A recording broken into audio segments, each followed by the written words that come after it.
The Dynamic Laws of Prosperity, Forces that Bring Riches to You, by Catherine Ponder. Read by Sarah Partridge. Originally published in 1962. Introduction. There's gold dust in the air for you. This book is the result of several recent recessions and many years of lean living. Nobody likes recessions, and nobody likes lean living, and indeed, nobody should like them. For 15 years, I tried to find such a book as this one.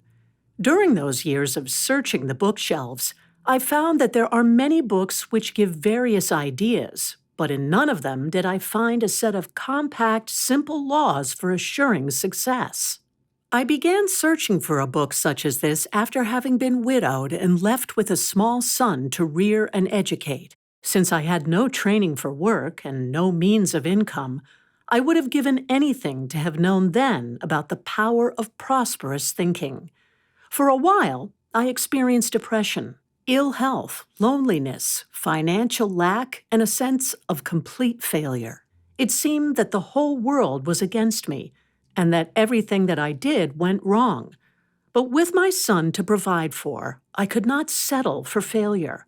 I had to succeed for his sake as well as for my own. Finally, when I was at my lowest ebb emotionally, physically, and financially, I learned about the power of thought as an instrument for success or failure. I came to realize that the right use of my mind could become the key to healthy, happy, prosperous, successful living. As soon as I grasped this wonderful success secret, the tide began to change. The birth of prosperous thinking. You've heard much in recent years about positive thinking. Out of the recessions and lean years, another term has been born, prosperous thinking. The word prosper means to flourish, succeed, thrive, to experience favorable results. You are prosperous to the degree that you are experiencing peace, health, and plenty in your world.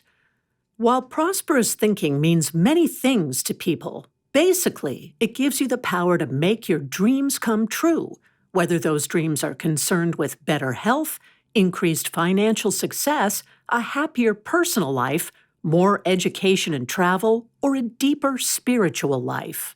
This book plainly shows how prosperous thinking has helped people in every walk of life to experience these results. Furthermore, it shows how prosperous thinking can do these things for you, too. As you read this book, chapter by chapter, you will automatically begin to develop the power of prosperous thinking, and, almost as easily, you will begin to reap a harvest of prosperous results. The Salesman with the Golden Touch. Years ago, a salesman used the power of prosperous thinking, although he may not consciously have been aware of it. When people asked him, "How's business?" he always gave this standard answer: "Business is wonderful because there's gold dust in the air." For him, it seemed to certainly be so. Every contact became a sale. After a while, whenever his name was mentioned, people always said, "Yes, everything he touches turns to gold." The Laws of Prosperity. During my first year in the ministry, one of the most severe business recessions since World War II hit this country. Members of my congregation began asking for lectures on ways to survive this difficult period. It was then that these dynamic laws of prosperity began to take form, and with breathtaking rapidity, these ideas worked for all types of people. How the laws have worked for others. For instance, within a week after the first lecture, 2 secretaries had received increases in pay, one with a promotion and new title. A stockbroker soon reported that he had more business than he had dared hope for, although most of his fellow workers were comparatively idle. One client, whom he had not seen for several years, appeared and handed him a check to invest for $200,000. A month after beginning to deliberately invoke prosperous thinking, his income was 4 times its usual amount. A lawyer who had several industrial clients then on strike or out of work reported that the recession was suddenly over for him. His income zoomed upward into the $2,000 a month bracket, which at the time seemed a great increase, though later, after he established a definite pattern of prosperous thinking, it seemed only normal. A steel manufacturer's agent, whose business was affected by the recession, reported that he unexpectedly received an order amounting to $4,500, which he had not solicited. One woman was a saleslady in a department store which employed more than 100 people. All of her fellow workers had been thinking and talking hard times. At the end of the month, after this woman began to deliberately think prosperously, out of more than 100 employees, she was the only one in the store who received a commission check for having oversold her quota for the month. The other employees had decreed hard times and had gotten such results for themselves. The owner of an electrical business had an outstanding account of $750 owing his company. As he began to think of those owing him as prosperous, the account was quietly paid. A jeweler had an indebtedness owing him, which he tried every means he knew to collect, including the use of unkind letters, all to no avail. When he, too, decided to think in prosperous terms about himself and the one owing him, to his amazement, the creditor quickly paid up. One family that desired freedom from indebtedness suddenly inherited a nice sum of money. A government employee received a raise in pay that had been pending in Congress for several years. A telephone company employee also received a general raise that had been promised months earlier. A construction engineer received a new assignment to a $15.5 million construction job after having served on a $1.5 million construction job. One couple even received an all-expense trip abroad. These are but a few examples of the power of prosperous thinking. Prosperity brings new look and new health. But more than financial returns appeared. As I weekly lectured on prosperous thinking, I began to realize that the people in attendance were beginning to blossom forth with a new look, a look of inner peace, poise, happiness, security, and stability not previously apparent. The failure look of depression and discouragement was replaced with a look of success, self-confidence, and inner happiness. The look of defeat was replaced with a look of dominion, authority, victory. It was wonderful to behold. New mental and physical health appeared for a number of people, too. One businessman had been told most of his life that he had a serious heart condition that would have to be pampered constantly. As he began to apply the power of prosperous thinking in every phase of his world, he relaxed more and more in mind and body. Tension, both conscious and unconscious, gradually eased. After a time, his doctor stated that his earlier heart trouble had vanished. Now, several years later, he remains healthier and happier than ever before. Several people with nervous conditions found new health, serenity, and peace of mind.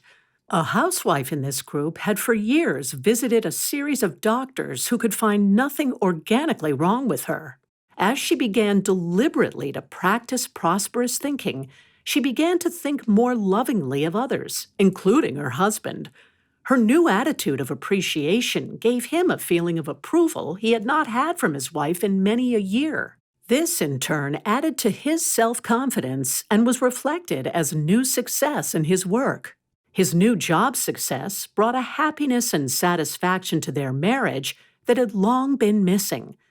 This woman's health improved so much that she soon appeared years younger, and her aches and pains faded as happiness came into the various departments of her life. Your whole outlook changes.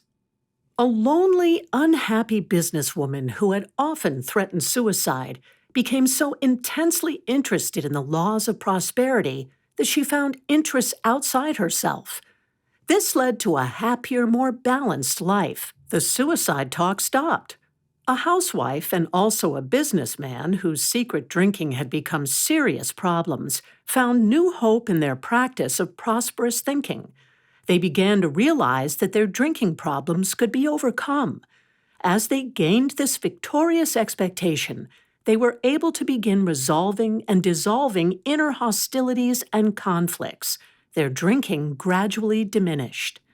Several marriages were saved after one or another of the marriage partners began to invoke these laws of prosperity. One person's divorced partner returned and they were remarried. Several lonely, unmarried people were happily married, one after having been widowed for 20 years. A businessman who had always detested his work found, as he began using these ideas, that he got a whole new perspective on his job, and in due time, he no longer disliked it. The salesman was right. That salesman was right. There is gold dust in the air for you, for me, for everyone. The economists know this because they declare that we have now entered one of the richest eras the world has ever known, which they are describing as the Golden 60s. The scientists know that there is gold dust in the air because they declare this universe to be composed of nothing but radiant substance or ether, to which man has unlimited access. Psychologists and metaphysicians know about the gold dust. They declare that man forms his world from the rich, unlimited substance within him and around him through his thoughts, emotions, words, and actions. And so let us proceed in confidence, knowing that there is gold dust in the air and that there is gold dust everywhere. As you begin reading this book, no matter what the conditions of your life may now be, do so in this attitude of mind. There is gold dust in the air for me. Through definite, deliberate, prosperous thinking, I now begin assimilating that gold dust. And even now, I am beginning to experience gold dust results. Now proceed quickly to the following pages, where you will learn the exciting gold dust secrets of countless others. Catherine Ponder. Chapter 1. The Shocking Truth About Prosperity. The shocking truth about prosperity is that it is shockingly right instead of shockingly wrong for you to be prosperous. Russell H. Conwell emphasized this in his famous Acres of Diamonds lectures. I say you ought to be rich. You have no right to be poor.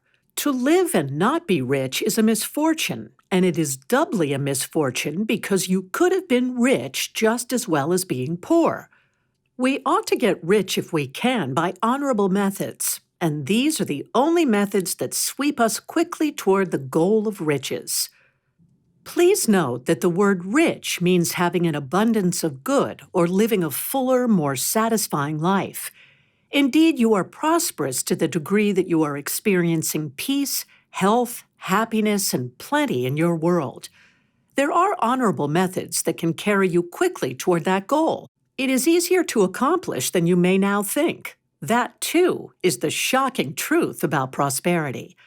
Several decades ago, a businessman predicted that the religious leaders of the future would be forced to give more attention to helping their followers solve their economic and personal problems of the present, and that they would be less concerned with the dead past or the unborn future. I agree with that businessman, and I wish to help you do just that. Solve your economic and personal problems of the present. As you do, your dead past and your unborn future will surely be taken care of. You should desire prosperity. Perhaps one of the greatest shocks I ever received was the one that became apparent when I began lecturing on prosperity. I soon realized that many of the people attending the lectures were still trying to resolve that old conflict of whether they should desire to be prosperous. Of course, they wanted prosperity. Every normal person does. But they appeared to secretly wonder whether they should seek it or not, especially from a spiritual standpoint. Most of the business people attending the lectures seemed to feel guilty about wanting to be prosperous, though of course they were working hard every day in their jobs to do so. The question, obviously, was still in their minds, whether poverty was a spiritual virtue or a common vice. That conflict in their thinking was setting up a conflicting result in their affairs, which neutralized their efforts to succeed no matter how hard they were working. Soon it became apparent that it would take the expression of some bold, even shocking ideas on the subject to blast out the limited beliefs that had bound these people to mediocre living for years. Realizing this, I spent several lecture periods explaining how God, man, and prosperity are all divinely related. After the initial shock of these ideas had passed, these fine people were greatly relieved and very happy that at last they no longer had to feel guilty about wanting to be prosperous. It was then that they began to experience the previously described results in rapid time. Since that time in my lecturing around the country, in private counseling and correspondence on the subject with countless people in radio, television, and newspaper interviews, I find that the same idea still persists. Perfectly wonderful people seem quite confused about whether prosperity should be considered a spiritual blessing, but how relieved they are when shown that it definitely is. Poverty is a sin. And so again I say, it is shockingly right instead of shockingly wrong for you to be prosperous. Obviously, you cannot be very happy if you are poor, and you need not be poor. It is a sin. Poverty is a form of hell caused by man's blindness to God's unlimited good for him. Poverty is a dirty, uncomfortable, degrading experience.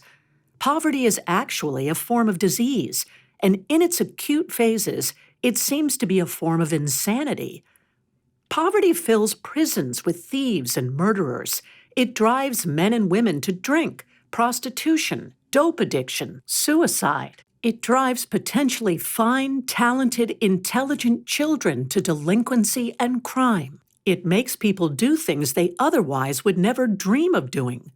Communism, one of the most dread movements in the world today, often gets a stronghold as the direct result of poverty. The governments which have become communist-dominated have usually done so for financial reasons, believing it a way to financial security. The sinful results of poverty know no bounds. That is one of the reasons why, as a minister, I have felt so strongly led to do whatever I can to help people learn how to eradicate the sin of poverty from their lives. A doctor I know has said that he would have few patients if it were not for financial problems, which cause them worry, strain, and tension, all of which lead to ill health. He states that our mental hospitals are filled with people who have found that financial strain over a long period impaired their minds and bodies to the point of incapacity. It has even been estimated that 9/10 of mankind's ills are caused by the strain, misery, and unhappiness of poverty. Let us be done with thinking of poverty as a virtue. It is a common vice. If you have been living in financial lack and limitation, you have literally been living in vice. That, too, is the shocking truth about prosperity. But you need not continue living in financial vice. There is a way out. Prosperity is your divine heritage. The Bible is filled with rich promises regarding your potential prosperity as a child of God. You should be prosperous, well supplied, and have an abundance of good, because it is your divine heritage. Your Creator wants you that way. That is the shockingly nice truth about prosperity. Besides, you can't be much good to yourself or to anyone else unless you are prosperous. The person who does not desire to be prosperous is abnormal, because without prosperity, you live abnormally. You cannot live fully on the physical plane without proper food, comfortable clothing, warm shelter, and without freedom from excessive toil. Rest and recreation are also needed for your physical life. You cannot live fully on the mental plane without satisfying creative mental activity, without books and time to enjoy them, without time to enjoy music, art, and other cultural interests, without opportunity and money for travel and intellectual association with others of similar interests. To live fully on the spiritual plane of life, you need time for quiet contemplation, for meditation, prayer, spiritual study, attendance at churches, lectures, and satisfying association with others on the spiritual path. It is, therefore, of supreme importance that you be prosperous for your physical, mental, and spiritual welfare and development. Make no excuses for putting up with lack or accepting it as a permanent arrangement in your life. Do not go to the other extreme either and talk of wanting to be prosperous for the good you can do. That is secondary. You want to be prosperous mainly because it is right that you should be. Prosperity is your divine heritage as the child of a king, as a son of God. Success is divinely ordained. There is no reason for you to think of prosperity as something separate from your spiritual life or beyond the pale of religion. You do not have to try to live in two worlds where you run things for 6 days and then on the seventh give God a chance to show what He can do. Take God as a rich, loving, understanding Father into all your affairs each day of your week. Ask His divine instruction and guidance about all your affairs, financial and otherwise, and you will be pleasantly surprised how much better every phase of your life will become. All things are yours is the divine promise. 1 Corinthians 3:21. An analyst recently declared to me that he had found the most common cause of failure in people is the conflicting idea about whether success is divinely ordained or divinely damned. For instance, he stated that many had assured him that failure was more spiritually approved than success by quoting the words of Jesus, "You cannot serve God and mammon," Matthew 6:24. This doctor further stated that he has spent many an hour explaining to people who are not succeeding that being success-minded is not serving mammon, and that they should stop using God as an excuse for their failures. The dictionary describes mammon as riches regarded as an object of worship or as a false god. People serve mammon who leave God out of their financial affairs and try to go it alone. When you realize that God wants you to be prosperous and that God, as the creator of this rich universe, is indeed the source of your prosperity, then you are not worshiping mammon. You are not making prosperity a false god. You are simply claiming your prosperous heritage from the source of all your blessings. Jehovah pointed out the right spiritual attitude toward prosperity when he told Moses to remind the children of Israel, "But thou shalt remember Jehovah thy God, for it is He that giveth thee power to get wealth." Deuteronomy 8:18 ASV. The word wealth means grand living, and that is what a prosperous thinker should be working toward and should be expecting as his spiritual right. Perhaps you are recalling at this point a statement I also heard as a child, which confused me about prosperity being a spiritual blessing. People often said, "I am poor, but I'm a good Christian." Even though I come from a family that has produced several ministers, I always shuddered when I heard that statement. My immediate reaction was, why should Christians or any other group have to be poor? God isn't poor, and He is our loving Father. Then, too, that statement made it sound as if all the rich folks were bound for hell. Somehow, I could not figure out why rich people had to go to hell just because they were prosperous. It seemed rather inconsistent to me. The Bible is a prosperity textbook.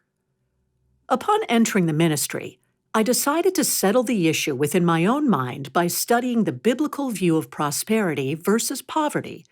It was a pleasant surprise to discover that the Bible is the greatest textbook on prosperity ever written.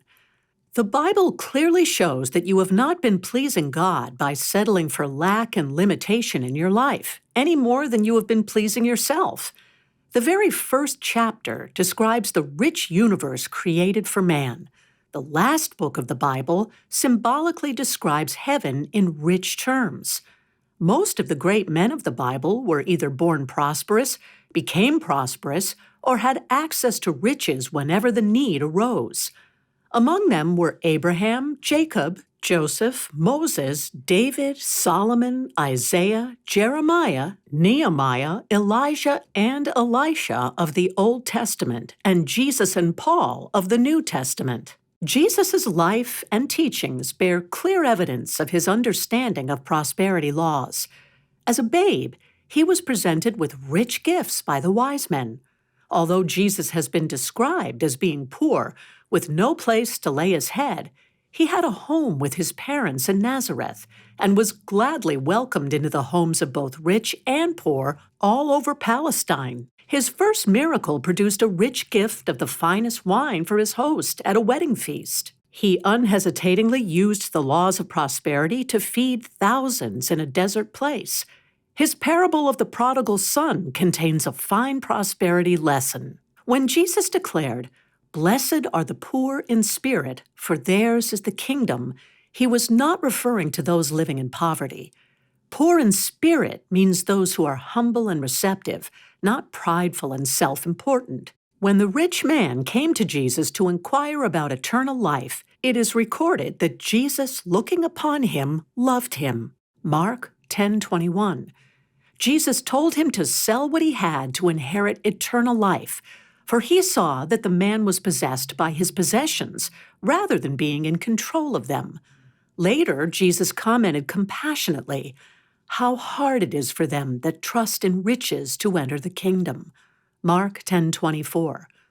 His interest in and contact with the financial world included calling a tax collector to be one of his apostles, appointing a treasurer among the apostles to handle their finances, and his paying taxes to the Roman government. Even his seamless robe was considered so valuable that Roman soldiers cast lots for it at the cross. It was a man of wealth, Joseph of Arimathea, who begged for Jesus' body from Pilate and who buried it in his own tomb.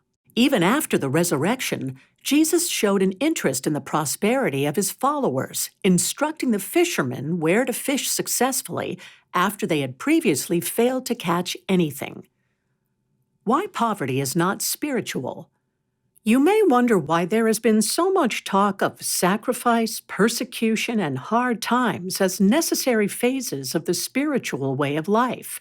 History reveals that the inspired yet practical teachings of the Bible continued to be observed during the early centuries after Christ, but soon religion became more secularized, leading to variations and departures from Jesus' original teachings. Later, the feudal systems during the Middle Ages assured wealth only for the privileged few. During this period, the teaching of poverty and penance was offered to the masses as the only way to salvation in order to keep people in poverty and to make lack and privation a supposed Christian virtue. Unsuspecting millions were led to believe that it was pious to be poor, a belief which was useful in forestalling revolution among the masses. Some of those old feudal ideas about poverty as a spiritual virtue have persisted until today, but they are false, man-made ideas and not God's rich truth for you and me. Thus, make no further excuses to yourself or others for wanting to be prosperous. It is a divine desire that should be given divine expression. You can boldly give thanks that prosperity is your divine heritage, that the Father's desire for you is unlimited good, not merely the means of a meager existence. Right attitudes will pay your bills. Now, in order to help you establish the all-important prosperous attitude that God is the source of man's supply as the creator of this rich universe, and that God's will for you is therefore the wealth of the universe, I suggest that you paraphrase the words of Jehovah to Moses. "I will remember Jehovah God, for he it is that giveth me power to experience wealth." Perhaps you are thinking, yes, but is this kind of thinking practical? Can such attitudes actually help put shoes on the baby, food on the table, and pay the rent? Yes, it can. Recently, I talked with a young woman who seemed to have everything against her. When stricken with paralysis, her drinking, gambling, non-working husband deserted her, leaving several children to support and educate. Though she had a roof over her head, it was mortgaged. Though her husband was required by court order to provide a small monthly allowance for support of the children, it was insufficient to meet their needs. However, Each time that I visited this woman, who for many months was bedridden and more recently confined to a wheelchair, she always joyously reported new channels of supply which had opened to her. On one visit, she stated that she had been given enough canned food to last several months, that money had appeared as needed for clothes for her children from some relatives in a distant state, that her own medical expenses were being met by a friend who was overseas, that indeed every financial need was being met. Fresh paint had even arrived for the outside of the house, and a neighbor was busily repainting it. When I asked what her prosperity secret was and how she had been able to meet every bill on time while she was in a wheelchair with no ample or steady income, she said that one prayer had been her great source of strength and supply. Whenever a financial need was near, she would quietly meditate over and over upon this promise from the 46th Psalm, "Be still and know that I am God." One day, the mortgage payment was due on the house in the amount of $40. She had not a cent of the money, so she quietly began to think on these words, "Be still and know that I am God. Be still and know that I am God at work in this situation now." Around noon, she got a sense of peace about the situation and so completed her meditation period. About an hour later, as she was being served lunch by a relative, in walked a neighbor who placed some money in her hand. He said, "Our Sunday school class got to thinking about you. There was some extra money in the treasury, and we decided we would like to share it with you." The amount he handed her was $40. This woman, recognizing God as the source of her supply, has proved that this source will never fail her, even under extreme conditions of ill health, marital disappointment, and financial uncertainty. Of course, her great desire is to become self-supporting and financially independent of gifts from relatives, neighbors, and friends. Surely she will realize this desire as she perseveres in prosperous thinking. She is now beginning to walk again for the first time in several years and will soon be able to work, too. Meanwhile, she is proving that God's rich supply can come in many unforeseen ways to meet the needs of the moment, regardless of life's hard conditions. The psalmist was recognizing God as the source of his supply when he declared, "The Lord is my shepherd, I shall not want." It is a good prosperity prayer to declare often. A housewife needed $100 to cover 2 bills that were due by the end of the week. Early that week, whenever fear tried to creep in as to how she would pay those bills, she declared over and over, "The Lord is my shepherd, I shall not want." On Friday morning, the day the bills were due, a check arrived in the mail for $110. It was from a company her husband had worked for several years previously. They wrote a letter saying that they had just found in her husband's account that this amount was still due him, and that they were enclosing it to clear his records with them. A businessman with a large family was getting toward the end of the month financially. He was paid once a month, and it was still a week until payday. The groceries were getting low. His wife reminded him of these facts on Friday before Saturday morning grocery shopping time. Together they agreed to look to God for their supply and to affirm guidance. They did so by constantly affirming, "Our sufficiency is of God." 2 Corinthians 3:5. Saturday morning, the mail arrived with a check from the State Revenue Department enclosing an income tax refund in the amount of $60. This couple was expecting several $100s in federal income tax refunds, but had forgotten about a possible state tax refund. The amount covered their needs nicely until payday. A saleswoman who had had a lot of financial expense and whose sales had fallen off decided to look to God as the source of her supply by affirming over and over from the Lord's Prayer, "Give me this day my daily bread." It was like a landslide. Her sales picked up tremendously so that the commission checks started coming in again, plus her salary. Neighbors brought her prepared dishes of food as a token of their esteem for her. She was given several lovely items of new clothing by a friend. Some of her customers brought her gifts in appreciation for her loving service to them. A number of invitations into friends' homes for dinner were extended, which she enjoyed. Daily her needs began to be supplied, as she had prayed they would be. Her daily bread appeared in many satisfying forms. How to stabilize your finances. Of course, the wonderful thing about recognizing God as the source of all riches and taking Him into your financial affairs and into every department of your life is that the more you do so, the more stabilized every phase of your life becomes. In due time, there are no stringent financial emergencies to be dramatically met with instant manna from heaven. Instead, things just get better and better financially so that there is always substance on hand to meet your needs. The psalmist pointed out what happens when you consistently think of God as the source of your supply. But his delight is in the law of Jehovah, and on his law doth he meditate day and night. And he shall be like a tree planted by the streams of water, that bringeth forth its fruit in its season, whose leaf also doth not wither, and whatsoever he doeth shall prosper. First Psalm. But it is good to know that until you develop a proper understanding to bring forth the substance of the universe in an abundant, unbroken stream of supply, the financial needs of the moment can be met by looking to the source of all riches, a rich, heavenly Father.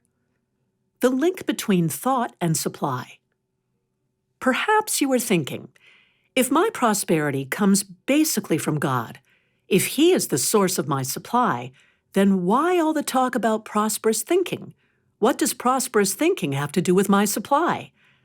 God's rich supply is all around you universally, as well as innately within you, as talents and abilities and ideas longing for expression. But that rich supply and substance must be contacted and used. Your mind is your connecting link with it.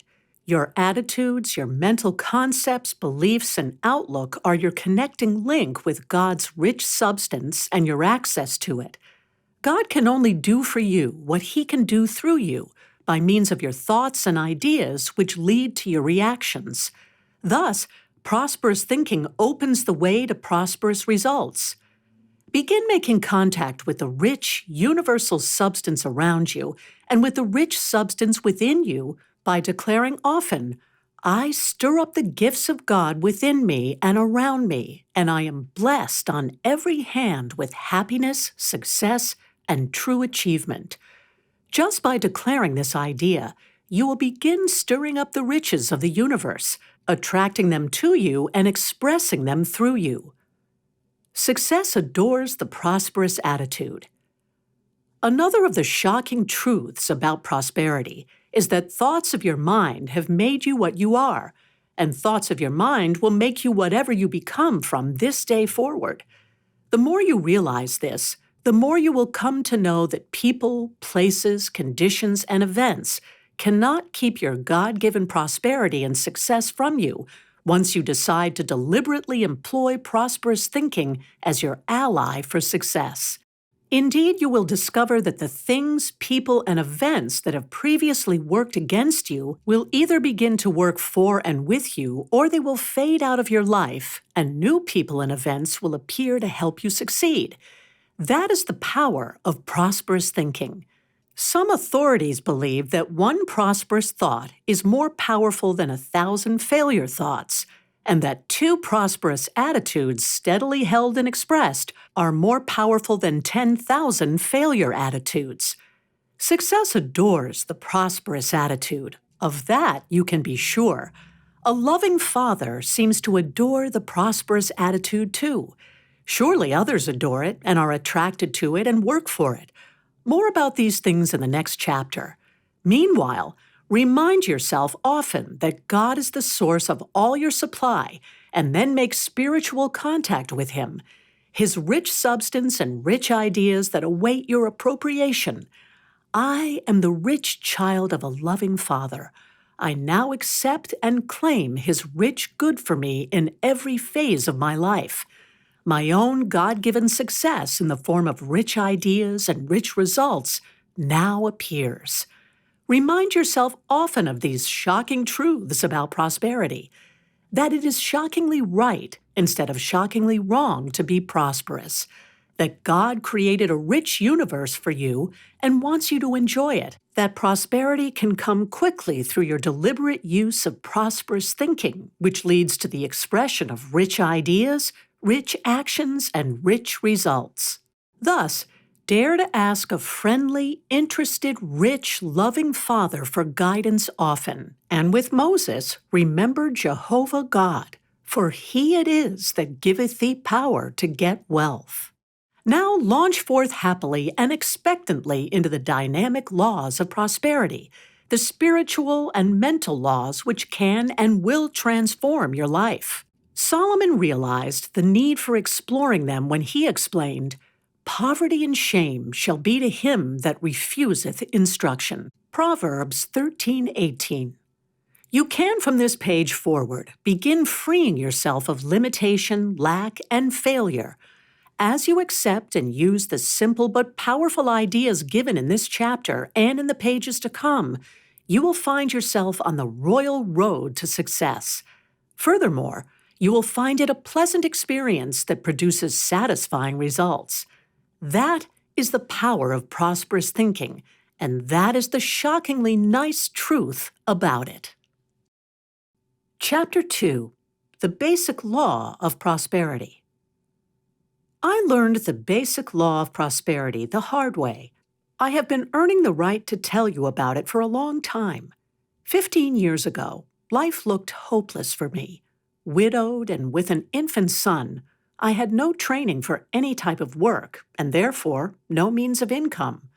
My family during that period was not able to offer much financial assistance. If you could have seen me then, you would doubtless have said, "Prosperous thinking or no prosperous thinking, there goes a hopeless case." It was during this miserable period that I learned about the power of our thinking as an instrument for success or failure. It soon became plain to me that my previous failures were due largely to my previous failure thinking. But that same power of thought, when rightly directed, could be the key to healthy, happy, successful living. What a realization it was on the day I read the words of Solomon, "As a man thinketh within himself, so is he." Proverbs 23:7. And later the words of Job, "Thou shalt decree a thing, and it shall be established unto thee, and light shall shine upon thy way." Job 22:28.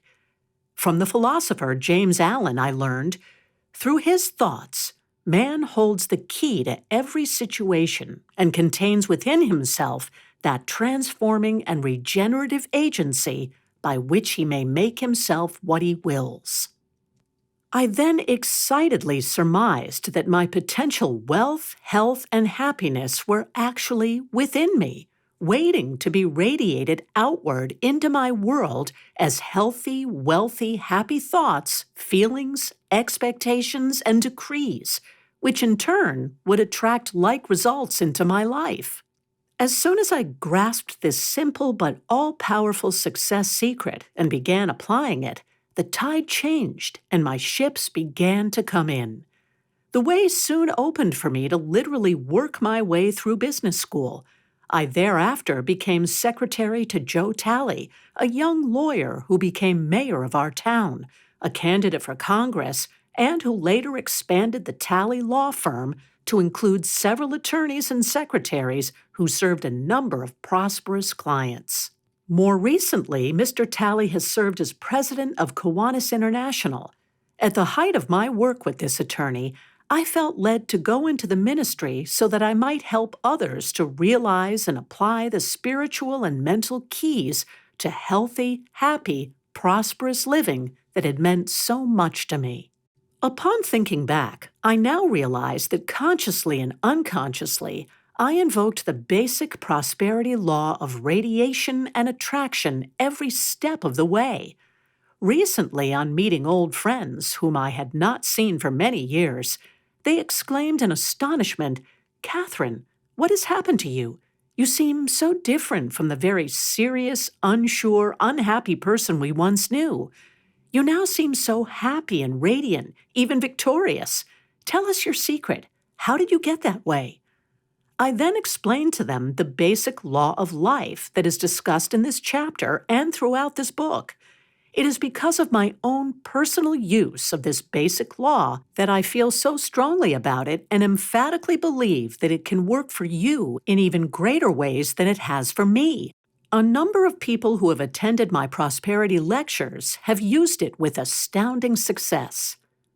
The law of laws. Truly, the laws that govern prosperity are just as sure and work as the laws that govern mathematics, music, physics, and the other sciences. The Bible describes that basic law of prosperity when it speaks of sowing and reaping, or giving and receiving. The scientists describe it as action and reaction. By some, it has been termed the law of supply and demand. Emerson described it as the law of compensation, whereby like attracts like. He declared that the law of compensation is the law of laws. You cannot get something for nothing. I agree with Emerson that it is time the law of compensation was emphasized as life's basic law.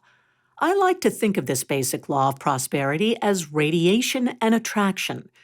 That what you radiate outward in your thoughts, feelings, mental pictures, and words, you attract into your life and affairs. But you cannot get something for nothing. The reason why there is still poverty in this universe of lavish abundance is that many people still do not understand this basic law of life. They do not yet realize that they must radiate in order to attract, and that what they do radiate, they constantly attract. Most people today still have to learn that they cannot get something for nothing, but must give before receiving or must sow before reaping. When they do not give or sow in terms of prosperity, they make no contact with God's lavish abundance, and so there is no channel formed through which the rich, unlimited substance of the universe can pour forth its riches to them. The truth of this was recently brought to my attention when I had contact with some people in a poverty-stricken area. I soon discovered that these people only wanted a handout. They were not interested in invoking the basic law of prosperity by giving or sowing first. Instead, they were trying to get something for nothing, which simply cannot be done. Thus, they continued to live in poverty. You can always give something. Perhaps you are thinking, what could such a person give when he seems so in lack? There is always something a person can give, either tangibly or intangibly, that will put him in touch with God's rich supply. A widow with a house full of children once telephoned a counselor. She had no money or food for her children. It was lunchtime, and her children had not eaten since the day before. She was desperate. The counselor who took the call knew well what it was like to find oneself in such a predicament.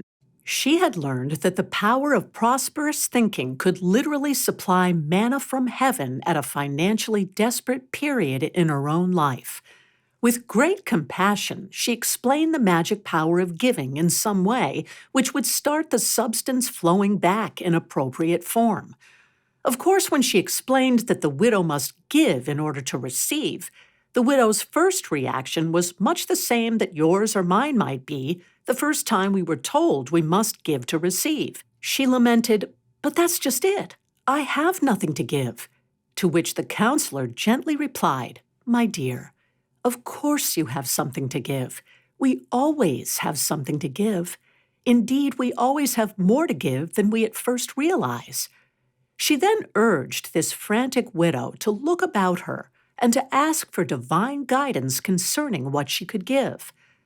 The widow was assured that this counselor would be praying with her in the faith that she would be divinely led as to how to give and how to receive thereafter.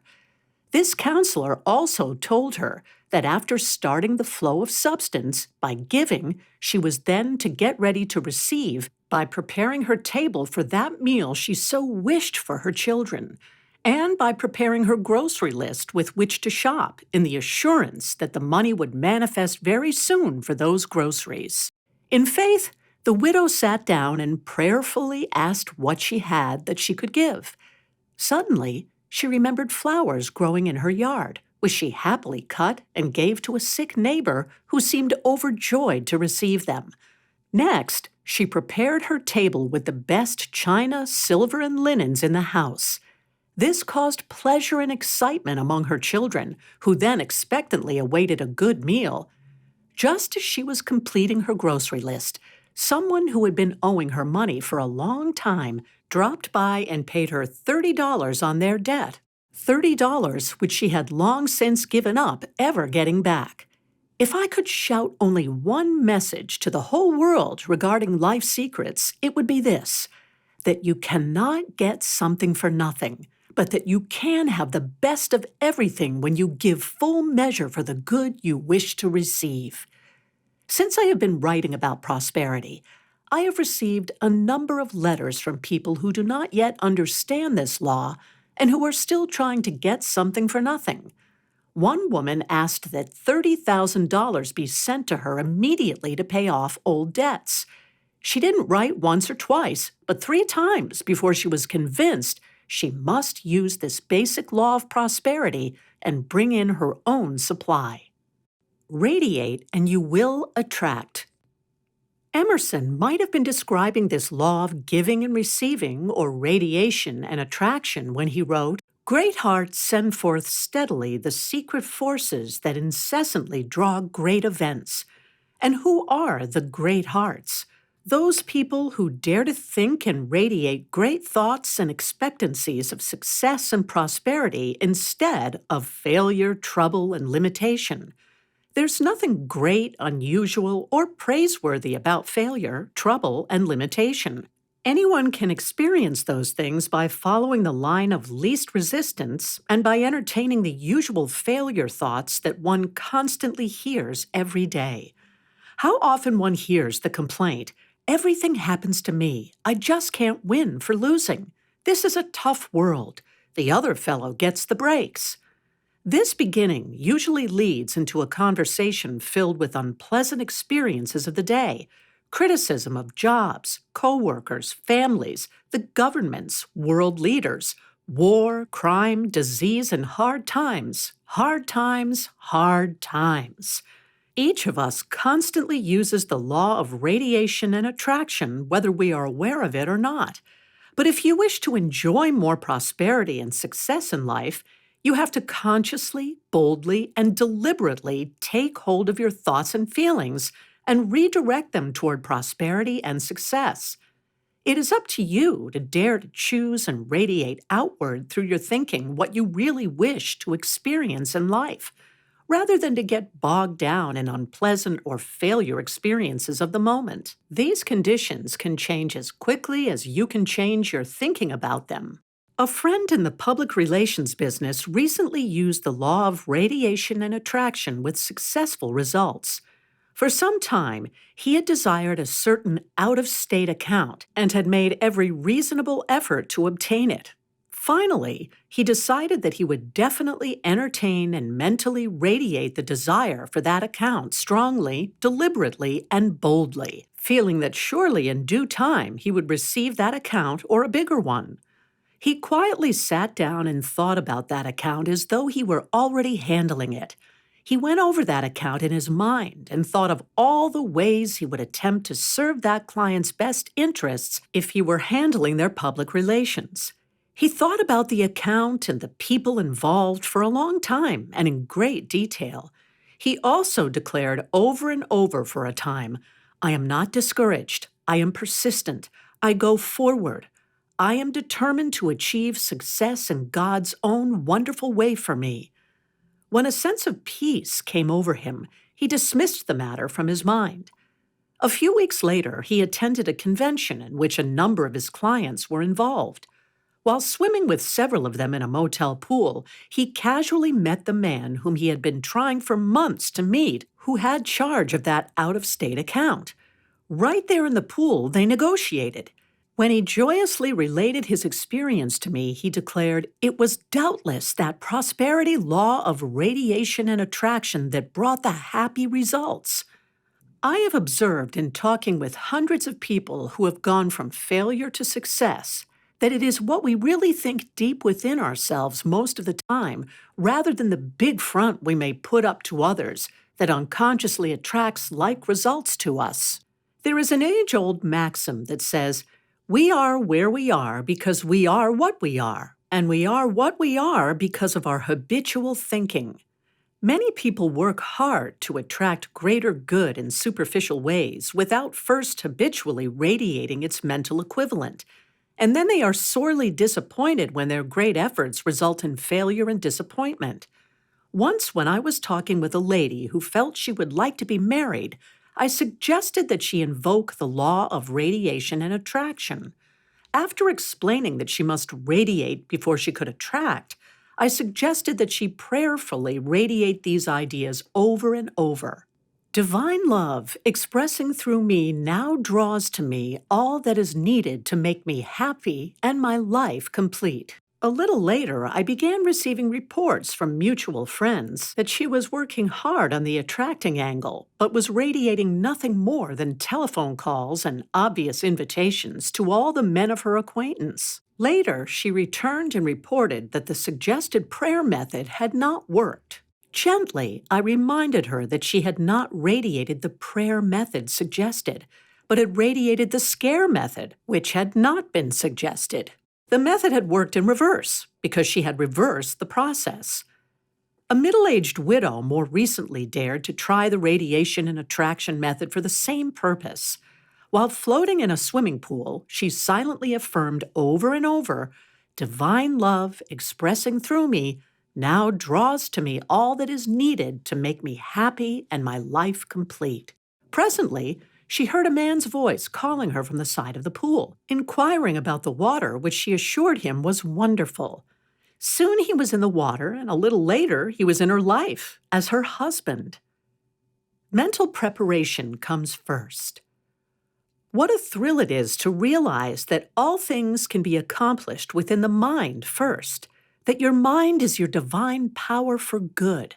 The reason all things can be accomplished mentally first is that the mind is the connecting link between the formed and unformed world. It's up to you in this wonderful age to claim your spiritual dominion of great good over everything and to dare to subdue, change, or reform your world as you wish. Of course, you have been given all of this power to produce good and only good. Man's difficulties come when he uses this power in reverse. But what a sense of freedom it gives you to realize that whatever you center your attention upon steadily, constantly, and deliberately in your thoughts, feelings, and expectancies forms the experiences of your life. When you realize this, life becomes easier, simpler, and more richly satisfying. You then no longer feel that you have to argue, beg, reason, plead, or appeal to anyone for your desired good. Instead, you quietly go to work in your thinking to mentally choose, mentally accept, and mentally radiate what you wish to experience in life. It gives you a victorious feeling even before the rich results begin to pour in. Be deliberate about wealth. You've got to radiate deliberately in order to attract the good you desire. Otherwise, you get into a limited trend of thought and produce limited results. What you do radiate or deliberately entertain mentally, you constantly attract.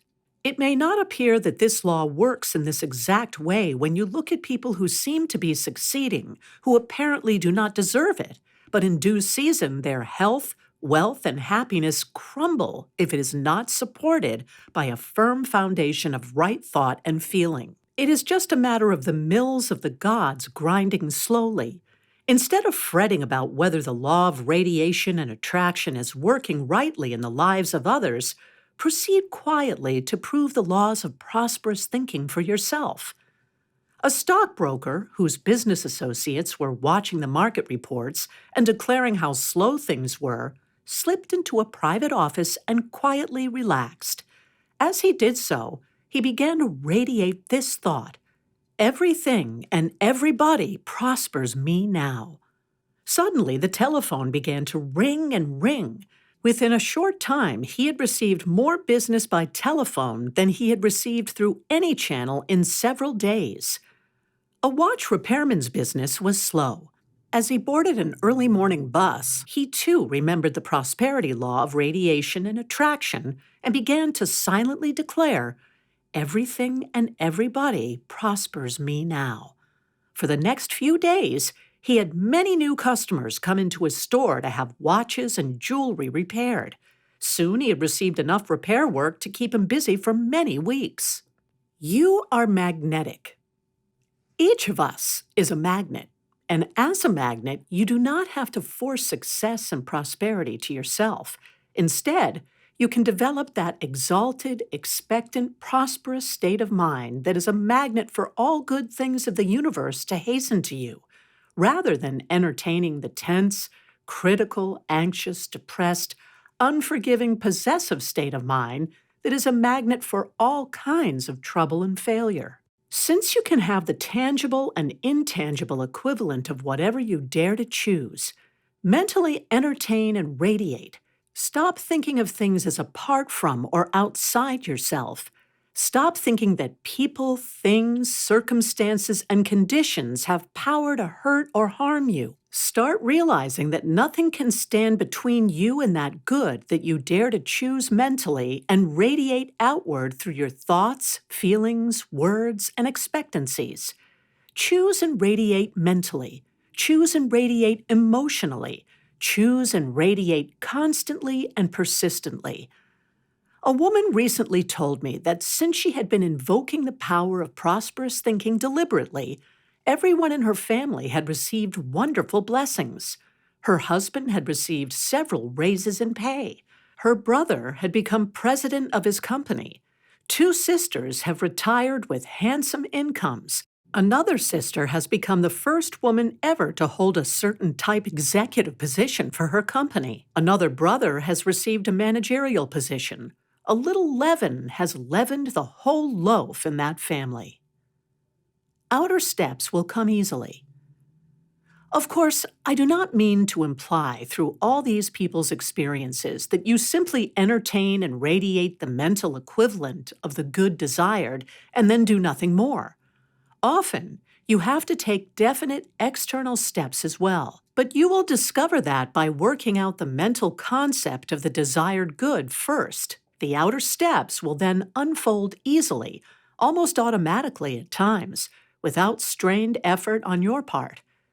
The more you turn your mind in rich directions, the less you seem to have to exert undue human effort to produce results. Work you will, but it will be work as satisfying self-expression rather than work just to survive. Your rich mind power and radiation seem to have a way of going forth and producing right opportunities, events, and circumstances for prosperity and success, so that you almost unconsciously walk into them. Release your pent-up substance. We are all filled with pent-up substance, energy, and divine ability, which wishes to work for us, through us, and around about us. Psychologists declare that the average person uses only about 10% of his mind power. Medical authorities claim that the average person uses only about 25% of his physical power.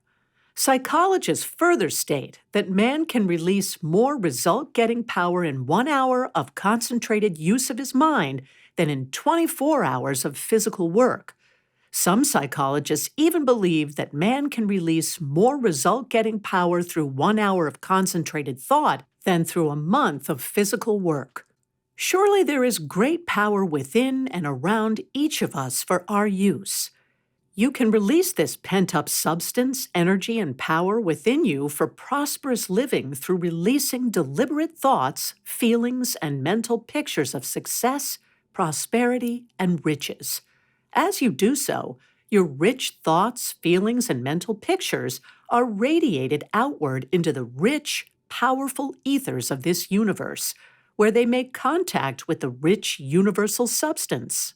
This rich universal substance is filled with divine intelligence and power that then moves among and works through people, conditions, and opportunities to attract that which corresponds with the rich radiations that you have sent forth, and the prosperous results then appear.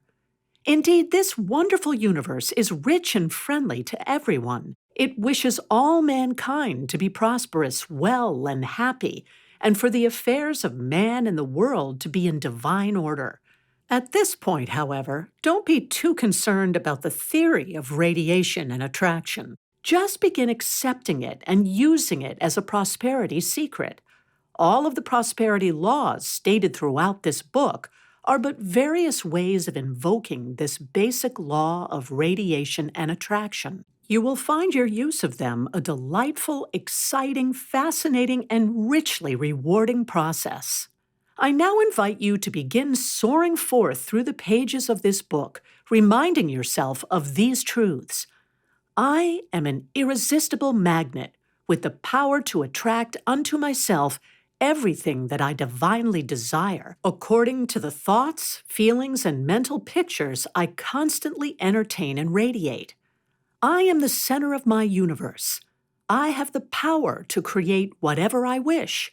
I attract whatever I radiate. I attract whatever I mentally choose and accept. I begin choosing and mentally accepting the highest and best in life. I now choose and accept health, success, and happiness. I now choose lavish abundance for myself and for all mankind. This is a rich, friendly universe, and I dare to accept its riches, its hospitality, and to enjoy them now. Chapter 3. The Vacuum Law of Prosperity. You have heard it said that nature abhors a vacuum. It is particularly true in the realm of prosperity. The vacuum law of prosperity is one of the most powerful, though it takes bold, daring faith to set it into operation, as well as a sense of adventure and expectation to reap its full benefits.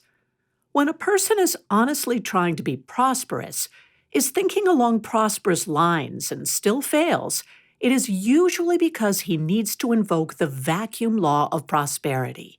Basically, the vacuum law of prosperity is this.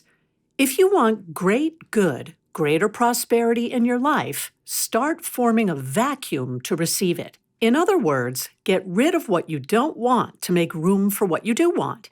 If there are clothes in the closet or furniture in your home or office that no longer seem right for you, if there are people among your acquaintances and friends that no longer seem congenial, begin moving the tangible and intangibles out of your life in the faith that you can have what you really want and desire. Often, it is difficult to know what you do want until you get rid of what you do not want. Let go of the lesser. Inevitably, in your life experiences, you will find that when the good you wish has not appeared, it is usually because you need to release and let go of something to make room for it. New substances do not flow easily into a cluttered situation. If you want greater good in your life, what are you letting go of or getting rid of to make room for it? Nature does abhor a vacuum, and when you begin moving out of your life what you do not want, you automatically are making way for what you do want. By letting go of the lesser, you automatically make room for your greater good to come in. Recently, a couple used this vacuum law of prosperity in furnishing their new home. From their former home, they brought only the furniture they really liked and felt appropriate for the new atmosphere. They fearlessly gave away a great deal of their old furniture and simply left bare spaces in their new home, visualizing those spaces filled with the kind of furniture they definitely wanted. For a while, nothing seemed to happen, but they remained steadfast to their vision of beautiful, appropriate new furniture. Then one day, the husband, who works for a large company, was placed on a merit point system. As he produced certain prosperous results for his company, his points of merit increased. These points could be applied toward a number of tangible rewards, one of which was furniture. A businessman had been trying for a number of months to sell his home because he was being transferred to another state. He heard about the vacuum law of prosperity and realized that though he had earnestly desired to sell his home for a number of months, He had done nothing to form a vacuum of any kind through which his desired good could begin manifesting. And so he sat down quietly in his study one day and mentally pictured each room of the house as empty, just as it would look after the house had been sold and he had moved out. He visualized a vacuum of emptiness everywhere. He then made notes concerning the furniture mover he desired to handle the moving and mentally worked out all the detailed plans of the move, just as though the house was already sold.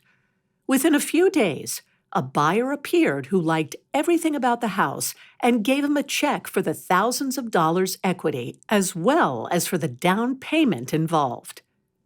Form a vacuum for health. Whenever you dare to form a vacuum, the substance of the universe then rushes in to fill that empty space. This applies on the spiritual, mental, and physical planes of life. A businessman got very sick and for weeks was under his physician's care. Every possible thing was done for him medically by his doctor, a very fine physician, but it all seemed to no avail. This man just got weaker and weaker.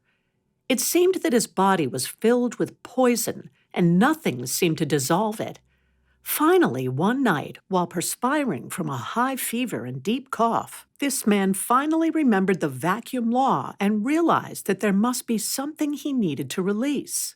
Since he knew that the mind and emotions have such a powerful effect on the body, perhaps there was some mental attitude or emotional feeling that had to go to help eradicate his pain, fever, and weakness. He became very quiet and silently asked divine intelligence to reveal to him what he needed to release.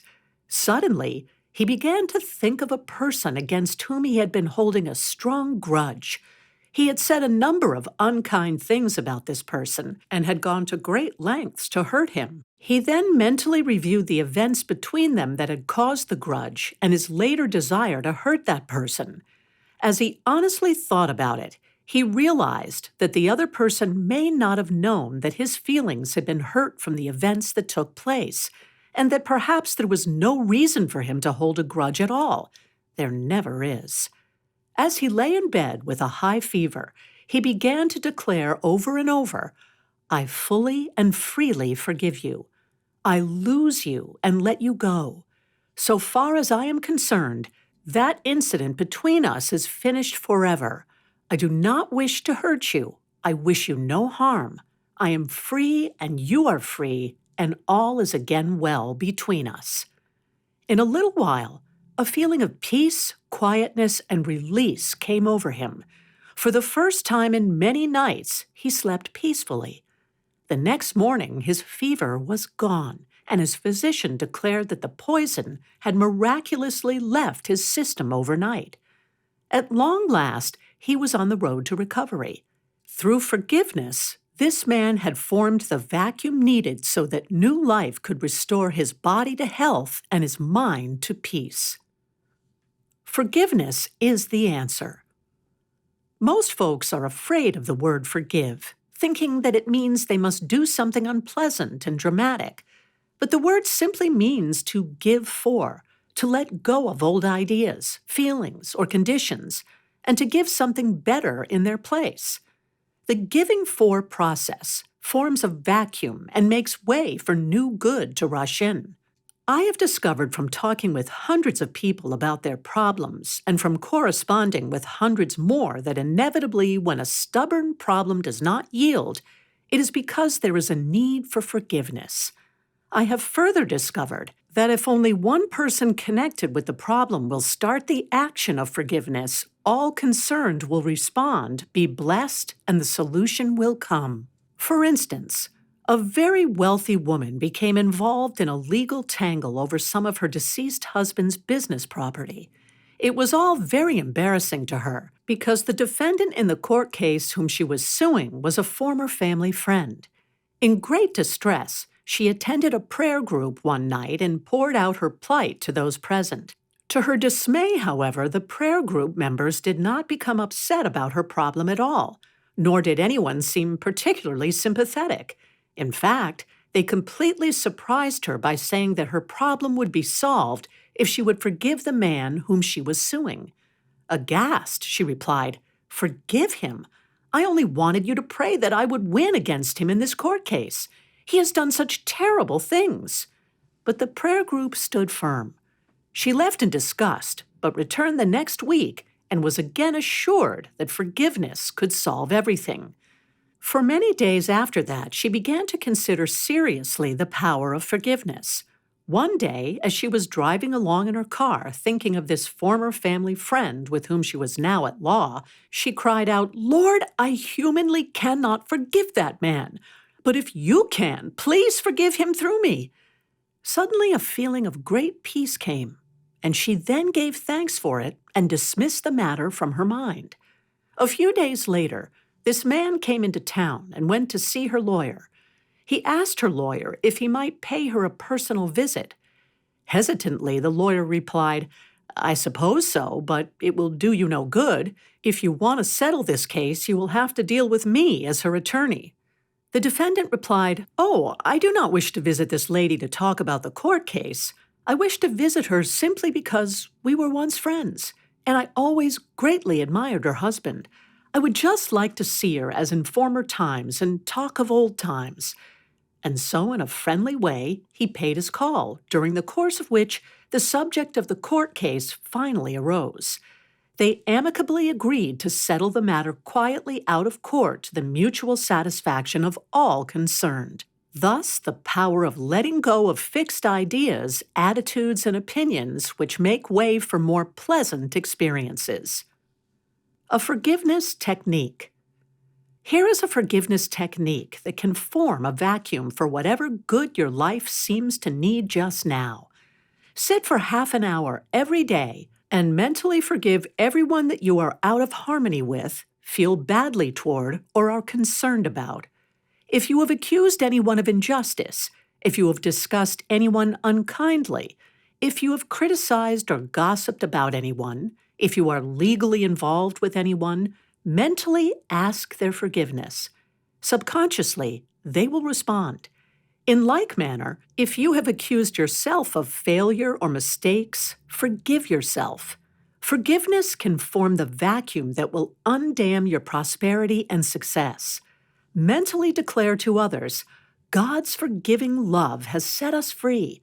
Divine love now produces perfect results, and all is again well between us. I behold you with the eyes of love, and I glory in your success, prosperity, and complete good. It is good to declare for yourself, I am forgiven and governed by God's love alone, and all is well." I once talked with a lady who was having great difficulty in her marriage. Her husband was on the brink of losing a very fine job because of his drinking and instability. When I suggested that she let go those ideas about her husband and form a vacuum for greater good to come to them by forgiveness, she self-righteously declared, "There is no reason for me to try forgiveness. There is nothing to forgive. I love my husband." But I suggested that some kind of vacuum obviously needed to be formed, that there was much about their situation that she would like to be free of, and that perhaps it was not her husband she needed to forgive, but that all of us need to practice forgiveness every day because of many negative subconscious attitudes stored in our emotions of which we are not even consciously aware. Rather reluctantly, she finally agreed to sit for half an hour every day and practice forgiveness. Later, she declared in amazement that the names of people she had long forgotten came to her during those times, and that unpleasant or unhappy experiences of the past floated up in her memory. To all of these, she declared words and thoughts of freedom, release, and forgiveness, as well as for and concerning her husband's recent behavior. As she began to feel relieved and freed of a lot of old, half-buried, hostile emotions and attitudes, her husband's drinking ceased.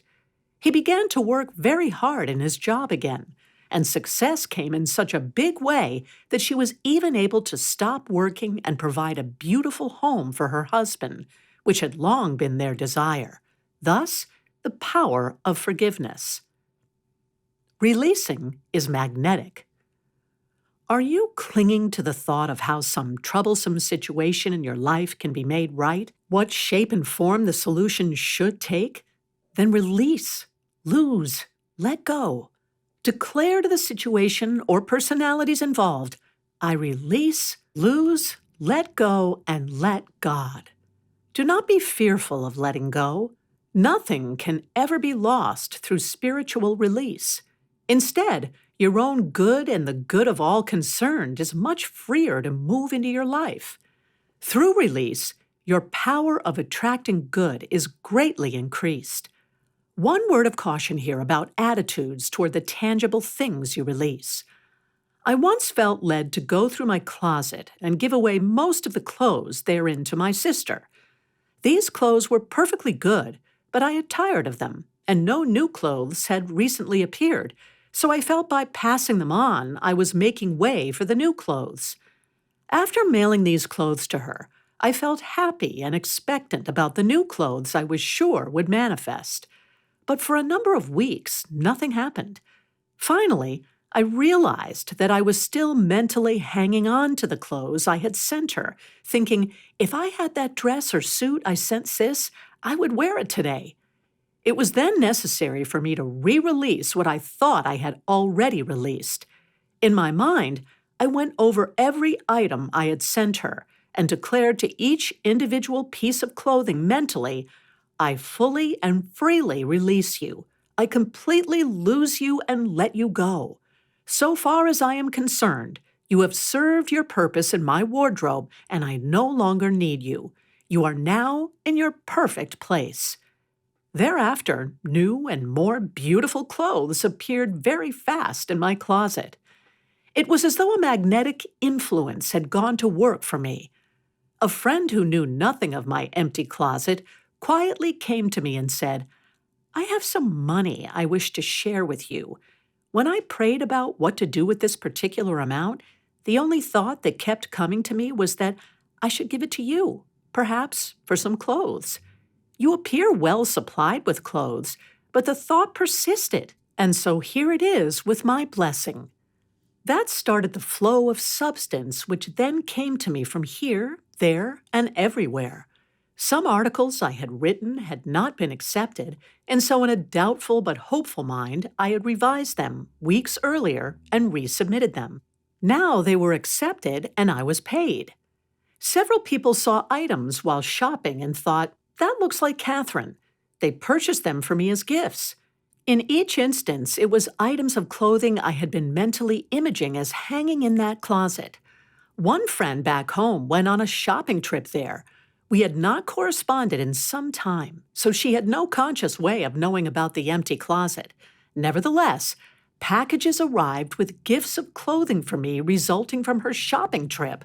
She wrote later, I just kept getting the feeling you could use those various items, and somehow I could not resist getting them for you. I shall be very happy if you can use them. I learned quite a lesson from this experience. None of this happened until I freely released the clothes I had sent my sister.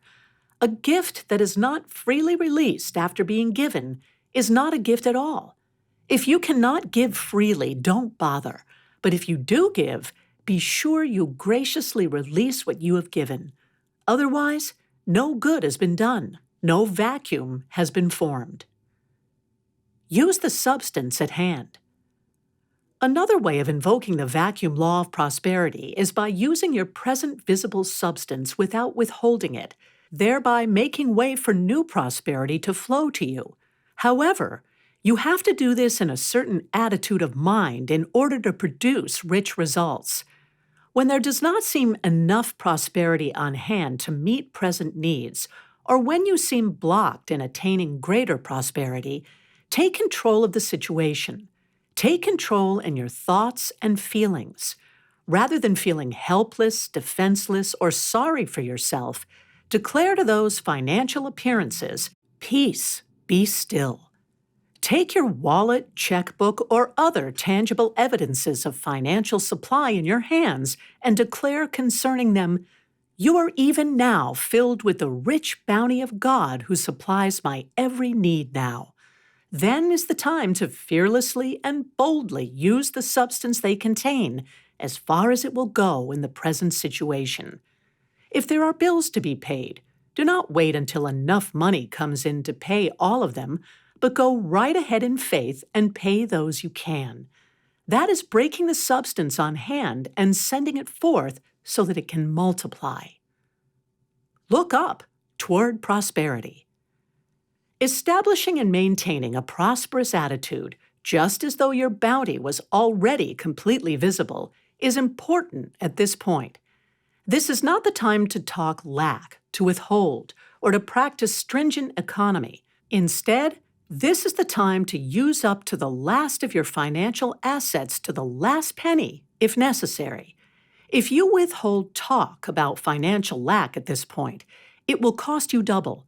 Instead, look up mentally and give thanks for the substance you already have to send out. Then boldly send it forth with a rich flourish and a rich blessing. Joyously declare, "This is the bounty of God, and I send it forth with wisdom and joy." When you look up, regardless of appearances to the contrary, you are always provided for.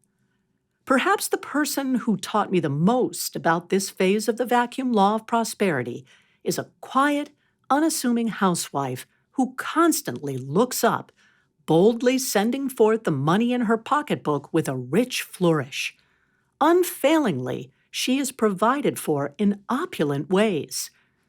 Several years ago, she became interested in beautifying the church in which I was then serving. Quietly, she came to me and suggested various improvements she would like to make, assuring me that she had private funds to do this. It was months later that I learned the private funds she had were her own grocery money, which she generously used for some lovely items for the church. In that way, she began to send forth with a rich flourish the money she had. As she continued to look up, her every private need was met. New channels of supply opened to her and her husband in most unexpected ways, so that for the first time in her life, she employed a maid, received gifts of a new car, and a monthly allowance. As for the church redecoration, it snowballed, and many rich gifts then came, all because one housewife dared to quietly look up and use the substance at hand boldly, fearlessly, richly, even if that substance was her own grocery money. It overwhelms me even now to realize what faith she has had in the vacuum law of prosperity, and what rich results she continues to experience. She has often said that she has had no financial need that has not been met since she began forming a vacuum. Put your best foot forward. Another way to look up regardless of financial appearances is to put your best foot forward. Wear your best clothes. Look your best. Live as richly as possible on what you already have. I recall once needing new clothes for a conference I was required to attend, but there seemed no money on hand for new clothes. When I prayed about the matter, I got the feeling that I should begin wearing my very best clothes in order to help me feel rich. Every day for almost a week, I wore my best dress over and over. One day, a gift of money was sent to me for some services I had rendered in the past. Of course, I immediately shopped for the desired new clothes. When you have released, let go, and formed a vacuum for new prosperity, that is the time to do whatever you can to affect the rich feeling, the rich atmosphere, the rich look with your present substance. Mention the apparent lack or vacuum to no one. Speaking of economic lack and limitation keeps many people in the poorhouse financially. Never think of yourself as poor or needy. Do not talk about hard times or the necessity for strict economy. Do not think how little you have, but how much you have. This is the time to use your best china and silver and to eat by candlelight, even if your menu consists of only pork and beans. As you form a vacuum and let go of what you do not want, as you use your present visible supply to meet the immediate needs as best you can, not withholding it, and as you live as richly as possible in the face of appearances, the rich results will begin to come forth. Almost mysteriously, new channels of supply will appear to meet your needs. You will discover other financial assets in your midst, of which you were previously unaware to meet your needs. Other people will unknowingly do things to add to your supply, too. In quietness and confidence is your strength when there is a need for greater prosperity if you dare to look up, bless, and break the substance at hand in whatever ways seem best. Always ask for divine guidance concerning the practical as well as the spiritual ways in which you may form a vacuum for new prosperity when these financial needs loom upon you. Don't get panicky. This is just further opportunity for you to prove that the invisible laws of prosperity can produce visible, satisfying results. This is just your initiation in the power of prosperous thinking. If you learn how to form a vacuum for new good early in your conscious development of prosperous thinking, then you do not panic at financial challenges, but know you can and shall meet them victoriously and be much richer in the long run for having learned how to use the invisible laws of supply to meet visible needs. Often, when you are forming a vacuum by using what you have, you find that the amount on hand is sufficient, that too much is wasted or spoiled, and that amount, which at first seems small or even insufficient, becomes adequate as you use it fearlessly. It even seems to supply you during that period when no more substance immediately appears, if you continue to use it fearlessly and in the faith that every need is being met. Make room for your good. We all want better financial conditions, and we should have them. Here is the way to obtain them. Do not talk about financial lack, but begin thinking in terms of the rich, universal abundance that is everywhere.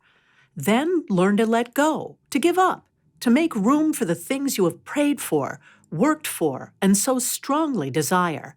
As you give up and cast away old ideas, attitudes, old possessions, and put in their place new ideas of prosperity and progressive achievement, your conditions will steadily improve. You always want something better than you now have. It is the urge of progress. Just as children outgrow their clothes, you outgrow former ideals, broadening your horizons of life as you advance. There must be constant elimination of the old to keep pace with this growth. When you cling to the old, you hinder your advance or stop it altogether. Why not dare to form a vacuum now and invite that complete prosperity and success which you have so yearned to experience and which is divinely meant for you? Chapter 4. The Creative Law of Prosperity. Let us get down to business about prosperity. Now that you have formed a vacuum, you are ready to fill that vacuum with rich, new good through the creative law of prosperity. Actually, the creative law of prosperity concerns the 3 basic steps given in this chapter and the next 2. 1. Having a plan, writing out one's desires concerning that plan and constantly expanding that plan. 2. Mentally imaging that plan and those plans desired as fulfilled. 3. Constantly affirming their perfect fulfillment. However, the first part of the creative law, as discussed in this chapter, is all important because without a plan and notes concerning it, the other 2 steps are ineffective. Strong desire is success power. The first step in the creative law of prosperity is desire and the ability to do something constructive about that desire. Recently, a businessman told me he had discovered in his work that when a customer comes to him greatly desiring certain products, he has found it best always to sell that customer what he really desires. This businessman said that even though he personally may feel that there are other products that would better serve his customer, if his customer has already made up his mind and strongly desires certain products, he never tries to change that desire because desire is so impelling. He stated that strong desire denotes faith in the product, which almost inevitably brings satisfaction. There is nothing weak or lukewarm about true desire. It is intense and powerful. If properly developed and expressed, a strong desire always carries with it the power for success. The stronger your desires for good, the greater the power of your desires to produce that good for you. I have discovered in counseling people who have various problems that the right kind of desire will dissolve anything that has stood in the way of fulfillment. Right desire is truly the first step in solving problems and getting on the road to prosperity. How can you release your deep-seated desires for prosperity and success? By centering your attention on one big goal at a time. One big goal always includes a number of smaller desires that are automatically fulfilled when the big one is achieved. Psychologists agree that we influence people and events by having great desires and great goals. It is as though everything and everybody subconsciously tunes in on our big desires and goals and gets busy helping us to achieve them. The amazing thing is that of the millions of people who think they want to be successful, few of them have any real strong, impelling desires. They have been content to idly drift in a stream of small events and small expectations. When you meet a person who is really going places in this world, usually it is a person of intense desire for the highest and best in life. One of the basic statements I have often asked people to use to help expand and intensify their constructive desires is, I desire the highest and best in life, and I now draw the highest and best to me. Write down your desires. The law of creative prosperity is to take your deep-seated desires and instead of suppressing them as impossible dreams, begin expressing them constructively through deciding what they really are, and then doing something very simple but very powerful about them. Write them down. That is, make a list or draw up some kind of potential plan which you should feel free to change, revise, reform, and rearrange as your ideas about it unfold. This idea of writing out your desires and formulating a plan on paper clarifies the desires in your mind, and the mind produces definite results only when it has been given definite ideas through which to work. Many people work hard at prosperity in external ways, but they miss the mark because they are afraid to get definite in their thoughts and desires.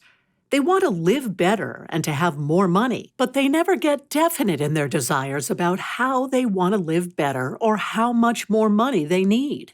In fact, many people hesitate to get definite, fearing that they are telling God what to do. But as Dr. Emily Cady once wrote, desire is God tapping at the door of your mind, trying to give you greater good. If you suppress those deep desires, they have no constructive outlet and often turn into destructive channels expressed as neurotic tendencies, phobias, tension, or perhaps a suppression that finds outlet through alcoholism, mental illness, dope addiction, sexual imbalance, or other negative actions. The power of writing out one's desires and plans was first proved to me by my former boss, Joe Talley, a number of years ago. One day, just after he had been defeated in a congressional race, instead of feeling sorry for himself, he immediately got busy formulating a new plan. He stated his desire for larger law offices, his desire for the expansion from a 2-man firm to a 5- or 6-man firm, and the desire to increase the annual income he wished the firm to attain year by year for the next 5 years. At that time, I did not know that this was one of the most powerful methods for attaining success. It seemed so simple. Nevertheless, I watched his scribbled plan come to life and fruition. The law firm gradually expanded into a 5-man arrangement in which each attorney specialized in certain phases of legal practice. The firm moved from 2 small offices into spacious new quarters that occupied the entire floor of a modern new bank building.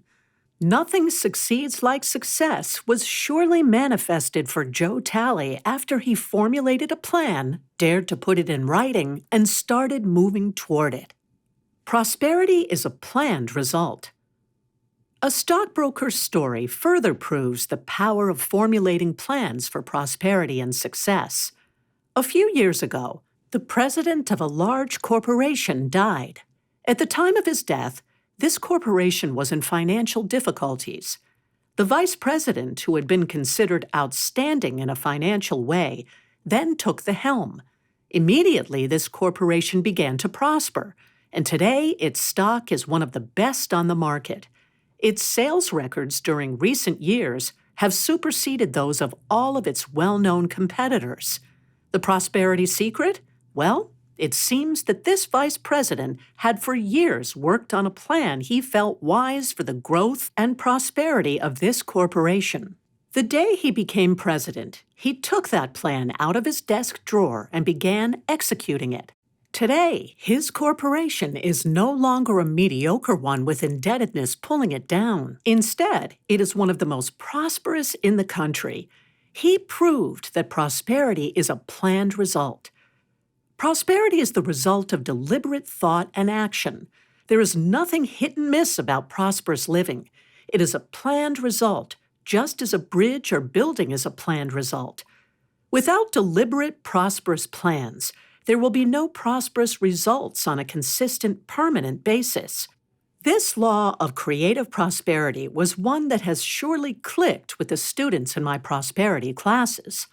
Many of the business people who attended told me that this one idea turned their previous faltering efforts toward prosperity into amazingly successful results. They had worked long and hard, but not in definite or specific ways. Then they discovered there was no reason to be afraid to ask for what they really desired. The Bible promises, "Ask, and it shall be given you. Seek, and ye shall find. Knock, and the door shall be opened." Matthew 7:7 ASV. Perhaps you are thinking that you do not really know what you want, that your desires are not that definite as yet. In that case, simply begin thinking about and even making lists of what you don't want in your life that is there. List the things you wish cleared up and eradicated from your life.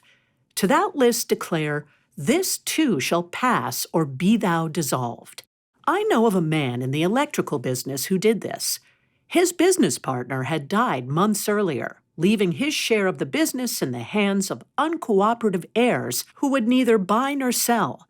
It was almost in desperation that the surviving partner began applying prosperous thinking. His main desire was either to buy the other half of the business or sell his half. He simply wanted to dissolve the deadlock which was costing the business money, and he wanted to eradicate the unpleasantness, confusion, and uncertainty of his business situation. Within a month after he wrote out notes about the unpleasantness and uncertainty being dissolved, he received word from a lawyer that his partner's heirs would sell. They did immediately, with no further ado. A prosperity formula. One group of business people that experimented with me on prosperous thinking during a recent recession did this. They first wrote out their desires for 6 months hence, and then wrote out their desired achievements for each month of the 6. Each week, they added to their list or changed their list of desired results as they felt led. In some instances, they changed the list completely, expanding their desires or crossing off desires that no longer appealed to them. Then, each week, the class members brought these listed desires to class. No one ever saw these individual lists except each student. We began each class period by privately taking our lists in hand and verbally declaring together concerning them, "I am the rich child of a loving Father. All that the Father has is mine to share and to experience. Divine intelligence is now showing me how to claim my own God-given wealth, health, and happiness. Divine intelligence is even now opening the way for my immediate blessings. I have faith that all that is mine by divine right now comes to me in rich abundance. My rich blessings do not interfere with anyone else's good, since God's rich substance is unlimited and everywhere for all to use. There is no delay. That which is not for my highest good now fades from me, and I no longer desire it. My God-given desires are richly fulfilled now in God's own wonderful way. The students were also instructed to spend at least 15 minutes a day pouring their verbal prayers and blessings, which we will talk about in the 6th chapter, upon their listed desires and daily to work on their lists, revising, changing, expanding them. They were asked to do very definite things, such as listing the amount of money they wished to make for the day, week, or month. They were also asked to place a time limit and definite dates by which they wished the fulfillment of their desires. They were further instructed not to wonder, doubt, or question how their rich good was to be fulfilled, but they were to stay busy putting the creative laws of prosperity into action in these simple ways. The results they attained were fabulous, and I have received letters from people all over the world who read of this creative method of prosperity and who tried it with similar prosperous results. As the group worked with their lists, revising and changing them, we often affirmed the words of Goethe, "What you can do or dream you can, begin it. Boldness has genius, power, and magic in it." We often declared, "What we can conceive, we can achieve with the help of God." And we often reminded ourselves of this truth: every obstacle rushes to get out of the way of the man who knows where he is going, and all the world seems on the side of the man who tries to rise.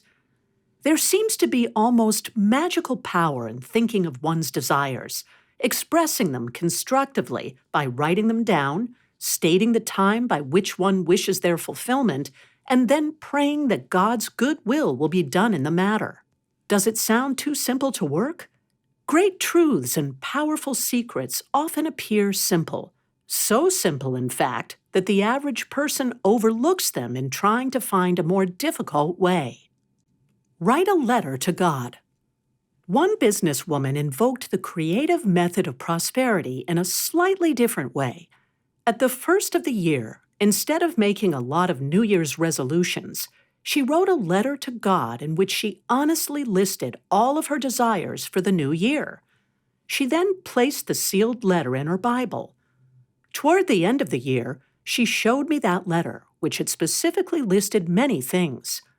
All of the big desires she had expressed had been fulfilled. She was widowed and had expressed a desire to marry happily again. Toward the end of the year, I performed a private wedding ceremony for her and the bridegroom, whom she had met through friends after writing out that desire. She also had stated in the letter her desire for a better home. The bridegroom gave it to her. Her other big desire had been for a better job. In the middle of the year, that too had come forth as a pleasant, satisfying, higher-paying position. But I must caution you, be honest with yourself when you write out your desires. Express, as did this woman, your really deep feelings. Don't write out what somebody else wants for you or what you think you should desire. Be honest with yourself and your Maker if you really want happy results. I know of another businesswoman who wrote a similar letter to God at the first of the year, but instead of writing out her deep and big desires, she listed in a lukewarm, half-hearted way some of her surface and smaller desires. The things really gnawing at her heart were not even mentioned, and nothing happened. Because she had kept her really deep desires locked within her, there had been no opened channel through which God's substance could pour forth its rich good for her. A loving Father always wants you to have better than the best that you are now experiencing, because the kingdom of heaven is at hand if you wish God's help in experiencing it. The least you can do is to be honest with Him and with yourself. Otherwise, you block any possibility of fulfillment. Perhaps you are thinking, yes, but what if my desires are not of the highest? Should I still be honest and list them? Certainly, because by being honest, you are releasing them instead of suppressing them. And as you release and face them, a loving Father can help you readjust them for good. I have observed this principle work in counseling people who wanted spiritual help, but who would perhaps feel that their problem was embarrassing or shocking. They would speak of their lesser problems, but would keep the thing which was really bothering them locked tight within them. It was only when they got at the heart of their problems that the answer and divine solution would come forth. Make a daily list. The creative method of writing out one's desires proved so effective for a friend who has a modeling school that she recorded on tape specific instructions about making lists, revising them daily, etc. She plays that tape as a part of her modeling school course of instruction. The result? Scores of her students have obtained jobs of their choice in fashion modeling, as well as in television and radio work, after faithfully making specific lists of the work they desired, the pay they desired, the hours they wanted to work, and the working conditions they hoped for. Another simple but effective way of invoking the creative law of prosperity is by beginning and ending your day making notes and lists. In the morning, I always sit quietly for a few minutes, often with a cup of coffee, while I think of my day and the many big and little things I wish to see accomplished by myself and others. I make lists of those desired accomplishments. It takes only a few minutes, which is time well spent, because I then feel in control of my day. I usually write a note of thanks to God at the end of that list for the divine fulfillment and the divine achievements. It is amazing how many things are taken care of for me without my doing anything more than listing them and giving thanks for their divine fulfillment. In like manner, at the end of the day, I take another few minutes, go back over the day, and write thank you notes to God for blessings received and the good accomplished. I usually also begin thinking of the following day and make some notes concerning its perfect fulfillment. It seems to assure me of a peaceful mind and a restful night.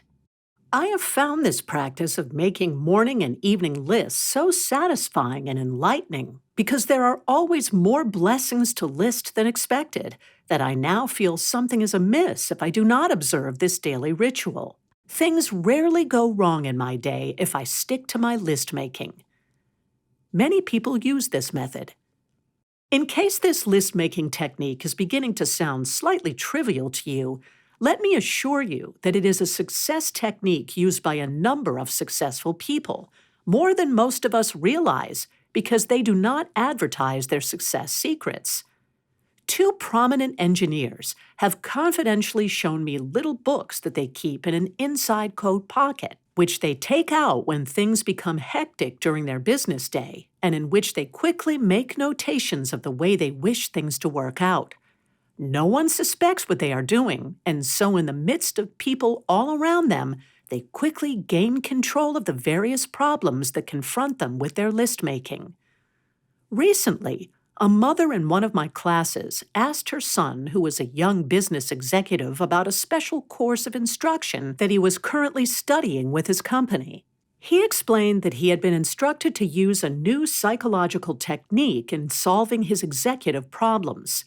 This course had taught him that the proper modern method for solving problems was to sit down quietly, write out the problem, write out what he considered the highest and best solution, then tear up his notes and relax, knowing that his solution or something better would work out, since he had been able to work out a possible solution in his mind and on paper.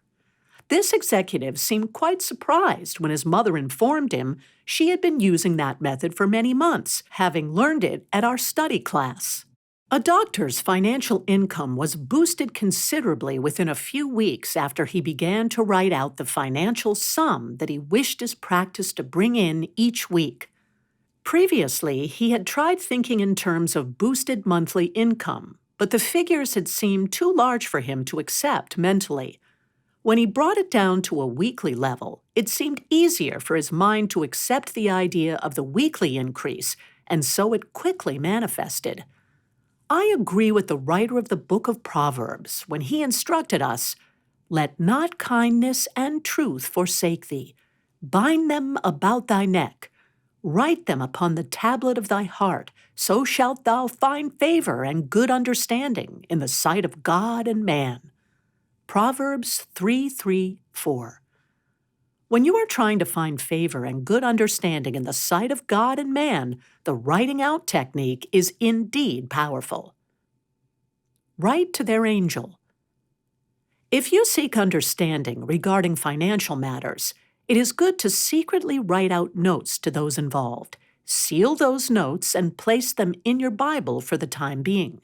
The mystics used to teach that everyone has an angel or higher self, and that when we cannot reach that angel in the usual ways, we should secretly write to it. In fact, the mystics even went so far as to describe 7 types of people with whom it is easier to deal satisfactorily by writing their angel than by trying to reason with them in the usual ways. Perhaps you are thinking, I am sure that is fine mysticism, but how practical is this angel writing method? Well, you should realize that anyone you are having difficulty with, you have not been able to reach in the usual ways.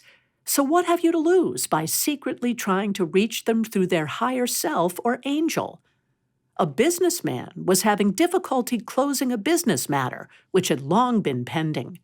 Everyone involved was quite congenial and wished to conclude this matter, except one man who kept changing his mind and who seemed quite unsure about everything. This man kept things unsettled. In desperation, this businessman decided to try the angel writing method.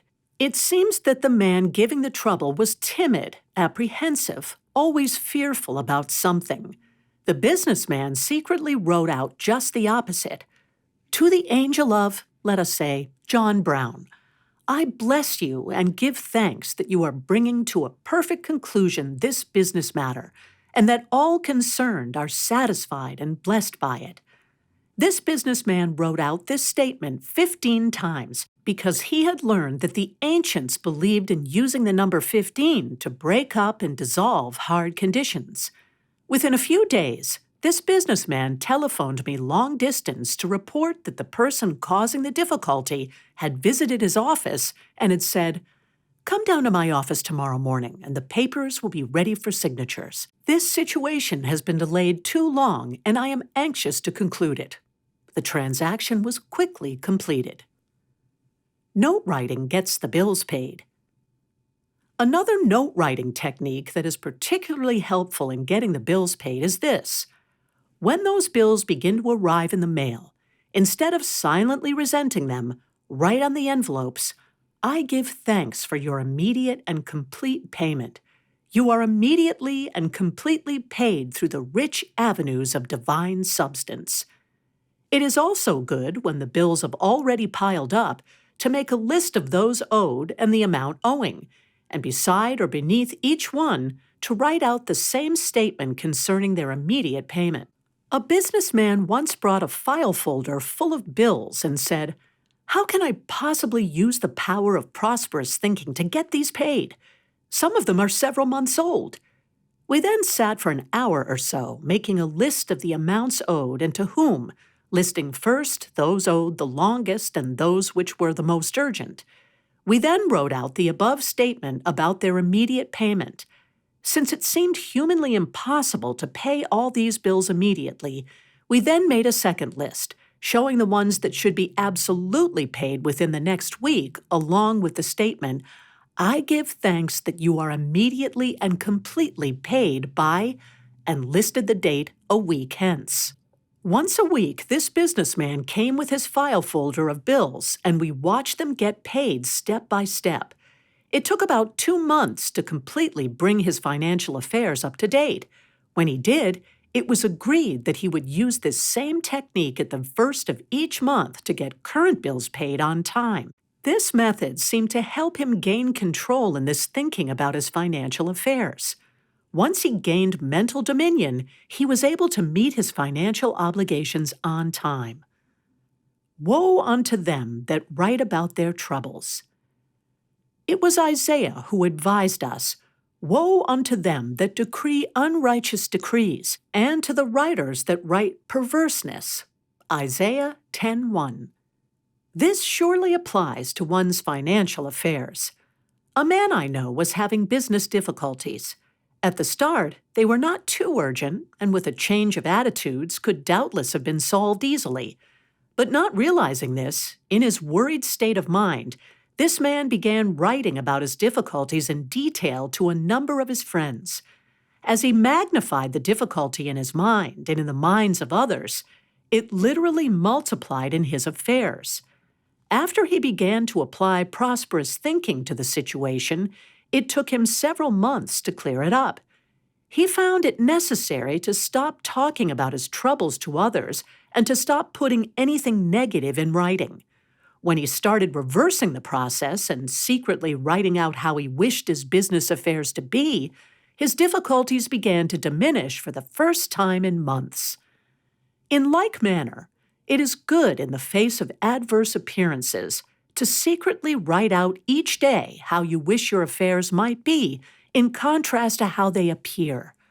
Not only does that help your mind to accept the improvement you desire, but it is as though your written-out desire goes out into the ethers and is subconsciously tuned in on, and everyone concerned begins to cooperate and help. Again, it may seem a mystical method, but if it produces practical, helpful results for you, why not dare to be a modern mystic? Gain control of your past and future. It is also good to gain control of the past or future by writing out statements concerning them. I find in counseling people that many are still living in the past and regretting past mistakes. But the backward look keeps you from going forward and making present and future progress. I also realize that many fine people are afraid of the future. In either event, write out how you wish things might have been concerning some past mistake, or how you wish your life to be in the present and in the future. When you write out notes about how you wish past events might have been that have proved disappointing, it seems to take the sting out of the memory of those events.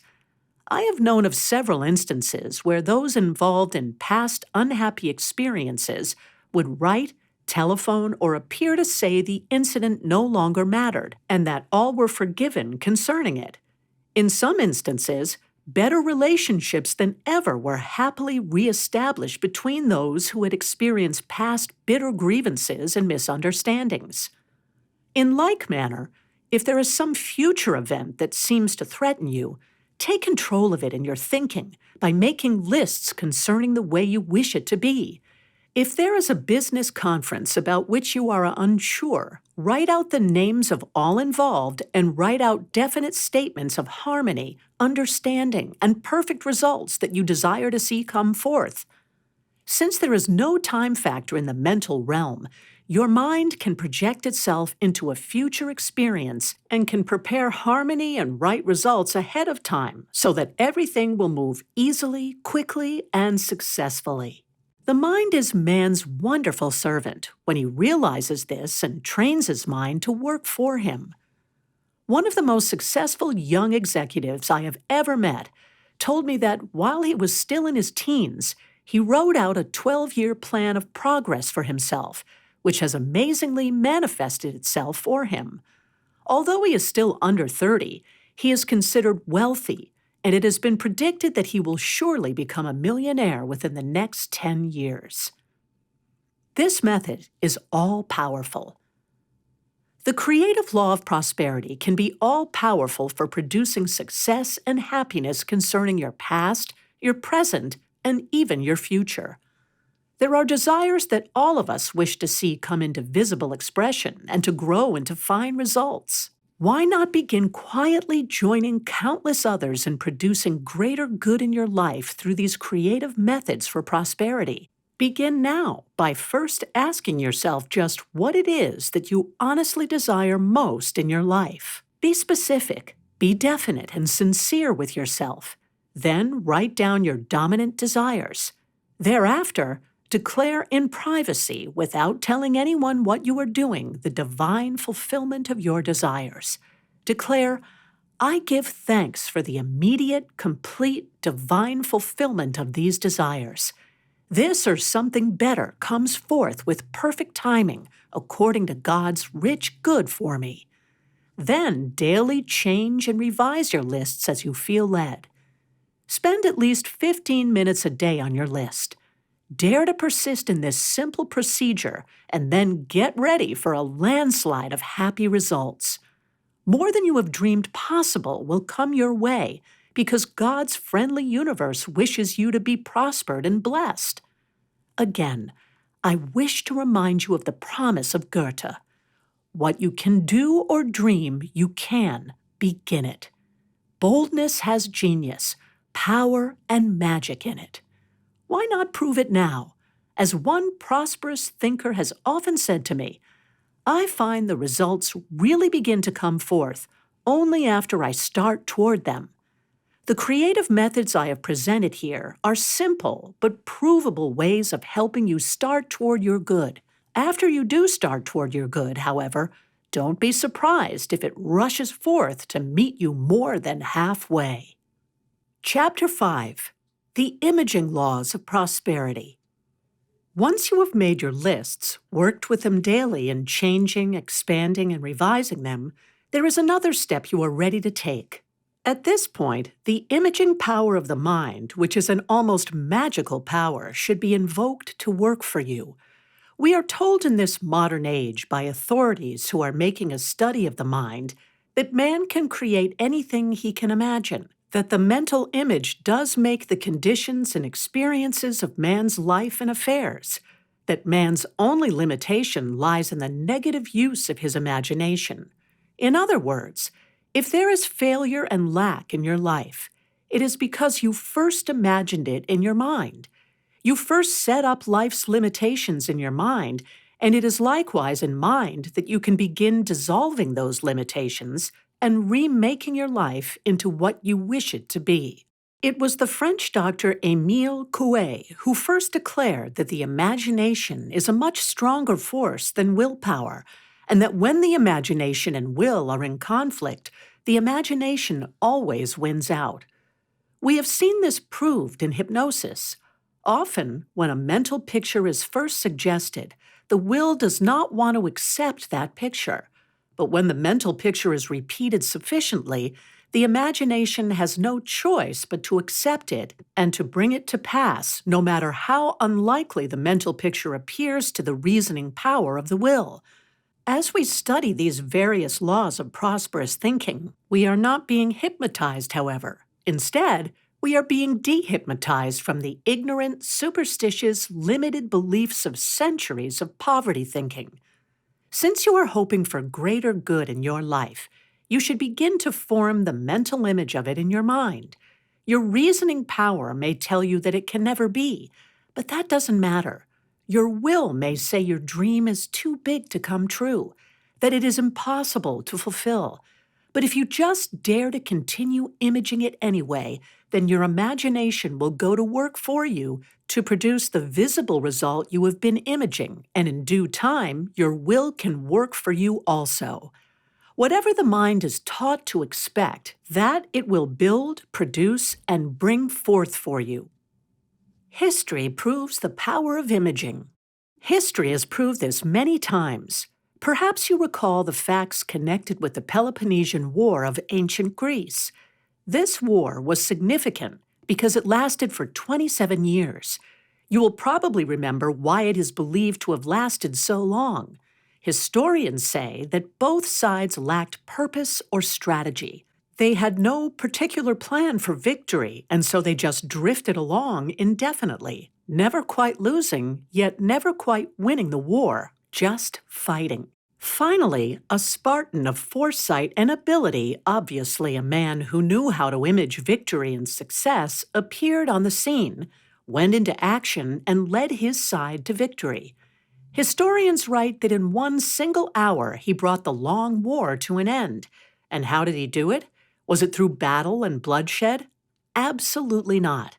Instead, he led the enemy to believe that they had his ships and men cornered at the entrance of the Dardanelles. There he waited patiently for 4 days until the enemy became sure of themselves, thinking that his silence signified weakness and inability to fight.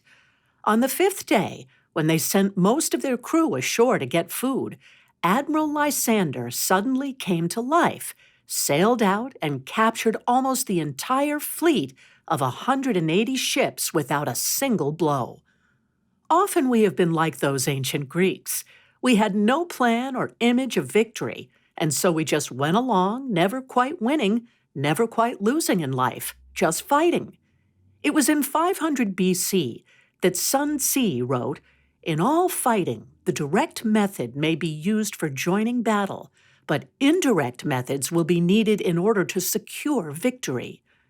When you use the all-powerful imaging power of the mind to envision your good, you are using the indirect method that will secure the victory over life's problems for you. Instead of battling with poverty, failure, and financial lack, which often only multiplies your problems, begin using the indirect method, that of quietly, deliberately, and persistently imaging your good. Success is created mentally first. In the book of Genesis, we are told how Joseph proved the power of the imagination for success and prosperity. From him, we learn what to do and what not to do with our imagination. In Joseph's dreams at the age of 17, he had dominion over the situations about which he dreamed. In one dream, his brothers' sheaves were bowing down to Joseph's sheaf. In another dream, the sun, moon, and stars were honoring Joseph. These dreams were symbolic of the dominion Joseph was to have later as prime minister of Egypt. Joseph dreamed of dominion, and so must you. Joseph dreamed of dominion when he seemed to have none, and so must you. Success is created mentally first. But Joseph made the mistake of telling his dreams to his jealous brothers, who resented his claims of dominion, so they sold him for 20 pieces of silver to some Ishmaelite merchants on their way to Egypt.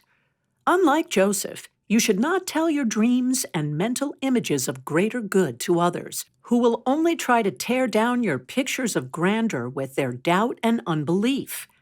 After Joseph was sold into Egyptian slavery, he apparently continued to image better than the best he was then experiencing. He proved that vision is victory. He also proved that the victim can become the victor. When he arrived in Egypt, he had to meet a number of unjust experiences before the tide turned for him. Only after years in prison and many tribulations did Joseph become prime minister of all Egypt, second in command of the most powerful empire of that age. Persist in picturing success. Sometimes the imaging power of the mind produces immediate results for you. But if, like Joseph, it takes longer, you can be assured that the results will be even bigger when they do come, provided you do not get discouraged and give up. The longer it takes your mental images to produce results, the bigger they will be if you hold on to them. The truth of this was recently brought to my attention by a businessman who revealed to me how the imaging law of prosperity took him from a truck driver's job to wealthy retirement in 10 years. In 1940, this man was a truck driver. He lived in a rented house with his wife and children. They did not even own a car. He was making $25 a week and barely getting by. Then he heard about the imaging power of the mind, and he decided to find out if it really was as powerful as it was reported to be. He began mentally to image the standard of living he wanted for himself and his family. He decided that he wanted his own business, that he wanted to be financially independent, that he wanted to own his own spacious, comfortable home, that he wanted to own at least 2 cars, that he wanted his wife to feel completely free to shop anytime she wished, without having to pinch pennies out of the grocery money or run up charge accounts all over town. In every possible way, he mentally imaged a high standard of living and income for himself and his family. Within a year, he had been made a sales manager instead of a truck driver for his company. But he still did not have the house, cars, or his own business and financial independence. When Christmas came that year, he said to his family, "I believe that by next year at this season, we will have our own home and our own car sitting in the driveway." But at the next holiday season, a year later, they were still living in a rented house with no car of their own. His children then reminded him of his previous prediction, and he replied, "Don't give up hope. Perhaps I made that prediction a little too soon, but we will have those blessings, and soon." By the next holiday season, they had moved into a new home, and there was not one, but two cars in the driveway. This man stated that after he began imaging the prosperous standard of living he wished, while still a $25 a week truck driver, it actually took him 2 years to convince his own thinking that it was possible and to get his mind to accept those rich mental pictures. But he declared that after his mind was fully convinced he could become prosperous, it was like breaking a hard shell. Suddenly, success began to come so fast he could hardly keep up with it. It was then that the house and two cars appeared. This man further stated that it took him 6 years from the time he began to image a high standard of living to completely achieve his goal. But within 6 years after he began imaging prosperity on a grand scale, he had attained it in the insurance business. Within 10 years, he had made so much money, he retired. In fact, he concluded his story on the imaging power of prosperity by saying, "I went from a penniless truck driver to a fortune in insurance in 10 years. But that was only my first fortune. I have now tired of retirement and plan to make my second fortune during this next 10-year period through the same method, by imaging it." The power of a master plan. Charles Fillmore once described the terrific power of the imagination when he wrote, "Imagination gives man the ability to project himself through time and space and rise above all limitations." One of Mr. Fillmore's sons, who is an architect and official of Unity School of Christianity, proved that this can be done. In 1926, Rickard Fillmore drew up a master plan for the growth of Unity Village. In this master plan, he drew all of the buildings, walkways, fountains, and even the shrubs that were to beautify Unity School. Finally, in 1929, two of the buildings, the Unity Tower and the Silent Unity Building, were completed. Because of economic conditions during the Depression era that followed, no more building was undertaken for 11 years. But Rickard Fillmore persisted in his vision by going right ahead and landscaping the grounds, even filling in shrubs around the future buildings. I remember hearing him tell at Ministers' Conference how he sat in his office located in the Unity Tower during those years of non-building, and how he would look out over the Unity grounds where the prospective buildings were to be erected. He would image them as already there, picturing how they would look in every detail. After years of his faithful imaging, beginning in 1940, a number of other beautiful buildings were constructed. The beauty of Unity Village is now enjoyed by visitors from all over the world who can behold what the imaging power of the mind has accomplished there. Make a wheel of fortune. Truly, nothing is impossible for the imagination to accomplish. But perhaps you are thinking, I am not yet well versed enough in the imaging power of the mind to get results as you have described. Isn't there some simple way I can begin training my imagination to produce such results for me? Yes, there is. An engineer in my first prosperity class devised a practical method for training the imagination to produce rich results. He designed a wheel of fortune to help project his mind through time and space, thereby rising above present limitations and bringing forth happy results. After this engineer began to use the imaging power of the mind through his wheel of fortune, he went into a multi-million-dollar construction job, which he is still working on in the Midwest. This wheel of fortune he designed has fascinated and helped scores of people. For instance, some ministerial friends of mine told me that they used his wheel of fortune idea for a short period and realized a lifetime dream by taking a trip to Europe. Another ministerial friend told me that after she made a vacation wheel of fortune, she was able to take her sick mother to Florida in the middle of winter for the warm sunshine which the doctors had prescribed for her. Through a series of events that brought about that Florida trip, they were offered a friend's house on the beach at the height of the winter season free of charge. There they made friends with neighbors who invited them into their homes for happy social events during their stay. Another result was that this minister was given a beautiful fur coat by one of these new friends just before she returned home to the cold weather. Actually, the Wheel of Fortune idea is a very simple method for putting the imagination to work for you. The engineer made his Wheel of Fortune in this way. On a large piece of poster board, he drew a round circle that encompassed most of the space. In the center of this circle, he placed a picture of some religious idea or scene that denotes a higher power. This could be a picture of the Bible, a picture of Christ, the Lord's Prayer, or whatever religious symbol means most to you. Under this center circle, he typed the following words: "Divine intelligence is in charge of my life. I am now open, receptive, and obedient to its rich instruction and guidance." This formed the innermost part of his Wheel of Fortune. This idea was its hub.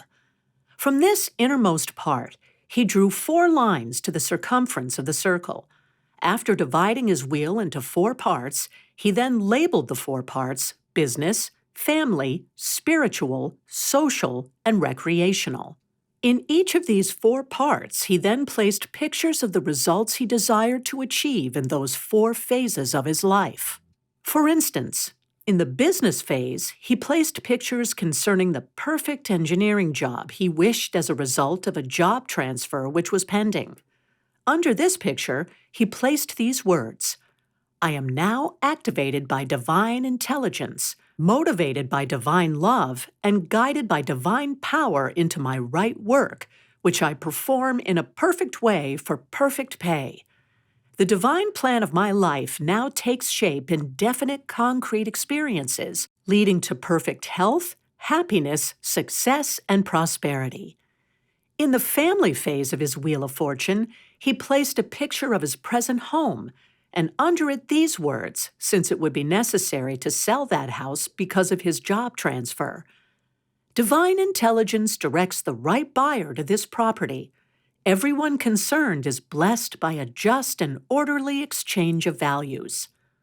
He also placed the picture of a new home, and under it these words: "Divine intelligence knows our need, knows where the right house is, and knows how to manifest it to us at the right time." To help his wife through the transition period of moving and readjustment that would come as the result of this job transfer, he placed her picture in this area too, and under it these words: "My wife is now motivated by divine intelligence and divine love. She is also guided by divine power, which now manifests in her every experience as perfect health, happiness, abundance, and success." For their ability to go forth to new experiences in faith, he placed on their Wheel of Fortune the picture of a door, and under it these words: "As one door closes, another bigger and better door opens." In the social and recreational phase of his Wheel of Fortune, he placed the picture of a sandy beach with an ocean background, under which went the prayers: "We give thanks for the divinely planned vacation, under divinely planned conditions, with a divinely planned and divinely manifest supply." For his general prosperity, he added these words: "I am now guided by divine intelligence so that divine order is established and maintained in all my financial affairs." In the last part of his Wheel of Fortune, the spiritual phase, he placed the picture of a church under which he wrote: "I am grateful that faith abides in my heart and that I am divinely guided to the right church in my new surroundings." Near these words, he also placed the picture of a Bible. He then placed this Wheel of Fortune with its pictures and words in a spot where he could privately view it and go over it every day. These simple words and pictures helped his imaging power of the mind to go to work for him. In a few weeks, he was informed that his job transfer would be the biggest promotion he had ever received. For the first time in his engineering career, he would enjoy complete freedom of action, with responsibility only to the vice president of the company. As he continued to view his Wheel of Fortune, he became so confident that their present home would be sold on time that he and his wife went to the new job assignment in a distant state and immediately found the perfect place to live.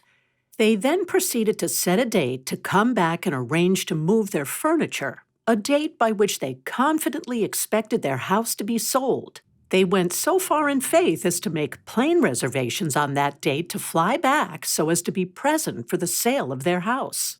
After they confidently set the dates and made their plans, everything they had expected began working out on time.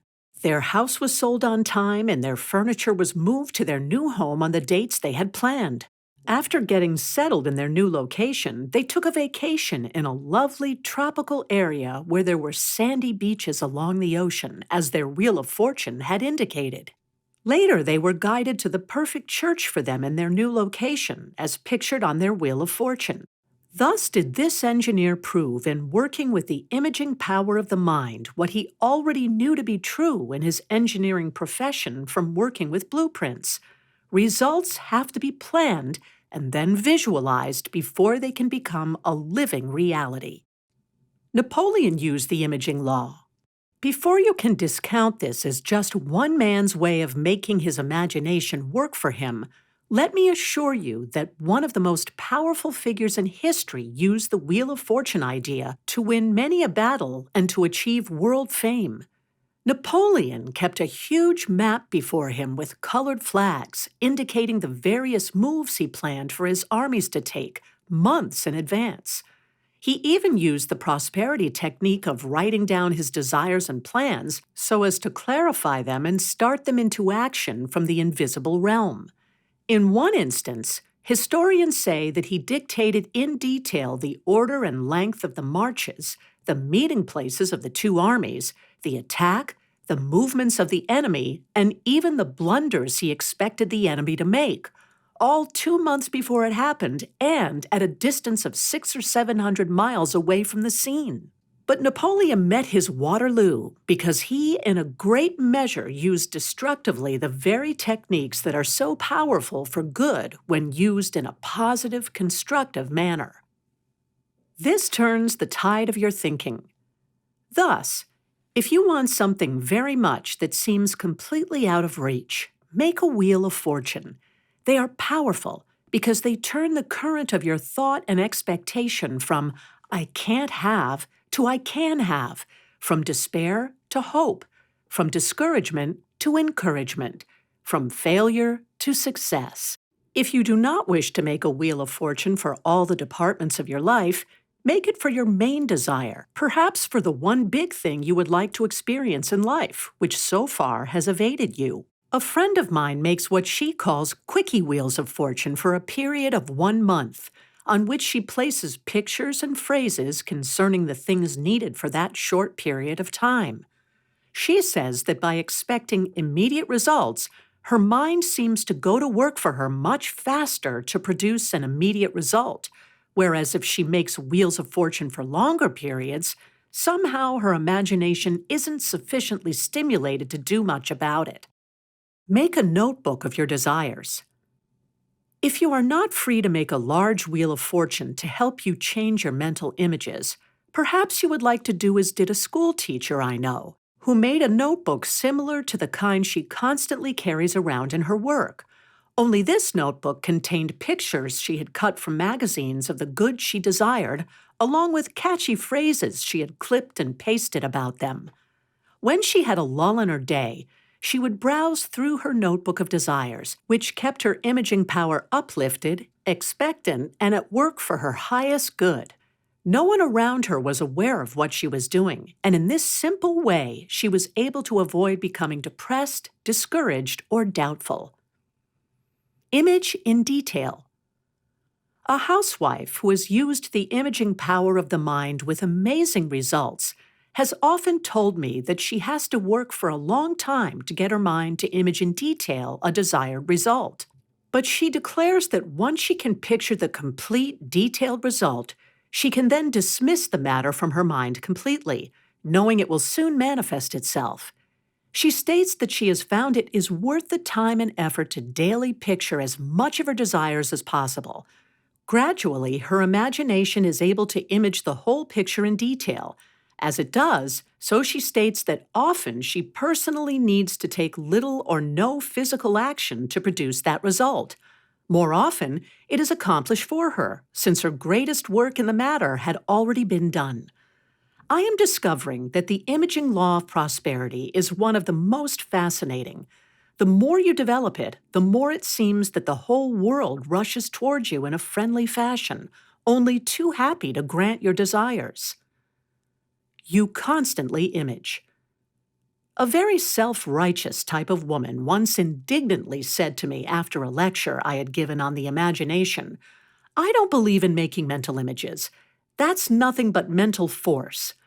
I tried to explain that she was constantly making mental images whether she wanted to or not, because the mind thinks through mental pictures. It is the natural action of the mind. But this indignant woman just rushed out. Later, I began to receive reports of what a hard time she was having financially.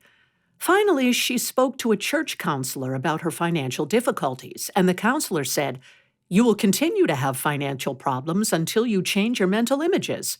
You are thinking about, talking about, and picturing financial lack, and your mind is producing what you are imaging. Change your images and think, talk, and picture plenty, and you shall have it." This time, the woman was desperate, and so she began to image prosperous results. Soon, she began to experience them. In due time, her attitude had changed completely, and she became a beautiful, harmonious, prosperous individual whom everyone loved, whereas she previously had been avoided on every hand because of her constant recitation of financial woe. I agree with that lady that we can use the imaging law of prosperity as mental force if we try to force good to us that belongs to someone else. If we mentally image what belongs to someone else as ours, we are asking for trouble. We never need to image someone else's good as being taken from them and coming to us. What belongs to another is not ours by divine right. If it was, it would have been given us in the first place. And since it is not ours by divine right, it would do us no good if we got it. How to image unselfishly. You need not covet another person's blessings because his blessings would not satisfy you even if you had them. What belongs to another never quite fits your needs. Instead, when you see something another has that you would like to have, do not covet it or mentally try to image and force it to you. You should realize that his good that appeals to you is simply an indication that similar good is on the way to you and that you can have it. To help bring it to pass, declare to yourself, "I too am in contact with the source of that good. The divine equivalent of that good is now on its way to me, and I gratefully accept it. My own similar God-appointed blessings now appear. They are satisfying and appropriate, and for this I give thanks." Truly, there is no danger in using the imaging power of the mind unselfishly. It is only when you use it selfishly to try to force from another that which you desire that you run into difficulties. In like manner, you should never mentally image for another that which you would not want to experience yourself, since the mental image you send out inevitably comes back to you. Instead, you should image health, wealth, and happiness for others as well as for yourself. Image success in family problems. A distraught mother whose son's behavior had been especially disturbing began sitting quietly every day and mentally imaging him as she wished him to be. She thought of him as standing in a pool of light and love, as being calm, peaceful, confident, harmonious, happy. She stopped trying to make him that way in any of her outer actions or words. Gradually, he began to express those qualities and became calm, peaceful, confident, and harmonious, so that in a few months he hardly seemed the same child. I have noted in talking with a number of women whose husbands would go astray and get interested in other women that almost inevitably it happened after the wife began to image her husband as interested in another woman. One wife whose husband had strayed early in their marriage came to me feeling very sorry for herself because she was going through the third other woman experience. As I closely questioned her, I realized that she had begun to wonder what she would do if such a thing happened early in their marriage, and soon it did happen. It happened 3 times before she realized that she had imaged each experience for her husband, and thus she had helped bring it forth. Be careful what you image for yourself or those who are receptive to your mental images, because it will surely happen. You should always give others the benefit of only good mental images. Often, life's results are the difference between constructive and destructive mental images that you entertain for yourself and others. The writer might have been describing the power of mental images when he wrote, "Two men looked out from prison bars. One saw the mud, the other saw the stars. What we see depends mainly on what we look for." Image success in financial affairs. I would also suggest that you begin daily developing your imaging power for prosperity and success by taking a little time at the beginning or end of the day, perhaps when you are writing out your plans and notes, to image them in definite form mentally. In other words, if there are bills you are listing to be paid after making your notes, sit quietly and image the checks already written to those owed in the specific amount. Mentally image yourself putting those checks in envelopes and dropping them in the mailbox. If there is a definite need for some specific amount of money, mentally image a check written out to you showing a current date and showing the amount of money needed as received on that check. Your imagination loves to be given definite pictures to build and form, which the subconscious mind then gratefully accepts and gets busy producing as definite results for you. Actually, you have been using your imaging power all the time, and perhaps you used it to image lack of money, lack of success, and all the things you don't really want in life. Take your wallet and checkbook in your hands during your quiet time. Closing your eyes, mentally image bills of a large denomination bulging from the wallet. Mentally image your deposit slips showing large amounts of money being deposited into your bank account. Image, image, image, all the good that you wish to experience. I know of a businessman who had gone through a period of severe financial lack and who felt he could no longer endure the privations. Realizing the imaging power of the mind, he purchased some play money and placed the bills of large denomination in his wallet so that every time he opened it, his eyes would first see those large amounts. He declared that soon his imaging power had accepted the picture of large amounts of money in his wallet rather than the previous image of lack. He further stated that never again did he find himself without sufficient money in his wallet to meet his needs. Image for travel. A friend of mine remembered the imaging power of the mind when she wished to travel around the world. She purchased a dress, the pattern of which depicted a map of the world. She wore this dress often, thinking of the trips she would take. Very soon, someone started a travel fund for her with a gift of money. As the fund gradually increased, she talked with a travel bureau and tentatively decided upon a trip to Europe.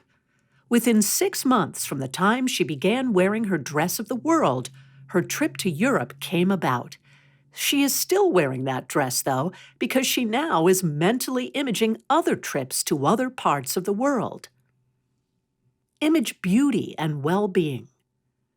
Mentally image the way you personally wish to dress, look, act, react. Give other people a success and beauty treatment by picturing them as prosperous and successful. I often give people a private beauty treatment by mentally viewing them as wearing more beautiful clothes. It is amazing how often they appear soon in the very clothes I had pictured for them. This is a good way for a man to get his wife to wear better-looking hats. Instead of fussing about the ones she currently wears, he should image her hats and appearance as he wishes them to be. It will surprise him how fast she will subconsciously respond. The more you use the imaging power of the mind, the more delightfully will it work for you. You are constantly imaging, whether you have been aware of it or not. So why not take conscious control of your imaging power and produce the health, wealth, and happiness that is yours by divine right? Image your true desires. Let me remind you of something mentioned in the last chapter. Don't compromise in your mental images. Image what you really want, not just what you think you can probably have. Pay no attention to your will and reason, which will try to talk you out of your mental images. Your active imagination will soon take control of your will and put it in its place, if you will first take control of the imagination by feeding it the mental pictures of what you deeply and sincerely want. If you feed your imagination half-hearted, lukewarm mental pictures, that's the kind of results you will get. Since they will not be satisfactory, then you will have to start all over again, imaging what you really want. So do it in the beginning and save yourself double work. Truly, the image does make the condition, but it is up to you to make the image. Realizing this, you can now know that there is no need to fight or force your good to you.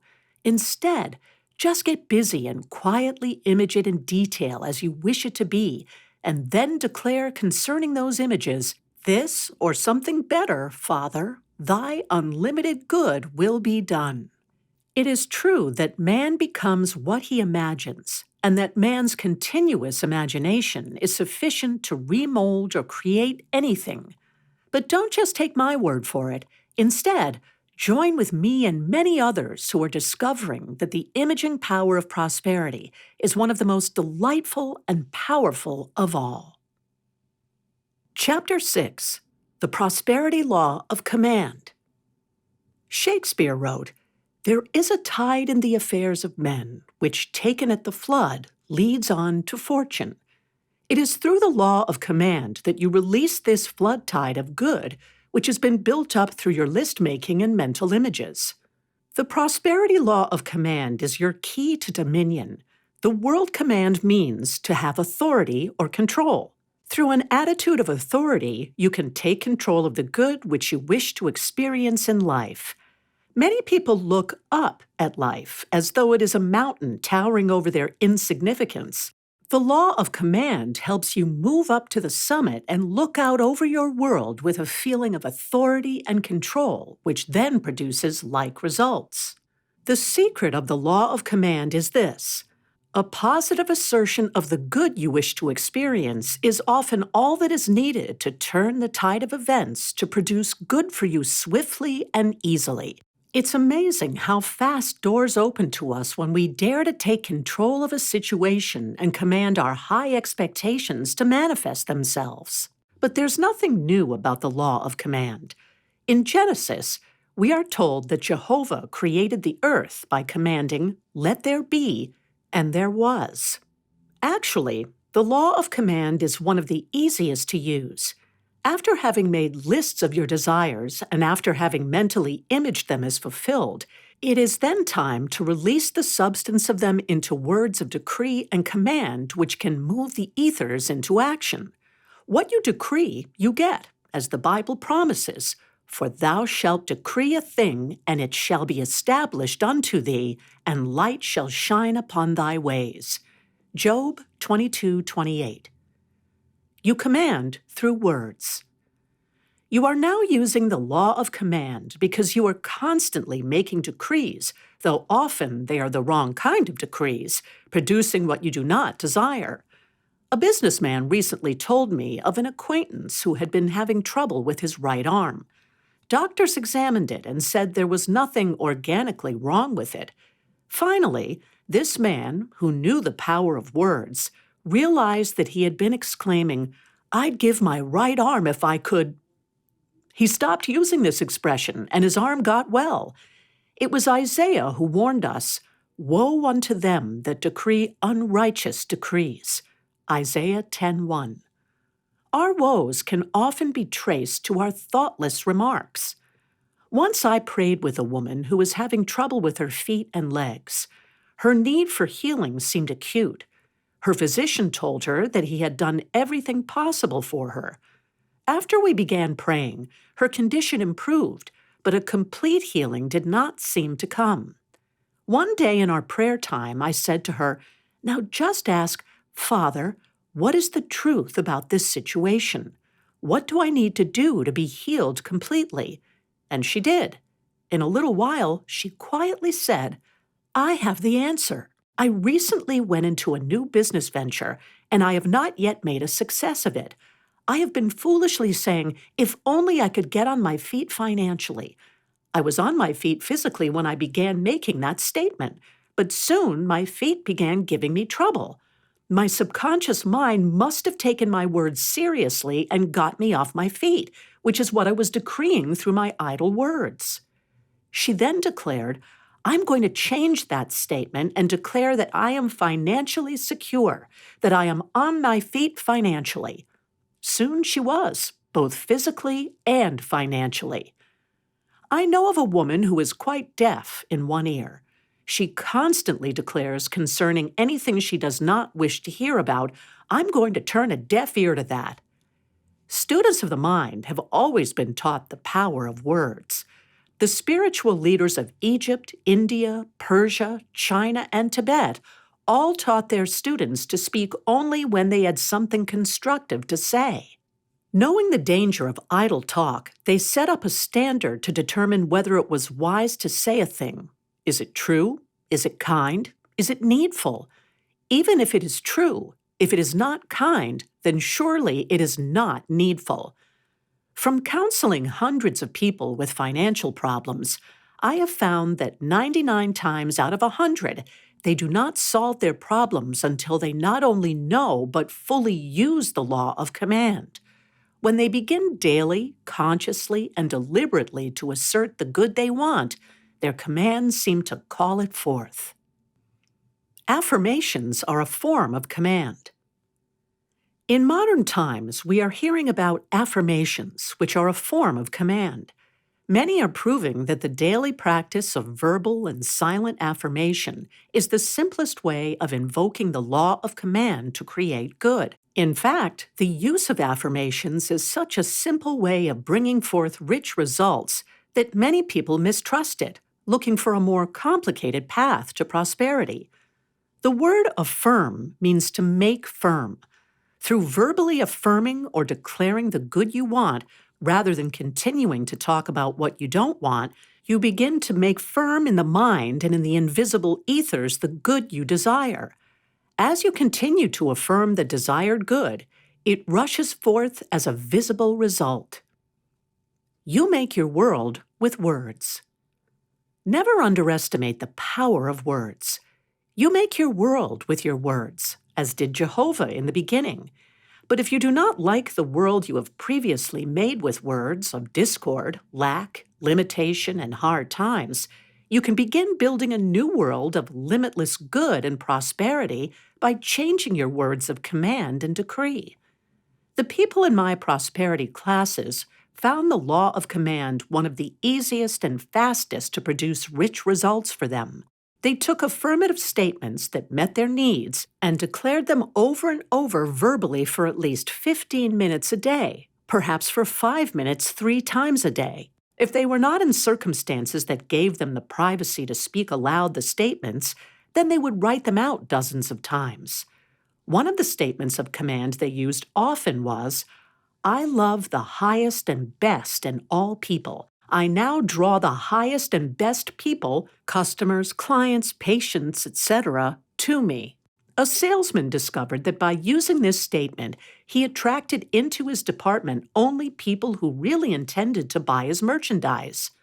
Daily, consistent use of this commanding statement also helped him make a number of sales that he previously thought he had lost.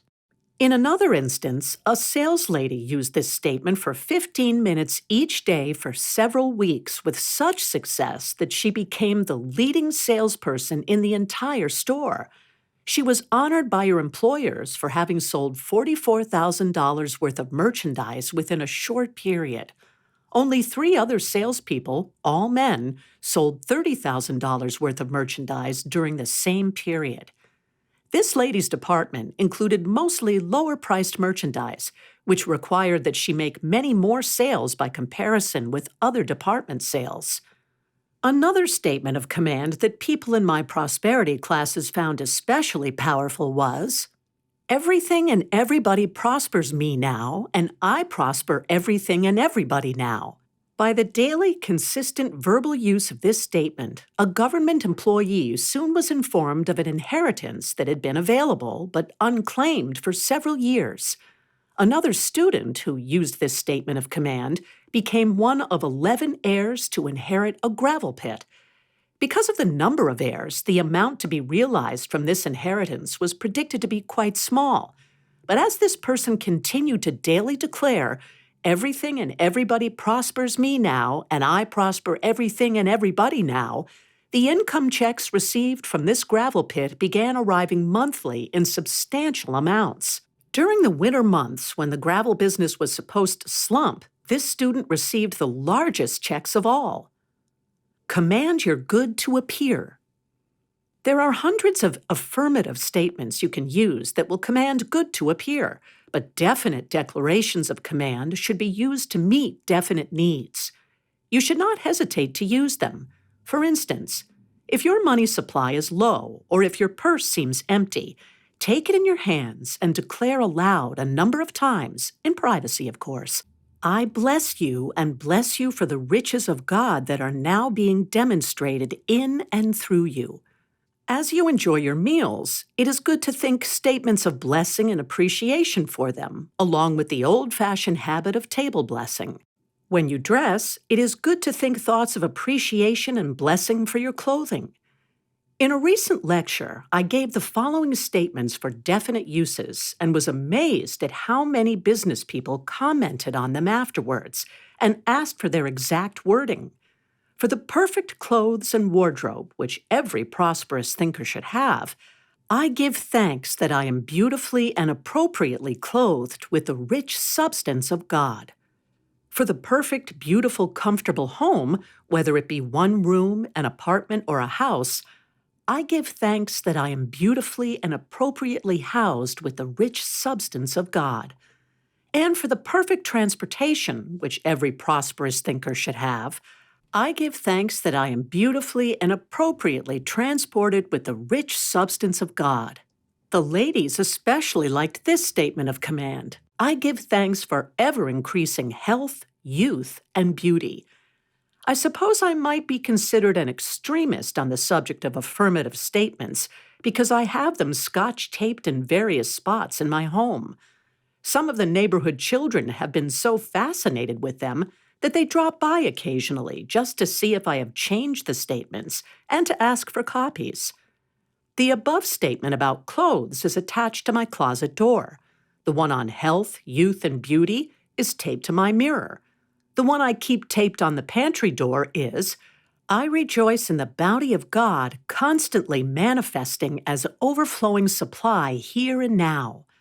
To keep down unnecessary telephone calls, which can be such a waste of time, near my telephone is this declaration of command. Divine order is now established and maintained. Harmony reigns supreme. It is good to begin the day with affirmative statements which help you to gain control of your day. I suggest this one. With praise and thanksgiving, I set the riches of God before me this day to guide, govern, protect, and prosper me. All things needful are now provided. My rich good becomes visible this day. So that you will speak words of prosperity and success each day, which is a form of commanding it to come forth, I suggest this affirmation. My words are charged with prospering power. Other favorite statements of command in some of my prosperity classes have been, for increased income, I give thanks that my financial income now increases mightily through the direct action of God's rich good.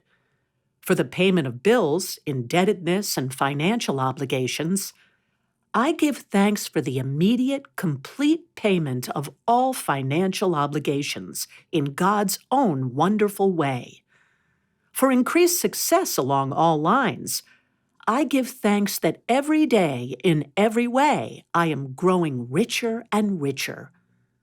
A statement of command that the business people found helpful for harmony in their homes and businesses was this: "Let there be peace within my walls and prosperity within my palaces." See Psalms 122:7. Affirmations are helpful to your work. A railroad employee told me how he used statements of command to help in his work. He was asked to repair a train engine that no one else had been able to adjust. When he heard of the various mechanics who had failed to repair this engine, he became apprehensive. But then he remembered the prosperity law of command. Before beginning work on the train engine, he went aside to a quiet place. From his wallet, he took this statement and went over it a number of times. "I am a child of the living God.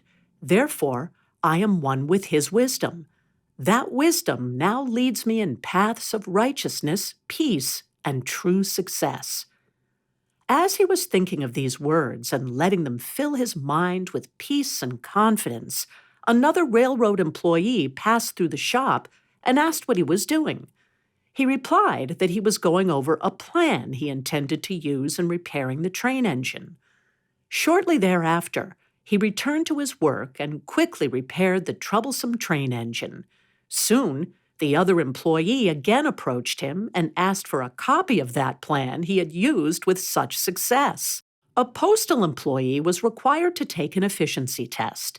He decided to take control of the experience rather than to fear it. He declared over and over, "Divine intelligence knows all I need to know, and divine intelligence now shows me all I need to know." His test proved that he was most efficient, and it was an easy experience for him. Recently, a man in New York City used a number of the foregoing statements of command. After reading an article that I had written on the subject, he reported these results. "At the time I read of the affirmative power of command, my business was in a state of great uncertainty. It soon developed that I was going to have to move out of the rent-free office I had been occupying. Through grace, I found a new and convenient office at a reasonable rate, but there was no new business in sight. It became clear to me that I must have absolute faith in God and go ahead with the radio production I had been planning, though I had not the faintest idea where the capital would come from to finance it. And there were personal and business debts to be paid as well. Then in the subway, on the way to work, I read your article containing a number of definite affirmative statements on prosperity and success. I began using all the affirmations in the article, and when I got to the office, I copied them off and continued using them. The next day, I was led to call an acquaintance in the financial world who had suggested a year before, in what I had taken to be an offhand remark, that I come around and see him sometime. When I called him, he wanted to see me immediately. We had lunch, and I laid before him my plans and told him how much money I would need. He immediately agreed to all my proposals, except that he refused to take as large a share of the profits as I was ready to give him, and the loan I needed, he insisted, must be interest-free. Exactly a week later, our charter having been filed in Albany and a check received for initial working capital, I was signing stock certificates as president of my new company.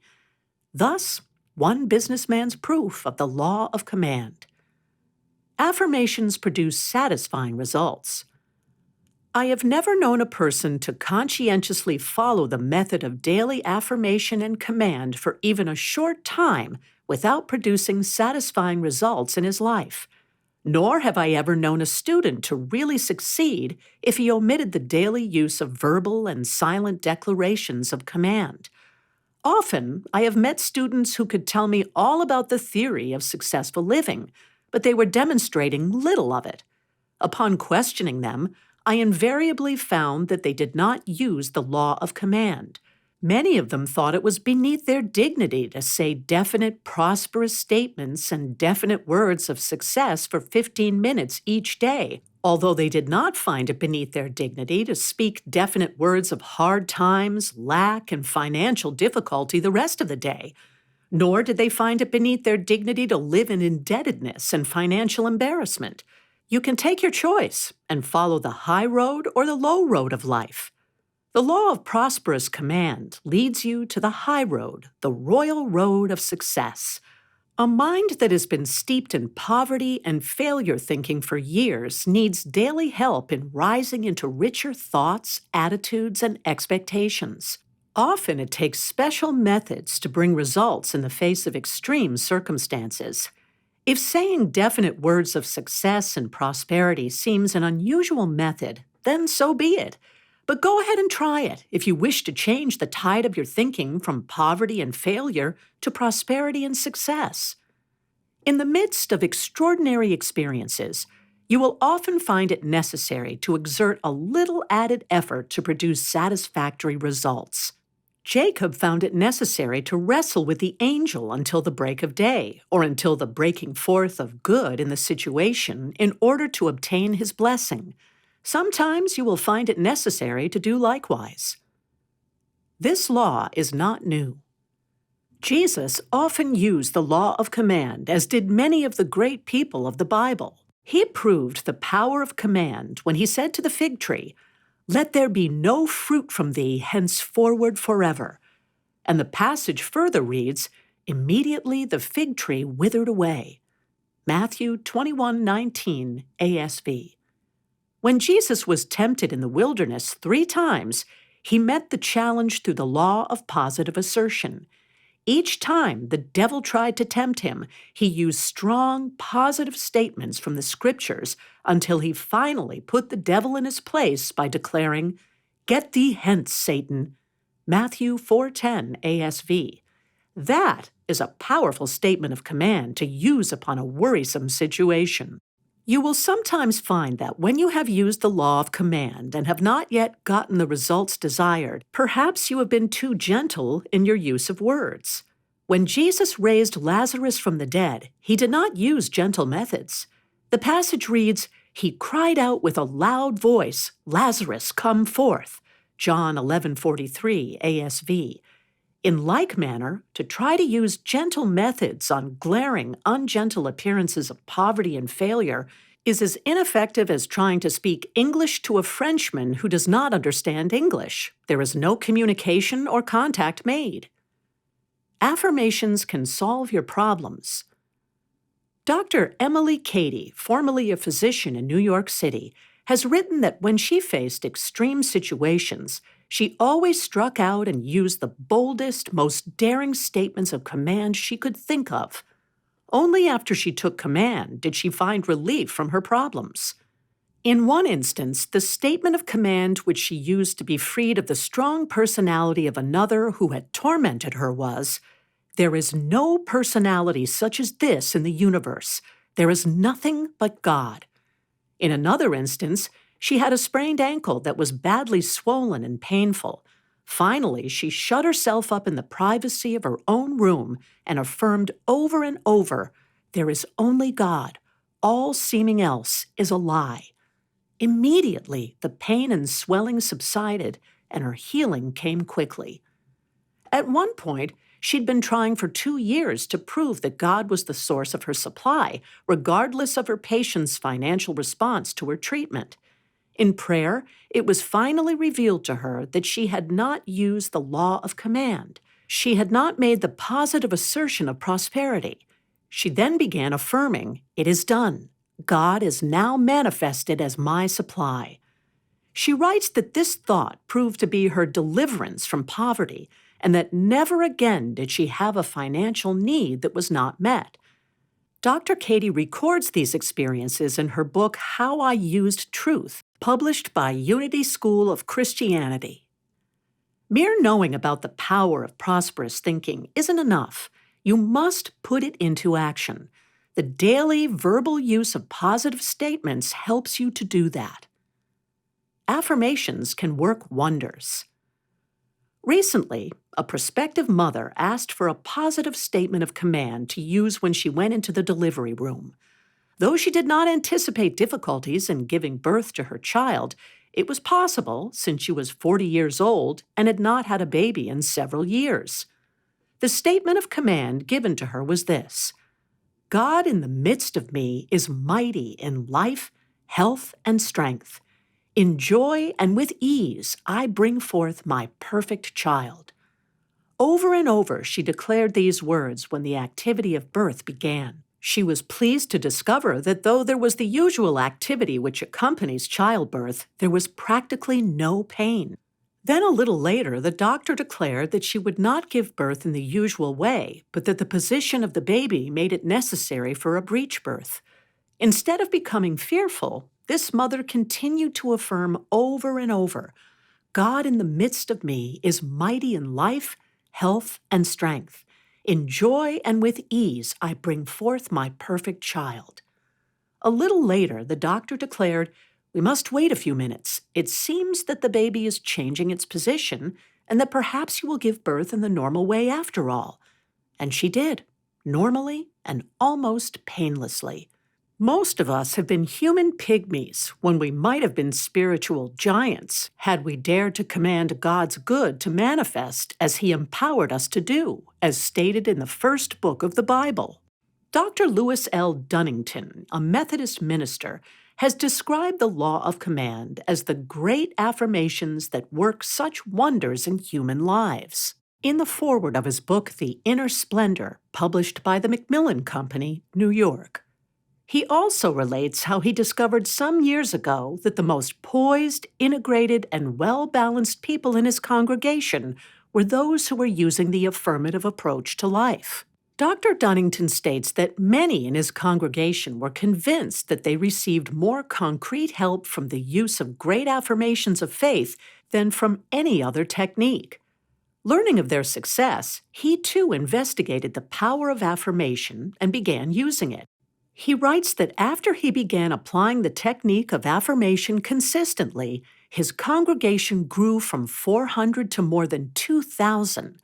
I can readily understand why this would happen because I discovered, while in the business world and later as a minister, that the masses today are lonely for a spiritual way of life that isn't just theory and doctrine, but one that works to produce health, harmony, and abundance in their lives. Join in affirming with another. It is good to have at least one other person use the power of affirmative command with you, especially when situations do not seem to respond immediately to your own commands. Be sure, of course, that it is someone that is in agreement with you, with what you are trying to accomplish, and that that person also believes in this success technique. I often asked members of the church staff to use the law of command with me about various situations. My secretary and I affirmed often for the perfect results of our workday. This is a time of divine completion. The finished works of divine love and wisdom appear this day. Often, the bookkeeper and I affirmed for the financial ministry. This is a time of divine completion. The finished results of divine substance and supply now appear. Often, the church board members united with me in affirming for the entire ministry. God's kingdom is come, and God's supreme goodwill is now done in every phase of this ministry. Always our periods of affirmative command brought satisfying results. Write out your affirmation. Perhaps you are in a situation where there seems little privacy for verbal use of the law of command. In that event, write out your affirmations over and over again. A successful businessman, lecturer, and writer once told me how he had handled such a situation years ago, after he learned of the law of command. He was doing work that greatly dissatisfied him. He wished to expand into other fields, to receive greater compensation, and to be free to write, lecture, and travel in connection with his work. Furthermore, at the time he was very thin and in poor health. His home life was inharmonious and dissatisfying too. Indeed, every phase of this man's world needed uplifting. He was convinced that the law of command could change all this, but because his family was not interested in trying such a newfangled idea, he realized it would be necessary to make his affirmations silently. Since he felt that this would not be completely successful, he hit on the idea of writing them out. Quietly each night, he would retire to his room with sharpened pencils and sheets of paper. There he would write out one statement with which he wished to impress his mind hundreds of times. He wrote statements concerning his health, wealth, and happiness. At the conclusion of one day that had seemed unusually hectic, he wrote an affirmation hundreds of times concerning the perfect solution to a business disagreement that had arisen between him and his business partner. Over and over he wrote, "This situation does not dismay me, for God, the very Spirit of love and wisdom, is with me to uphold and sustain me, and to make all things right. I trust everything in my life to the tender care of the Father, because I know His will for me is health, happiness, prosperity, spiritual unfoldment, and all that is good."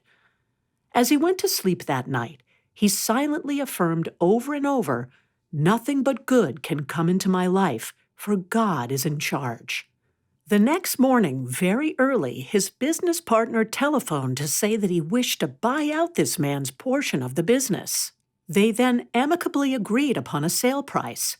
The transaction was quickly concluded, and this man was then free to begin building a better life for himself and his family. His health soon improved as he began to gain weight, and later he even had to diet. His wife found work similar to that she had done before marriage. As she resumed working with her husband's consent, the new activity led to a sense of freedom, fulfillment, and harmony between them. Through his writing, lectures, and financial transactions, many others are being blessed with health, wealth, and happiness. It all began when he dared each night to write out hundreds of times some simple words as to how he wished things to be, rather than fretting about how they appeared at the moment. Affirm your way to health. Recently, a friend related to me how the power of affirmative commands had helped her to regain her health. It seems that she had undergone a very serious operation, after which her doctor informed her and her husband that she would probably live only about 3 months. However, her husband knew how sensitive the body is to the power of thought and how it responds positively or negatively to one's attitudes about it. When she returned home, he said to her, "You heard the 3-month diagnosis. You can accept it and die, or you can reject it and live. But if you want to live, you must do 2 things. First, you must stop talking about your operation and hospital experience. It is over. Forget it. Second, you must think about life, affirm life, and expect to live." He then suggested that she affirm daily, "Let divine health manifest for me and in me now." She began using these simple words of command until it became a subconscious habit with her to think them many times a day. When friends or neighbors came to call, her husband always said, "We are not discussing her operation or hospital experience. That is over. She is enjoying good health now." That was 22 years ago. That lady told me she has never had another sick day since that time. Perhaps you wonder why I write about healing in a book on prosperity. The word prosper means to thrive or succeed in any given goal or desired objective. When I write about prosperity, I write of the desire for wholeness and balance in one's life and affairs. Truly, life is worth little without health or the ability to produce it. Psychosomatic medicine, as well as psychology and psychiatry, all agree on the remarkable power which the mind has over the body for illness or for health. Affirmations fascinate and inspire. The whole world desires and is fascinated by the prosperity law of command. Recently, when I spoke to a group of college students, I showed them the various types of printed statements of command, which spiritual counselors give to people who come for spiritual help in solving their problems. I showed this college group perhaps a dozen different affirmative statements, explaining that each statement applied to specific types of situations and problems. At the close of my lecture, I left the affirmative statements on the lecture table and invited the students to inspect them more carefully and to take them with them if they wished. I was astonished how fast those students rushed forth after the lecture and picked up every affirmation. When one student mentioned how concerned she was about a quiz that afternoon, I offered her an affirmation to use. All of the other students who had attended the lecture remained and wrote out the affirmation too. It was, I am letting divine intelligence think through me. I know, I remember, I understand, I express myself perfectly. Paul might have been thinking of the prosperity law of command when he advised, be ye transformed by the renewing of your mind. Romans 12:2. Truly, affirmations are filled with uplifting and renewing power. A businessman once came to me to discuss the various ways that affirmations have helped in his life and affairs. He declared, I think the power of affirmation has literally saved my life. 6 months ago, I was contemplating suicide when I found my way to one of your lectures and first heard of the power of command. It sounded too good to be true, but being in desperate circumstances financially, as well as in my marriage, I decided to try the affirmative way. After all, what could I lose? Today, I am on top of the world again, thanks to affirmations. It really works. Only a few weeks ago, I met an old friend who seemed as low as I had felt 6 months ago. He said, I don't see how I can go on. Suicide seems the only way out for me. Now, if I had your happy, optimistic, victorious outlook on life, how happy I would be. I replied, a few months ago, I almost did what you're talking about, but I learned about the affirmative way of thinking and acting. It pulled me up by my bootstraps, and now I am on the road to success again.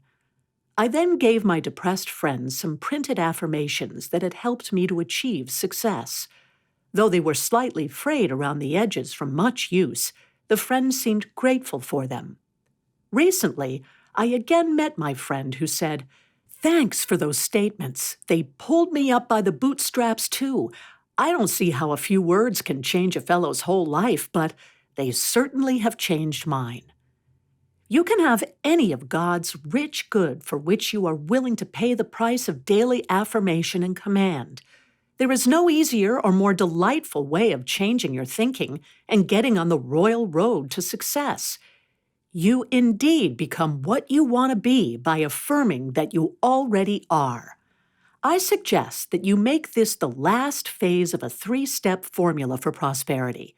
First, daily write out your notes of desired good. Second, mentally image the successful results. Third, boldly and deliberately affirm and command those successful results to appear. If you persist daily in following these 3 simple steps, you will not be able to stop the flood tide of your good from overflowing your life. Chapter 7. The Prosperity Law of Increase. The time has now come to relax and enjoy what you have already learned in the previous chapters. Indeed, the time has come to act as though you are a full-fledged, prosperous thinker, because by the time you have gotten to this chapter, you are truly beginning to be. And you are now ready for the prosperity law of increase. The use of the law of increase is easy and pleasant.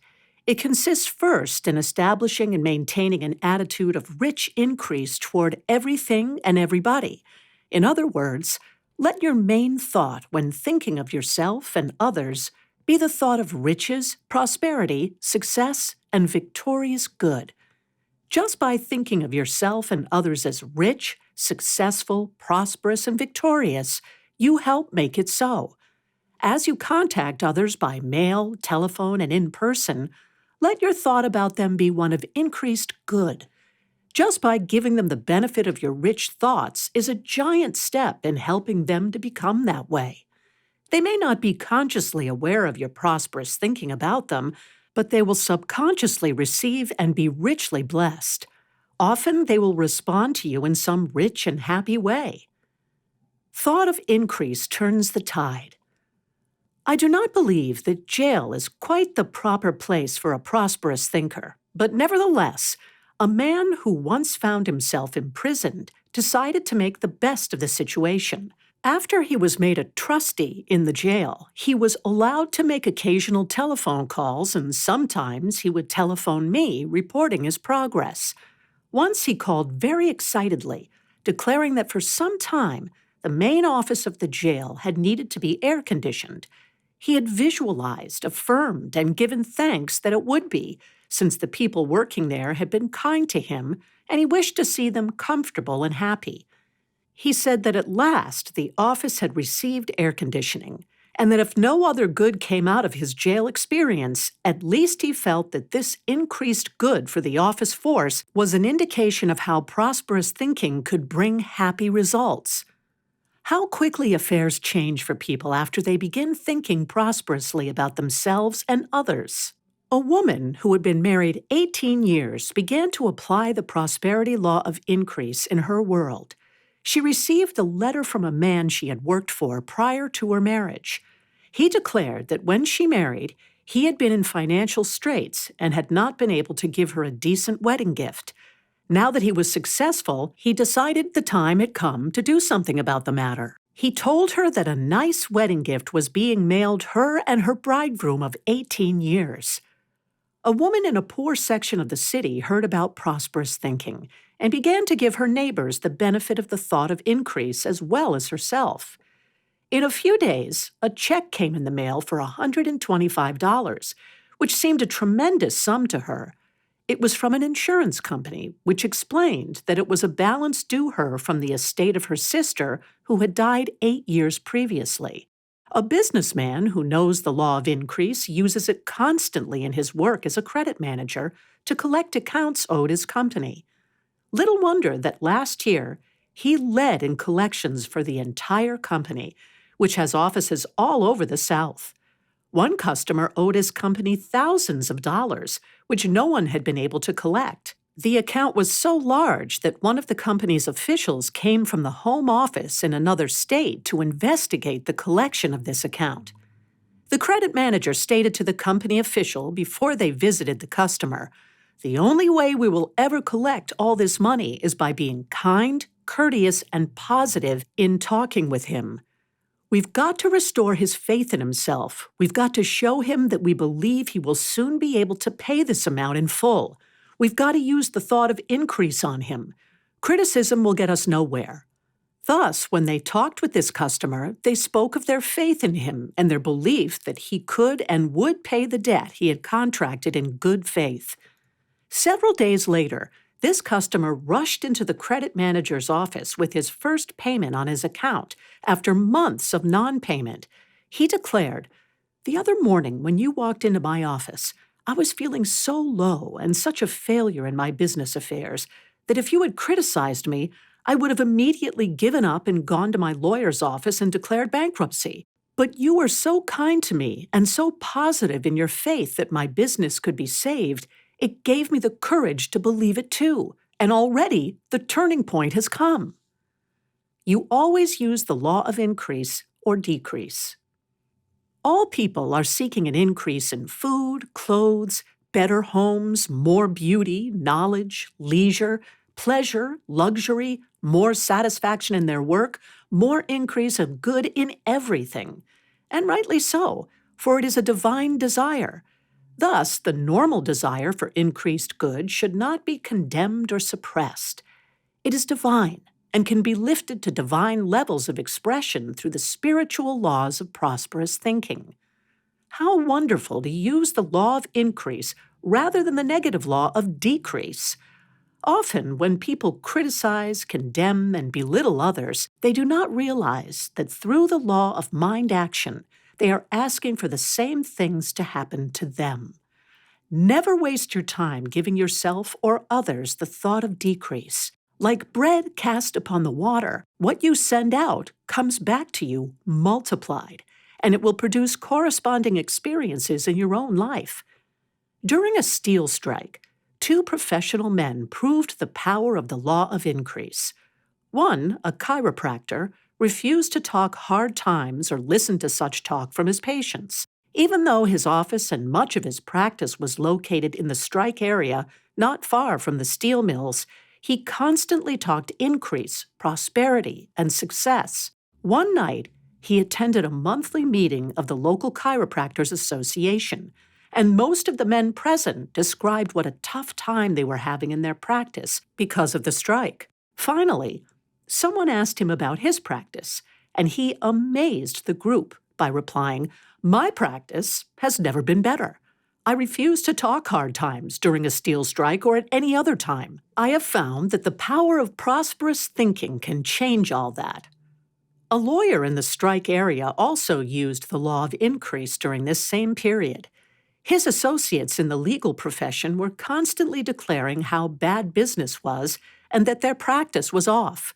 This man decided that to avoid falling into that limited state of thought, he had better be firm in his thinking. One night in his prayer session, he said, "Lord, I believe that you are my shepherd and that I need not want. I know those steel mills have been my main clients, but I also know that you have many equally prosperous clients who need my legal help. I am trusting you to provide new prosperous clients whom I may serve." At this time, he had 4 big corporation clients who were his largest channels of income. Soon, 3 of these corporation clients were giving him more business that brought in additional income. Several other corporation clients provided him with more legal business than the steel mills ever had. Thus, he was richly provided for during a period when most everyone was talking the law of decrease and getting that result. Invoke the law of increase in simple ways. You can invoke the law of increase in a number of simple ways. You should speak the law of increase about yourself and others boldly and positively. You should look and act out the law of increase. You should write out notes of increase and image and affirm rich increase. It was Nehemiah of the Old Testament who used the law of increase to get the walls of Jerusalem rebuilt after the Jews returned from Babylonia. Cupbearer to the king of Persia, Nehemiah secured from the king the materials and manpower to rebuild the walls of Jerusalem. But he soon discovered that hostile tribes had occupied Jerusalem while the Jews were in exile. It was necessary for Nehemiah to organize 2 crews of workmen, one to build the walls of Jerusalem and one to fight off the enemy tribes. The walls were rebuilt in 52 days after Nehemiah affirmed, "The God of heaven, he will prosper us." Nehemiah 2:20. Often, we have used the law of decrease rather than the law of increase and have only delayed our prosperity. We have been like the children of Israel who remained on the border of the promised land for 40 years when they might have gone forth into the land reportedly flowing with milk and honey. Perhaps Joshua and Caleb are 2 of the most prosperous thinkers of the Old Testament. Of the 12 messengers whom Moses sent in to inspect the Promised Land, they were the only 2 who returned with proof of its riches in the form of an enormous bunch of grapes. When the other messengers reported that the land was rich but inhabited by warlike tribes, Joshua and Caleb confidently added the law of increase to the situation by declaring, "Let us go up at once and possess it, for we are well able to overcome it." Numbers 13:30. But the majority were against this plan, and the Hebrews remained in the wilderness. Years later, when they finally did go into the Promised Land, they discovered those warlike tribes were not as big as giants as previously reported, and they discovered that the people of Jericho had been as afraid of them as they had been of the people of Jericho. These people had seen the smoke from their campfires across the Jordan River and had feared there must be hundreds of thousands of them rather than only about 40,000. Thus, the Hebrews discovered that the people they feared were afraid of them. Through their hesitation to go in and claim their good, they had only prolonged their stay in the wilderness. Eventually, they had to face the situation and master it anyway. The same applies to each of us. If you use the law of decrease and limit your good, you are never satisfied with the limited result. Eventually, you have to begin applying the law of increase anyway. So why not do it in the beginning and get on into your promised land of greater good rather than remaining in the wilderness of want, lack, and privation? Give others thought of increase. You should convey the impression of increase with everything you do so that all people will receive that rich impression. When writing, telephoning, thinking about, or meeting others, give your family, social acquaintances, business acquaintances, friends, world leaders, all people the thought of increased good. Declare for them, I bless you with a rich increase of God's almighty good. Speak bold words of faith, confidence, and increase to them directly as well. Just a few words can work wonders for another. A retired Army officer recently said to me, "You'll never know how much you helped me several years ago when I was feeling low and was actually on the brink of suicide. Your words turned the tide of my thinking and of my life." When I thought back, I realized that the only thing I had said to that man was, "You aren't too old to begin life anew. You've been a success in the past, and you can be a success again. Take a new lease on life, because you have what it takes to succeed." Speak words of increased good to others often. You may never know how much it means, but the results will show forth. When speaking of someone, speak in terms of their success only. If you know of someone who has been making a comeback from past mistakes, contribute to his unfolding success by ignoring his past and emphasizing only his present good. Not only will you add to his increased good, but you can be assured the skeletons in your own closet will be rattled less. Give yourself thought of increase. Give yourself an equal thought of increase. You can do it just by feeling that you are becoming more successful and that you are helping others to do so.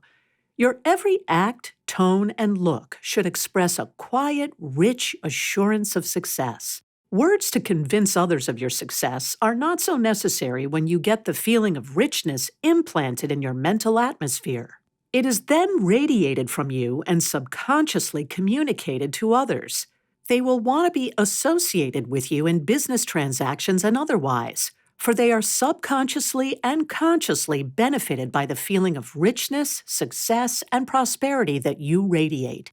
Just by quietly working to get the feeling of richness, success, and prosperity, you will draw to you prosperous-minded people you have never seen before, who will become your customers, business associates, and friends.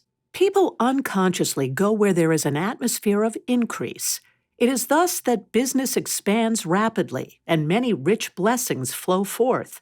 As you give the thought of increase to others and entertain it quietly in the deep recesses of your own mind, others are attracted to you and automatically prosper you. Dare to invoke the law of increase in every way it reveals itself to you, both large and small. A housewife recently spoke of how she helped to pull her husband out of a financial slump by saying to him every day when he returned home from work, "Now tell me, dear, every good thing that happened today." They were both surprised to see how much good came to pass and how much they had to be thankful for. The whole tide of their thinking turned from failure to success. Anything you can say to help yourself or others get the feeling of prosperity is worth the time and effort. Avoid hard times talk. Do not think, talk, or act any way but prosperously. Do not allow others to talk to you in any way but prosperously. Do not read anything or take seriously anything that is printed or said that seems contrary to prosperous thinking. If you mix up your trend of thought, you set up cross-currents that neutralize your efforts for prosperity. In order to be permanently prosperous, dare to be different. You should not become upset when people talk hard times. Neither should you join in their sad chorus unless you want to experience hard times yourself. Instead, declare in the face of apparent hard times, divine restoration is taking place. The good which the locusts of lack have eaten is being divinely restored. The divine law of balance and equilibrium is doing its perfect work. The law of divine adjustment and balance is a universal law, and you can help that balancing factor work for good through your prosperous state of mind. This can be a time of rich blessings and great prosperity for you, because as the salesman declared, there's gold dust in the air. A saleswoman recently pointed out what hard times talk can do. She spoke of a fellow employee who constantly talked lack, recession, hard times. Understandably, this employee was not making her quota of sales. Instead of thinking of prosperity, she was spending her lunch hour roaming about town, talking with other failure-minded people. When she returned to her sales job after lunch each day, she always said the same thing. I've been in stores all over town. Business is terrible. Nobody is selling a thing. The result? Well, the woman to whom she so often said these things refused to accept these ideas of hard times, for she knew the power of prosperous thinking. As she invoked it, her sales remained high and her commission checks appeared regularly. But the woman doing all the hard times talk got an unwanted result. One day, the manager of the store called her in and placed her on part-time work, although she wanted to work full-time. You can and do produce tangible results with your attitudes. This lady proved it, but in the wrong direction. Think upon plenty ideas. Charles Fillmore showed us how to use the law of increase when those about us may be using the law of decrease. The spiritual substance from which comes all visible wealth is never depleted. It is right with you all the time and responds to your faith in it and your demands upon it. It is not affected by our ignorant talk of hard times, though we are affected because our thoughts and words govern our demonstration. The unfailing resource is always ready to give. Pour your living words of faith into the omnipresent ethers, and you will be prospered though all the banks in the world close their doors. Turn the great energy of your thinking upon plenty ideas, and you will have plenty, regardless of what men about you are saying or doing. A businessman recently said to a banker who was trying to talk hard times to him, "There's plenty of money in the world, there's plenty of wealth, and there are plenty of wealthy resources to be developed and tapped. I refuse to believe in anything but wealth and prosperity for myself, for you, for all mankind." The banker shook his head and said, "You are the most optimistic person I know." He then proceeded to lend this businessman a sizable amount of money, with which this man proved that there is wealth and prosperity for anyone who thinks prosperously and who uses words expecting prosperity. Conserve and rightly use the substance of your being for prosperity by concentrating your thoughts, feelings, relationships, and activities on prosperity, not failure or lack. Expect to become prosperous. Start thinking and speaking in those terms and no other. Remind yourself often that scattered, idle thoughts, words, and expectations bring scattered, idle, poverty-stricken results. Hitch your mental image of prosperity to the rich star of success and keep it there. Overcome discouragement and disappointment. When you are tempted to become discouraged in your efforts toward greater prosperity, remind yourself that to think according to the general beliefs of the human race is easy and useless. But to think prosperously in spite of appearances to the contrary is worth every effort because it produces rich results. One editor has often said to me, "Remember, Catherine, the majority is always wrong." Another way to invoke the law of increase and thus to avoid the pettiness and destructiveness of the law of decrease is by training your mind never to be disappointed. If certain things do not come at certain expected times in the way you wished, do not consider it a failure. Since you have not received that thing, you can instead stand firm in the faith that something much better is on the way and will appear at the right time. When you seem to fail, remind yourself that it is because you have not asked big enough. Expand your viewpoint and expectation, and a larger answer than you originally anticipated will surely come. Failure is nothing but success trying to be born in a bigger way.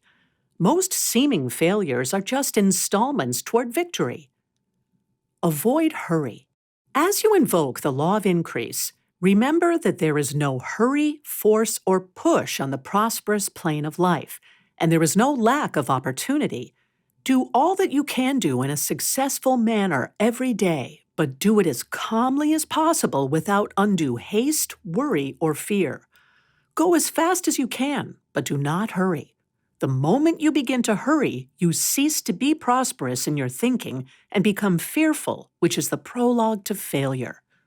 Whenever you find yourself hurrying along, trying to force a result, call a halt. Fix your attention on the mental image of the thing you are working toward, and then begin to give thanks you are receiving it and accomplishing it in God's own wonderful way.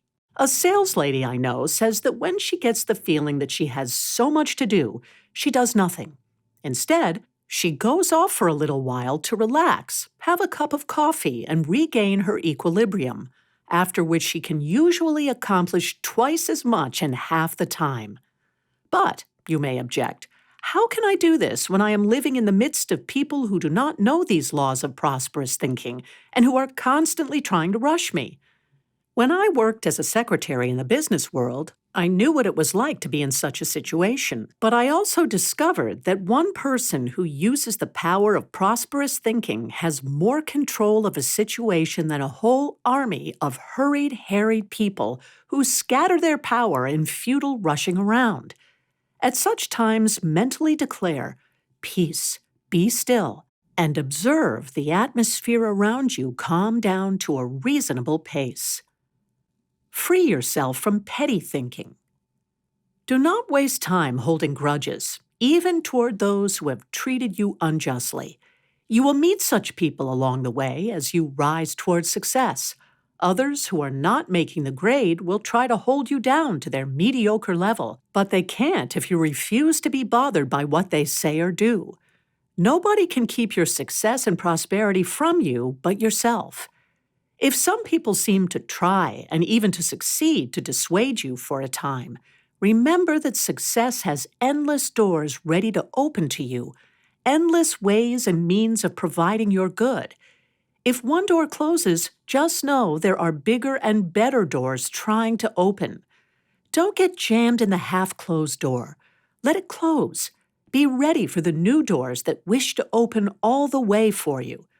You can also free yourself of petty thinking in regard to others' success and free yourself from their petty thinking by declaring, refusing to criticize another's prosperity, I turn to God, ask His direction, and I am prospered. In like manner, others refuse to criticize my prosperity. Instead, they turn to God, ask His direction, and they too are prospered. There is plenty of success and prosperity for all. Never become disappointed, discouraged, or upset by what others say or do in an effort to hold you down or take your good from you as you begin to rise through prosperous thinking. In the long run, they cannot hurt you, only themselves. Instead, feel flattered when people try to hold you down or down you in any way. It's a sure sign that at last you are succeeding and that others realize it. At such times, take a deep breath. Give thanks that your success is now manifesting, and consider it a compliment that others bother to criticize or try to pull you down. There is doubtless something about you they secretly admire and feel is lacking in themselves. Otherwise, they would not feel the lack keenly enough to resent finding its opposite in you. Make the law of increase your new frontier. All of these methods and attitudes are a part of the prosperity law of increase. As you think vitally about this fascinating law, it will reveal its own ways and means of expression to you further in regard to your own individual circumstances. I suggest you begin invoking the law of increase fully with these ideas. I am now experiencing perfect health, abundant prosperity, and complete and utter happiness. This is true because the world is full of charming people who now lovingly help me in every way. I am now come into an innumerable company of angels. I am now living a delightful, interesting, and satisfying life of the most widely useful kind. Because of my own increased health, wealth, and happiness, I am now able to help others live a delightful, interesting, and satisfying life of the most widely useful kind. My good, our good, is universal. Your good is created as fast as your good words are uttered. Dare to begin invoking the law of increase in the practical ways mentioned herein. As you do, your thoughts, prayers, words, and expectations of increased good shall circle the globe and may even reach into outer space. Indeed, you shall become a part of the new frontier for universal good that is now spanning this planet. Chapter 8: Prosperous Attitudes Toward Money. Recently, a friend sent me a comic postcard which read, "Rich or poor, it's good to have money." I'm sure most of us would agree. All sorts of wonderful things are being written about money and of our potential for having and enjoying more of it. For instance, it has been predicted that our national economy can be 50% richer by 1970, which surely reflects possibilities for increase in our individual prosperity. It has also been pointed out recently that more fortunes have been made since World War II than in any comparable period. Fortunes are still being made, according to the figures of the Internal Revenue Service.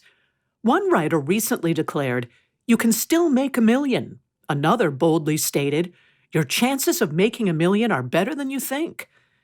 As you study the lives and experiences of prosperous-minded people, you will find that they have a friendly attitude toward money, whereas you will discover that the more general attitude is that there's something wrong with having money and being prosperous.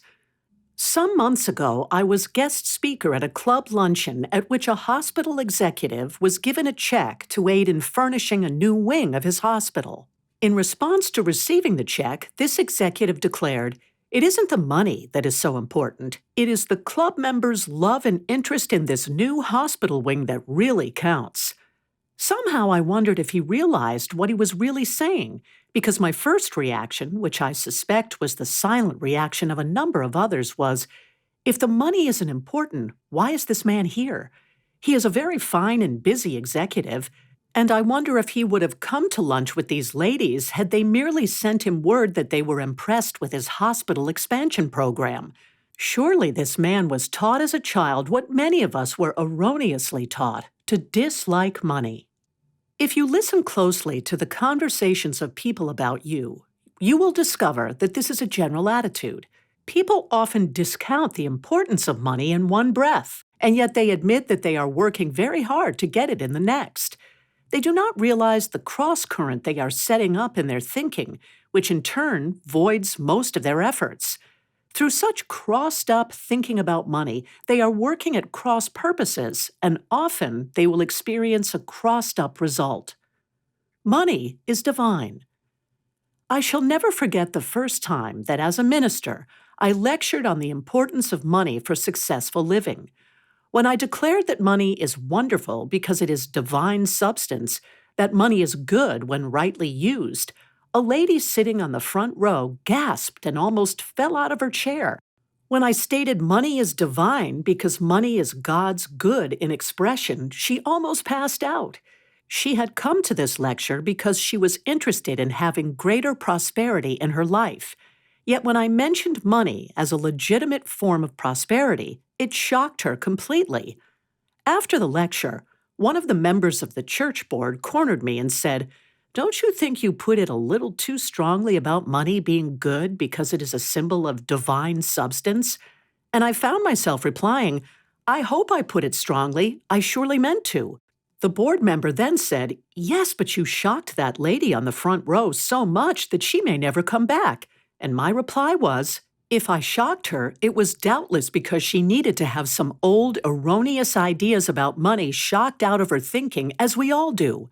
I then pointed out that my whole purpose in teaching the spiritual and mental principles of prosperity was to help people to learn God's good truth about prosperity being their divine heritage, so that they might be freed from failure, poverty, and all the other sins of lack. I realized that sometimes the process was a shock. At the next lecture, that lady was back, sitting in a front seat. The only difference I could detect in her attitude was that she had pulled her chair up a little closer toward the lecture platform, happily awaiting further shocking truths about prosperity. After she attended a number of the lectures, she calmed down considerably in her strong attitudes regarding the pros and cons of prosperity. In due time, she came to see me and confessed that when she first began attending the prosperity lectures, her life and affairs had been in dire shape, financially and otherwise. Her husband had left her. Her children seemed to have turned against her. Her physician predicted that she was nearing a nervous collapse. She had a good job, but her money never seemed to go very far, and she could not get along with her fellow workers. She was even involved in a lawsuit concerning her previous job. But week by week, as she began to entertain new ideas about prosperity and successful living, her whole attitude changed, as did her way of life. Before long, her husband returned. She gradually was able to establish a more harmonious relationship with her children. She did not have a nervous collapse. The lawsuit regarding her former job was quietly and amicably settled out of court, and she began to find joy and satisfaction in her work. Indeed, before long, she seemed a transformed individual, and it all began the night she dared to change her thinking about money. Most people are sensitive about their capacity to earn money. In most instances, a person's capacity to earn money would increase if his attitudes toward money were positive and friendly. It was the late Mike Todd who had been quoted as saying, "I've never been poor, only broke. Being poor is a frame of mind. Being broke is a temporary situation." The good news about money. Many people seem confused about the correct spiritual attitude toward money because of some things Paul wrote on the subject. Perhaps one of the most misunderstood biblical passages about money is found in his warning to Timothy that the love of money is a root of all kinds of evil. 1 Timothy 6:19 ASV. However, a closer study of this passage reveals why Paul spoke as he did. Paul had put Timothy in charge of the early Christians' work at Ephesus, a city in Asia Minor that had been a center of learning and commerce. It was noted for its temple that had been built for worship of the goddess Diana. In other words, at the time Paul wrote his first epistle to Timothy, the city of Ephesus was a city of idolatry and heathen worship, a city of superstitious and pagan beliefs, a city of general materialism that placed no emphasis upon God as the source of its supply. Thus, it is easy to see why Paul wrote to Timothy warning him of these people's materialistic view of money. However, Paul also instructed Timothy in the same letter to preach to these material-minded people in this way: "Charge them that are rich in this present world, that they be not high-minded, nor have their hopes set on the uncertainty of riches, but on God who gives us richly all things to enjoy." 1 Timothy 6:17-18 ASV.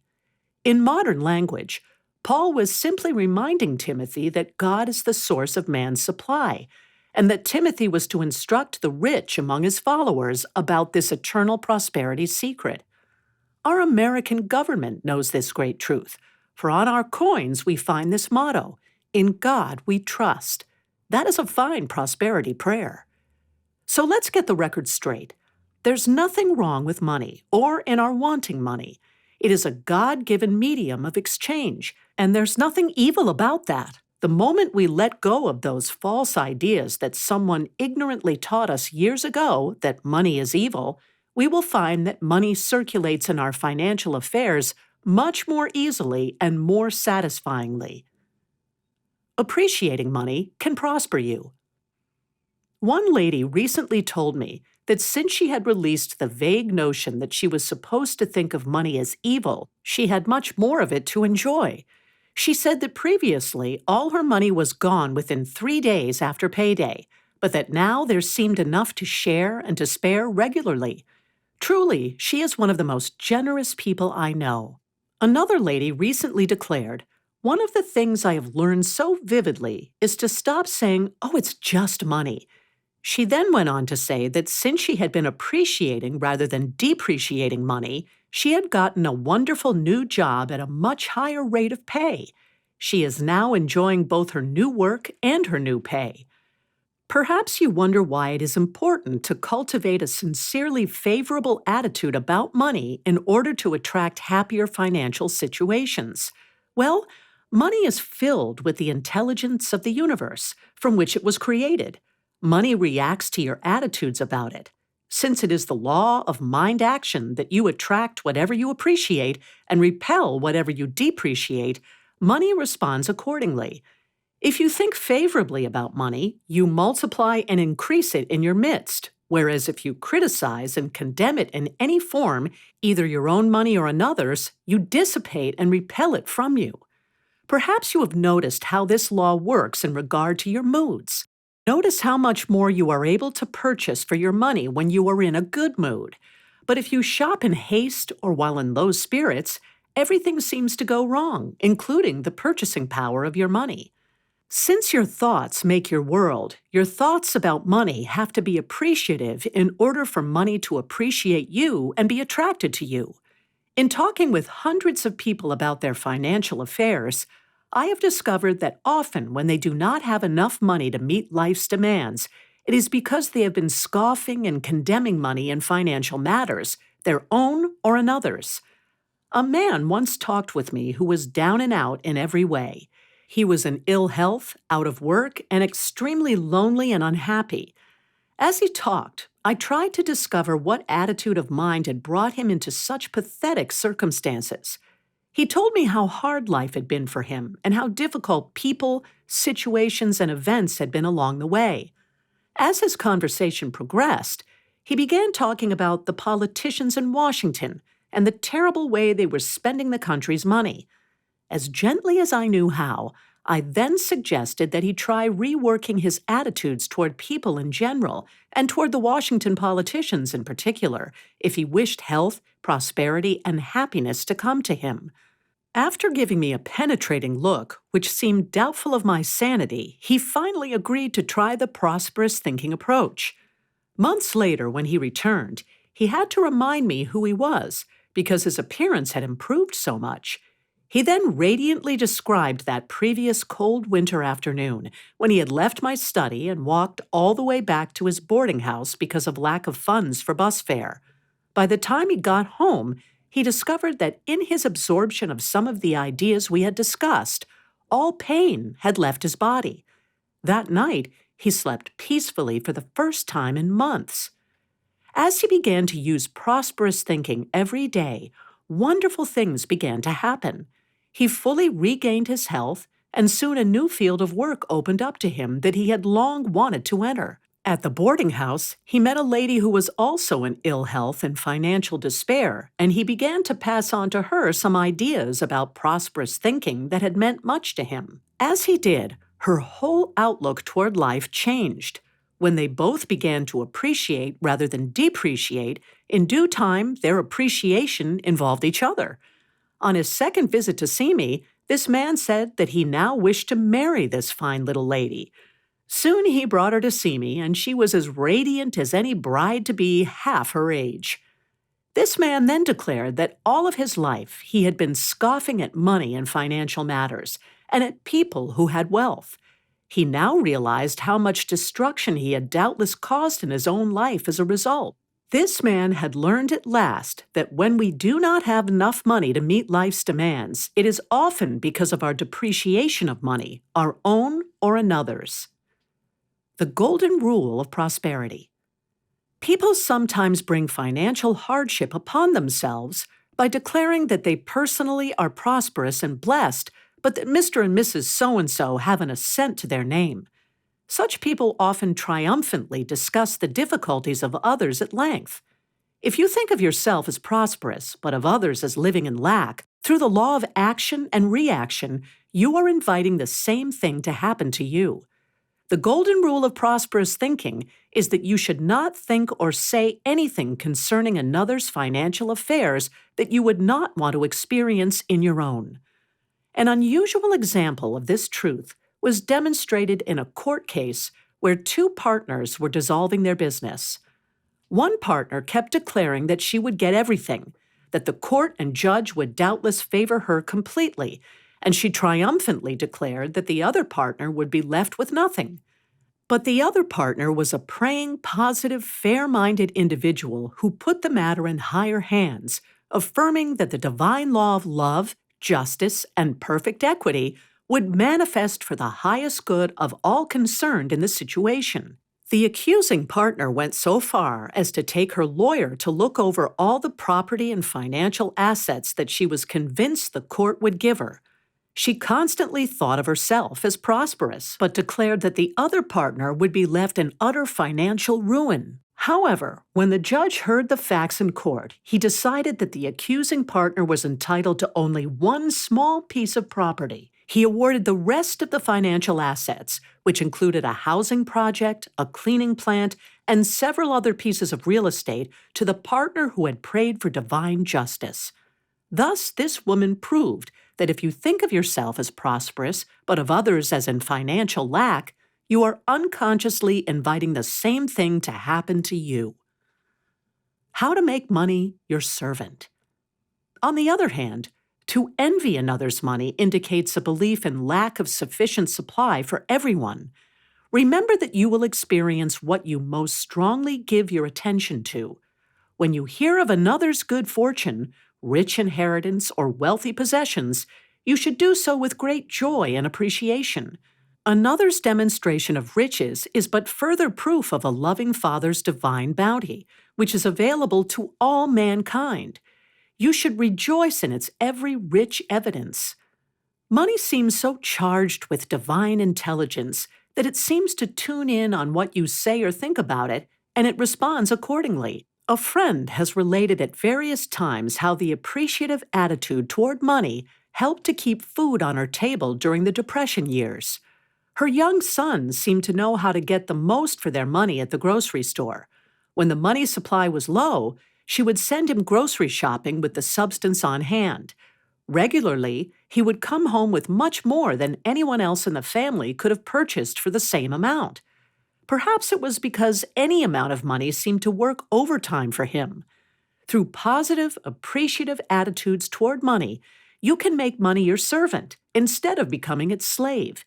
You should master money rather than be enslaved by it, because you were placed in this universe to achieve mastery and dominion of substance in its every form, as is pointed out in the first chapter of Genesis.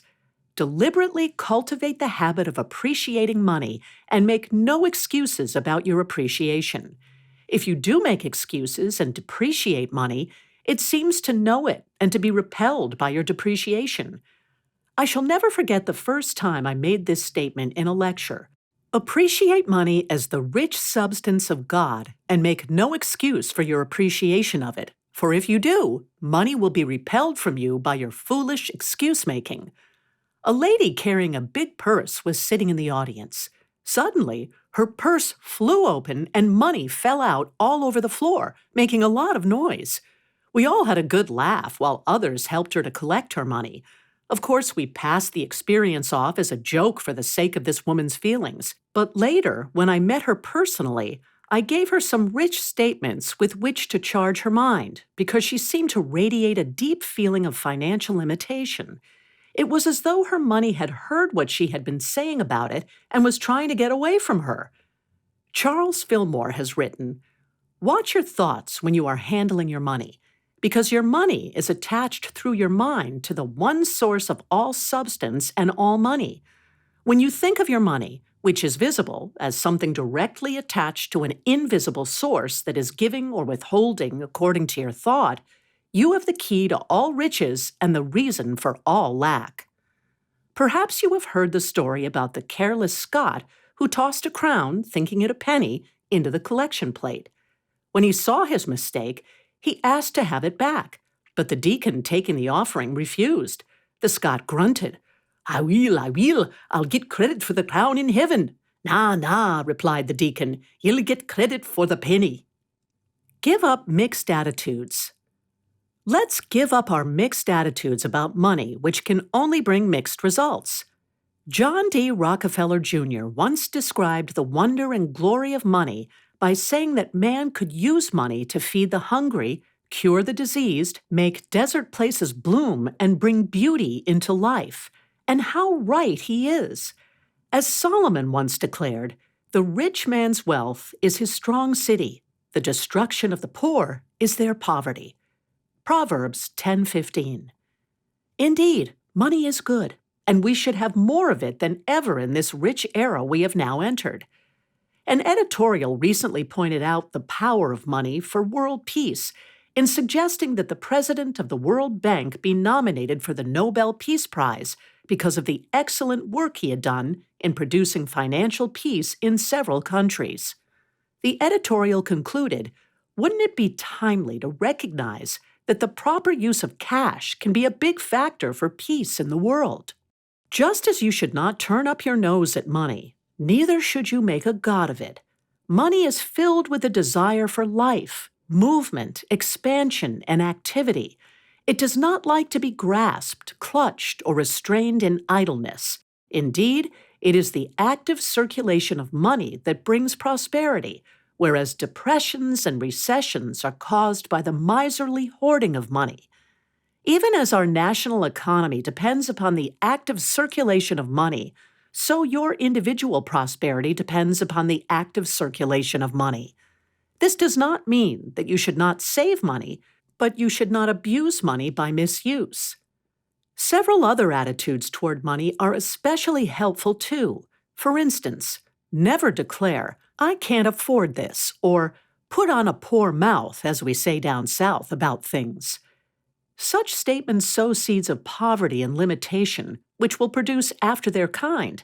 Instead, it is better to declare that it is not wisdom's way to undertake certain financial matters, or at least it is better to phrase your financial no in a more positive and prosperous manner. Affirm often, "I use the positive power of God's rich substance in wisdom, love, and good judgment in all my financial affairs, and I am prospered in all my ways." It is also unwise to magnify financial difficulties. If you brag about your financial troubles, and some people actually do so to gain sympathy and attention, then you will always have financial troubles to brag about. A businessman who has achieved independent wealth through his stock market transactions said that early in his stock market ventures, he invested heavily and lost heavily. In one transaction alone, he lost $20,000, but never once did he mention his financial losses to anyone, not even to his wife. Instead, they continued to live prosperously, and soon the situation changed so that he was able to compensate in rich gains for the lessons he learned through previous heavy losses. To this day, he has never openly discussed those early losses, and he is now enjoying financial independence. In difficult financial periods, it is good to affirm, "I have faith that this too shall pass," and then continue holding to the high financial vision of success toward which you are working. Another attitude toward money to beware of is this: when you give money to another person or to an organization, do not give it with the thought of need or obligation. Such thoughts only attract more needs and obligations to be financially met. Instead, give to add to their prosperity. This applies to the money you pass out to your husband, wife, children, employees, club, church, to the grocer, the banker, and the candlestick maker, as well as to the government and everyone else. This attitude makes the giver and the receiver feel richer. Your thinking concerning the receipt of money or other financial supply is also important. The prosperous way is to graciously receive your good in all forms and make no excuse for your acceptance. It is an offense to both the gift and the giver for the recipient to declare, "Oh, you shouldn't have done it." Welcome money and divine supply from all directions if it is being freely given and incurs no sense of obligation. Declare often, "All financial doors are open. All financial channels are free, and endless bounty now comes to me," and then joyously let it come. I know of a woman who desperately prayed for greater prosperity, yet she constantly refused gifts or favors that were lovingly extended to her, thus closing many channels of her prosperity. If you cannot use the gifts that are bestowed upon you, do not say so. Simply accept them for the generous thought they represent, and then pass them gladly along to someone who can use them. The only time this attitude does not apply is when someone is trying to bribe you or buy your friendship with his favors so that a sense of obligation is being incurred. True generosity has no strings attached. There are no bribes, unspoken favors, or obligations involved in true giving. If you sense such a purpose behind a gift, you should feel free to say no to false generosity. Pray about your financial affairs. Another attitude toward money that needs to be clarified is this: don't be afraid to pray about money or to get specific about your financial affairs. The ancient Hebrews did not hesitate to pray to God for exactly what they wanted. They had 7 sacred names for Jehovah, each one of which represented some specific idea of God. They used the name Jehovah Jireh when they wished to concentrate on the aspect of substance. It means Jehovah will provide, the mighty one whose presence and power provides regardless of opposing circumstances. Many of the great leaders of the Bible prayed specifically for prosperity when it was needed. Jesus prayed that the 5,000 would be fed by looking up to heaven and giving thanks for the few loaves and fishes, which were then multiplied to meet every need. Elijah prayed persistently for rain to end a 3-year drought so that the Hebrews could again have crops, food, and prosperity. A rich father never intended men to suffer along in this lavish universe, and we are fooling only ourselves if we think that we must live in lack. If you have a financial need, dare to pray about it specifically and ask your loving Father to help you meet that need richly and completely. The promise, "Ask and it shall be given you," Matthew 7:7, contains no hidden clauses, nor does this promise from the book of Job. If they obey and serve him, they shall spend their days in prosperity and their years in pleasure. Job 36:11. We have national days of Thanksgiving, and we say grace daily at our tables to help remind ourselves that God is the source of our supply in every form. In regard to prayer for riches, you have probably read of the late George Muller of Bristol, England, who established orphanages for children many years ago through his belief in the prospering power of prayer. He had been described as a man of faith to whom God gave millions. He has also been called a prince of prayer because of his habit of asking God directly for whatever was needed, rather than speaking of his needs to people. Mr. Muller once said that the great fault of most of us is that we do not ask big enough, and we do not continue in prayer until it comes. He also advised, expect great things of God, and great things you will have. He once told a friend, I have praised God many times when he sent me 10 cents, and I have praised him when he sent me $60,000. Solely in answer to prayers for prosperity, $7,500,000 was given to him for the building and maintenance of his orphanages. The story has often been related of how Charles Fillmore, the co-founder of Unity School of Christianity in Lee's Summit, Missouri, often prayed concerning Unity's financial affairs in the early years of the movement. One time, a payment was overdue on the printing presses, and the sheriff came to repossess the machines. But when Mr. Fillmore confidently declared, I have a rich father who is going to take care of this, the sheriff believed him literally and replied, well, in that case, we will give you a little more time.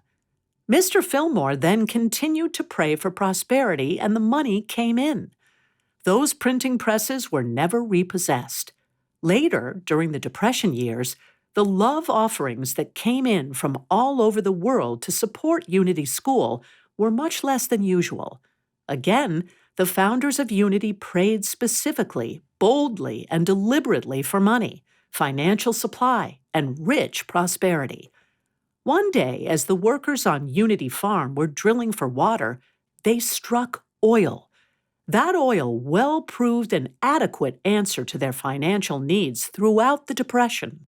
Of course, the Unity movement is now worldwide in its scope. In recent years, appraisers have stated that the financial value of Unity Village, which is now incorporated, is so rich that its true value can scarcely be estimated, but that it would run into the millions. How to demonstrate money. One of the secret teachings of the occult religions of the past was their knowledge of how to demonstrate money. Those privileged to learn this secret were taught to make a concrete mental picture of the amount they wanted, the denomination of money, and how it looked. After making a picture of a definite amount, they were then taught to hold it distinctly in mind as though it was already visible, and they could mentally see it very plainly. They were then taught to command the rich substance of the universe to give it to them. They were instructed to affirm, "Give me this," and to repeat this demand many times day after day until it manifested. Since the mind is all-powerful, you have the same right and privilege of mentally claiming money, financial assets, and rich supply if you wish to use a strictly mental method. Many successful people have either consciously or unconsciously used this method. A powerful statement with which to charge the mind, along with charging it with the mental picture of the specific amount desired, is, all financial doors are open, all financial channels are free, and then name the specific amount, now comes to me. It is also wise to affirm that it manifests through divine channels in God's own wonderful way. Along with mentally visualizing and mentally claiming specific amounts of money, and along with praying definitely about money, it is also good to speak specific words of riches for yourself and to your possessions. For yourself, declare often, "I give thanks that I am now rich, well, and happy, and that my financial affairs are in divine order.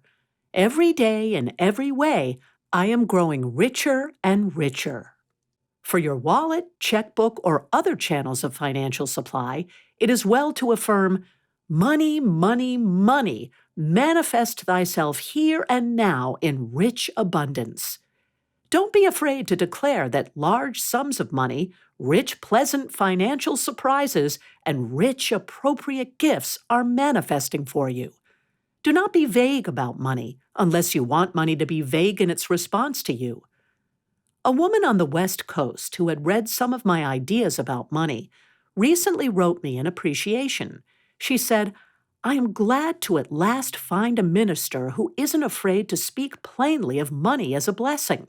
A minister I know has often spoken to me in terms of plenty to share and to spare, and I have found out what this minister meant last Christmas when I received 4 fruitcakes. I had been affirming plenty to share and to spare for Christmas. I had so many fruitcakes to share and to spare that I gave 3 of them away. How nice it would have been to have received something for Christmas beside fruitcakes. That experience taught me to be definite about what I wanted if I expected to get definite and satisfying results. Thinking in definite terms opens the way for definite results. Don't limit your income by decreeing just enough to get by.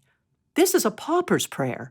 Instead, remember the words of Paul, "It is God who giveth us richly all things to enjoy." 1 Timothy 6:10. At one period in my life when my financial income was inadequate, I cut these words out of a magazine, pasted them on a card, and placed them on my bedside table where I viewed them daily. Your money starts growing now. Your earnings double. I was astounded when my financial income did start growing immediately through a remarkable series of events that occurred. Within a few months, I suddenly realized that my income had doubled. Money adores the prosperous attitude and richly responds to it. Substance, the source of money.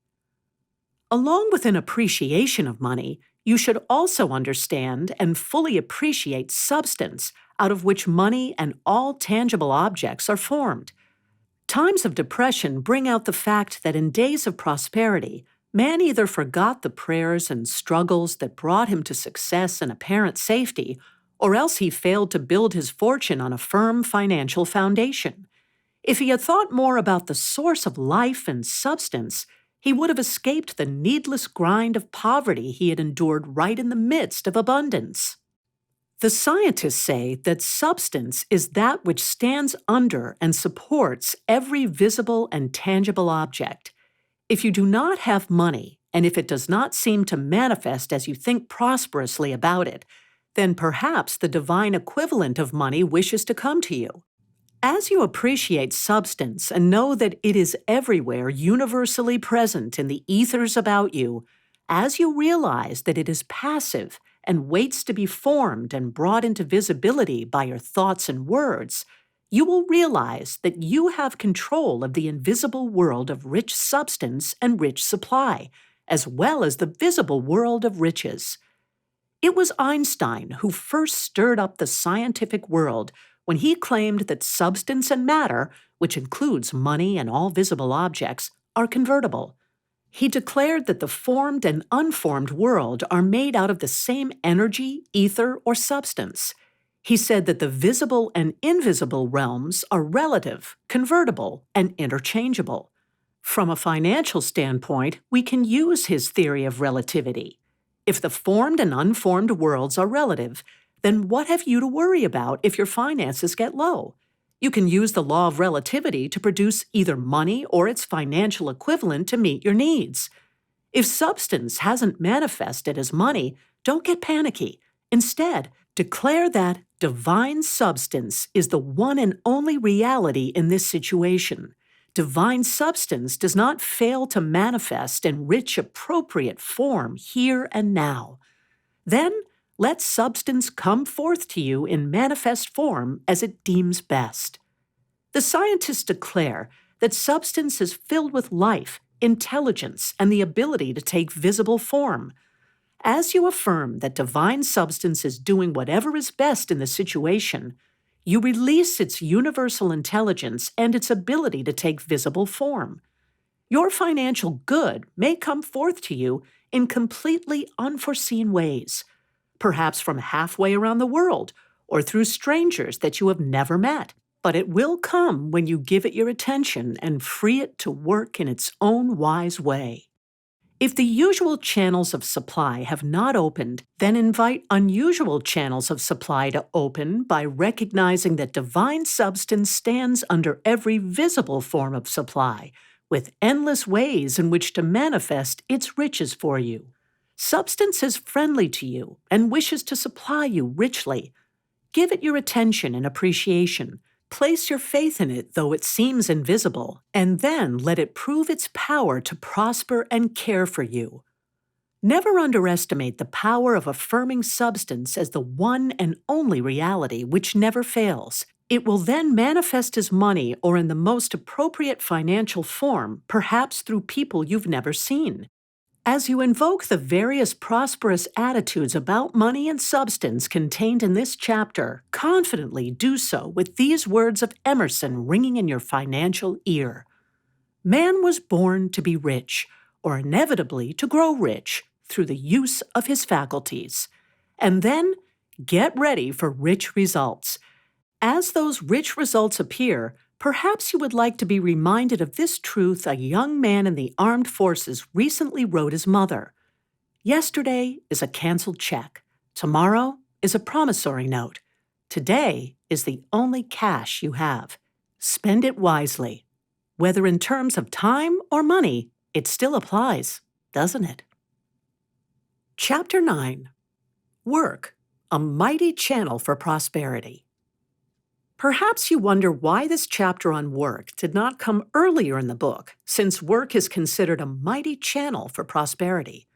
The answer becomes more apparent when we look about us and realize that the world is filled with people who are working hard to become more prosperous every day, yet many of them are not becoming prosperous at all. Why?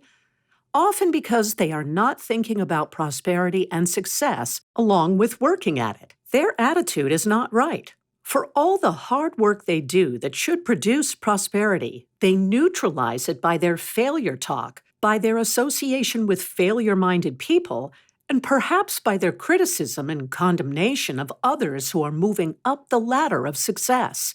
They have not realized that there must be an inworking of prosperous ideas before there can be an outworking of prosperous results. Thus, the preceding chapters were necessary to condition your attitudes for the rich good, the expanding prosperity, and the enduring satisfaction that should be yours in the process of work. Attitudes can make the difference. Once a secretary was working vigorously to attain prosperity. She was heavily in debt, had been fired from several jobs, and was in dire need of steady employment. She was adequately educated, since she held 2 college degrees along with business school training. At first glance, she seemed easy enough to work with. But as others became better acquainted with her, they realized that she secretly held grudges against the whole world, and all her past employers in particular. It became apparent that she constantly sought sympathy for her hopeless financial affairs. When it was suggested that a change of emphasis from failure to prosperous thinking might be the answer, she became furious. She wanted to keep her prejudices, grudges, and failure attitudes, which filled the atmosphere around her with such heavy pessimism that people were repelled by her. With her mind so cluttered with hostility, it is little wonder her work was unsatisfactory, her inefficiency at an all-time high, and that she disliked her various jobs and employers. Conversely, another working lady seemed to realize that the prosperous, victorious attitude paves the way for satisfying, productive work. To all appearances, this lady had no reason to feel victorious or positive. She was past the half-century mark. Many people in her age group would say that they were getting too old, which alone was reason enough for their lack and unhappiness.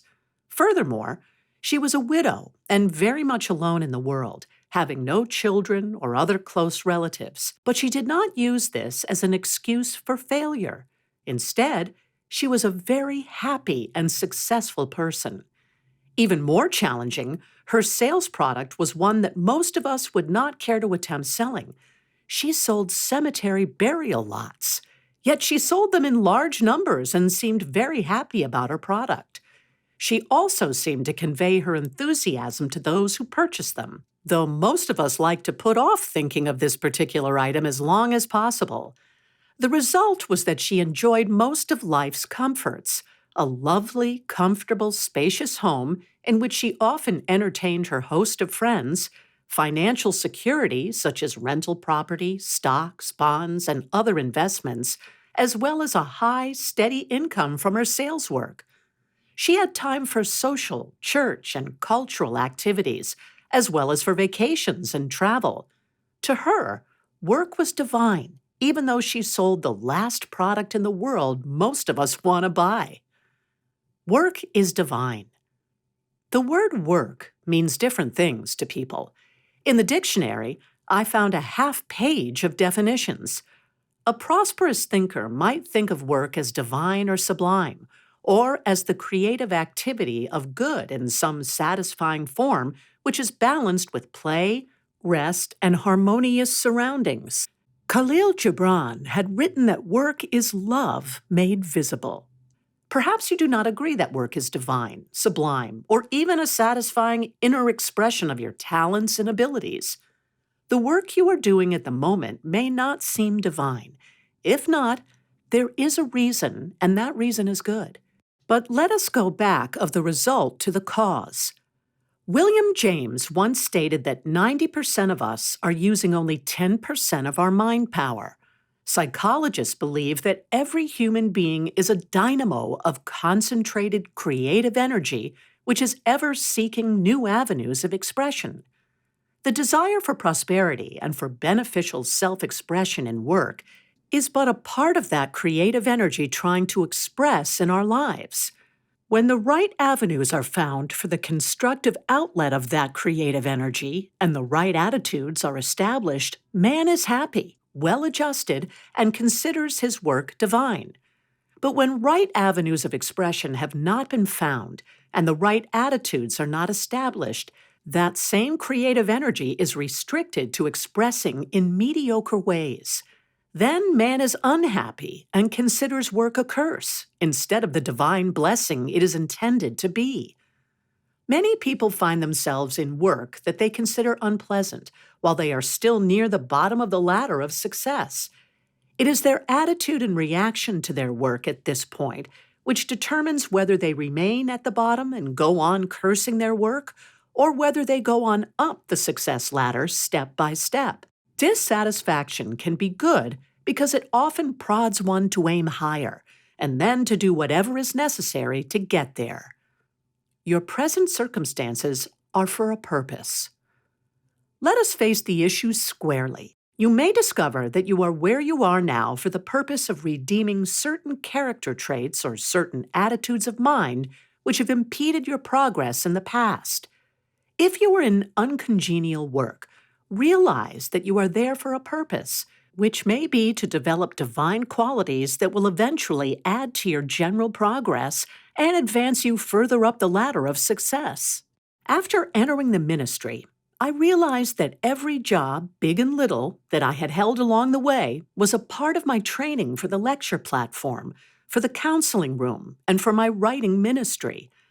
Jesus might have been explaining it when he said, "To whomsoever much is given, of him shall much be required, and to whom they commit much, of him will they ask the more." Luke 12:48 ASV.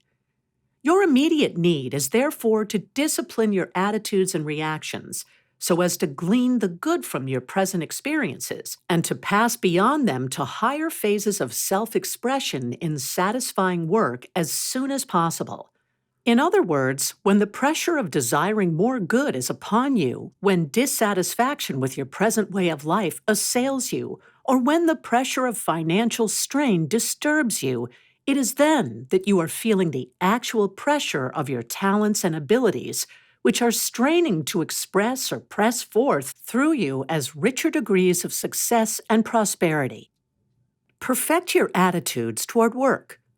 Concerning how to discipline or perfect your attitudes and reactions, here are a few suggestions. Your entire outlook may be wrong. Like that unfortunate secretary, you may resent everything and thereby poison yourself with the thought of bitter injustice. Folks who are still at the bottom of the success ladder can usually explain how others have kept them from succeeding. They often go into detail about things that happened years ago, which they still claim are the cause of their troubles. James Allen has written that a man only begins to be a man when he ceases to whine and revile and commences to search for the hidden justice which regulates his life. In like manner, you may be going around in a negative rut because you do not make sufficient mental effort to be free from it or to rise above it. At such times, you can paraphrase the words of Jesus and declare often, "All that which the Father has given me now comes to me." John 6:37. Remind yourself that there is a divine plan for every life, a plan that will make man healthier, happier, and more successful than he has ever been. Know that your present experiences can lead you into the divine plan, and then open the door by declaring often, "The divine plan of my life now unfolds step by step. I happily recognize each phase of it, accept it in my present and future, and let it show me how to make the most of my life." Concerning your present experiences, it is good to affirm the words of the psalmist, "I delight to do thy will, O my God." Psalms 48. You can know that God's will for you is supreme good in your present and in your future. What are you doing about dissatisfaction? If you are not satisfied with your present lot, what are you doing to prepare yourself for better circumstances? Do you have a concrete goal in mind?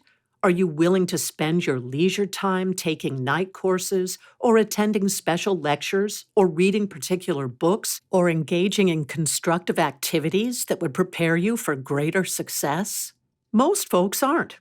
Are you the exception? Instead of doing these things, many people prefer to spend their leisure hours speaking in critical terms of their work, their associates, the boss, and the world in general. They believe that by tearing down the other fellow, their own failures and dissatisfaction won't show quite so much. When you find yourself tempted to do likewise, change your thinking. To help do that, affirm, "Neither do I condemn thee. The divine law of justice and freedom is at work for all, in all, through all, and I rejoice in this. Nobody or no set of circumstances can keep my God-given good away from me, and I rejoice in this knowledge." A secretary whose boss had a political job recently described the injustice she faced in her office. Another employee with much less seniority was given an assignment with regard to the boss's campaign work, which this secretary felt that she alone was entitled to do. It was interesting, exciting work, whereas her own duties were heavier and more technical. When she began using the above prayer statements to recondition her attitudes from condemnation and injustice to freedom and divine justice, the whole picture changed. The other worker was transferred out of the office, and this secretary then gained the seniority and job which she felt was hers. In another instance, a woman who was working part-time told of all the injustices that were evident in her life. Her health was not good. She felt burdened with her mother, who did not trust her and who even steamed open her mail. She was dissatisfied with her work, but felt she was not qualified for anything better. She was in debt. She had property she had been unable to rent and one piece of real estate she had not been able to sell. This woman was a spinster who felt that it was unjust that she had never married. Every phase of her life was beclouded by her attitude of bitter injustice. As she began to declare divine justice, freedom, and satisfaction for all phases of her world, her whole way of life improved remarkably. She came to realize she had been her own worst enemy through her limited ideas. Direct your energies toward a goal. When your energies are constructively directed to a specific end, non-essentials have a way of falling aside. Petty thoughts, useless relationships, ill tempers, destructive emotions that often result in ill health, discouragement and failure need find no place in your life when you begin thinking of how you want your life to really be. Things cannot improve in an outer way until things change in an inner way, because the inner processes of the mind control all the outer experiences of our lives.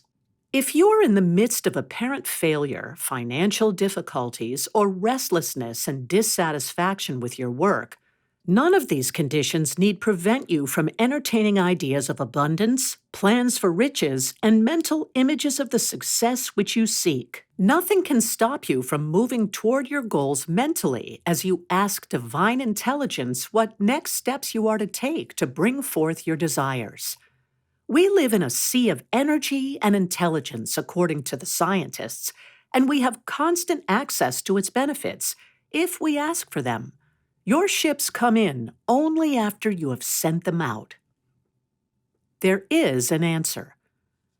Many folks suffer along in the midst of confusion and dissatisfaction because they do not realize that this is a friendly universe filled with supreme intelligence that will lovingly answer their call for guidance if they only ask for it. Concerning your present work and how to improve it, you should seek wisdom. Divine intelligence, what positive, constructive, creative thought, attitude, or action is my next step to improve my present work? What is the next step into the abundance, satisfaction, and freedom that is mine by divine right? A seeking mind is a healthy mind that gets answers to its inquiries, which lead to healthy, progressive, satisfying results.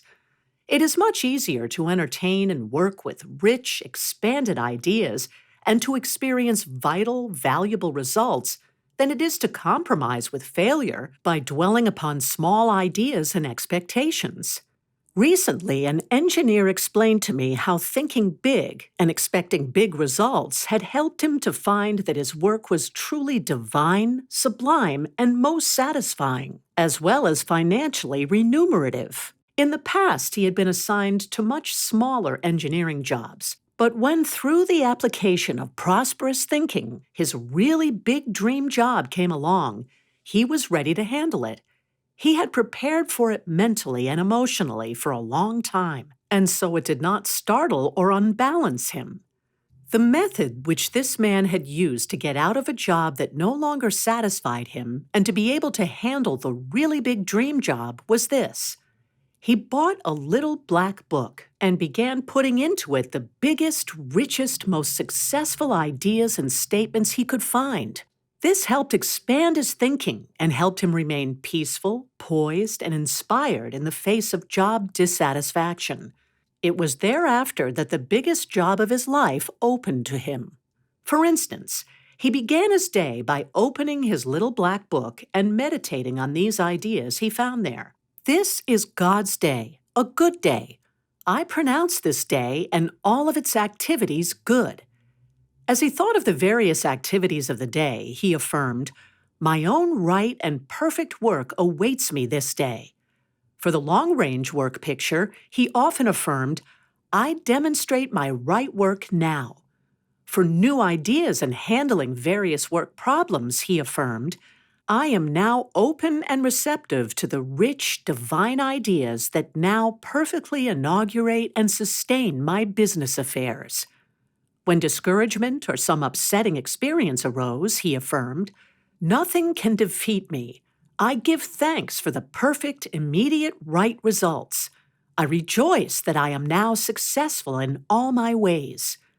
When the feeling of pressure or uncertainty tried to appear, he affirmed, "My yoke is easy and my burden is light. My accomplishments are many. I am divinely equipped to accomplish great things with ease." For business conferences, he affirmed, "I pronounce this business conference and everything connected with it good. Satisfying results quickly appear." At the end of the day, instead of rehashing its events, he affirmed, "This is a time of satisfying completion. I loose and let go this day. Divine intelligence establishes only good from it. All else fades away." For a night of rest and in preparation for a successful tomorrow, he affirmed, "As I lie down to peaceful sleep, I thank God for my successful day. I rest easily, knowing that divine intelligence is renewing my mind and body and preparing me for an even more successful day tomorrow." Your real work lies before you. You can know that your real work lies in a straight line before you. A new opportunity will open whenever you have gained all the discipline and knowledge that the old work has to offer you. Meanwhile, remind yourself that there is no work that is high or low, so long as it is essential to the welfare of anyone. So perform it as efficiently as you can, as long as you are active in it. When asking for guidance while holding expanded ideas, it helps to face your present experiences, reminding yourself, "This too shall pass." You should endeavor to live normally in the midst of present job dissatisfaction, at the same time making the most of your present work. This helps you to remain steady and working toward greater good. Of course, everyone who tries to be true to the highest, especially in his work, has periods of intense discouragement. There is no disgrace in becoming discouraged. It is disgraceful to let discouragement overwhelm you, possess you, and rob your mind of its wonderful visions of success which you are striving toward. In the face of discouragement, your function is to concentrate on your higher ideals of more satisfying work, and then to declare a divine solution for the experiences of the moment. James Allen explains, "Your circumstances may be uncongenial, but they shall not long remain so if you perceive an ideal and strive to reach it. You cannot travel within and stand still without." When you seem downcast, it is helpful to remember that it is darkest just before the dawn of new good. Despair is usually an emotional indication that the tide is turning and that the dawn is coming sooner than you think. As you continue to travel within, the without will take care of itself. If necessary, use the mental law of reversal on the situation. Someone has said that in the mental realm, thought can conceive of opposites and produce them more easily than thought can accept a gradual degree of good and produce it. A radical change of view often clears the mind of cluttered, limited ideas so that the mental swing to the opposite can produce an opposite result quickly. Dare to be a spiritual architect and to build pictures of larger good. Dare to enjoy these pictures of increased good mentally as you go about your daily tasks. Feel and visualize success right in the midst of dissatisfaction. Dare to affirm rich, unlimited success for yourself no matter what is happening to you or around you at the moment.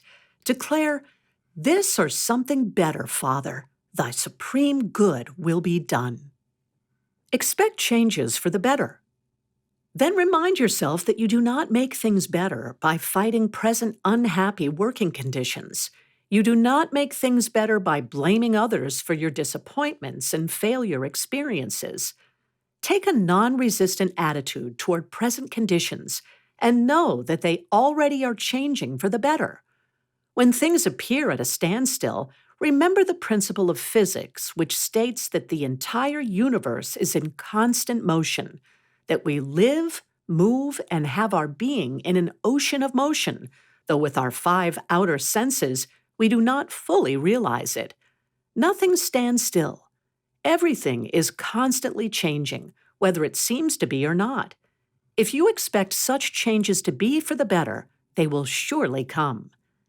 In periods when you know changes are working but are not yet apparent, don't be misled by fear thoughts which try to convince you that your higher ideas are too good to be true, too wonderful to happen, or too good to last.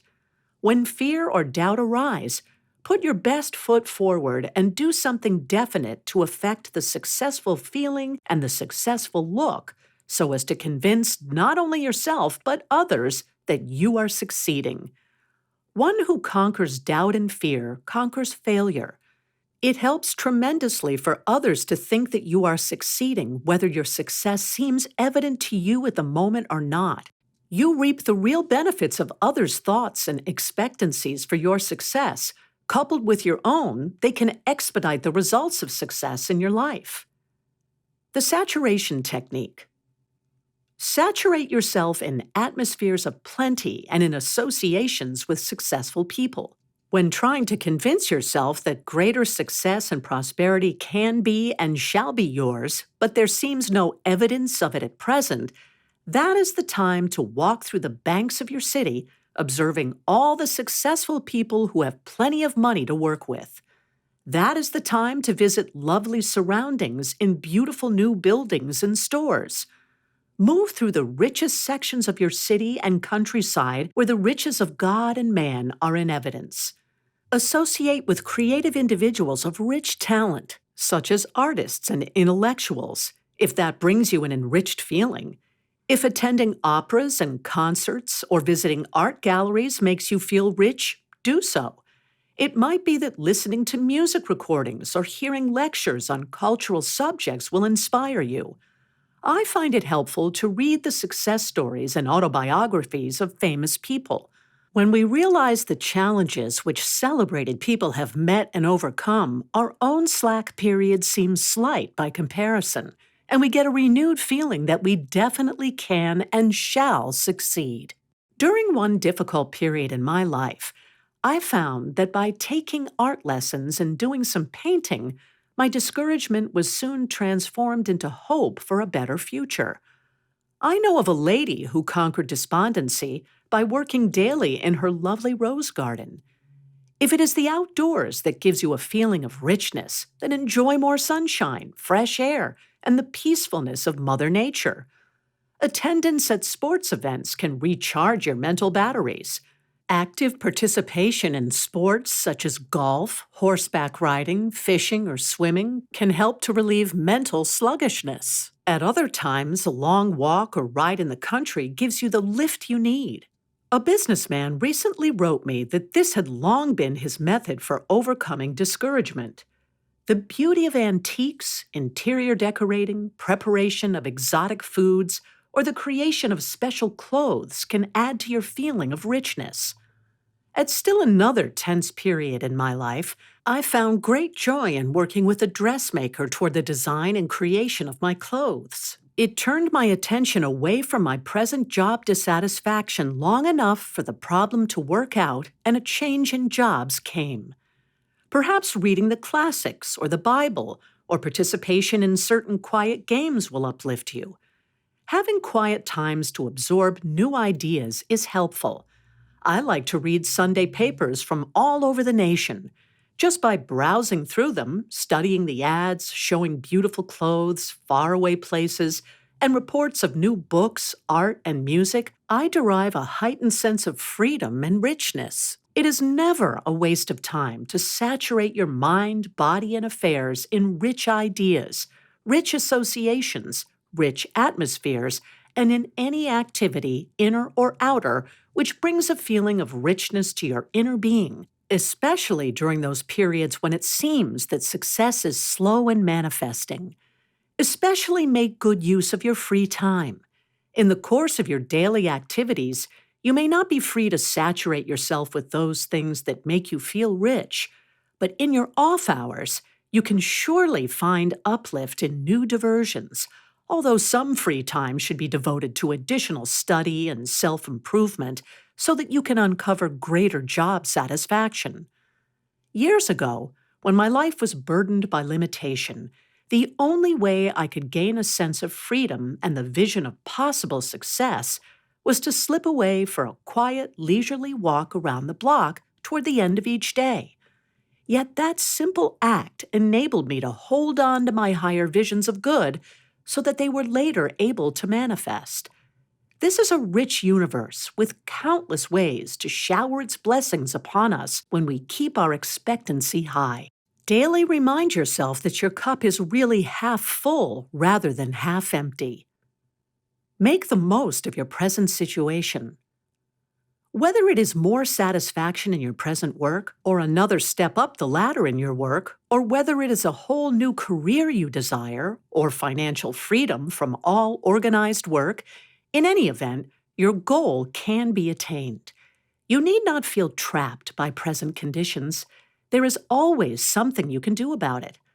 A good statement to use in calling forth the right result, whether it would mean remaining in your present place or going on to other work, is this: Divine intelligence now works in me and my life and affairs to will and to do whatever is for my highest good, and divine intelligence cannot fail. If you are convinced that your present work is not satisfying and cannot become so, set about changing the situation by declaring, I am now shown new ways of living and new methods of work. I am not confined to the ways and methods of the past. I experience my perfect work in the perfect way, which now renders me perfect satisfaction and perfect pay. Follow through on whatever ideas or events that present themselves to you for change. Stop thinking about or talking about present dissatisfaction. Forget it. Let it go. Then begin bringing about order, harmony, and beauty into your present job. If you are dissatisfied, set about doing everything possible to make your job more pleasant and orderly. Clean out file drawers, straighten up your desk, add a plant or something of beauty which you and others can view often for a quick lift. Give fellow workers the benefit of your spoken praise, sincere appreciation, words of kindness, as well as your silent prayers and blessings.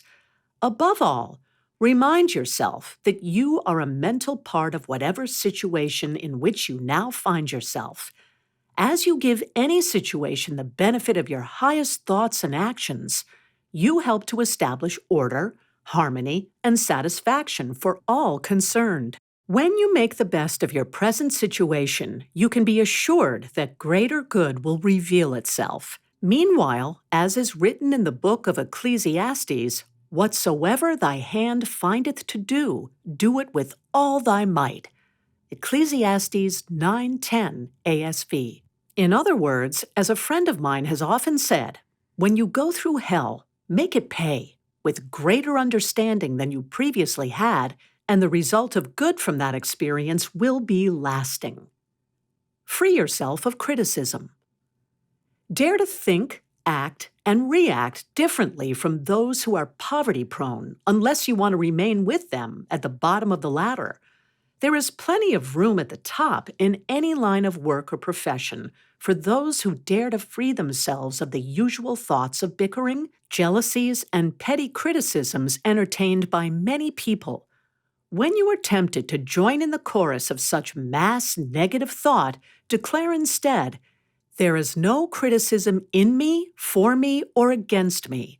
The supreme law of good is now in charge of my life, and divine harmony now reigns supreme in me and in my world." This realization protects you from the negative thoughts of others. Give them in turn the blessing and protection of your constructive attitudes. Are you thinking, but is this worthwhile? Listen. The greatest knowledge which you can gain about yourself and your fellow beings is that one person thinking and acting constructively in any situation cannot fail to produce good results. All mankind is hungry for constructive attitudes, actions, and reactions and quickly responds to them.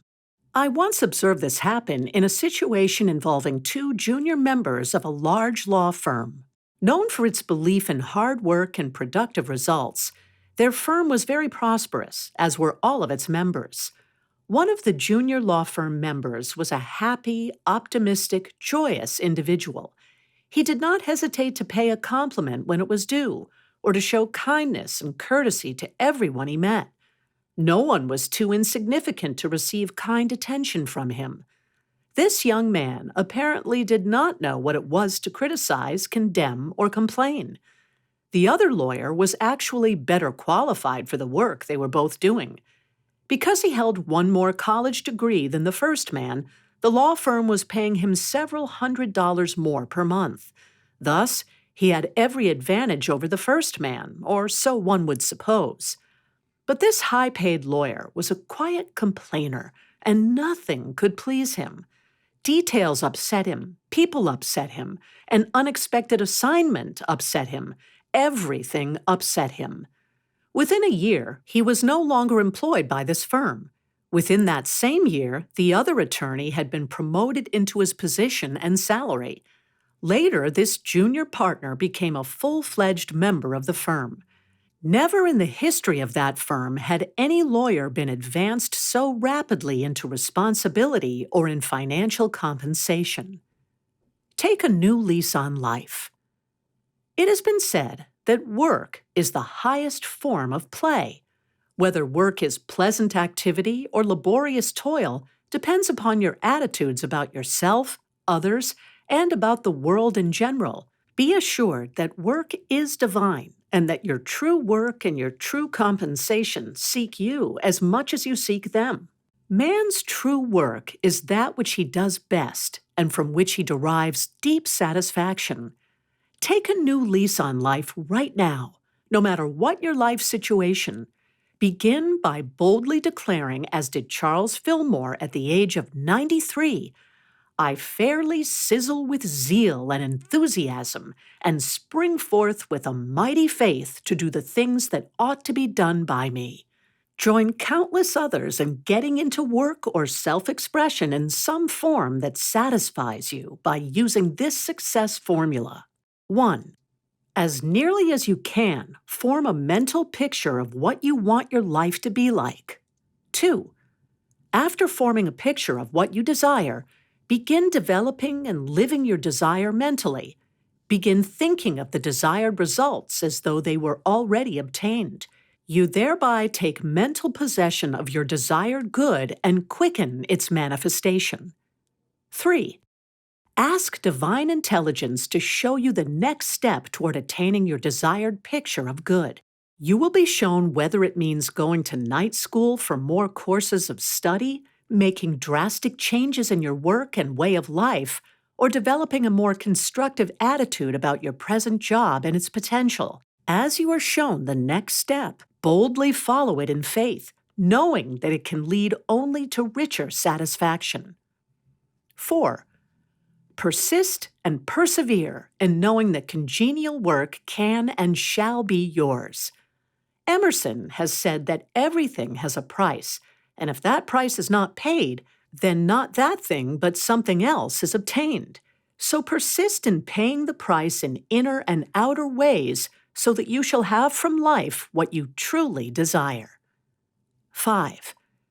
Continue giving your best in your present situation, even though you may be mentally living beyond it.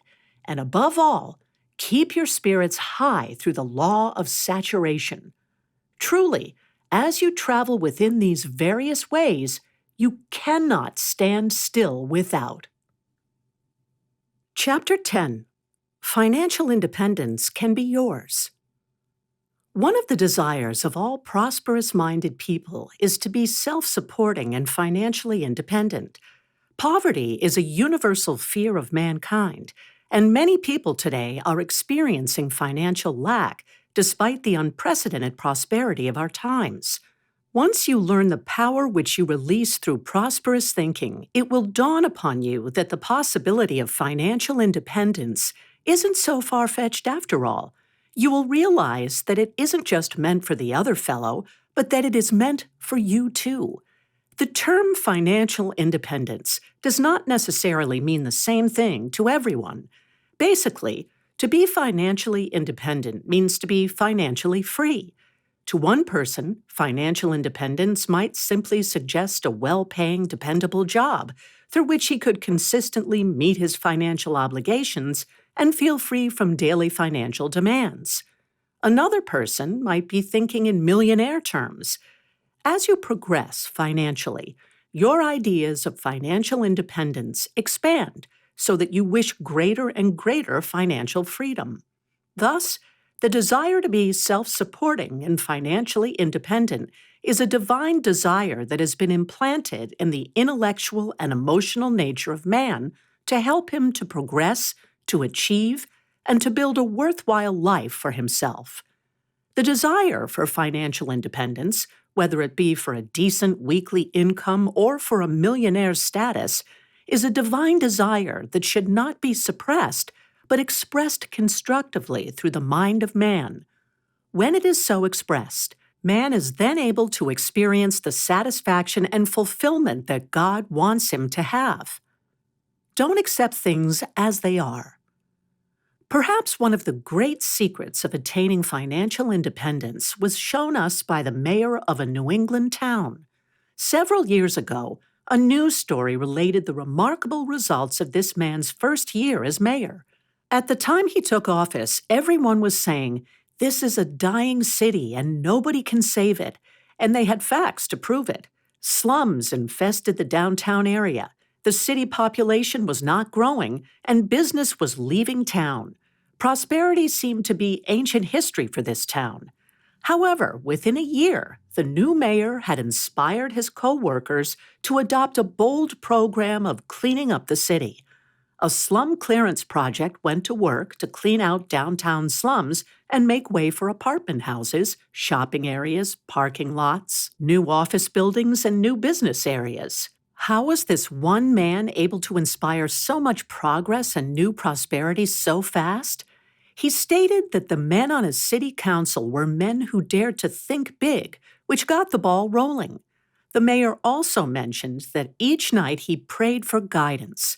His basic attitude was this: I won't accept things as they are. Just because they've always been that way doesn't mean they can't be changed. Thus, dissatisfaction with present financial conditions is the first step toward attaining financial independence. If you can't settle for things as they are, good. You have the power through prosperous thought and action to change them into something far better and more satisfying. This is your key to financial independence, if you dare to use it. I once observed an acquaintance go from an unpleasant job into his own business, which represented financial independence to him by boldly following through on divine dissatisfaction. This man had been employed since World War II in a jewelry store, but always in the back of his mind was the dream of owning his own store. Finally, disharmony and disorder arose where he was employed. After long and faithful service, he suddenly quit his job, although his employers assured him he would not be able to do as well elsewhere. This man silently reminded himself that he had no intention of doing as well elsewhere as an employee, but that he intended to become independent of bosses and other people's ideas, for he would be an employer himself. At the time this man quit his job, he had only a small amount of money saved. He also had a family and the usual financial responsibilities. Nevertheless, as soon as this man let go of the unsatisfactory financial situation, he began to feel better, more content, and freer somehow. Word soon got around. A friend who had a jewelry store in another town offered him a job until he could decide about permanent work.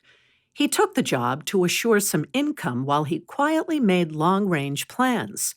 A little later, still another business friend informed him that he was also dissatisfied with just being a salaried employee. He wanted to go into the jewelry business on a partnership basis. This man had a comfortable savings balance. Together, these two men were able to produce the financial assets and credit standing needed to go into their financial venture. Neither of these men could have managed this financial venture alone, but together they were able to pool their resources, financial assets, talents, and abilities. They formed a partnership and opened their own jewelry store, which has since made them both prosperous. But the first man had to let go, refuse to accept an unsatisfactory business situation first, before the right doors opened. Emotions are your go power. Another secret of financial independence, after we decide we will not settle for less than the best in life, is the law of concentration and conservation. Conservation of thought, energy, and emotional drive are all greatly needed for financial independence. You have perhaps observed that some people seem to prosper for a period. Their businesses may even boom, but suddenly the bottom drops out and they experience dire financial failure, from which they seem unable to recover. In almost every instance, if you look closely, you will discover that those people's emotions, attitudes, and way of life became scattered, thus depleting them of their previous fine ability to prosper. Most men's business activities prosper as long as their personal lives succeed. But when marital difficulties arise, their businesses go on the rocks too. I recently talked with a brilliant man who has made several fortunes and lost them each time his home life disrupted, as his emotions became upset and scattered. We are all creatures of emotion and deep feeling, and our deep feelings can make us or break us financially. They are your God power and your go power. You should guard them as you would a gold mine, because your emotions are in reality the richest gold mine you will ever own. Scattered thinking, scattered emotions, scattered actions lead to a scattering of your mind power. This, in turn, depletes your physical energy that is essential for prosperity. It depletes your brain energy that is needed for an intelligent course of action or plan for prosperity. It saps your emotional drive that is needed to put your prosperity plans to work. Dare to be different. Conservation of thought, energy, and emotional drive are all necessary for financial independence. In other words, in order to become permanently prosperous, you must dare to be different, at least for a while. It was General Maxwell D. Taylor, the famous leader who parachuted into Normandy on D-Day, who once said that the time for daring is the moment when the stakes are high. He reminded us that we must be willing to risk much in order to win much. That indeed we must be willing to put all to the test. But understand, this doesn't lead to a dull life of withdrawal from the world. Instead, it leads to a joyous, satisfying life filled with congenial associations and rich experiences, a life free from non-essential activities.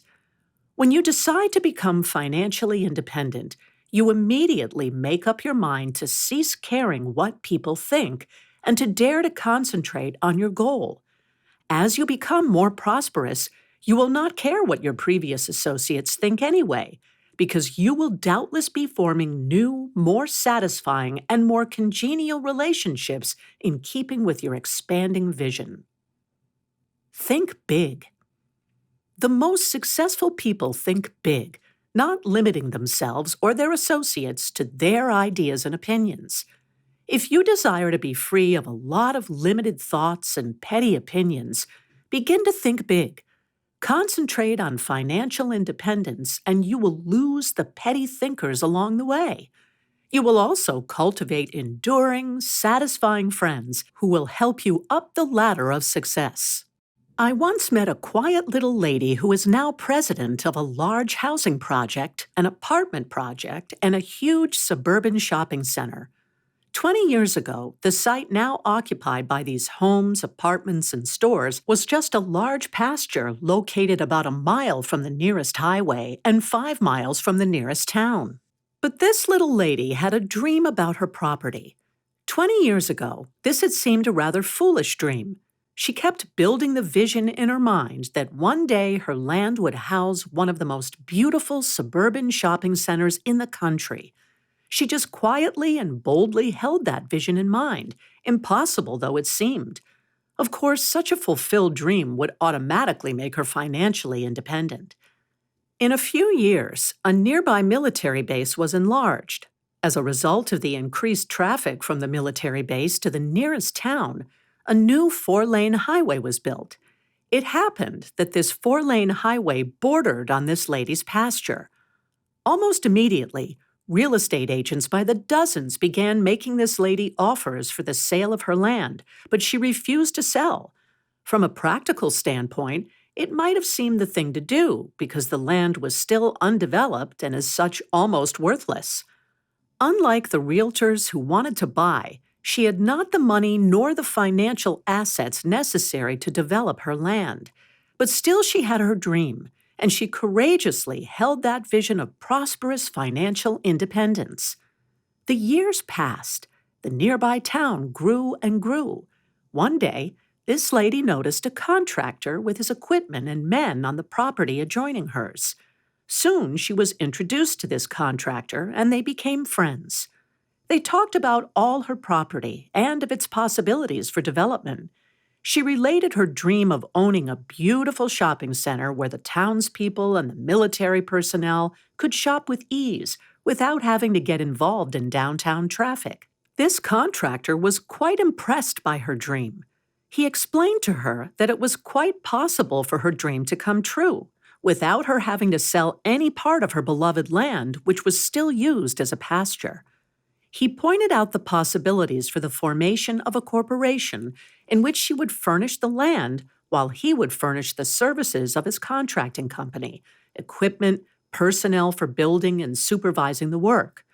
He advised that he had a millionaire contractor friend who would be willing to furnish the necessary cash and collateral until the building was completed and could be approved for long-term financing. In due time, they formed a corporation. Upon the advice of her two corporation partners, they first built an apartment project to relieve the critical housing shortage that had occurred in that area.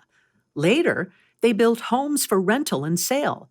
Still later, they built a beautiful colonial-style shopping center that includes everything from a dime store to a drive-in bank. Thus, this woman's lowly pasture land provided for the needs of hundreds of people occupying apartments and homes. Her huge shopping center is considered one of the most beautiful in the South, all because she quietly and boldly held to a large image of success, prosperity, and financial independence until others of like mind came along to help her make it come true. Dust off your dreams. If you have unfilled dreams and visions of greater prosperity and success tucked in a corner of your mind, don't keep them there any longer. Dare to bring them out and dust them off. Dare to begin thinking of the possibilities of financial independence, even if, at this point, they seem impossible of fulfillment. Should that old defeating element of fear try to whisper that there's no possible way for your dreams of financial independence to come true, Remind yourself of the rich biblical promises. Fear not, little flock, for it is your Father's good pleasure to give you the kingdom. Luke 12:32 ASV. Prove me now herewith, saith Jehovah of hosts, if I will not open you the windows of heaven and pour you out a blessing, that there shall not be room enough to receive it. Malachi 3:10 ASV. All things are possible to him that believeth. Mark 9:23 ASV. With God, all things are possible. Matthew 19:26 ASV. Often you may not have succeeded because you felt that somehow you had to succeed alone, and the thought overwhelmed you. It seemed easier to settle for failure. But as a very successful engineer said to me recently when I asked him what his success secret was, I was never successful until I went into partnership. God is my partner, and the best one I have ever had. His guidance about my financial affairs never leads me anywhere but to greater prosperity. I begin and end my day by asking for, listening for, and expecting specific guidance about all my engineering projects, and that guidance always comes. Recently, when the president of one of this country's leading corporations said to me, "How do you do it? How do you manage to do all that you do and never become ruffled or upset in the midst of such great demands and expectations?" He seemed rather amazed at my answer, that it's simple. God is my partner, and I leave all the stress, strain, and hard decisions to Him. The man answered, "You mean it really works to do such a thing? That it's practical to trust God in such large financial matters?" My reply was, "Look, if you can't trust God, who is all intelligence, has all power, and who runs this rich universe, just whom can you trust?" Truly, God opens ways where to human sense there seems to be no way. Grasp this truth and hold fast to it. Businesses have been saved, fortunes built, discoveries made, inventions perfected, and the dead restored to life after the sentence of defeat has been passed by humanity. Thank God that His goodness does not stop at the limits of our human vision. Keep steady. Keep your faith. Keep your courage. Remember that God opens ways where to human sense there is no way. Visualize financial independence. In other words, you need not undertake the fulfillment of any desire alone. You have the promise, "Ask, and it shall be given you. Seek, and ye shall find. Knock, and it shall be opened unto you. For everyone that asketh receiveth, and he that seeketh findeth, and to him that knocketh it shall be opened." Matthew 7:7. Most folks overlook this as a prosperity secret. Often, they let riches pass them by just because they do not ask the help of a higher power to learn how to attain their good. Begin now to visualize yourself not as just becoming more prosperous, but as becoming financially independent. Emma Curtis Hopkins has written, "Whatever is oftenest viewed with the inner eye reveals its secrets and hands out its gifts." It is a delightful process and very stimulating to the mind, and it really is not daydreaming if you dare to get definite in your thinking. Mrs. Hopkins has further pointed out, success lies in being one-pointed and in rejecting all that distracts from one's victorious objective. Why be mildly prosperous when by being mentally one-pointed, you can be completely free from financial care, so that you will have time and money to develop other phases of your being that can be a credit to you and to all mankind?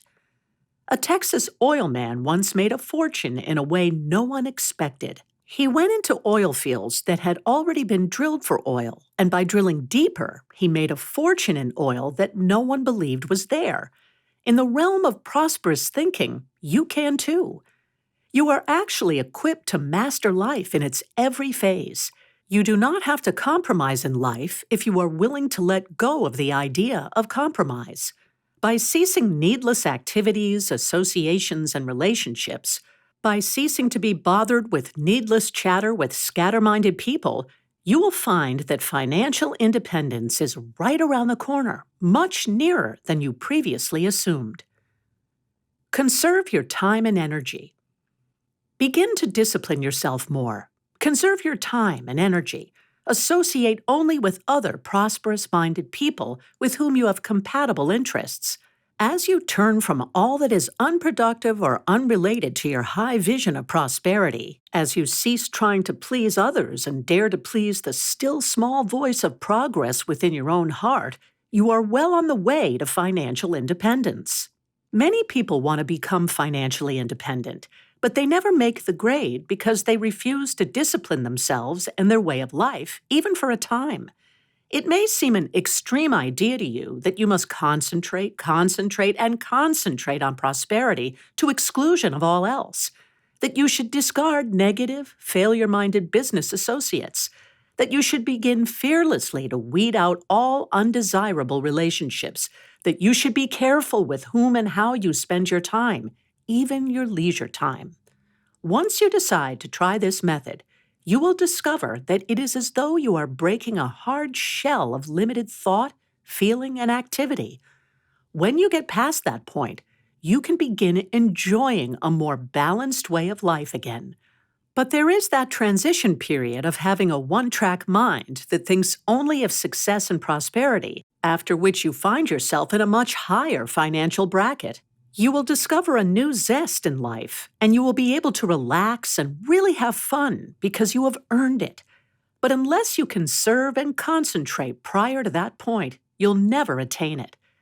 The truth of this was recently brought to my attention by a news story reporting that a young man, who is still less than 30 years of age, has become vice president of an insurance company.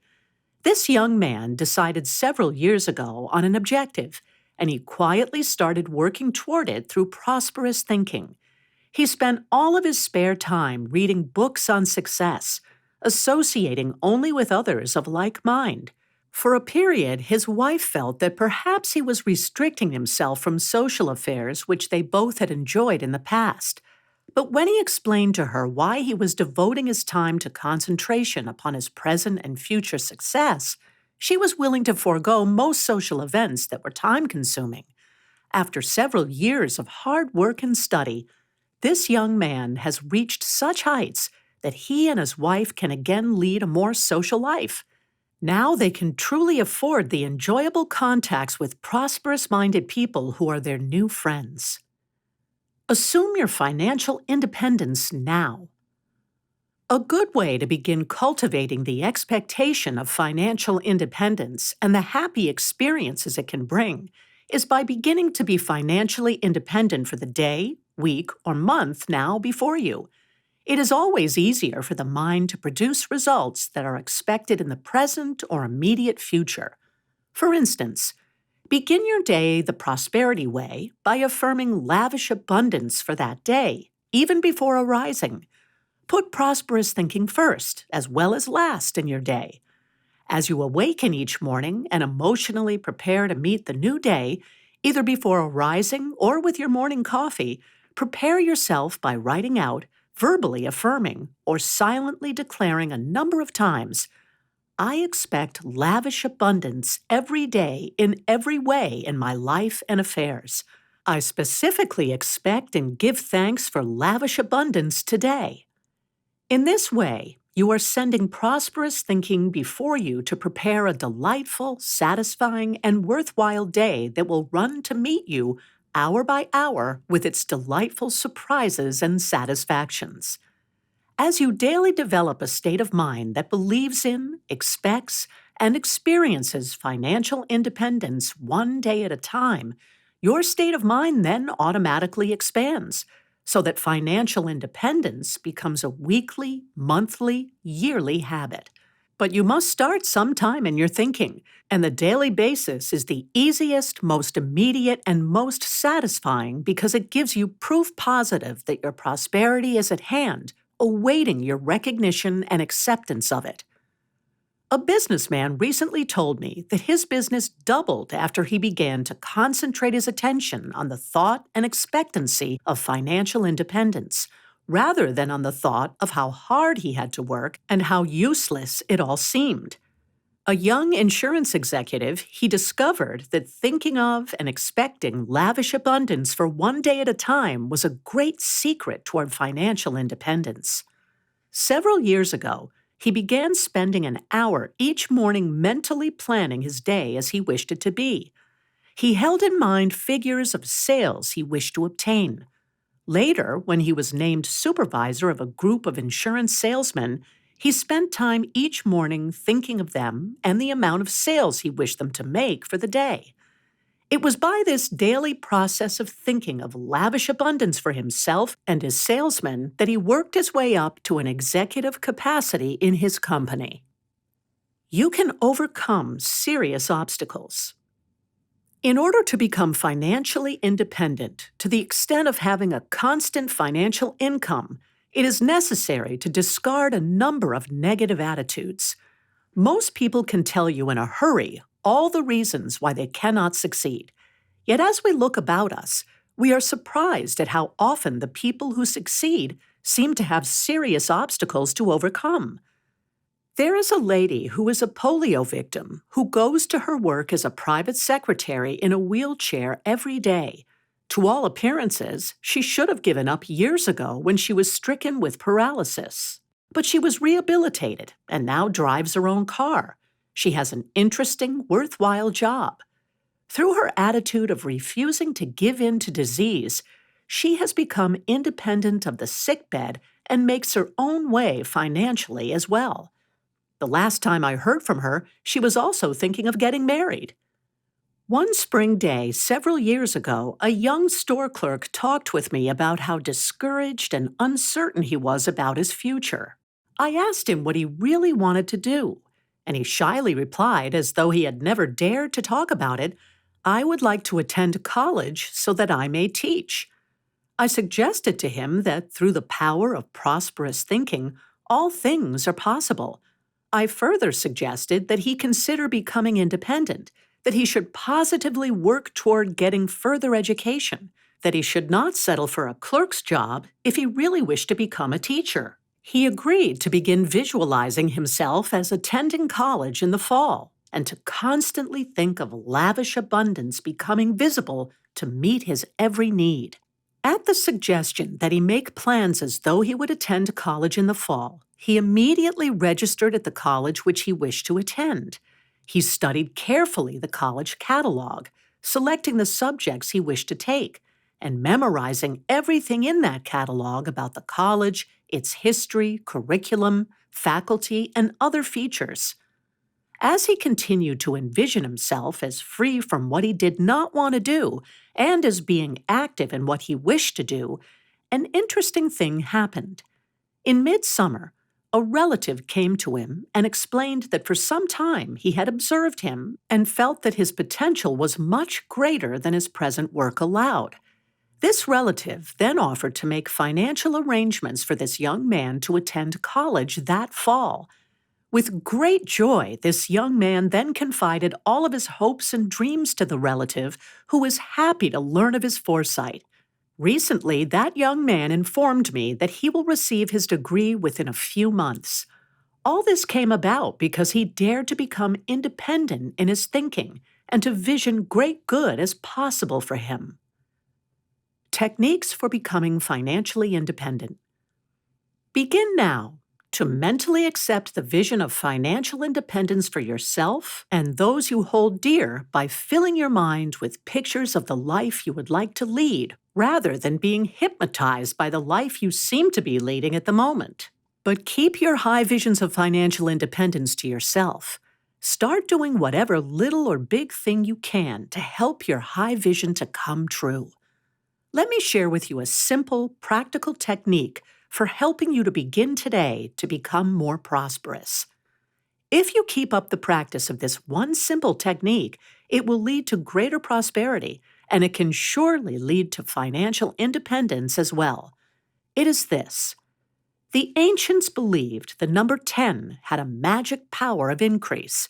Thus, beginning right now, whenever you think about money, whether it be income, outgo, the amount in your checking account, the amount in your wallet, the amount in your savings or investments, begin mentally increasing your supply by thinking of 10 times that amount coming to you.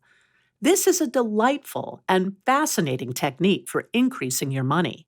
For instance, look in your wallet. Suppose there is $5 there. Look at it and declare, I give thanks that this $5 is but a symbol of the inexhaustible substance of the universe. I give thanks that 10 times this much, or $50, is now on its way to me and quickly manifests in perfect ways. Multiply every figure that presents itself to you by 10 and begin expecting the multiplied amount to come to you. In that way, you begin to think of how much you have and how much is coming, rather than the usual deadly thought that you haven't enough. By multiplying everything by 10, your thinking automatically shifts from lack to prosperity. Since the mind quickly responds to definite figures, it will seem as though heaven and earth are working to propel money in your direction. Look at the balance in your checkbook. Perhaps $50 is there. Instead of thinking, this isn't enough to pay the bills, change the thought to, this is but a symbol of the rich substance of the universe that is available to me. I give thanks that 10 times this much, or $500, is now on its way to me and quickly manifests to meet every demand. In like manner, when the bills begin flowing in around the first of the month, do not think, this bill of $20 is much too high this month. We simply must cut down on expenses.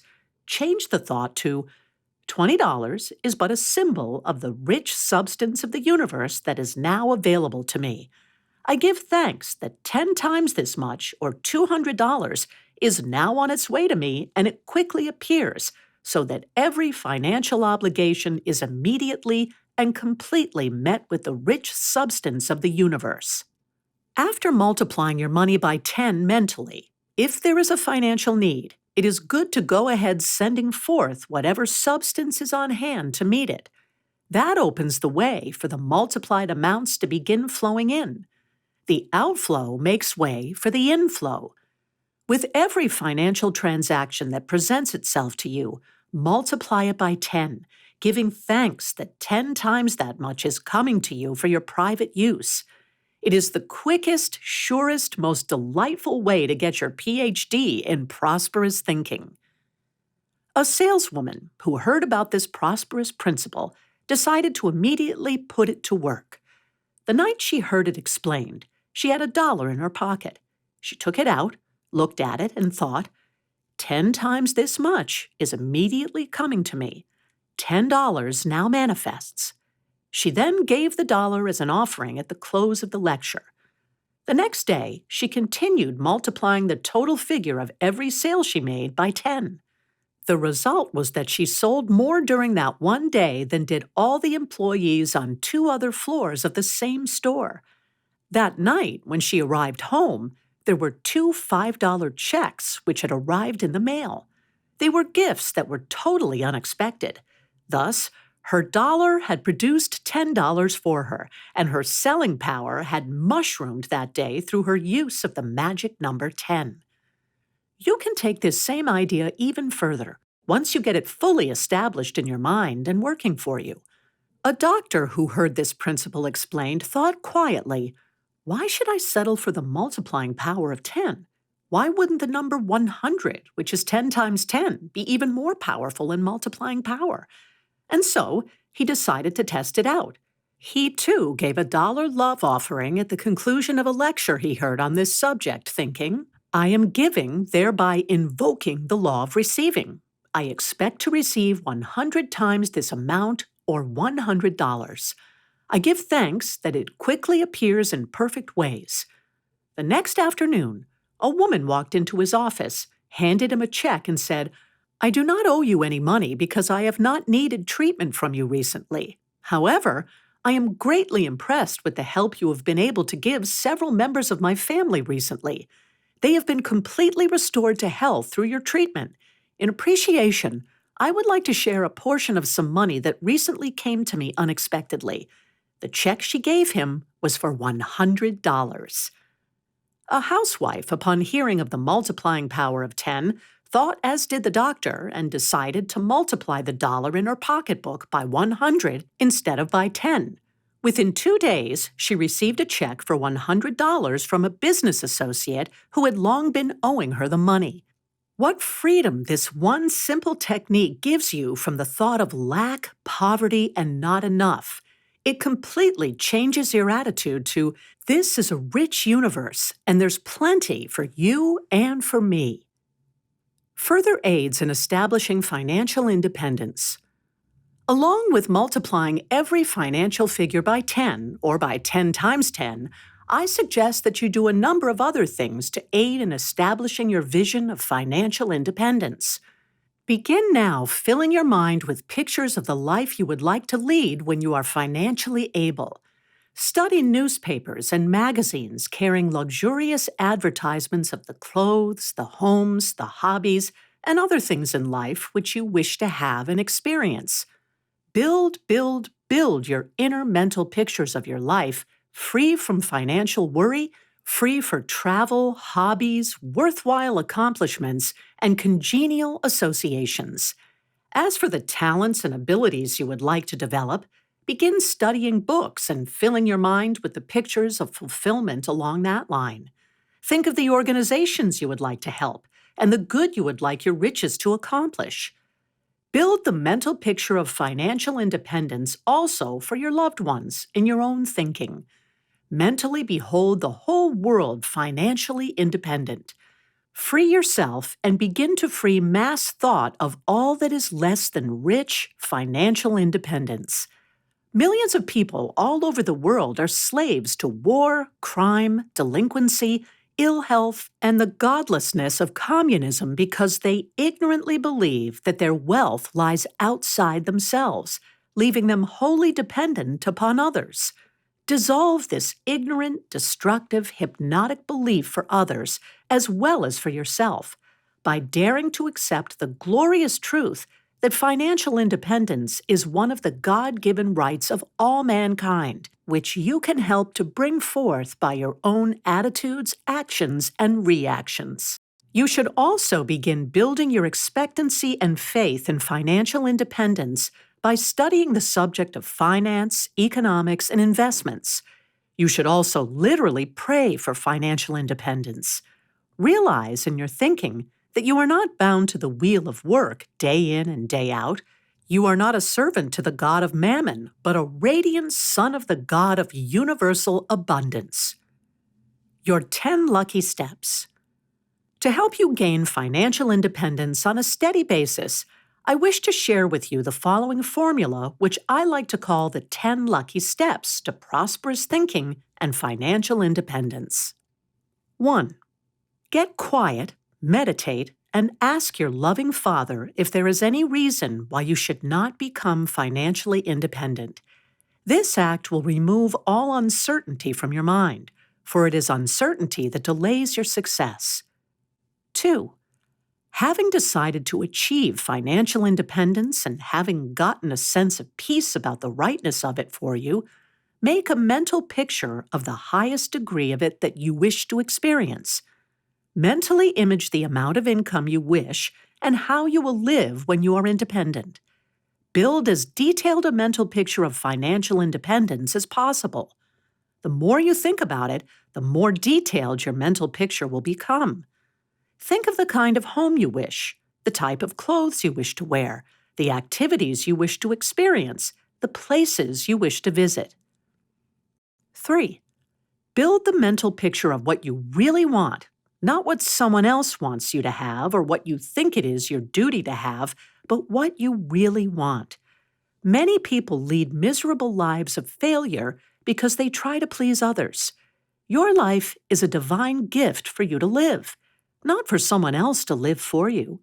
Only what you sincerely want can make you happy. Build mental pictures upon that and nothing else. 4. Say little to anyone about your inner plans, because others can always tell you how they think you should live your life, but they can't live it for you successfully. Keep your success plans to yourself. Do not dissipate them or subject them to a cross-current by giving others a chance to tear them apart. 5.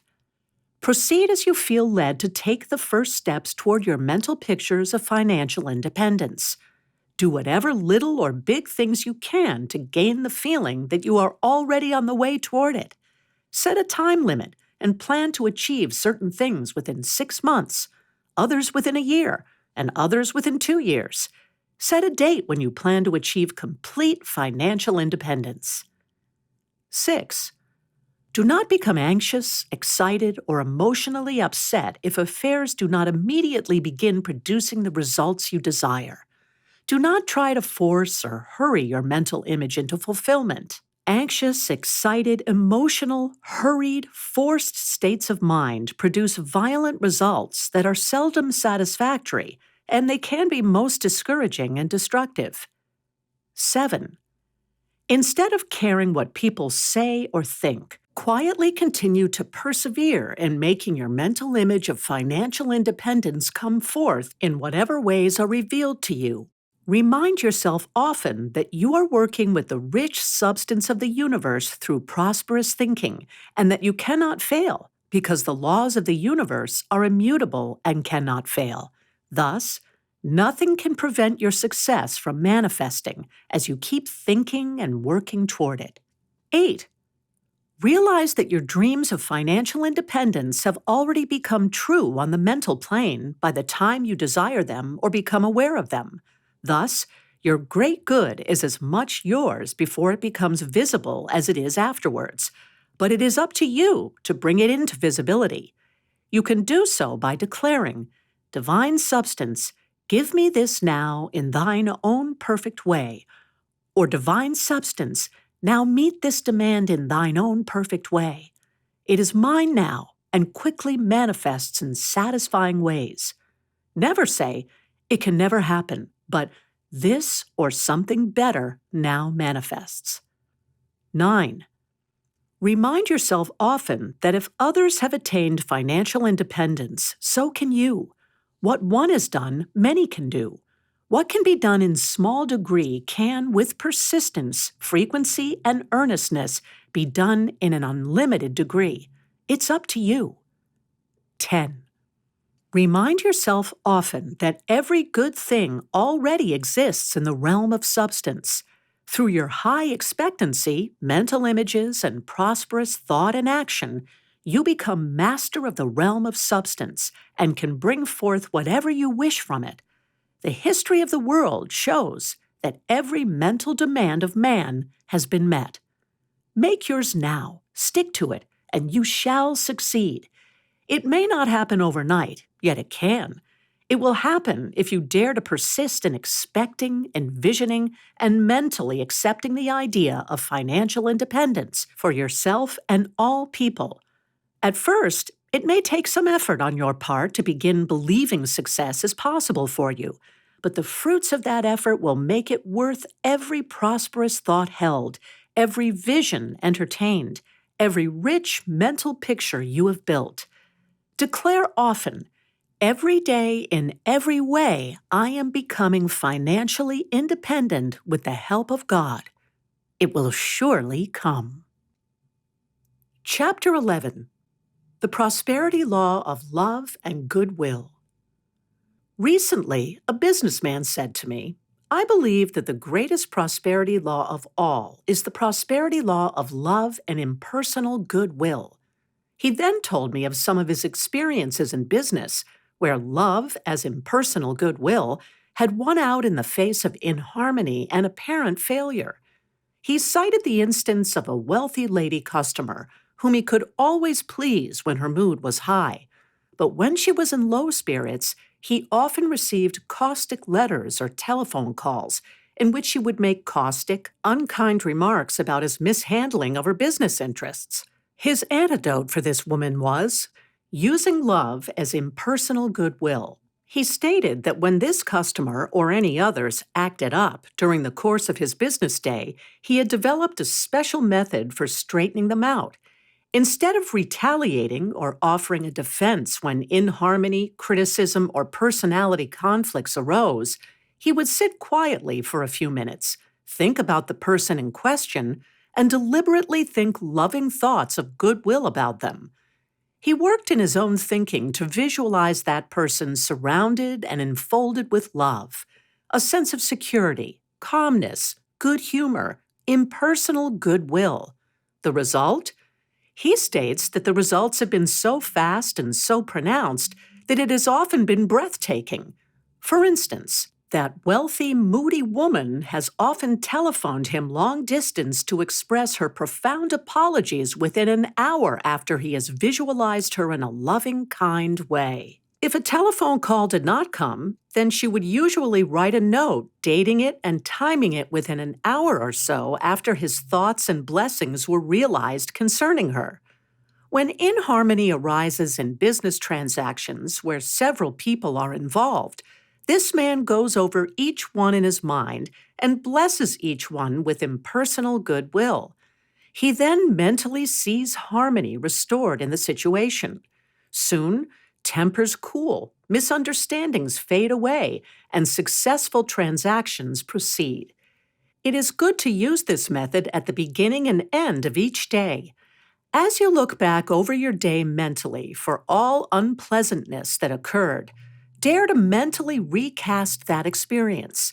See all concerned as loving, understanding, and harmonious, and you will be surprised how often those involved will do an about-face and make amends for their previous attitudes. Dare to begin your day by mentally going over the planned events for that day, visualizing them as pleasant, harmonious, and successful. You will begin to experience paths of prosperity, pleasantness, and peace of which Solomon wrote. Usually, if you mentally plan, visualize, and expect a successful day in the early morning hours, there will be little to undo mentally at day's end. Love never fails. No matter how many prosperity laws you know about, if you are not able to live and work harmoniously with others, all else seems of little value. It has been estimated that your financial success is due only to 15% of your technical ability and 85% to your ability to get along with people. The talent for getting along with other people through exercising impersonal goodwill, which is love in action, cannot be overemphasized. Perhaps you may have wondered about the cause of firing most employees. Is it due to incompetence, tardiness, dishonesty? Personnel managers seem to agree that more than 2/3 of the people who lose their jobs do so because they cannot get along with people. Approximately 10% are discharged because of inadequate preparation for the skills needed. The rest are discharged because of personality problems. Do you wonder why impersonal goodwill and the ability to get along with others has such power? Do you wonder why it is that, unless you are able to get along with others in either a business way or at home, all your other training, abilities, and efforts are generally futile? The Bible asserts that love never fails. 1 John 4:16. Jesus pointed out to the lawyer that love fulfills the whole law. Matthew 22:40, meaning the whole law of healthy, happy, harmonious, successful living. Love has unequaled power because love is the power that unifies the whole world and everything in it. For instance, the law of gravity is love in action. Love is the equalizing, harmonizing, balancing, adjusting force that is ever at work throughout the universe. Working in these ways, love can do for you what you cannot humanly do for yourself. At Harvard University, world-renowned sociologists conducted research studies of the power of love.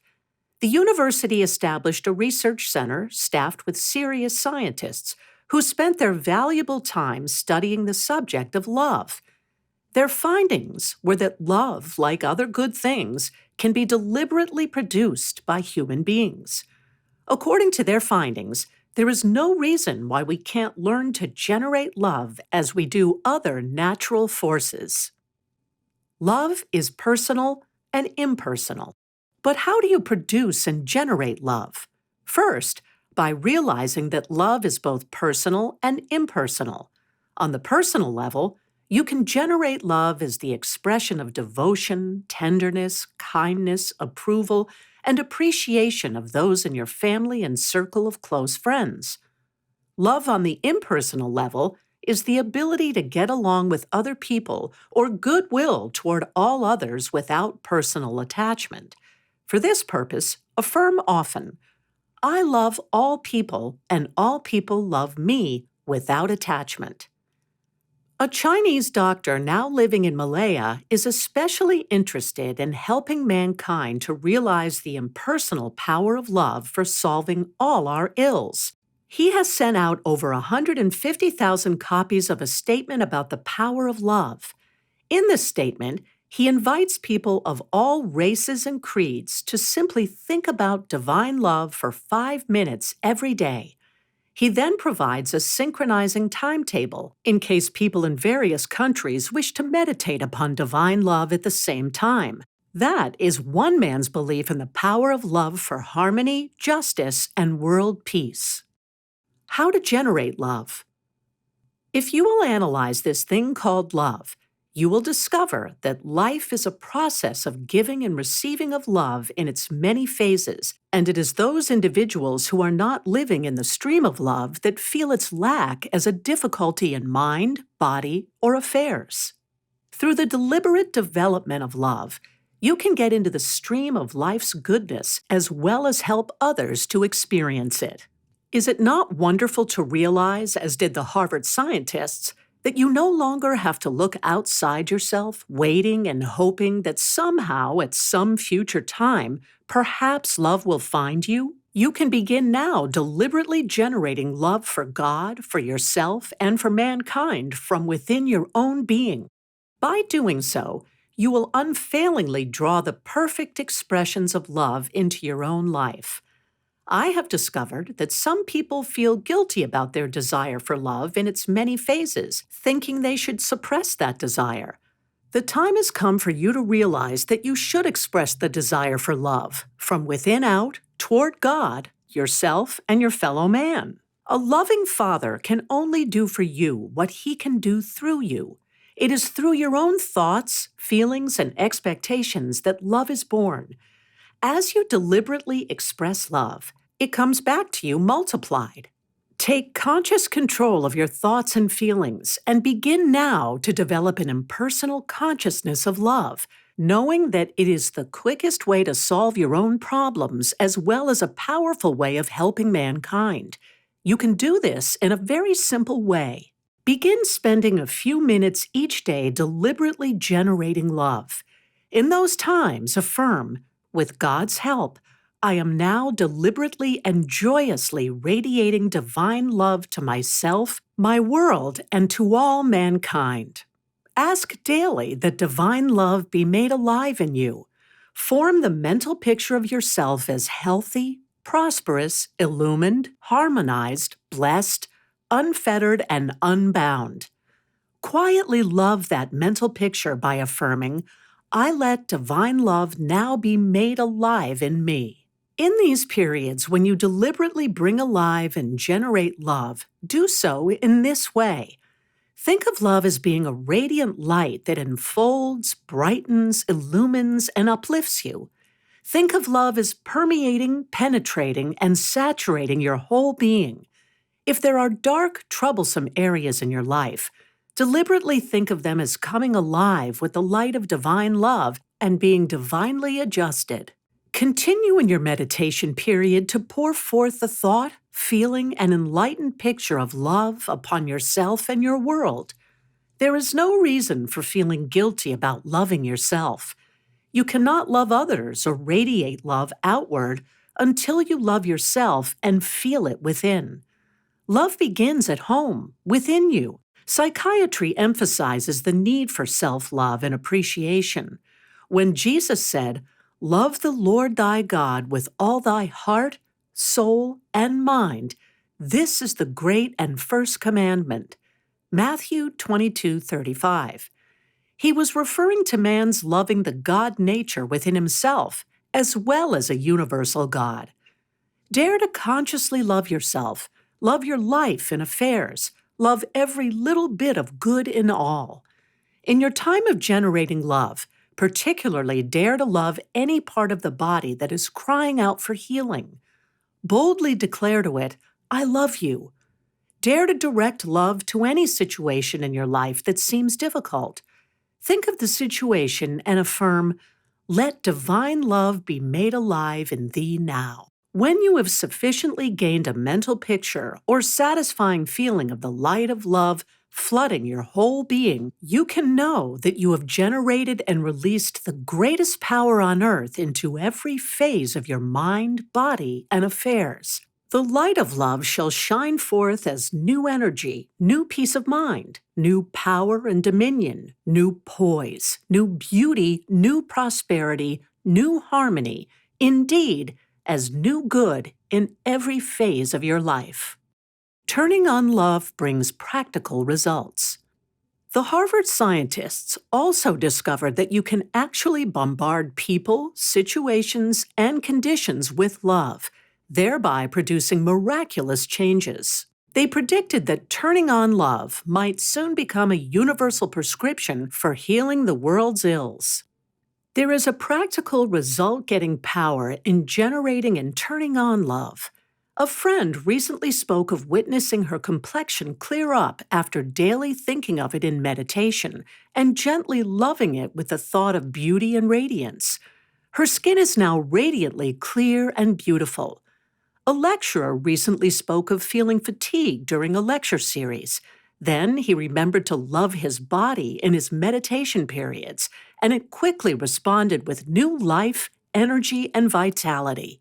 Not only is it good to meditate upon love, but as you go about daily living, it is good to affirm silently to everything in your world, let divine love be made alive in thee.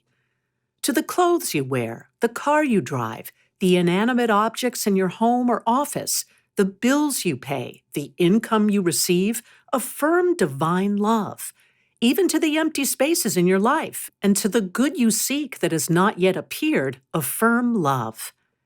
Everything seems to respond to your thoughts of love. To the people you meet during the day, strangers and friends, as well as to those in your family group, it is good to silently declare, let divine love be made alive in thee. Recently, I talked with a secretary concerning the friction and jealousy in her office. Because she was easygoing, she was being asked to do a large part of the work normally done by two other secretaries, for which they were receiving high praise and pay increases. She had tried at various times to talk with her boss about the unfairness of her extra work, but he had refused to listen. In desperation, she came to me, not knowing whether to quit her job, which was generally pleasant and convenient, or to try to stick it out, unjust though it seemed. I suggested that she use this affirmation, let divine love manifest now. I pointed out that it was not necessary to try to appease personalities or to compromise one's beliefs to satisfy others, that every sign of weakness and insecurity would only lead to further dissatisfaction and mistreatment. Instead, she should begin radiating peace, power, poise, inner stability, and firmness in what she would and would not do. And as she did, her co-workers would respond with peace, poise, and inner stability. Within a week, the situation began to change. Her fellow workers began to respect her new attitude. They stopped imposing on her and began to do their own work. Their attitude toward her became one of harmony and respect. Her boss began to treat her more kindly. Harmony and goodwill gradually replaced the former tension, bickering, and jealousy. Ella Wheeler Wilcox once said that God measures souls by their capacity for entertaining his best angel, love. Truly, love never fails. Love shall be victorious. After certain points in a lawsuit were decided against a man, he was faced with financial ruin, and he complained that it was unjust and unlawful. There is no justice, he moaned bitterly. He then talked with a spiritual counselor who suggested that he use the power of divine love on the situation by affirming his own right attitudes and emotional reactions. I live by the law of love, and love shall be victorious. It was suggested that every time he thought of the other party in the lawsuit, that he affirm for him, you live by the law of love, and love shall be victorious. After beginning to think in this way, he felt much better about every aspect of the situation. Hostility, resentment, and the desire to get even left him. Suddenly came an unexpected opportunity to do a real favor for his legal opponent. He did it, and immediately he felt better. As his attitude continued to change, he discovered that his opponent's attitude changed also. Each conceded certain points, and soon the case was settled out of court fairly and happily for all. A woman in a large city opened a restaurant and candy shop in a place where two owners had failed miserably before her. She was a brilliant success. When asked how she had succeeded in the same location where others had failed, she said, I just loved and blessed all my customers. When customers leave my place, not only do I invite them to come back, but I silently send them a blessing of love and pray for their prosperity and happiness. When no customers are in the store, I view the people passing by on the streets with love. The healing power of love.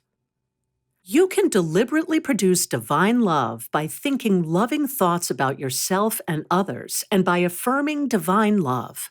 But I have also found it a wonderful success secret to speak appreciative, kind, understanding words to people.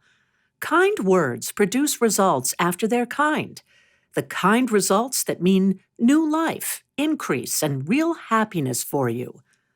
A businessman was hospitalized with a very high fever, which medical remedies did not seem to reduce. This man was reported to have a heart condition of long standing, and it was assumed that it had actively reappeared. A friend who knew of the healing power of love visited him in the hospital. He soon realized that this man felt greatly unloved because of some tangled relationships in his life. The friend dared to say to this patient, God loves you. God is guiding you. God is showing you the way. You are greatly loved by God and man. Together they affirmed that God's love was doing its perfect work in this man's mind, body, and affairs. Suddenly, an intense feeling of heat passed through the sick man's body, and then it left him. The high fever was gone. Later, his physician declared that his heart seemed fine again. Today, he is in the finest health ever, and the ointment of love has smoothed out his previously tangled family relationships as well. A nurse was assigned to a case in which the patient had been suffering from mental illness for a number of months. Shock treatments and drugs had been administered, but had not cleared up her condition. Finally, it was suggested that perhaps a complete rest might be helpful. The patient was taken to her summer home on the coast. The private nurse assigned to her case had learned about generating love to others. Immediately, this nurse began daily meditating upon her patient as loving, kind, whole, well, and completely happy again. When she accompanied the patient to the beach and into the water, she would think of her as being immersed in God's healing love. As the patient played in the water, the nurse would go off a distance on the beach and silently surround the patient with the thought of love and its healing power. Often, the patient pathetically asked this nurse, Do you think I really can get well? Is there any hope for my condition? Always the nurse, who knew the power of speaking words of love, declared, My dear, you are getting well. God's love is doing its perfect work in your mind, body, and affairs now, and you are being healed. Over and over, daily, she reassured the patient in this way. Within 6 weeks, the nurse was dismissed from the case because the patient had responded so beautifully to love's healing power. It is easy to speak words of love or to meditate lovingly upon those people with whom you are in harmony, but it is those people who seem most difficult, who may even seem hostile, that need your radiation of love most. Their very hostility is but their soul's cry for loving recognition. When you generate sufficient love to them, the discord will fade away. Shoot them in the back with love. A businessman told me that he has a special way of radiating love. In his work as a government employee, his job is to meet the public, handle their complaints, and make things right for them and for his employer, Uncle Sam. The only thing he has to do is to keep everybody satisfied. For anyone else, it might seem impossible. But this man has learned that love never fails. He meets the public with a smile, no matter what they do. He continues to be courteous and kind, no matter what they say. All the time, he silently affirms, divine love is in control and all is well. When people with problems leave him, he says that is when he really lets them have it. He declares, I shoot them in the back with love. Does it pay to shoot people in the back with love? This man claims that the attitude and behavior of many complainants who come to his office seem to change markedly as he affirmed divine love. I can vouch that this government employee must be successful because recently a businessman came to me and said, I would surely like to know Mr. Black's success secret. He always seems so happy and calm, and yet he has one of the most difficult jobs in this town. He was delighted when I told him that I knew this man's success secret was to shoot people in the back with love. I had the feeling from the look in his eye that he went forth to do likewise. Love protects. A woman in Kansas City protected herself from assault by speaking loving words. One night she was walking down a dark street near the old Unity Society building on Tracy Avenue when a man stepped out of the shadows and put a gun in her ribs, saying, Give me your purse or I'll plug you. She turned and looked him right in the face and said, You can't harm me because you are God's child and I love you. After twice repeating his threat, each time getting the same reply, he finally shook his head, mumbled something about this crazy woman, dropped his gun, and fled. This woman met an extreme situation in an extreme way through the expression of love. Invoke love impersonally. But you should not go around saying to people outside your family group, I love you. Most people would think you meant it in a personal manner, and it could cause embarrassment and misinterpretation. I know of a professional man who made the mistake of telling a number of his lady clients, I love you, and he is still trying to explain what he meant to their husbands. In less personal terms, you can assure people of your interest, approval, and sincere appreciation of them. Kindness and courtesy are always in good taste. In such impersonal ways, you can radiate love as goodwill to others. A public relations director for a worldwide insurance company recently told me that in his work with hundreds of employees, he had found that their greatest need is kindness. He believes that you can satisfy the need for kindness in others just by being decent to them. Write out statements of love.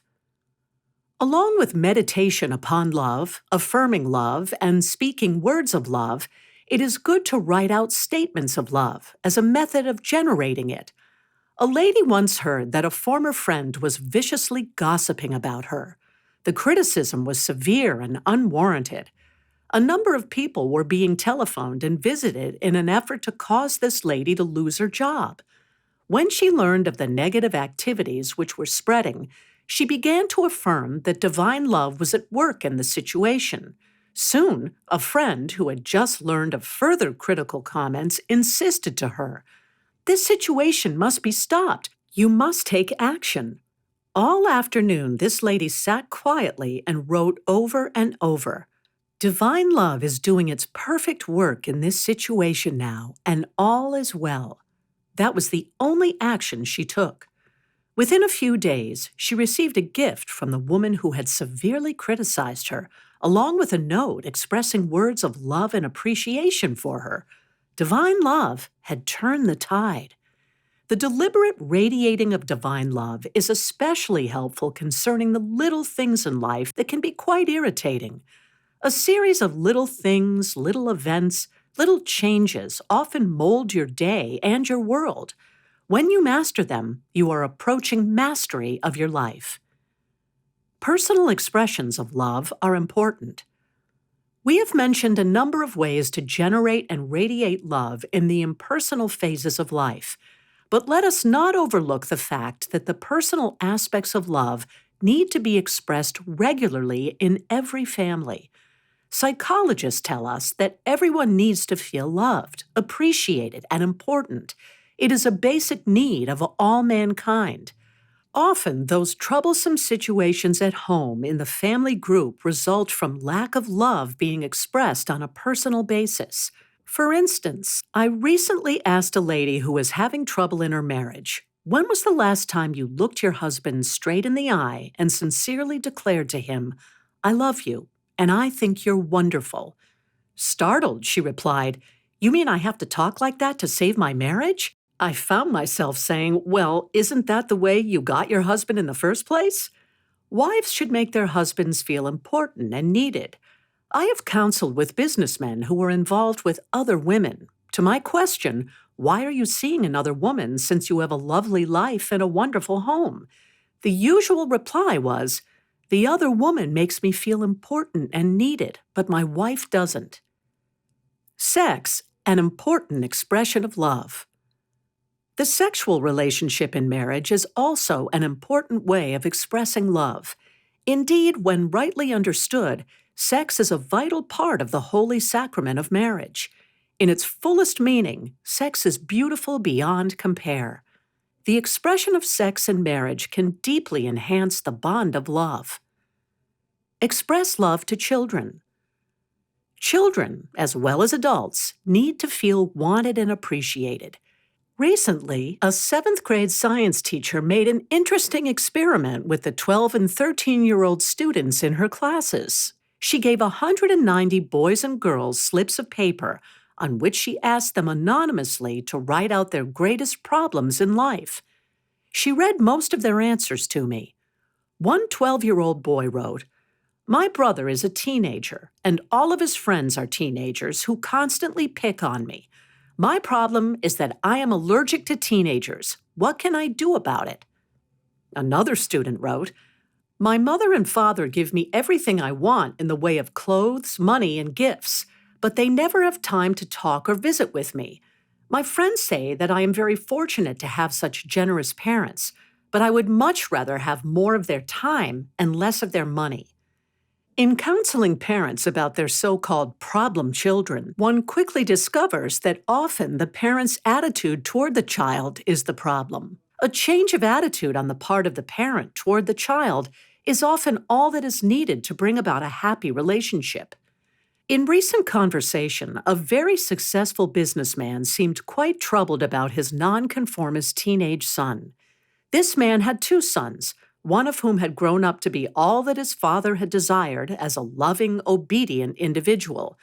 The other son had simply refused to be molded to his father's opinion of the type of person he should be. This younger son possessed a highly creative nature and was interested in the world of art, music, and writing. However, the father had condemned these artistic talents in his son rather than recognizing that they were God-given. When the father realized that there was nothing wrong with this son, that he was simply a different type from the older son or from anyone else in the family, the father seemed relieved and agreed to praise his son's creative abilities. Later, he encouraged his young son to take the art courses he had always wanted. One of the most loving things you can do for children, your own or another's, who seems to be having difficulties, is to affirm often for them, "I behold you with the eyes of love, and I glory in your God-given perfection. You are God's child, and He loves you." It is also good to affirm, "Divine love, manifest thyself in, through, and for this child now." Children thrive on encouragement. Children, as well as adults, especially thrive on sincere appreciation, praise, and encouragement. It is a tonic to them. I know of an instance of a little boy who was not responding in school at all. His mother became disgusted with him and made an appointment with a psychiatrist, which was scheduled some weeks later.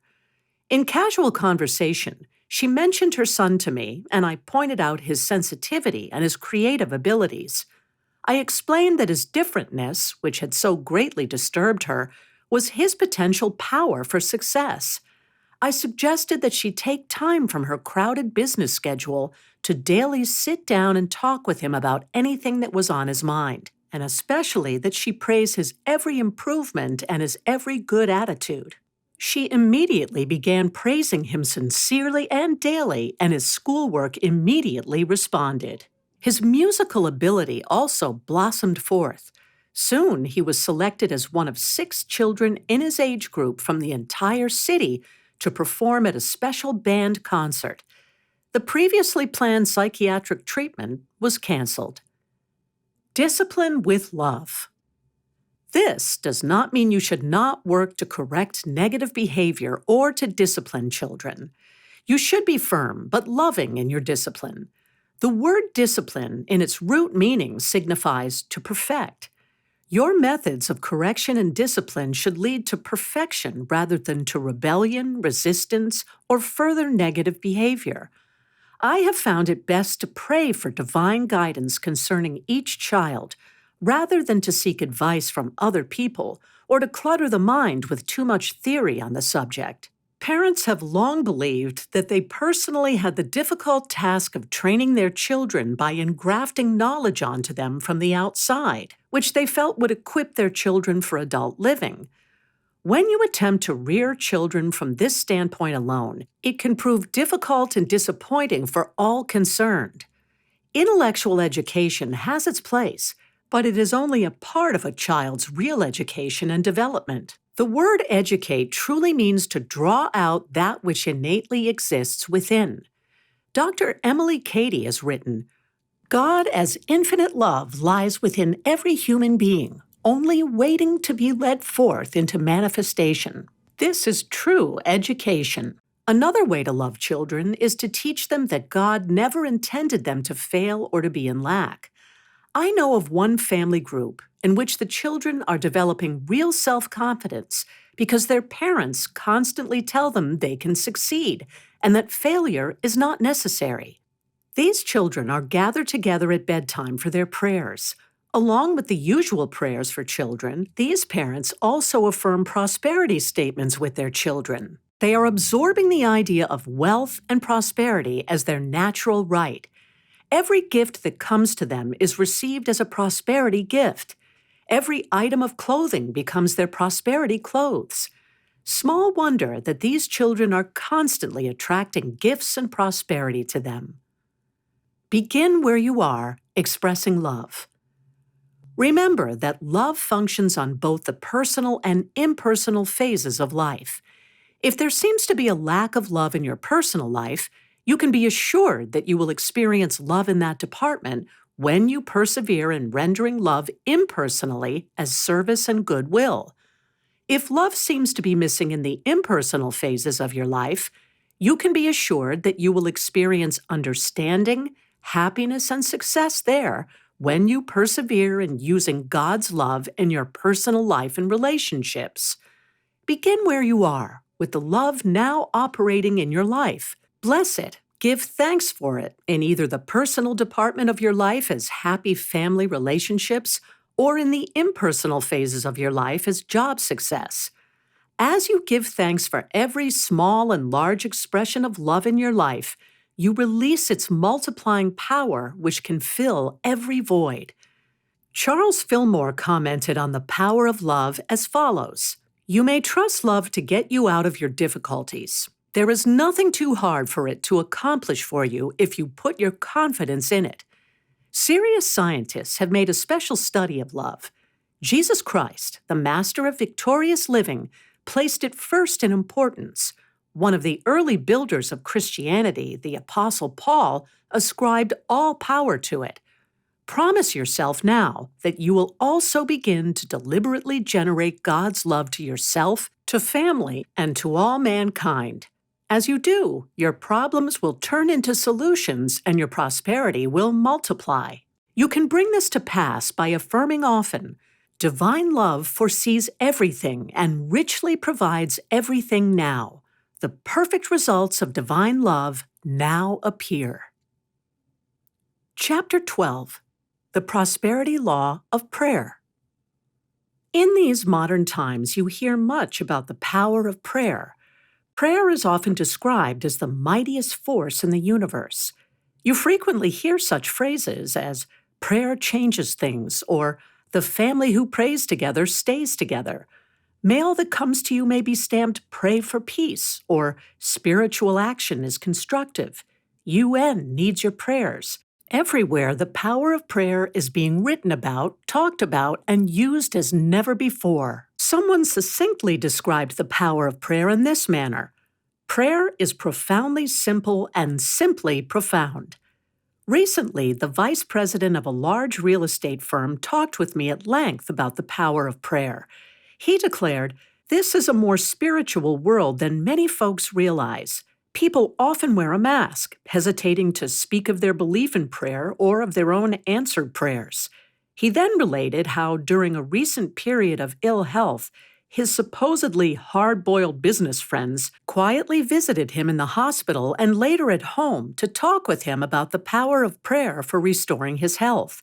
Even after he returned to work, several business friends spent their entire lunch periods with him, relating numerous answered prayers in their own life experiences. Prayer is natural to man. Prayer has been described as man's steady effort to know God. Quite contrary to what most people think, prayer is natural to man rather than a strange, mysterious practice. Men have always prayed and always will. In his primitive understanding, primitive man prayed to the sun and stars, to the fire and water, to animals and plants, to images and myths. But primitive man certainly prayed. Later, as the intellect of man evolved, his ideas advanced as he conceived of God as a personal deity who had human sentiments and emotions just as did primitive man. The early Hebrews prayed to this kind of God, a God with human traits, a God whom they felt had to be appeased by sacrificial offerings and implored to bestow favors. Because of their undeveloped spiritual understanding, the early Hebrews felt that God looked upon them as worms of the dust. There are people today who still pray to that kind of God, not because God has that nature, but because of their limited understanding of the real nature of God. All men in all ages have prayed in one way or another. At long last, mankind is coming out of a primitive and purely intellectual approach to God into true spiritual understanding. Our methods of prayer are now changing, expanding, and improving. Mankind is finally realizing that God is not a hostile being with a split personality of good and evil, but that God is a God of love, the unchanging principle of supreme good which pervades the ordered universe. It is easy to pray to and commune with this kind of God. Pray for results. Even though various prosperity laws are discussed in this book, the power of prayer cannot be overemphasized for permanent, satisfying prosperity. The person who prays daily is certain to succeed because he is attuning himself to the richest, most successful force in the universe. Jesus promised, "All things whatsoever ye shall ask in prayer, believing ye shall receive." Matthew 2:22 ASV. This Bible promise makes it plain that there's nothing wrong with praying for things. Many people have not employed the power of prayer because they have the erroneous idea that it is wrong to pray for things. Jesus did not mean that praying for things was the only form of prayer or even the highest form of prayer when he made this statement. But he knew that if you first pray for things, you will learn the power of prayer, and you will then want to go further and deeper in developing your prayer power. The story is told of a woman who prayed definitely for a husband, and she got him in 6 weeks. She then prayed 6 years to get rid of him. What that woman did not realize was that when you pray for things, you should stipulate the divine selection, which is always the right, sublime answer to your specific need. It is right and just that you should pray for things if you need them, because you are living in a rich universe that desires to fulfill all your needs. Among biblical figures who prayed for definite things were Abraham, Asa, Daniel, David, Elijah, Ezekiel, Habakkuk, Hannah, Jehoshaphat, Jeremiah, Jonah, Joshua, Moses, Nehemiah, Samson, and Solomon. On a number of occasions, Jesus prayed definitely for things. Tennyson poetically expressed the power of praying for things in his line, "More things are wrought by prayer than this world dreams of." Emmett Fox once described the power of praying for things. Prayer does change things. Prayer does make things to happen quite otherwise than they would have happened had the prayer not been made. It makes no difference at all what sort of difficulty you may be in. It does not matter what the causes may have been that led up to it. Enough prayer will get you out of your difficulty if only you will be persistent enough in your appeal to God. Perhaps you have heard the well-worn phrase, "Pray about it and everything will be all right." But let me share with you 4 basic ways of praying so that everything will be all right. 1. General prayer. First, there is general prayer.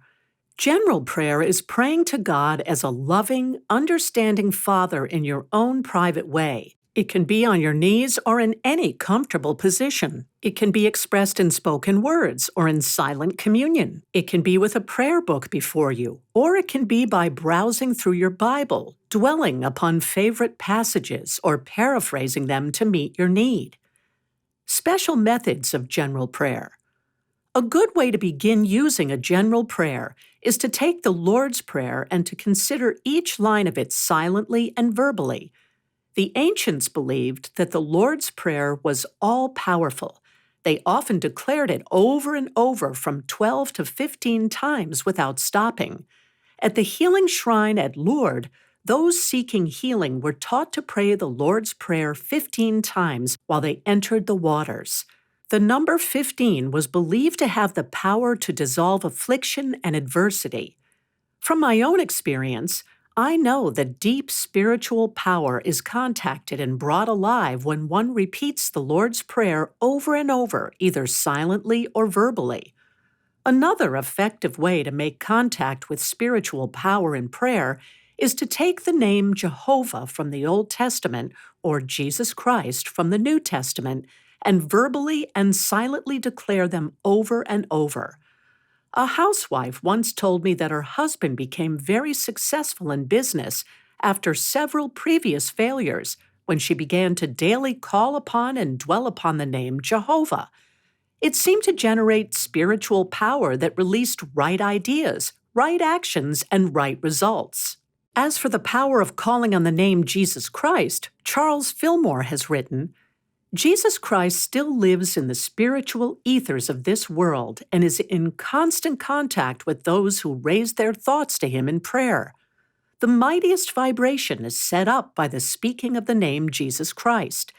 This is the name that is named far above all rule and authority, the name above all names, holding in itself all power in heaven and in earth. It is the name that has power to mold the universal substance, and when spoken, it sets forces into activity that bring results, as Jesus promised when he said, "Whatsoever ye shall ask of the Father in my name, he may give it you.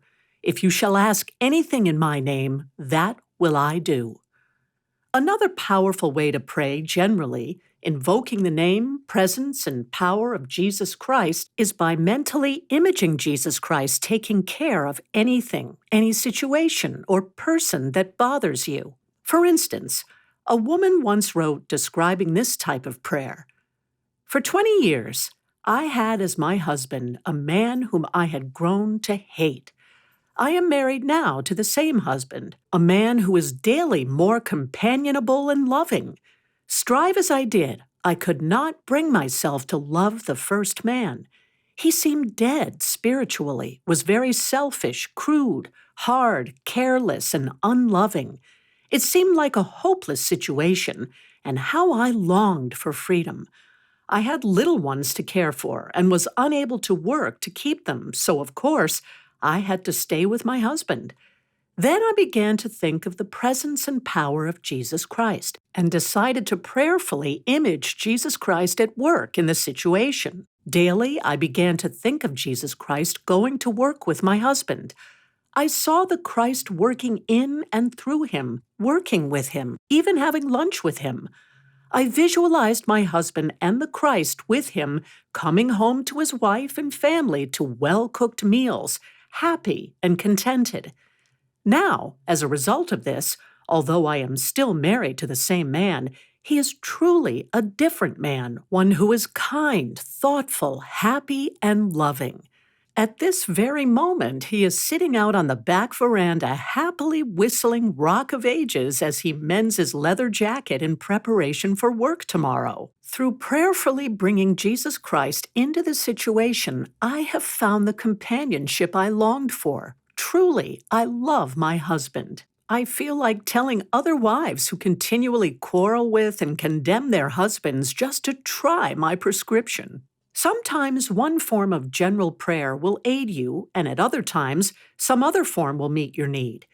In this age, when we're hearing a great deal about affirmative prayer, which is often described as scientific prayer, as well as about meditation and silent prayer, it is good to remember that good old-fashioned earnest prayer used in a general way has not gone out of style and still contains great spiritual power. Prayer heals. I once heard a businessman relate how general prayer met a need in his family. His little son had been ill for several weeks with a serious cough. Medical attention had been of no avail, and the cough persisted. One night, in desperation, this man took his pajama-clad son into the den of his home and sank into the nearest chair. He then offered a short, simple, general prayer of thanks that his son was healed of the cough and infection. It might have been a prayer similar to what Jesus prayed before Lazarus came back to life.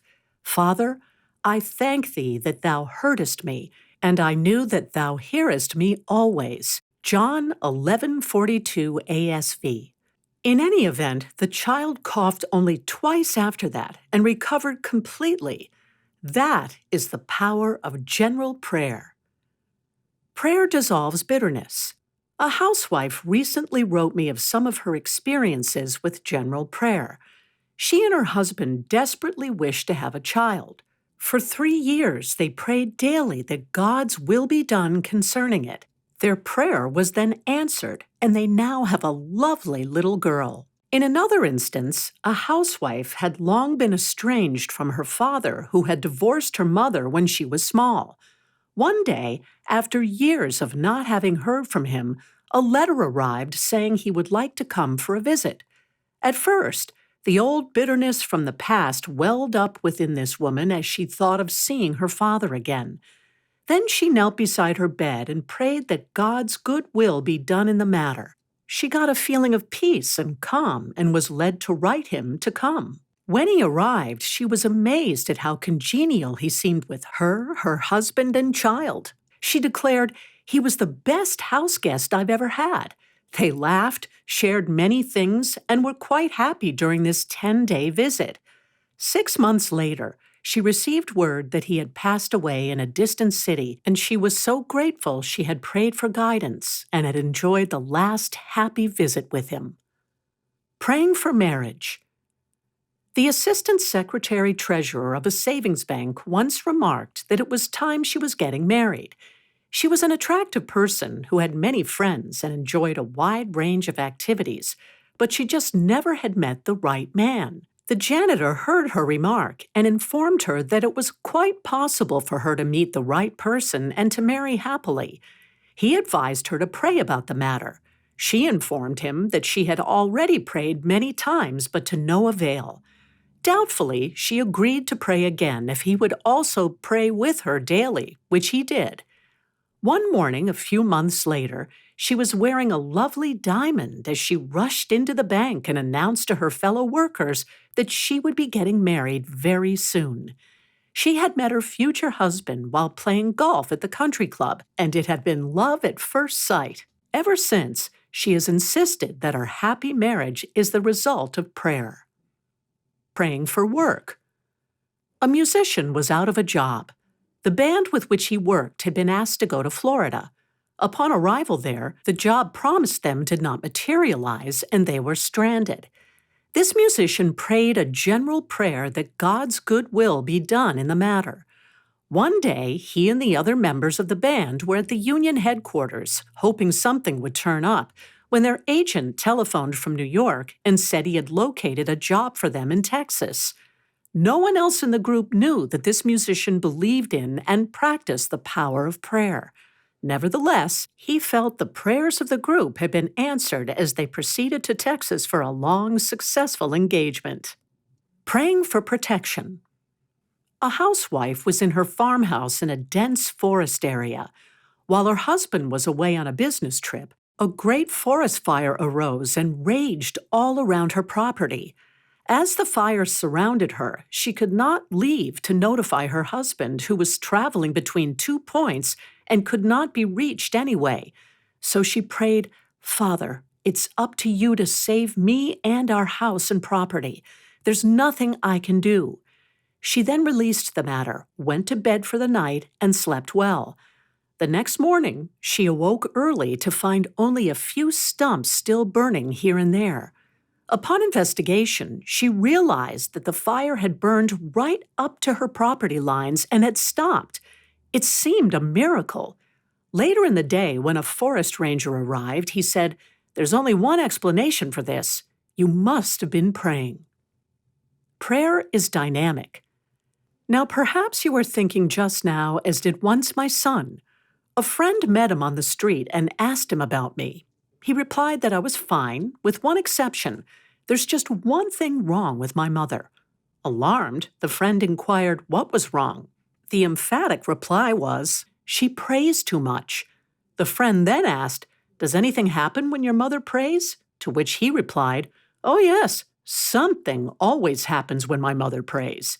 If you feel that perhaps your prayer experience has not been satisfying or powerful, and that nothing much happened as a result of your prayers, perhaps it is because you would like to develop more specific types of prayer than general prayer. 2. Prayers of denial. The second type of prayer is one little known or understood. It is the prayer of denial. Many people cringe at the word denial, believing that its only meaning is to take away or withhold. But the word deny also means to dissolve, to erase, or be free from, to refuse to accept as true or right that which is reported to be true. Prayers of denial are for the latter purpose, to refuse to accept as necessary, true, lasting, or right anything which is not satisfying or good. Prayers of denial are your no prayers. They help you to reject things as they are and to dissolve your negative thoughts about them and make way for something better. Prayers of denial help you to erase, to be free from less than the best in your life. Prayers of denial are expressed in those attitudes that think, "I will not put up with or tolerate this experience as necessary, lasting, or right. I refuse to accept things as they are. I am God's child, and I will accept nothing but His complete goodness for me." Mankind greatly needs to use prayers of denial or no prayers. So many people lead a pygmy existence of fear, compromise, and dissatisfaction when they might be enjoying a life of gigantic good if they only knew how to say no to less than the best in their experiences. It is good to follow up thoughts of what you don't want with what you do want. After claiming, "No, I will not accept this," you should add, "Yes, I will accept this," or something better.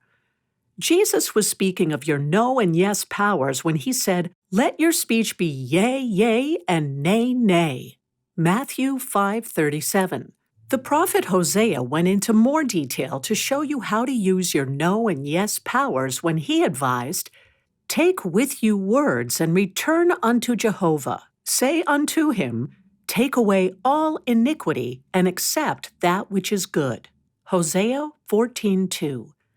This passage is a dynamic no and yes prayer formula. To any situation that is dissatisfying, you can deny it by declaring to a loving Father, "Take away all iniquity." then follow it up with the affirmation, I will accept only that which is good. Long before the time of Jesus, the Egyptians followed the command to take away all iniquity through the power of denial. The Egyptians used the sign of the cross to indicate a crossing out or blotting out of evil, a form of denial which still is used by some churches. Daniel in the lion's den doubtless used prayers of denial to assure his safety. A famous picture shows Daniel not looking at the lions, but with his back to them. He is shown looking out of the window toward Jerusalem. When the king inquired why Daniel had not been torn to pieces by the lions, Daniel declared, "My God sent his angel and shut the mouths of the lions, and they have not hurt me." Daniel 6. How to dissolve fear, worry, tension. Prayers of denial dissolve fear, worry, sorrow, sickness, tension, and other negative emotions. No prayers seem to neutralize the effects of negation. For instance, a man once talked with me about marrying a woman who had just been released from prison. They were very much in love. She had served a long sentence and had been a model prisoner, but he feared what people might think. I asked him if any of his friends knew of her prison record, and he replied they did not, but he feared they might find out. After praying with him, I had the feeling it was in divine order for him to marry this woman, who was certainly due a second chance in society after having paid for her mistake. I suggested that he use Daniel's prayer of denial. When any fear or worry tried to come upon him, he was to deny it by declaring, "My God hath sent his angels and shut the mouths of lions. They cannot hurt us." He used this prayer and never had any unfavorable reaction to his marriage. In speaking of these second and third types of prayer, denial and affirmation, I should point out that they are as much attitudes of mind as formal methods of prayer. You can use them silently or verbally wherever you are, either as formal prayers or informally as attitudes of mind. Any secretary knows the feeling when she is hurriedly called in for dictation and informed that she must produce quick results. It can be confusing and upsetting unless one knows how to use no attitudes of mind. I recall once, while still a legal secretary, being informed that a long legal contract which had been dictated to me had to be transcribed immediately, if not sooner, for one of the boss's prominent clients. It seemed an impossible task, and so I began thinking over and over, there is no need to rush. Divine order is now established and maintained in this situation. Within a few minutes, this client changed his mind about the urgency of this matter and informed the boss he would return the next day to sign the papers. This allowed time to prepare them properly. So many people get the erroneous idea that somebody else can keep their good from them, and so they unhappily go through life believing it. Prayers of denial can dissolve such falsity. When you catch yourself thinking in such a limited vein, change the thought and declare, "Nothing can oppose my good." As you do, you will find that where people and affairs seem to work against you, everything will shift and begin working for you. One of the greatest problems of mankind is how to overcome and dissolve fear. When you can overcome your fear of any problem, you have gained control of it. It no longer controls you, and you are well on the way to solving it. A powerful prayer to deny fear is, "Perfect love casts out fear." Say no to unhappiness. A foreign war bride came to this country with her American husband. For a few years, they seemed happy, but then the old memories of her war experiences began welling up in her mind. She became very unhappy, depressed, and confused. Finally, her husband had her confined to a mental hospital. Later, he divorced her and remarried. In the midst of all this unhappiness, far from her homeland among strangers, this woman learned of the no attitude of mind. She had only one friend outside of the hospital to whom she began to write, "I am not going to remain in my present condition. I know I can be helped. I know I am going to get well." Gradually, she began to improve. Soon, she was released from the hospital and went to work in another hospital. When she did, she declared to her friend, "You see, I told you I had what it takes." She was soon happily married to a doctor whom she met at her new job. If people only knew how to say no to unhappy experiences rather than to bow down to them, the Hebrews were warned repeatedly not to bow down and worship false idols or gods. The gods of unhappiness, lack, and limitation are heathen gods which are still with us. They cause us as much havoc as did the Hebrews' worship of false gods. To declare, "There is nothing for me to fear," God's spirit of good is at work and divine results are coming forth, is to dissolve fear, worry, tension, anxiety. To declare, as the scientists know, there is no absence of life, substance, or intelligence anywhere. So there is no absence of life, substance, or intelligence in this situation or in my life, dissolves uncertainty, confusion, and many times dissipates psychosomatic sickness or financial lack. Several years ago, when the Asiatic flu seemed prevalent, I constantly declared, "There is no absence of life, substance, or intelligence anywhere." One day, my son came home from school and said, "Mother, I was the only boy to appear for football practice today. Everybody else was home with Asiatic flu. What is it?" Immunize yourself against negation. The denial attitude of mind does not invite trouble by discussing it. The denial attitude of mind mentally says no to talk of others, which emphasizes less than the best, or that gives attention to what you don't want to experience. Instead of multiplying problems by discussing them loud and long, instead of fretting about world conditions or the problems of others, do whatever you constructively can to make them right. Use the "no, I will not accept this as lasting, permanent, or necessary" attitude toward all. When people try to upset or bother you with a lot of negative talk, mentally say, "No, no, no, I do not wish to hear this. I do not accept this as true or necessary." Soon they will either switch to more constructive topics or leave. In like manner, instead of thinking that you have to put up with dissatisfaction in your life as a permanent arrangement, use your no power by declaring often, "No, I do not have to accept this situation." God, in His almighty goodness, is dissolving and removing all negation from my world. No situation dismays me, for God, the Spirit of good, is with me, upholding and sustaining me and making all things right. For financial affairs, here is a prayer of denial. Regardless of taxes, high cost of living, or the high rate of unemployment, my financial income can and does increase richly now through the direct action of God. When you dare to use your no power of mind on a loud, boisterous, unhappy situation, you then gain mental and emotional control of it, rather than letting it control you. You are then shown what outer, positive steps to take to meet it victoriously. 3. Prayers of affirmation. The third type of prayer, affirmations, should be used with denials. When you use denials, you erase, dissolve, liquidate. You then wish to make firm new good, which is done through affirmative prayers. A traveling salesman once told me how he did this. He had been heavily in debt and had attempted to get a loan from a bank to pay off his debts. Because he lacked adequate security, he had not been able to obtain a loan. In desperation, he decided to say no to his indebtedness and yes to prosperity. So he constantly affirmed, "God prospers me now." Within a few days after he began declaring this, he made the largest sale he had ever made, after which he was able to pay off all his debts with ample supply left over.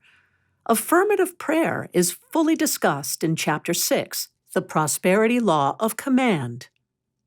4. Prayers of meditation and silence. The fourth type of prayer is the prayer of meditation and silence. It is often in meditation and silent, contemplative prayer that you feel the presence of God's goodness most strongly. In this type of prayer, you take a few meaningful words and think about them and feed upon them silently. As you think about them and contemplate them, they grow in your mind as expanded ideas that move you to right action, or perhaps as peaceful assurance that all is well and no action is needed. If nothing seems to happen in meditation, you have nevertheless made the mind receptive to God's good, and at the right time, ideas and opportunities will be revealed as a result of your spiritual exercise in meditation. Perhaps you are thinking, this is all pretty good spiritual theory, but how do I know that meditation and silent prayer will produce tangible, satisfying results in my workaday world? Moses, Elijah, and Jesus, among others, proved the practical, result-getting power of silent meditation. Perhaps you are thinking, but I'm no Moses, Elijah, or Jesus, and I frankly am not sure how to practice meditation and silent prayer. The truth is that you meditate whether you've been aware of it or not. Everyone does. The word meditate means to think about, contemplate, to consider deeply and continuously. How to meditate. Whatever you think about constantly is the subject of your meditation. In silent prayer, it is good to meditate upon the divine solution of any problem. You can begin by just taking the term divine solution and letting the thought grow in your mind. You can take some spiritual word or phrase, think about it, and let it unfold to you. Or you can simply clear your mind, close your eyes, turn your attention within your own being, and think of God, love, God is love, peace, or any such idea that gives you a feeling of oneness with good in a relaxed way. I often go into silent meditation to get guidance or the feeling of renewal, uplift, encouragement, and new energy. If I retire to my room for silent meditation around dinner time after a busy day, I find that after about a half hour of silent meditation, I become renewed and ready for an evening of further work or other activity. Someone has said that prayer feeds. I can affirm that meditation feeds me emotionally with a sense of harmony, uplift, and peace, that meditation feeds me intellectually with new ideas, or often flashes into my mind something I need to know about a current situation, and that meditation feeds me physically with a sense of body renewal, new energy, and well-being, dissolving fatigue and tension. Meditation solves problems. It is through silent meditation that I often plan my days, my lectures, my writing. It is not necessary to be highly developed spiritually to use the power of silent meditation effectively. I used the power of meditation often while in the business world. Some of the most thrilling results are realized when we take up a problem, sit alone, and meditate as follows. The divine solution is the sublime solution. I accept and claim the divine solution in this situation now. Gently let your mind expand on that thought. The fear energy spent in worry and battling with the problem will then be transmuted into faith energy, giving you the right ideas and the right answer. Always, when you have a problem, if you will go into silent meditation and contemplate the solution from a divine standpoint, you will be shown what to do. An engineering executive once told me that he uses this method. When his men run into difficulty on an engineering project, he privately takes the problem, goes into his study, silently meditates upon it from a divine standpoint, and inevitably receives the solution. One of his junior executives once asked him how he always managed to have right answers just when they were needed most. When he explained his simple method, the junior executive skeptically declared, "You mean you just meditate upon the solution rather than fight the problem?" The business world is full of harried, tense people who became that way through trying to solve their problems in external ways rather than through the inner shortcut. Everyone should take time daily for quiet and meditation. In daily meditation lies your secret of power. You may be so busy with many activities and demands that you feel you have no time to go apart. But the invitation is, "Come ye yourselves apart and rest a while." Mark 6:31. It is the only way in which you will ever gain definite knowledge, newness of experience, steadiness of purpose, or power to meet the unknown in daily living victoriously. As you begin to daily practice meditating, you will discover that some of your activities and demands are no longer necessary, and that it is best to let them go rather than neglect your quiet time of meditation and aloneness with yourself and your Creator. When you withdraw from the world for meditation, it is best not to think of your failures. Instead, calm yourself and center your attention on God and His almighty goodness. If possible, let all of the little annoying cares go for a while and turn your thoughts to some of the simple words of the psalmist. Hold in mind some thought that helps you, be it ever so simple. I and the Father are one. Thy will be done in me. I love you, God. Thank you, Father. I am in thy presence, Lord. This is the day which the Lord hath made. I will rejoice and be glad in it. Peace be still. Until you have practiced the presence of God in this simple way, you can have no idea how it quiets all physical nervousness, all fear, all oversensitiveness, all the little raspings of everyday life. A time of calm, quiet waiting alone with God is one of restfulness and renewal. This is the secret place of the Most High of which the psalmist speaks. This is going into the closet and shutting the door, which Jesus recommended. Of the 4 types of prayer, general, denial, affirmative, or meditative, use whatever type seems appropriate to you at the moment, or perhaps blend the several types. But pray often. It can be the secret of peace, power, and plenty. Chapter 13. The Prosperity Law of Self-Confidence. A stockbroker reported that he had studied the prosperity laws from every angle, that he had observed the many prosperous-minded people who buy and sell stocks, that he had read many biographies of successful people, and that from these observations and studies, he had decided that if prosperity could be described in one expression, it would be self-confidence, which means faith in one's innate abilities and talents, and faith in God's help to develop them. Psychologists state that there is a tremendous power in self-confidence, which doubles your powers and multiplies your abilities. My stockbroker friend told me that after gaining confidence in the laws of prosperity and using them in his work, his income zoomed upward. 1 month after he began invoking the prosperity laws presented in this book, his income was 4 times its previous level. His success is even more remarkable when we realize that it happened during a recession period. The secret of self-confidence. Perhaps the most important secret of self-confidence is this. Courses are given and books are written to help you attain self-confidence, and yet you already have it. It is a part of your spiritual nature with which you were endowed when you were created in the image and likeness of God.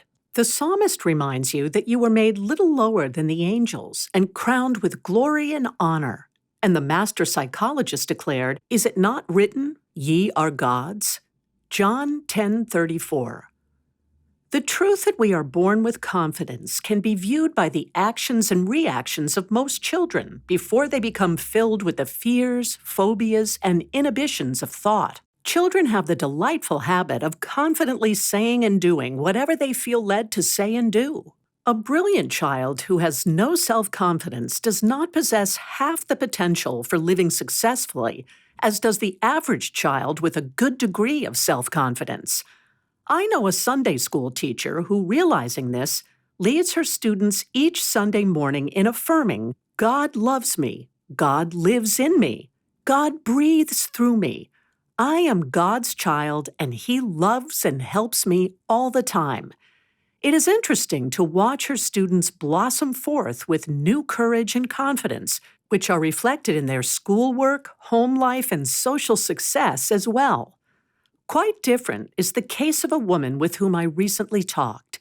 She claimed that years ago she employed the power of prosperous thinking with decidedly happy results. But a friend had told her that such thinking was odd and wrong, and that she should have nothing more to do with it. She placed more trust in the advice of her well-meaning but misguided friend than in her own God-given convictions.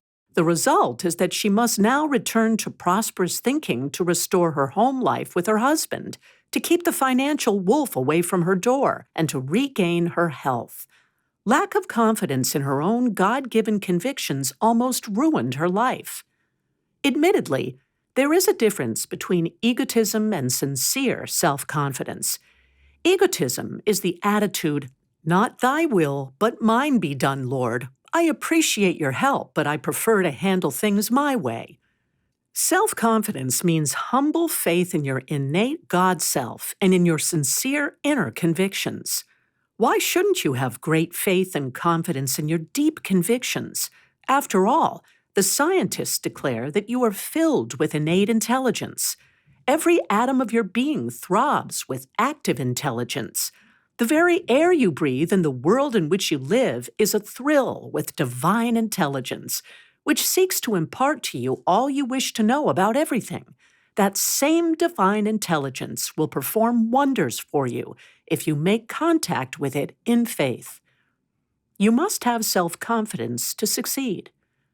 Perhaps you have wondered at times, as have I, why some people advance to highly paid positions while others who have equal or better training are not promoted.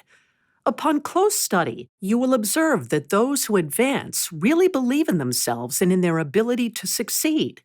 They seem to have an inner ear with which they listen for guidance and knowledge. They seem to know that within them is something special to which they have constant access for wisdom and expanded vision.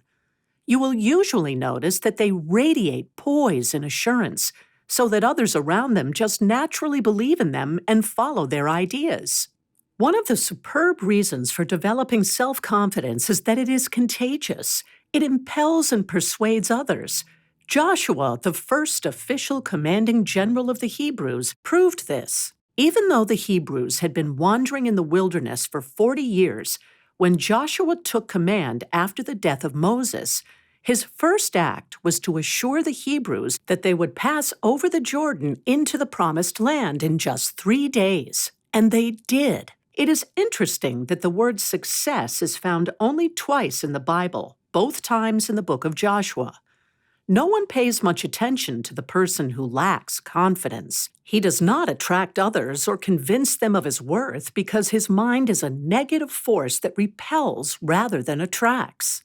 One of the statements we have used in our prosperity classes hundreds of times to call forth innate intelligence as self-confidence is this: nothing succeeds like success. I now go from success to greater success with God's rich help. I give thanks that my success, powerful and irresistible, appears now. Self-confidence dissolves inferiority. You cause yourself to perform divine feats of good just by having confidence in your divinity and recognizing it often. It is good to declare daily for yourself a statement of faith and confidence such as this. State your name. I have confidence in your God-given guidance and abilities. I see you now going from success to greater success with God's rich help. Your success is big, powerful, and irresistible, and it now appears. I have known of several cases where inferiority complexes have been dissolved and self-confidence restored as the person consistently filled his mind with bold, daring, reassuring affirmations. Should you wonder if spoken words of good can have such power, you will be interested to know this. One positive statement of good is more powerful than 1,000 negative thoughts, and 2 positive statements of good are more powerful than 10,000 negative thoughts. Thus, when discouragement, doubt, or fear of failure try to overwhelm you, affirm, I am strong in the Lord and in the power of His might. All power has been given me for supreme good in mind, body, and affairs. I claim and experience it now. Build confidence thoughts before sleeping. A powerful way to develop self-confidence, which is your attracting power for prosperity, is to feed your mind confidence-filled thoughts as you drop off to sleep at night. Psychologists believe that your last waking thoughts are the ones in which your subconscious mind feeds and acts while you sleep. If you fill your mind with happy, expectant thoughts of success, prosperity, and good results, your subconscious will take them as orders from you. During sleep, your subconscious will obediently go to work to produce a prosperous tomorrow for you. Thus, you can gain control of each day the night before by getting into the thought and mood of how you want tomorrow to be for you. A beautiful young model once told me of the results she obtained in this way. She was low, depressed, and unsure of herself because of a love affair that had ended unhappily. Feeling quite discouraged one night, she picked up a book that someone had sent her about the power of the subconscious mind in sleep. Realizing her power to transform her unhappy situation by changing her dominant mood and thoughts, she began to think of how thrilled she would be if she met someone nice and congenial. Quietly, she began thinking of the type of man she would like to meet. In that mood, she relaxed into a deep sleep. Next morning, she was awakened by the telephone ringing. A little conversation revealed that the call was from a bachelor millionaire who had been asked by a mutual friend to call her on his next visit to town. He proved to be the answer to her marital dreams. A friend of mine, Dr. John Lee Bauman, recommends this powerful affirmation to use before sleeping. I shall go to sleep, but God in me remains awake, bringing my present problem to a successful conclusion in divine order. It is good to give yourself assurance by affirming often, God loves me, God is guiding me, God is showing me the way. Do not wait for others to assure you, praise you, or express their confidence in you. Instead of fretting because they don't, assure yourself that someone cares, that one who made you and who is ever interested in helping you. Affirmations develop your confidence. To develop your innate self-confidence in your ability to succeed, I suggest that you reread Chapter 6, The Prosperity Law of Command, and use the words of command contained therein. Use affirmations to release your self-confidence in 3 ways. Speak forth affirmations, verbally, at least 5 minutes a day, somewhere in privacy. At other times during the day, look at affirmations that you may have written out on cards or in a book. Get them out and look at them when fear or uncertainty seem to grip you.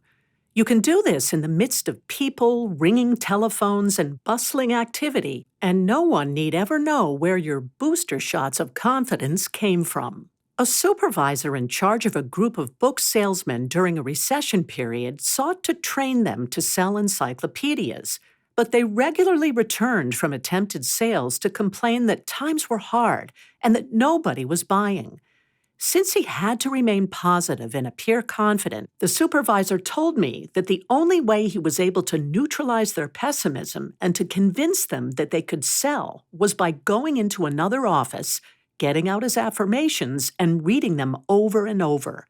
He would then square his shoulders, take a deep breath, return, and make positive statements concerning his faith in his men, in their sales ability, in their fine product, and the customer's need for it, regardless of economic conditions. In this way, he restored their confidence in their sales ability, and they began to sell again. At least once a day, write out 15 times or more a favorite affirmation on success, confidence, and perfect results. By writing out words of confidence, you help implant the idea more firmly in your subconscious mind, which then works harder and faster to produce happy results. Affirmations are your strongest confidence builders. When doubt or fear concerning your ability to succeed seem to come upon you, perhaps you would like to use this series of affirmations that I have used to overcome timidity and a feeling of inadequacy. God's good is for me. I ought to have it, and I claim it now. Concerning any situation, problem, or personality that tries to tear down your faith and confidence in God's goodness, affirm, I have unshakable faith in the perfect outcome of every situation in my life, for God is in absolute control.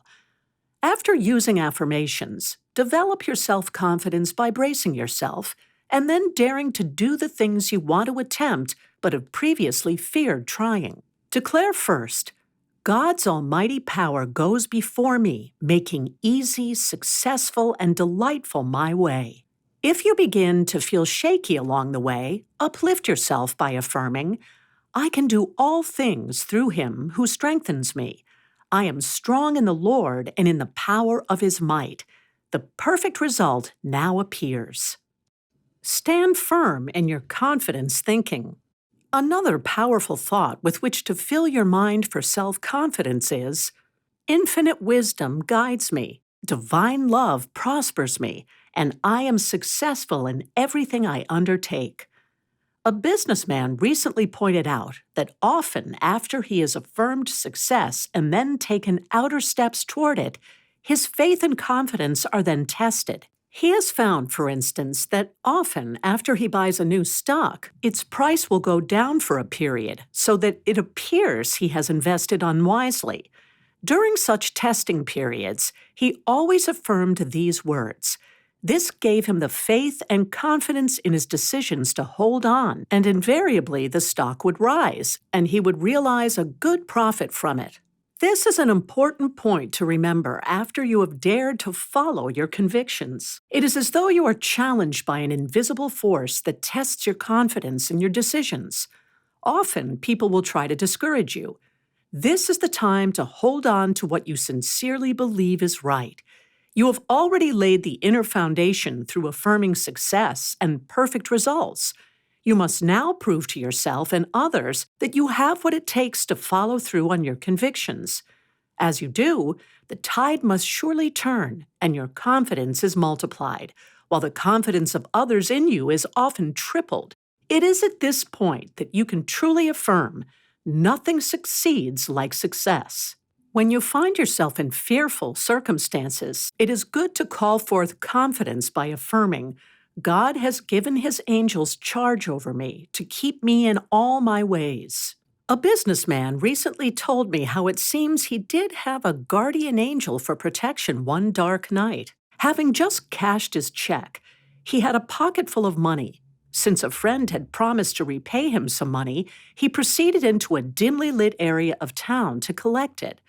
As he passed the corner of a darkened building, two men stood in the shadows, one with his arm projecting from the building in such a way that he could reach out and grab a passerby. The second man stood nearby as his accomplice. However, as this businessman rounded the corner of the building, these two men stood perfectly still and let him pass unharmed, though his pockets were filled with cash. This man silently remembered these words from the 23rd Psalm as he had entered this area.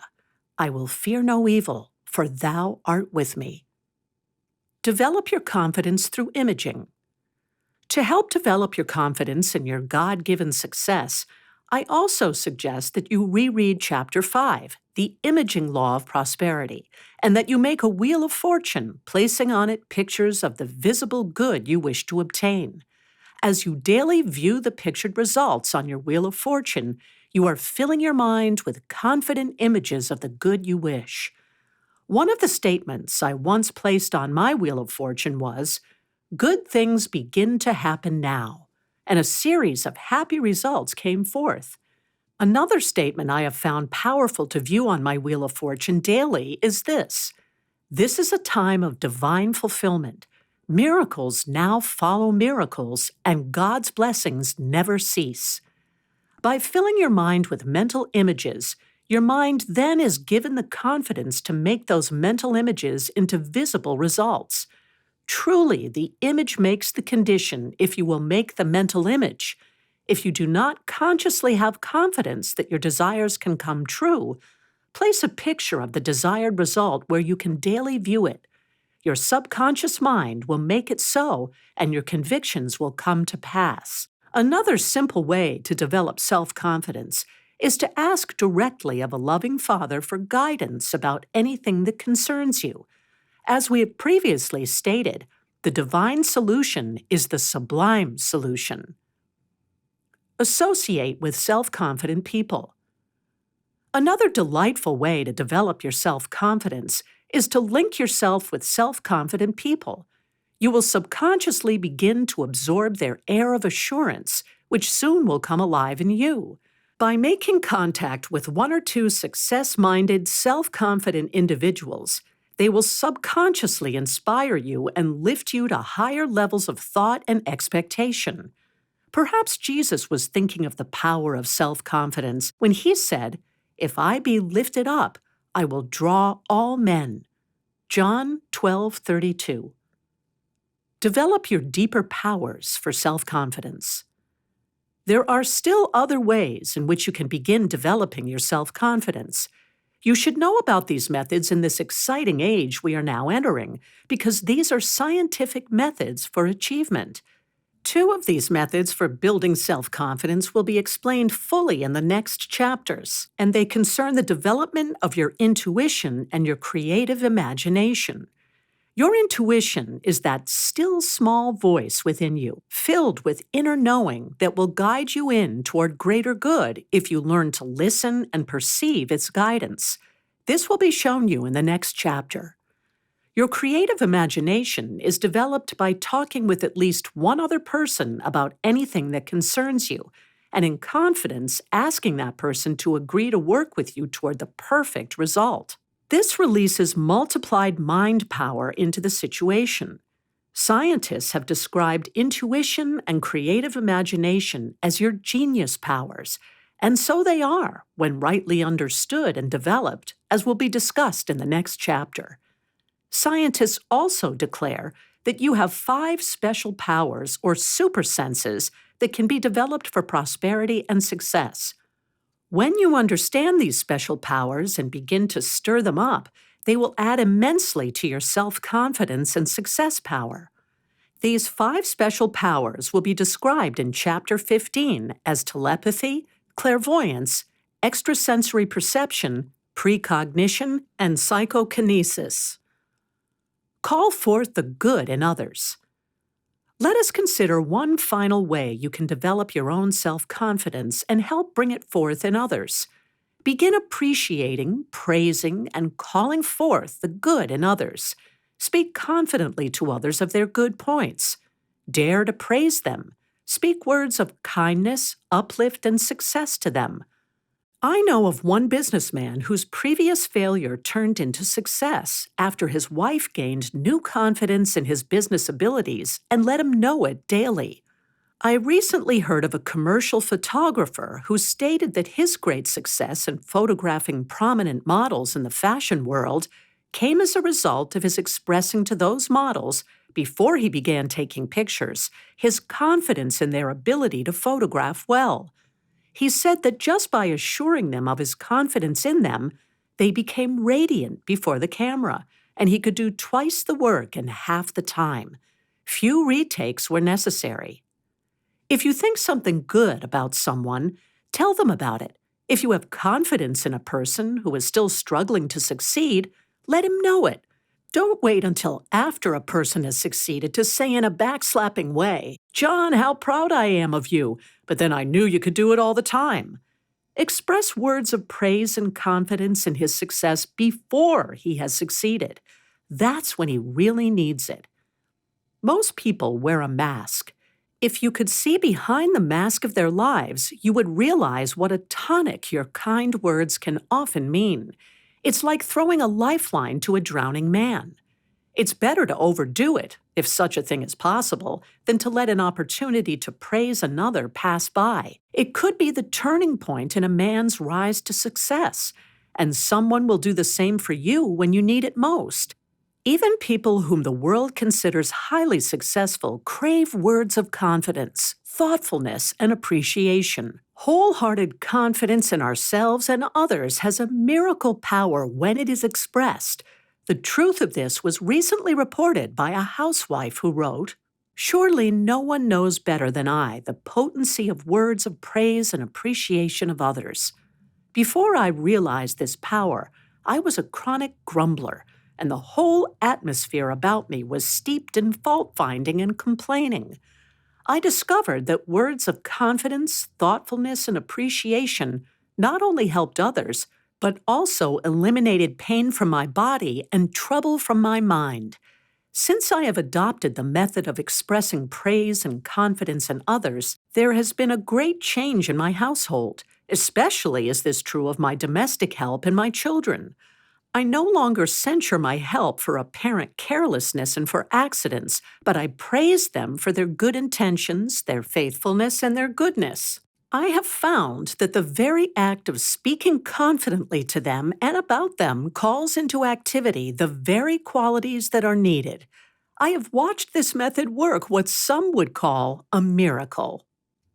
The power of speaking words of praise. I recently observed the power of spoken words of confidence when I visited a happy family group consisting of the husband, wife, and their 5 children. I marveled at the 5 well-adjusted, well-behaved children. I could not resist asking, "What is your secret for having 5 such happy, well-adjusted children in this age of common maladjustment?" The wife, who was a quiet introvert, quickly declared, "My husband is the secret. He is so wonderful with the children." I thought, how can your husband be so wonderful with the children when he is away at work 10 hours a day, 6 days a week? But I noticed a look of adoration on her husband's face. He honestly thought he was that good with the children. Later, in preparing for a cookout, the wife said to her husband in sincere appreciation, "My dear, what a wonderful fire you build." Again I thought, who ever heard of praising a man for building a fire? But it worked. He almost built a bonfire. I have a feeling that if he had built one and set the whole yard ablaze, his wife would probably have responded by declaring, "Isn't my husband the most wonderful firefighter?" Small wonder that that family is so happy. Call forth confidence silently. Along with deliberate words of praise, kindness, consideration, and appreciation of another, it is good to silently declare to him and for him, "My friend, I have confidence in your God-given guidance and abilities. I see you now going from success to greater success with God's rich help. Your success is big, powerful, and irresistible. It appears now." This does not mean you are trying to gain hypnotic control of another's mind. You are simply giving him the benefit of your high thoughts of success. To gain control of another's mind is never the object of a prosperous thinker. Hypnosis has its place in medical and scientific research, but is not for general use. One person never has a spiritual right to take control of another's thinking. Such actions usually bring only confusion and unhappiness to all concerned. Freedom is one of the great mental laws of the universe, and a prosperous thinker knows it. As long as you simply declare ideas of general success and good for another, there is no danger of trying to mentally control them. Control comes when one tries to get specific and mentally forces another's actions to his own selfish way of thinking. Affirmations for yourself do not hypnotize you. Instead, they dehypnotize you from thoughts of failure and negation which you have habitually accepted before you realized the power of thought. A popular business executive for a large corporation attained his success through speaking sincere words of praise, appreciation, and confidence to his employees. In one instance, a young prisoner on parole was brought to him as a prospective employee. This executive expressed his faith in this ex-prisoner's ability to make good. He then hired him. Over the years, he constantly spoke words of confidence and expectation of good to this employee. Today, that former prisoner is an executive for the same company. Your self-confidence will multiply. You may never know just how much good your words of confidence can mean, nor how far they can go to produce good for others. The age-old truth applies. When you speak words of confidence concerning others, you cannot help attracting it to yourself, since what you send out comes back multiplied. Along with these various methods for developing your self-confidence, and with the more scientific methods given you in the next 2 chapters, there is one other that should never be underestimated. Psychologists declare that prayer is one of the greatest confidence builders in the world, and I believe it. I suggest that you reread Chapter 12, which gives you the 4 basic methods of prayer. Through prayer, you tap that divine something within you and around you that releases great power and faith. You are then filled with confidence and the zeal to proceed. Someone has said that it is the man who thinks he can that succeeds. Remember the power of putting your best foot forward as a confidence builder, too, by doing whatever you can to affect the confident feeling and the confident look. You give yourself and others the impression of assured success.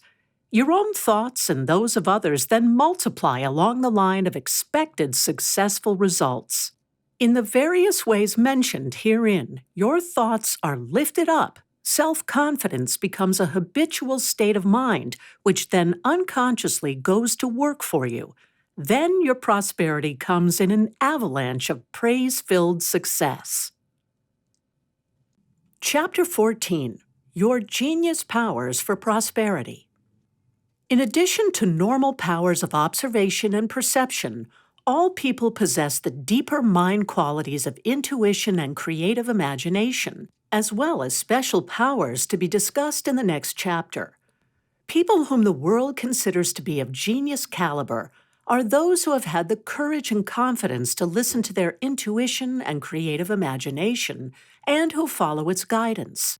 As they follow their inner leadings, the results are usually so wonderful that others believe that they have unusual gifts. They do not really possess unusual powers. They are instead actively using their intuition and creative imagination, rather than stifling these mind powers as most of us are inclined to do. We, too, can stimulate our intuition and creative imagination as genius powers for prosperity, success, and more satisfying living. As you develop your genius powers, you may seem to be listening at times to that different drummer of whom Henry David Thoreau wrote.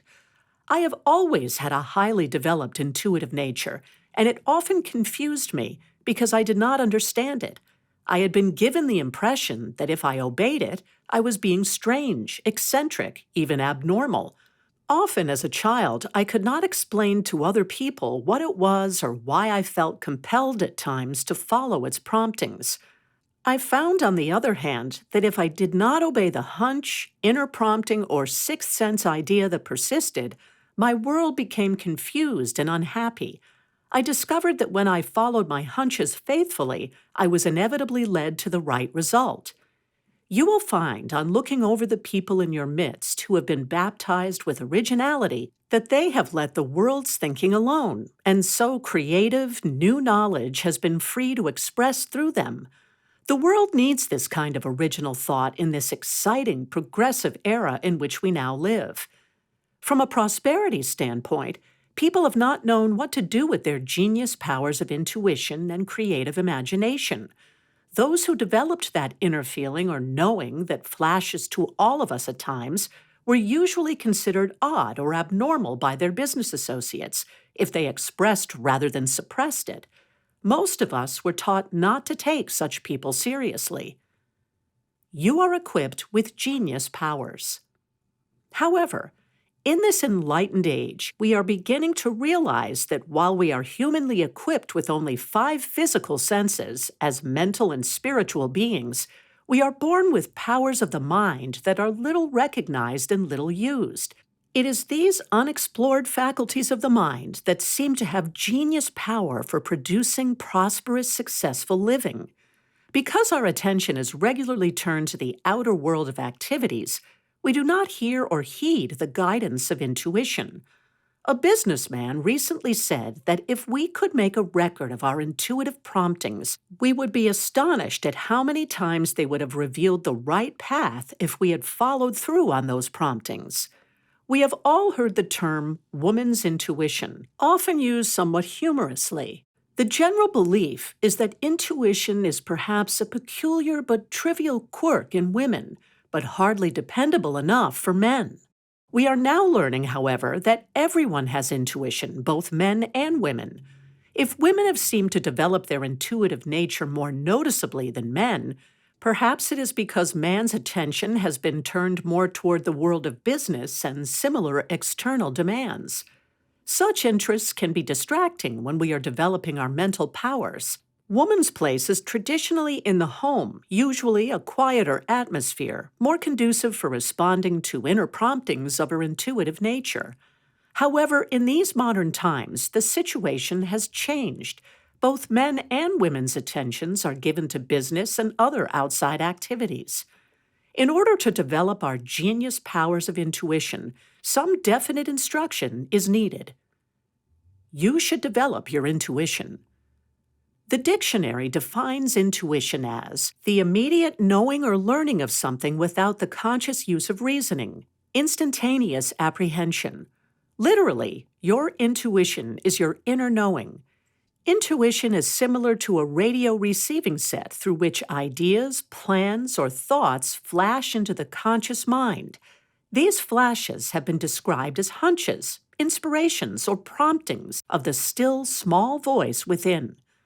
Elijah discovered that the still small voice was the voice of God himself as supreme guidance and wisdom. 1 Kings 19:12. The still small voice is a genius power, for it is your God power. In this age of general conformity, it is time to realize that true accomplishment comes from daring to be different through expressing your distinct individuality. This does not mean you should strive to be a beatnik. As Charles Fillmore has written, however, if you are educated and molded after the ordinary pattern of the human family, you may live an average lifetime and never have an original thought.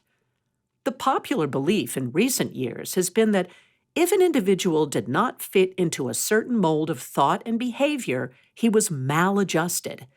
The dangers of such conformity are now being realized, however, although pressures towards strict conformity still exist. For instance, several large corporations have recently changed their attitude. They are finding that conformity in their employees leads eventually to stagnation and production decline. Certain companies are now seeking ways to stimulate new individualism. American progress in all fields is a result of ingenuity and individualism. One writer has pointed out that the space age demands daring and persistent individualism, and that trait is usually found in a person who has learned to listen inwardly and who follows his intuitive leads. Perhaps you have not followed your intuitive leads because they have seemed fantastic, and you have waited to reason through its promptings before you chose to act. Intuition is not concerned with reason, for intuition is a faculty of the mind that does not explain. It simply points the way, leaving you free to take it or leave it, to heed or ignore its promptings. Men of genius have the self-confidence and faith in their inner promptings to follow them without reasoning them through. That is why they are considered men of genius.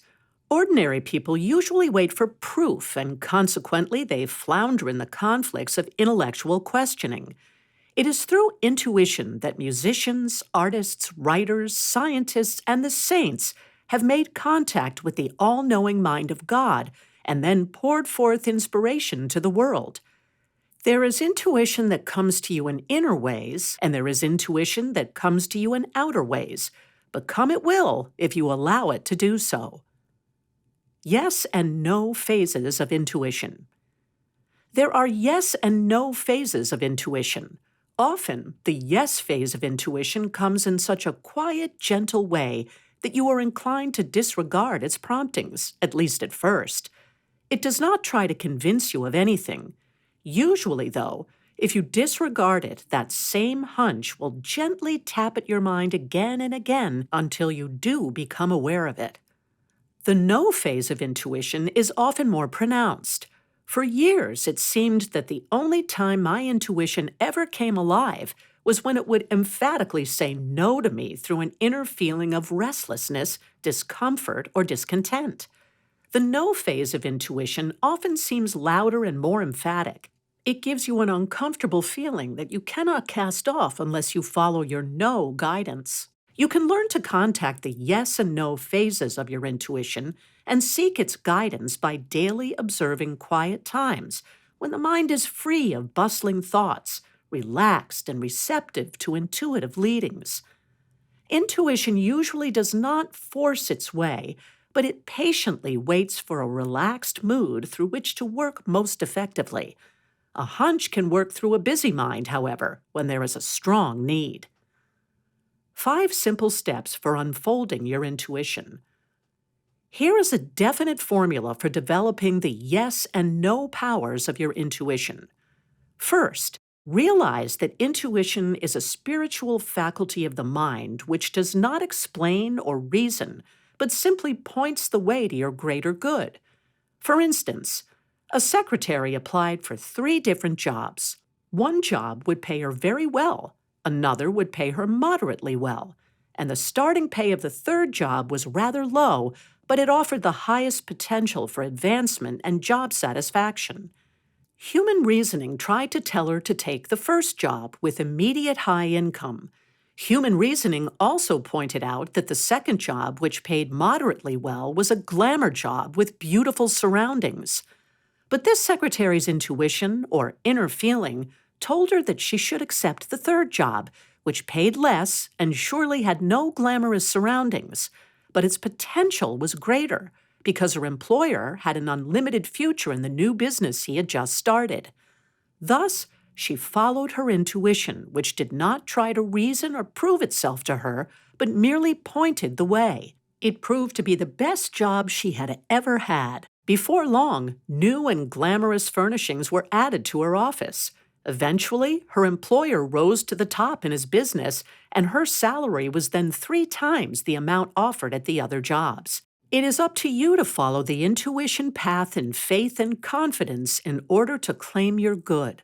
All that you see in the world about you came forth because of someone's hunch or feeling that it could be done. You can also use your ideas and inner feelings to create a more wonderful world. Second, as you go about your daily life, whether your work is mental or physical, act as though you are in the presence of divine intelligence, divine intuition. Train yourself to realize that divine intuition is right with you, is interested in you, knows all about you, and delights in guiding and helping you. As you take this attitude of mind about whatever you are doing or whatever concerns you, you will find new power at work for you and around you. You will discover a new ability to accomplish. You will attract better conditions and happier experiences. The more you think of this loving, all-knowing divine intelligence and its intuitive guidance working with you and for you, the less laborious effort you will exert to make things right. To help you attain this attitude of mind, affirm often, "Divine intuition is now showing me the way. Divine intuition is now working in and through me, in and through all concerned, producing easily and quickly the perfect outcome, the perfect result." Third, as you take these steps mentally, you will find you do not have to struggle, even in your thinking, to make things right and better. Instead, you will discover that whatever you think about, give your attention to, or are interested in, begins to reveal its secrets to you.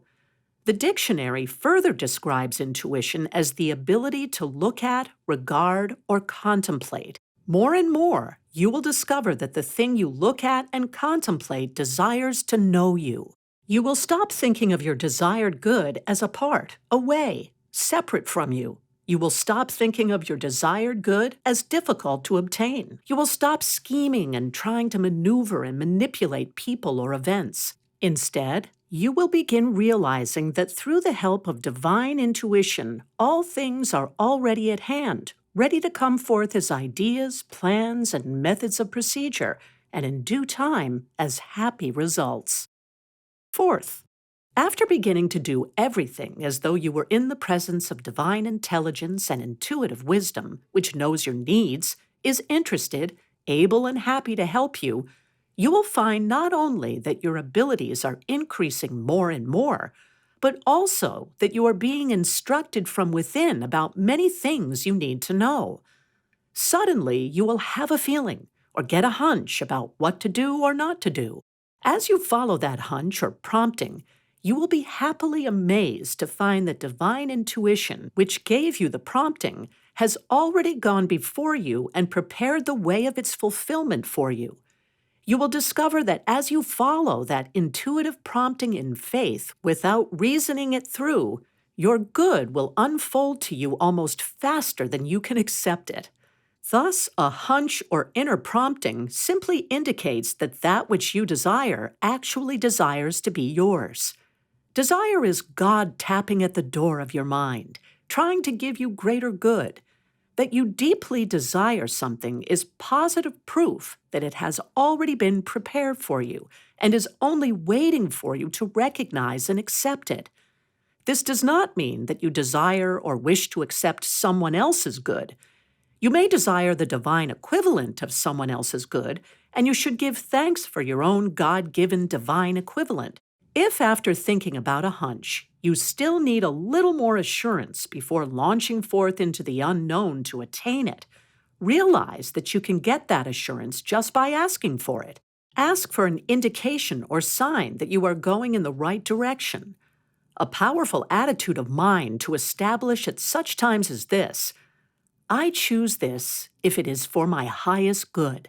If not, divine intuition, now send me the divine equivalent. When doubts about your intuitive promptings arise, it is good to declare, Divine intuition, just what is the perfect truth about this situation? Reveal it to me now and make it so plain and clear that I cannot possibly mistake it. Fifth, after having made your decrees upon divine intelligence in your midst, you must prepare for surprises. Your problems are not always solved in the way you had in mind, nor does your divine heritage of good always come about in the way you humanly expect. If you are not conditioned for surprises at this point, you may miss your good. At this point, make the definite decision that you will choose only the good and accept only the good in the various experiences that follow. Results always follow decisions. Things begin to happen that fall in line with your decisions. In these attitudes of mind, you can develop your intuition in inner ways that come as hunch or prompting, or as direct knowledge from the still small voice within you speaking as yes or no. Intuition reveals itself in outer ways too. But intuition can also come in outer ways as well. After you have asked for guidance, your promptings may come through the words of a friend, a phrase in a book or magazine, or through a series of outer events that take place around you. For instance, a friend asked for guidance concerning whether she should take a vacation. A few days after asking, she had had no inner leading or hunch about it. But as she leafed through a magazine, these words caught her attention in bold type. "Why don't you go?" That settled it. She accepted the idea that a vacation was possible, and therefore the way opened quickly for it to be accomplished. The outer ways in which intuition can prompt you are as varied as they are interesting. A mother was concerned about her son, whose behavior was proving quite a challenge. She considered the possibility of sending him to a private school, though he seemed rather young to be away from home. As she wondered what to do, she remembered to ask for specific intuitive guidance. Shortly thereafter, she opened the evening paper to these words, which emphatically caught her eye. "Home is the place for troubled children." She took that as her guidance and dismissed the idea of sending her child elsewhere. She was then led to give her son more loving attention, to which he soon responded with improved behavior. A businessman's intuition said no. A businessman recently told me how his intuition said no to him in external ways when he had not been able to get inner guidance. He wanted to take a rather expensive vacation trip and did not have the money, though he could arrange to borrow it. The urge was so strong to take this trip, even though his better judgment cautioned against it, that he felt the need for definite outer indications. One morning, when the urge was very great to take this trip, in spite of the indebtedness involved, he decided to settle the matter one way or the other. He made the decree that he wanted to know that day what to do. He then tried several times to telephone me to ask for prayers for guidance, but he could not reach me. In mid-afternoon, he decreed that if he did not contact me by 5 o'clock, he would consider that fact as a definite indication that his answer was no. I finally was free at 5:15 and immediately telephoned him. However, his deadline had been set at 5 o'clock. Thus, he took that as his intuitive leading that he definitely should not borrow the money for an expensive vacation. Instead, he remained quietly at home, rested, and did many things for recreation that his swing shift schedule of work did not ordinarily permit. He had received his answer of no, and he soon realized that it was for his highest good. He further realized that the previous strong desire to take this trip had not been deep intuitive leading, but a more surface quality of human will, simply trying to have its human way. Ask for direct knowledge about everything. A doctor has stated that he never treats a patient until he gets an intuitive leading about just what to do. As long as he is undecided about a patient's problem or unsure of the diagnosis, he does nothing more than talk with him and examine him. He has found that it is sometimes necessary for a patient to come for several consultations before he intuitively feels that he is sure of the proper treatment. Since he has a large and very successful practice, he has obviously proved the success power of intuition. Often, I have found that when I ask for direct knowledge or guidance, someone who has no conscious way of knowing I have a need along that line will often telephone, write, or make an appointment to tell me just what I need to know. Solve your problems intuitively. When a personal or business problem appears, do not carry it around, nursing it and thinking that you have to wait until a later time to get relief from it. Instead, ask for direct guidance and knowledge, and then watch for inner or outer intuition to speak to you. Begin now to develop your intuition. If you act with perfect faith on the inner and outer intuitive leadings that come, you will never be too late or too early, and nothing will go wrong. If things appear to be going wrong after you begin following your strong leadings, do not get disturbed. Affirm that divine intuition is producing the perfect result, and the good will appear.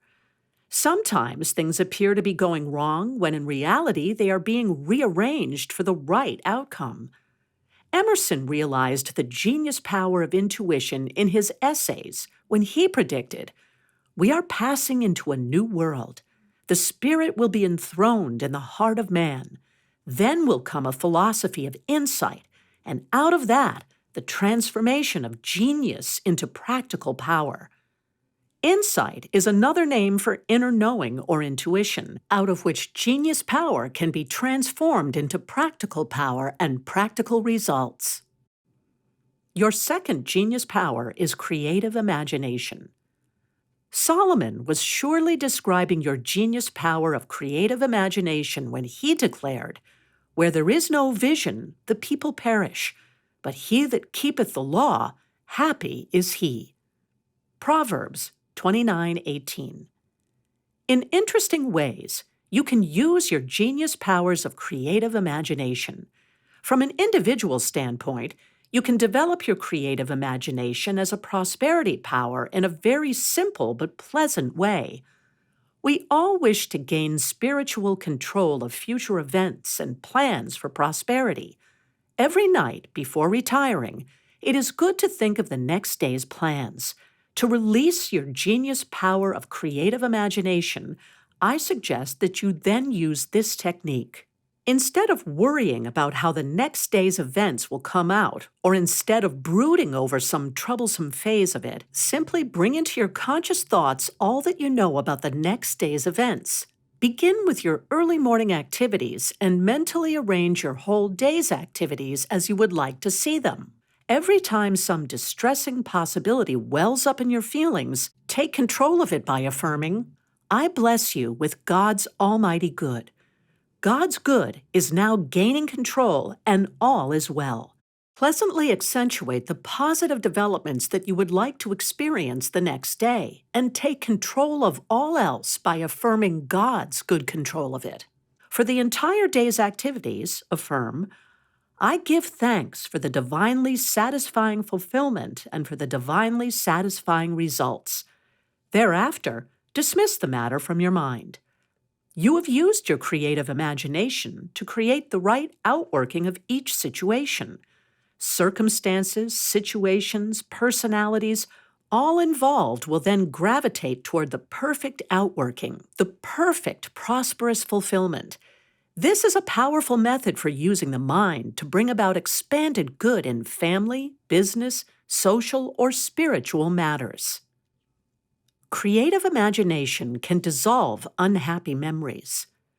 You can also use your creative imagination to dissolve unhappy memories, failures in business, inharmony in relationships, and other negative experiences from the past. In the realm of divine intelligence, there is no past, present, or future. There is no time element at all.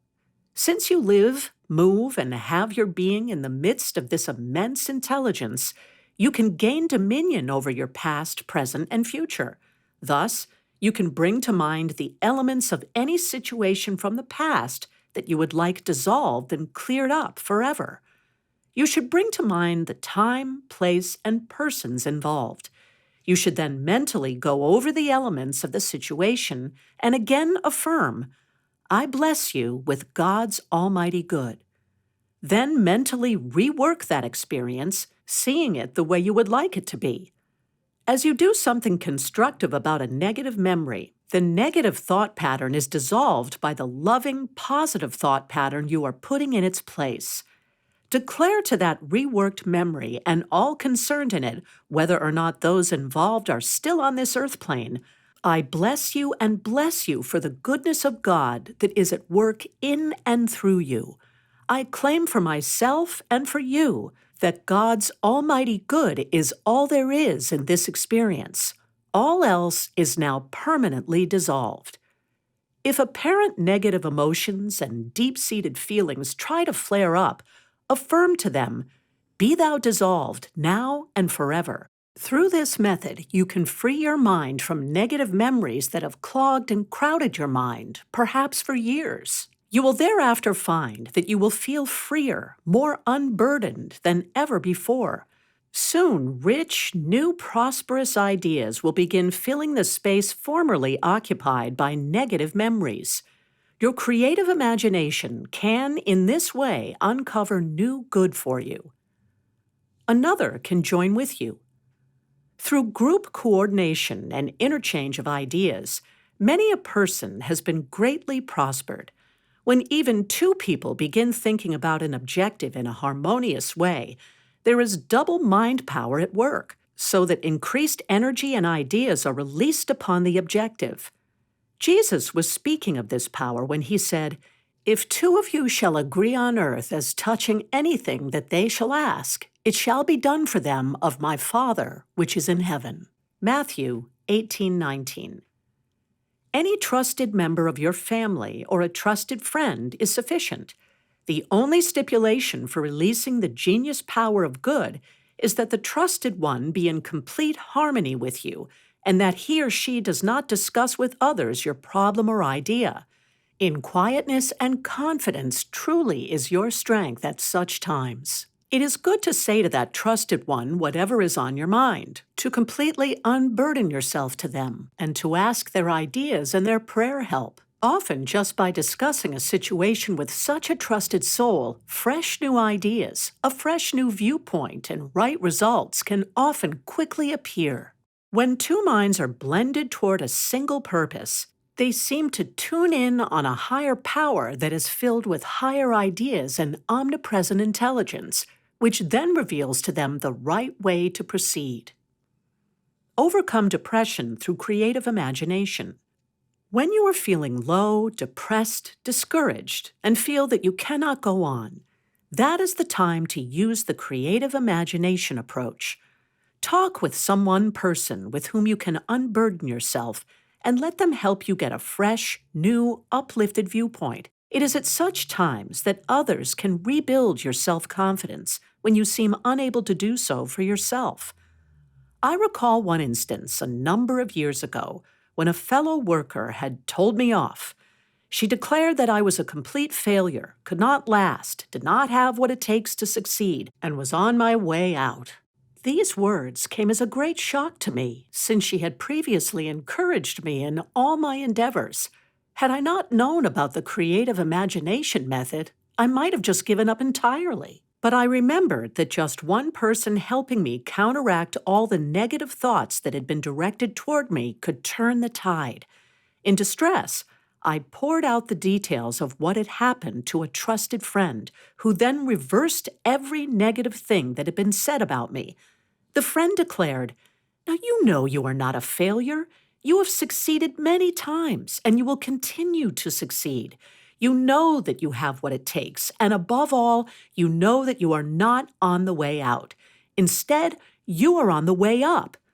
The friend then explained that the negative statements about me were quite unimportant. My reaction to them was all that mattered. With my friend's understanding help, I was able to regain confidence in myself.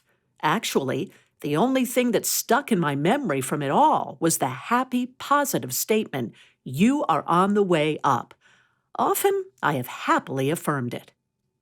Use creative imagination on family level. In recent times, you have heard of the brainstorming technique, which is a more expanded method for using creative imagination as a genius power for good. Business people sit down, discuss an objective, and blend their ideas of how to achieve it, often with amazing results. Recently, a woman reported that her husband's company does this. They present a goal, purpose, or plan. They then let all the doubting Thomases in the group state why it cannot be achieved. After everyone has cleared his mind of negative thoughts about the objective, the group leader then declares, "Now we know how and why we cannot achieve this goal. But that is not our purpose. Our purpose is to achieve this goal." He then asks for suggestions for doing it and builds a plan of accomplishment from the ideas offered. A marvelous way to release the genius power of creative imagination in your family group is by having the entire family sit down and agree on group objectives. Often, parents struggle hard to provide luxuries for their children, whereas if they would have the children join them in attaining those desires, the results would come easily rather than through wearisome struggle. A family that I know does this. They ask each child to write out a list of his desires. They also ask each child to list several desires that the entire family wishes to see come forth.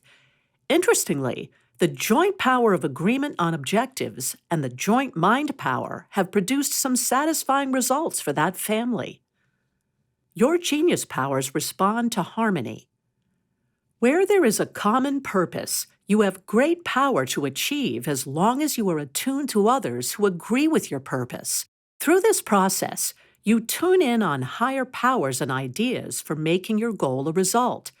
Just by thinking about an objective in this way, it will reveal to you its own method of attainment if you but persevere in giving it your attention. However, harmony, agreement, mutual consent, and common purpose are of utmost importance in releasing creative imagination as genius power in a corporate or group situation. If even one person is working with you who does not harmonize with your objective, that one can so fill the air with thoughts of doubt, fear, and antagonism that their negative atmosphere will halt the flow of creative ideas. You must carefully choose your associates in order to release your genius power of creative imagination from a corporate standpoint. Both of your genius powers, intuition and creative imagination, respond best to harmonious minds. Your genius powers are delicate powers that come forth forcefully only under receptive conditions of mind and atmosphere. Silence is necessary. Both your intuition and creative imagination function well in times of silence and isolation, especially during periods of relaxation and rest. I find that my intuition and creative imagination often supply me with my best ideas and guidance just prior to retiring at night. Once, I was sitting quietly in a relaxed mood at home after a busy day. My son had retired, and it was a peaceful time. Suddenly, I realized that there was a financial matter that needed my attention, but I had not been sure how to handle it, and so had kept pushing it into the back of my mind. Now it arose in my thinking, and I realized that I had to determine within the next few days just what to do about it.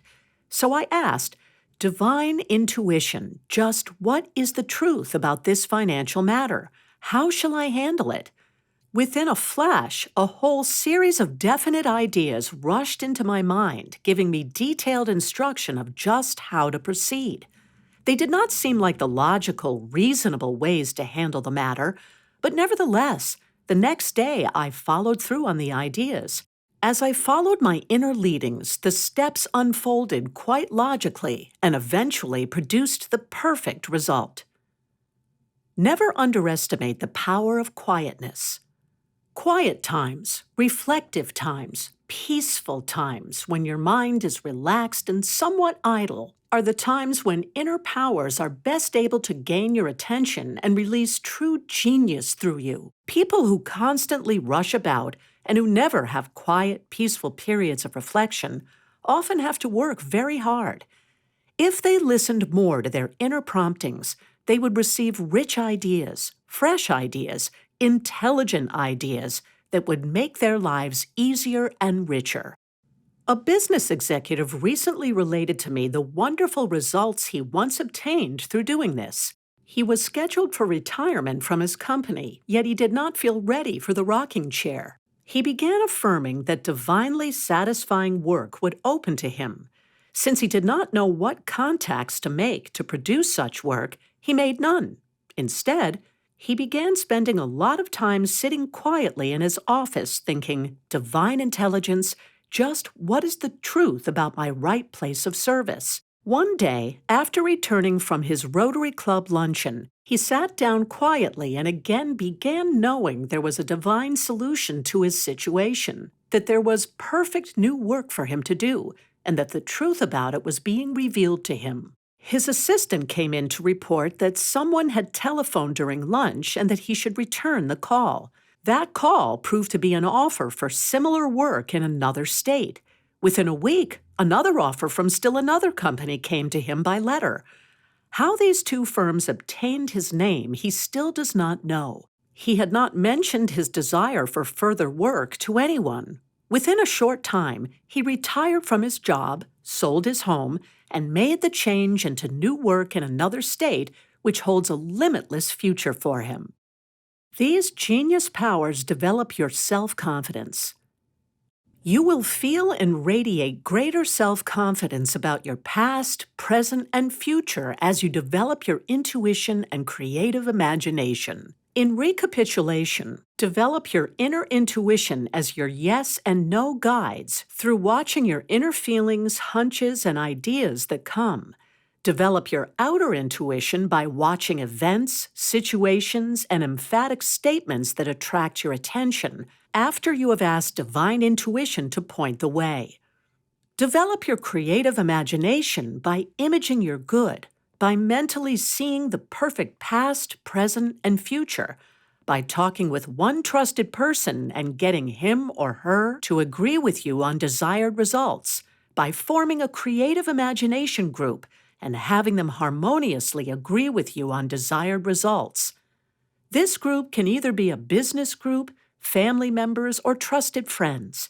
In these simple ways, you develop, contact, and release your genius powers for prosperity. Never underestimate your genius powers. They want to work for you to bring you greater happiness, success, and confidence in your ability to receive guidance every step along life's pathway. Why not let them? Declare often for this purpose. I give thanks that my genius powers of intuition and creative imagination are now released and that I happily fulfill my divine destiny. Chapter 15. Your Special Powers for Prosperity. In this space age, the deeper powers of the mind, which have remained virtually dormant in earlier eras, are now coming alive more generally in mankind. The scientific world describes these deeper powers of the mind as telepathy, clairvoyance, general extrasensory perception, precognition, and psychokinesis. Let us consider these special powers of the mind not only from a scientific standpoint, but also for prosperity's sake. Telepathy is an ancient art. Telepathy is awareness of the mental activities of other persons without that awareness being transmitted by sight, hearing, touch, or any of the other known senses. In other words, when the mind communicates with other minds without requiring the use of the physical senses or mechanical devices, such transfer of thought between minds is described as mental telepathy. There should be nothing spectacular about telepathy. It was practiced by the native Hawaiians for centuries before the white man appeared on the scene to civilize the natives there. In Tahiti, there has been widespread use of telepathy for some years. In Africa, news of political decisions has been known to be received telepathically hours and sometimes days before it was officially announced. The holy men and masters of the Far East also practiced telepathy as a common mental exercise for centuries. In modern times, Dr. J.B. Rhine of Duke University has done much to make telepathy scientifically plausible. The Bible gives many instances of its use. Surely Jesus did not hesitate to use his telepathic powers for good. When the Samaritan woman said to him, "I have no husband," Jesus replied, "Thou said well, I have no husband, for thou hast had 5 husbands, and he whom thou now hast is not thy husband. This hast thou said truly." John 4:17, 18 ASV. With additional attention to the subject and practice thereof, you can develop more than haphazard telepathic abilities. Telepathy can help you to experience prosperous, successful living much faster if you rightly develop it. However, this special power is only a phase of your prosperity powers. Don't become so fascinated with telepathy that you go off the deep end by concentrating on it to the exclusion of your other prosperity powers. How to develop telepathy? Perhaps one reason the general public has not taken these special powers too seriously in the past is that they have observed what I have often observed. People who had telepathic or clairvoyant abilities often seem unbalanced and impractical. But your special powers of the mind can and should be developed for quite the opposite reasons: to make your life more balanced, prosperous, and successful. You can benefit by using your special powers if you follow closely the suggestions contained in this chapter. For this purpose, affirm, "Divine telepathy is now revealing to me all truth about my special powers for prosperity." When you wish to make contact with others for your mutual good, and perhaps direct outer contact is not convenient, you can reach them telepathically by affirming, "Divine telepathy is now revealing to you, to me, to us, all truth about this situation." Recently, I wished to make contact with a childhood friend whom I had not heard from for several years. I heard that she had married and had made a number of changes since our last meeting, and I had no idea where she was. Perhaps with some time and effort I could have traced her, but my need was not that great. Nevertheless, I did wish to hear from her again. Several times when the thought of her came into my thinking, I mused, "Divine telepathy will have to make this contact for me, since I do not know where she is." About 10 years later, I was startled to find a letter in the mail from her, answering all the questions about herself that were in my mind, and also giving me her new address. Often in the midst of a busy day, needs arise that you do not have time to immediately handle. If you think of others involved and bless them with the thought that divine telepathy is revealing to them whatever they need to know, then they will begin to telepathically receive your thoughts and respond with appropriate actions. Telepathy is a harmonizing power. Development of your telepathic power keeps down needless conversations, telephone calls, letters, or fatiguing activity that can be so time-consuming. Development of your telepathic ability helps you to maintain poise and to accomplish essential tasks more easily. A businesswoman had a deadline to meet in completion of a piece of work. The evening before the work was due, she found herself in dire need of some technical help in the matter. The name of a friend who could give that help kept popping into her mind. However, she did not know where to locate that person during the evening, and a resident's telephone did not answer. This businesswoman hesitated to trace the friends, since she felt it might seem an imposition to ask the friend to spend extra time working so late in the day. Finally, the businesswoman dismissed the idea of trying to reach her friend, casually thinking, "If she is supposed to help me, divine telepathy will reveal it to her. Otherwise, I give thanks for the divine solution to this situation now." Within 15 minutes, the telephone rang, and her friend said to her, "I'm having dinner in a downtown restaurant. I have a feeling that you need my help tonight. If so, I am available and will be happy to work with you." In half an hour, they were busily working together to complete the project. A minister was in great need, and he wished to talk with a trusted friend who had moved to a distant state. The minister kept thinking, "If only I could talk with my friend about this situation, I'd feel so much better. He could help me to get my perspective about it." Early the next morning, his faraway friend awakened with his minister friend on his mind. After a while, he thought, "I'd like to have a chat with him," and so he telephoned his friend, who explained to him, "This is uncanny. I must make a decision today, and I kept thinking that a talk with you would help me to resolve everything. I hesitated to call or write because I've called on you so often in the past." They then discussed the problem and arrived at a happy solution. Everyone has telepathic powers. We all have telepathic abilities. It is a matter of realizing this fact and then developing our abilities along constructive lines. Of course, as with any power, you must never use your telepathic abilities to coerce or induce others into your way of thought and action. To do so is destructive and will bring destructive experiences to you. I recently learned of a person who had become so fascinated with these deeper powers of the mind that he made concentrated efforts to develop them. He then began using them selfishly to compel other people to do that which pleased him. In several instances, he caused others to become emotionally upset and mentally disturbed before he was exposed. When you use your mental powers selfishly and destructively, they will diminish. Not only will you lose them, but you will also personally get a negative reaction from trying to abuse or misuse them on others. In this man's case, his own personal affairs became quite confused and his health was affected. In another instance where mind power was misused on others, the person doing so underwent a nervous breakdown, became an alcoholic, and was eventually committed to an institution.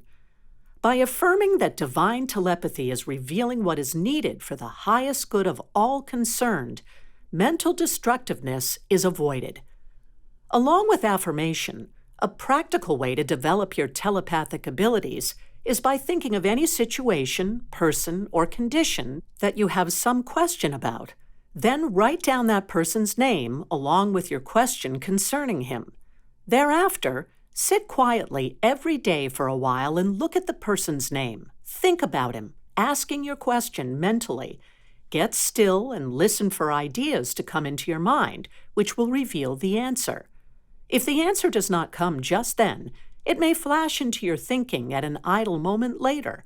If not, keep up the practice every day, and you will be telepathically shown what you need to know. It simply takes practice, and it is a much simpler, less strenuous, and faster method for gaining true information than that obtained through ordinary channels. You can discover a person's real attitudes and motives through this method when they may have previously hidden them from you. Your second special power. Clairvoyance is your second special power for prosperity. It literally means clear seeing, and it is an awareness of external facts or events without having such knowledge transmitted to you by the five senses. It can include awareness of past, present, or future events. However, scientists have described one phase of clairvoyance as precognition, or foreknowledge of future events. Members of the clergy in all ages have been trained to develop their clairvoyant abilities. People in ancient civilizations in China, Egypt, Mexico, even the early American Indians sought to develop their awareness of events which were happening at a distance. The Bible testifies to the clairvoyant powers of man. Jesus saw Nathanael before he came into the Master's presence, as Jesus meditated under a fig tree. John 1:47. This is but proof that the open, receptive, believing mind is capable of seeing things come forth from the invisible into the visible realm when it is for a good purpose. The key to the development of clairvoyance is in knowing that you want to heighten your awareness of external facts and events only through the help of your divine nature. You do not want to become sensitive to the human mental strata of thought in which float negative ideas about war, crime, disease, and other destructive beliefs. I once knew a woman who developed her clairvoyant abilities along such negative lines. Tuning in on such negative ideas and conditions was destructive and unbalancing to her. Finally, her husband left her, her children were taken from her health failed, and her emotions were utterly shattered. You want to develop your clairvoyant awareness for good only. By affirming the development of your divinely clairvoyant powers, you will grow spiritually and be led to contribute to the well-being of others. A number of reports have recently described clairvoyant people who became aware of negative events. No wonder the general public has shunned the idea of clairvoyance, because they do not care to become involved in the world's troubles, having enough of their own. Becoming clairvoyantly aware of negative events only clutters the mind and prevents your being mentally receptive to the positive, progressive, and prosperous things of life. Furthermore, it is not necessary to pick up negative thought currents. If you become clairvoyantly aware of their possibility, you can use your know power of the mind to dissolve them rather than accept them as inevitable. Let clairvoyance guide you. If you are seeking guidance about some business problem and wish to attain an awareness of external facts or events concerning it, do so in this way. Just as Jesus did under the fig tree, become still and meditate in a listening state of mind. Then let this thought go slowly through your mind. Divine clairvoyance is now revealing to me all truth about this situation, condition, or event, both past and present. If there are certain facts or events you should know about, in your meditation declare, Divine clairvoyance is now revealing to me all truth about these specific facts or events. Then go over the specific items gently as best you now understand them. As your mind absorbs the thought of the item and also absorbs the idea that divine clairvoyance is revealing further truth about it, suddenly the illuminating truth will begin to come. Outer events will probably happen to substantiate your mental impressions about it. A medical technician realized that she could develop her clairvoyant abilities, and she had been declaring that divine clairvoyance was revealing to her all that she needed to know. She was planning a trip and considering new clothes for it. One night in meditation, as she was thinking of a lovely linen dress she would like for the trip, she affirmed, "Divine clairvoyance knows where such a dress is and is leading me to it if it is for my highest good to have it." The next day, a friend telephoned from a downtown department store and said, "There is a lovely linen dress here on the rack. When I saw it, I thought of you." 2 hours later, the technician finished her work and stopped by that store. Upon arrival, she learned that someone had already purchased the dress. She realized that she had clairvoyantly seen the dress, so she was not disturbed. She nonchalantly said, "If that dress is rightly mine, I will still have it. If not, the equivalent will appear." The next day, her store clerk friend telephoned to say, "The customer has returned that linen dress. It is here on the rack, and I will put it up for you if you wish to come and see it." She later happily purchased the dress, which proved to be identical to the one which had come to her in meditation previously.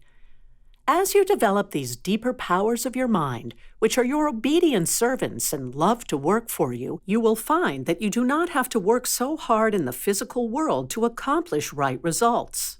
The truth of this was revealed to me recently when I had an early morning long-distance call telling me that plans had been changed for that day. It would be necessary for me to make a trip of several hundred miles, which I had not planned to make. My first reaction was that I did not wish to make the trip, that it was not convenient in my schedule for that day, and that I did not desire to drive alone. Then I remembered to meditate and to affirm, "Divine clairvoyance is now revealing the truth about this experience." A peaceful, harmonious feeling then came to me concerning this unexpected change in plans.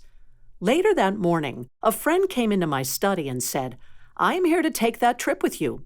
Surprised, I asked, "How did you know that I might take a trip today? I only learned about it a few minutes ago." This friend replied that in her early morning meditation, the thought kept coming to her that she would take a trip that day. Knowing the power of ideas, she had made plans accordingly. When she later spoke to my secretary, she heard about my unexpected trip. Not only did she accompany me, but she drove her car, which made the experience an enjoyable one. Clairvoyance provides a solution. A businessman had been involved in a dispute with two other businessmen. He had tried everything he knew to settle the dispute, but to no avail.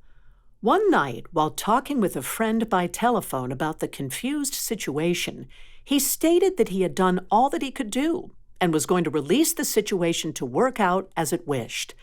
As he ended the conversation, the face of one of the men involved in the dispute flashed into his mind. The thought came to him that this man would visit him in a day or so to resolve the dispute. He did not tell anyone about this flash of clairvoyance, but he affirmed, "Divine clairvoyance is revealing itself to all concerned and producing the perfect harmonious solution." 2 days later in the late afternoon, as he was finishing a business conference, he walked into his outer office to find that man waiting to see him. The man greeted him cordially and said, "I got the feeling that if we could just get together and talk, we could resolve our differences." And they did, then and there. A friend of mine has often spoken of his son-in-law's clairvoyant abilities. This son-in-law always knows if anything seems wrong at home. He often stops everything in the midst of his business day and telephones his wife. At other times, he has remarked to his secretary, "Do not disturb me because my wife is going to telephone me about something important." Always it has proved true. Clairvoyance dissolves the past. As previously stated, clairvoyance reveals not only awareness of present events which are happening at a distance, but it can also reveal past events if they are of importance to the present. I know of two people, a man and a woman, who have clairvoyant power to see into the past. In each instance, they assure people who go to them for help that they are never shown anything about a person's past unless it can aid that person to be free from the past. The man has often described in detail a person's past actions which are linked to some present problem. You can develop this phase of clairvoyance for your own good if you will declare concerning any situation which seems shrouded with mystery or uncertainty from the past, "Divine clairvoyance, reveal past and present truth to me concerning this situation."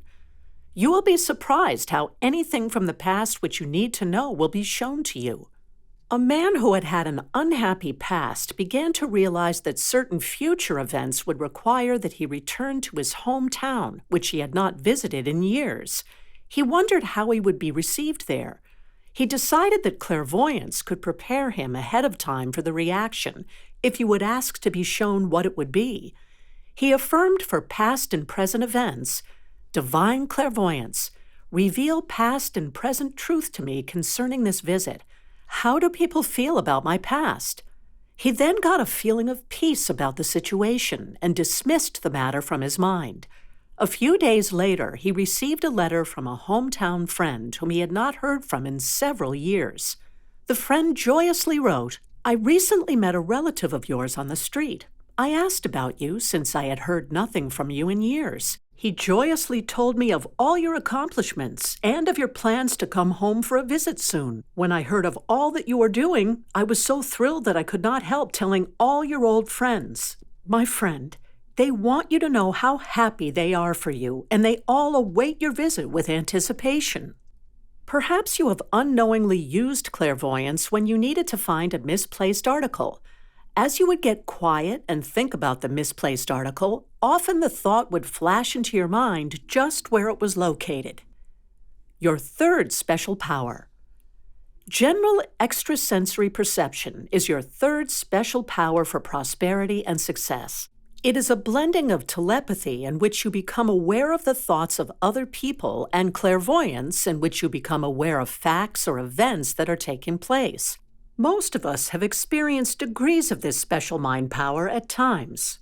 For instance, a lecturer was planning a trip to a distant state where a friend had invited him to speak publicly. The date was set and tentative plans were made.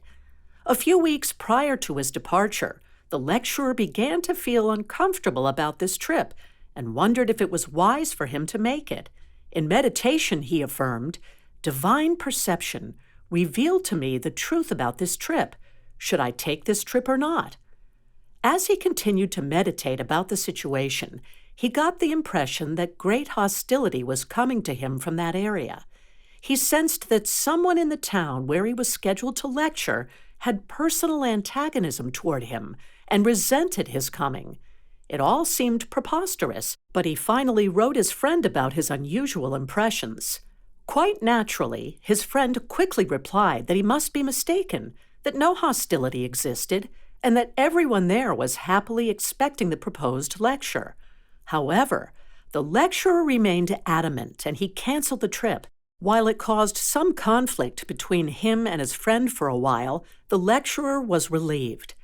Every time he thought of the situation thereafter, the lecturer would affirm, "Divine perception. Reveal to all concerned the truth about this situation. Let it be known if there is any hostility." About 6 months later, he received a letter postmarked in the town where he had planned to lecture. It was an anonymous note in unfamiliar handwriting stating certain hostile things about his friend in that town. He mailed the unsigned note to his friend, who recognized the handwriting as that of a friend. The author of the note apparently was jealous of the close friendship between these two men. It was later learned that shortly after mailing the hostile note, the third party moved away. The lecturer gave his lecture as originally planned. How to develop extrasensory perception. Most of us have experienced degrees of extrasensory perception, ESP, at times. Have you not sensed that something wonderful was going to happen, and perhaps you were even aware of what it would be?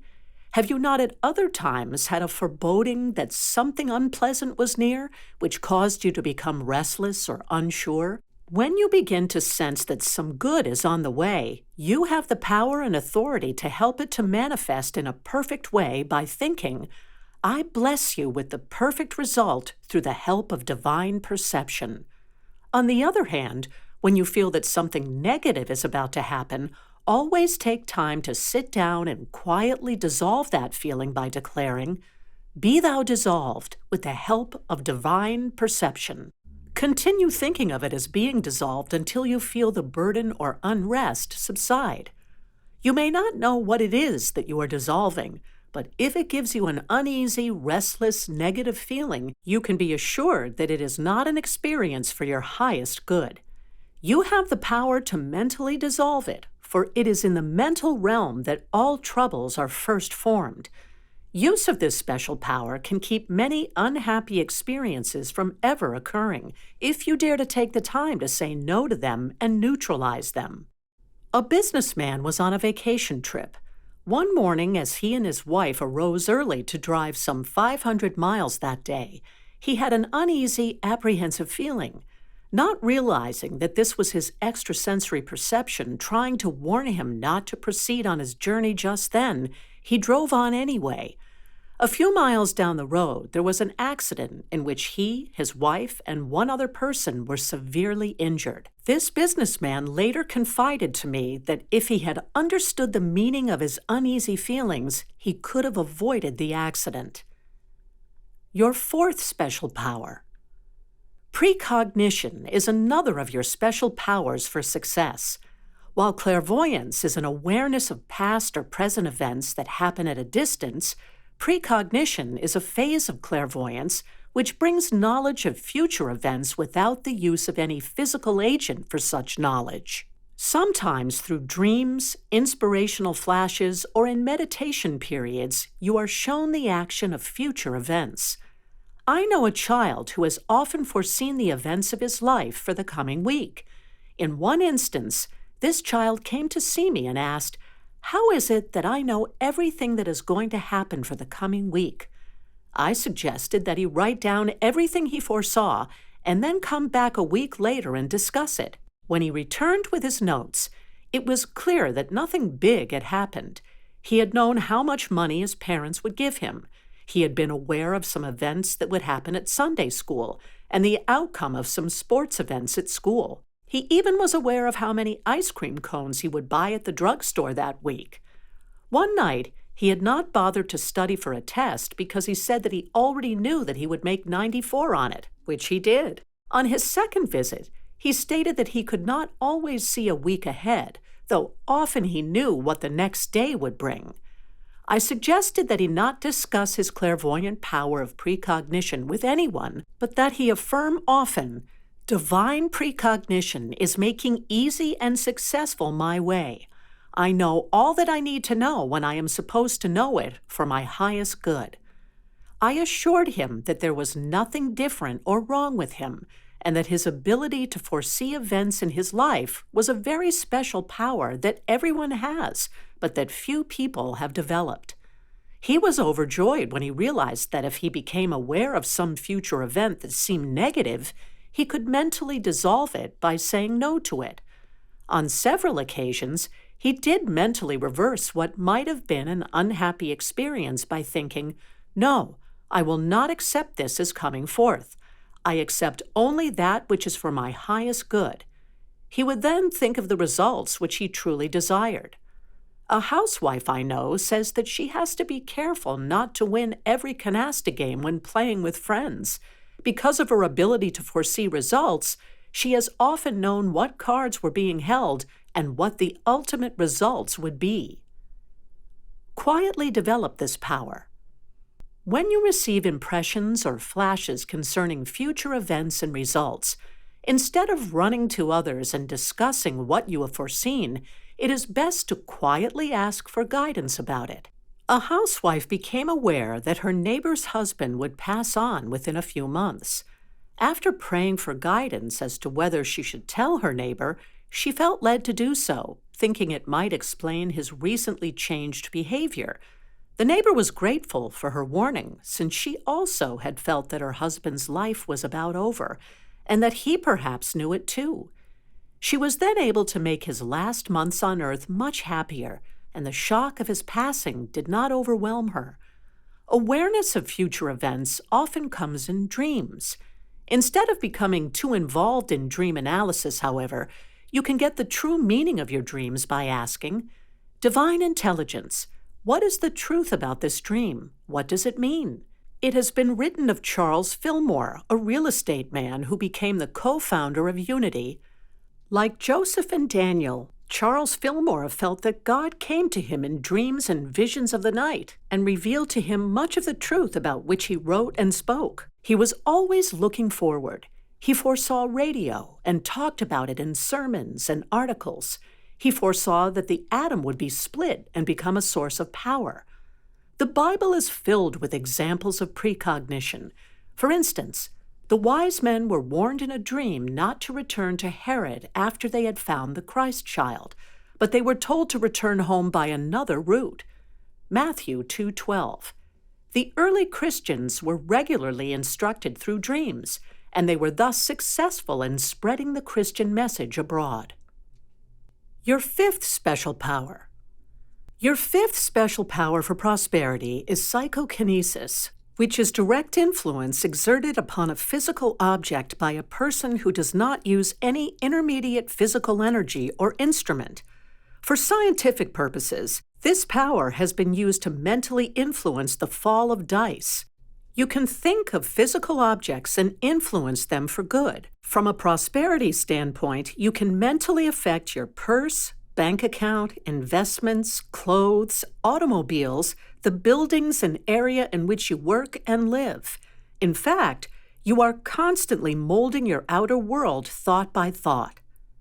Your thoughts affect inanimate objects.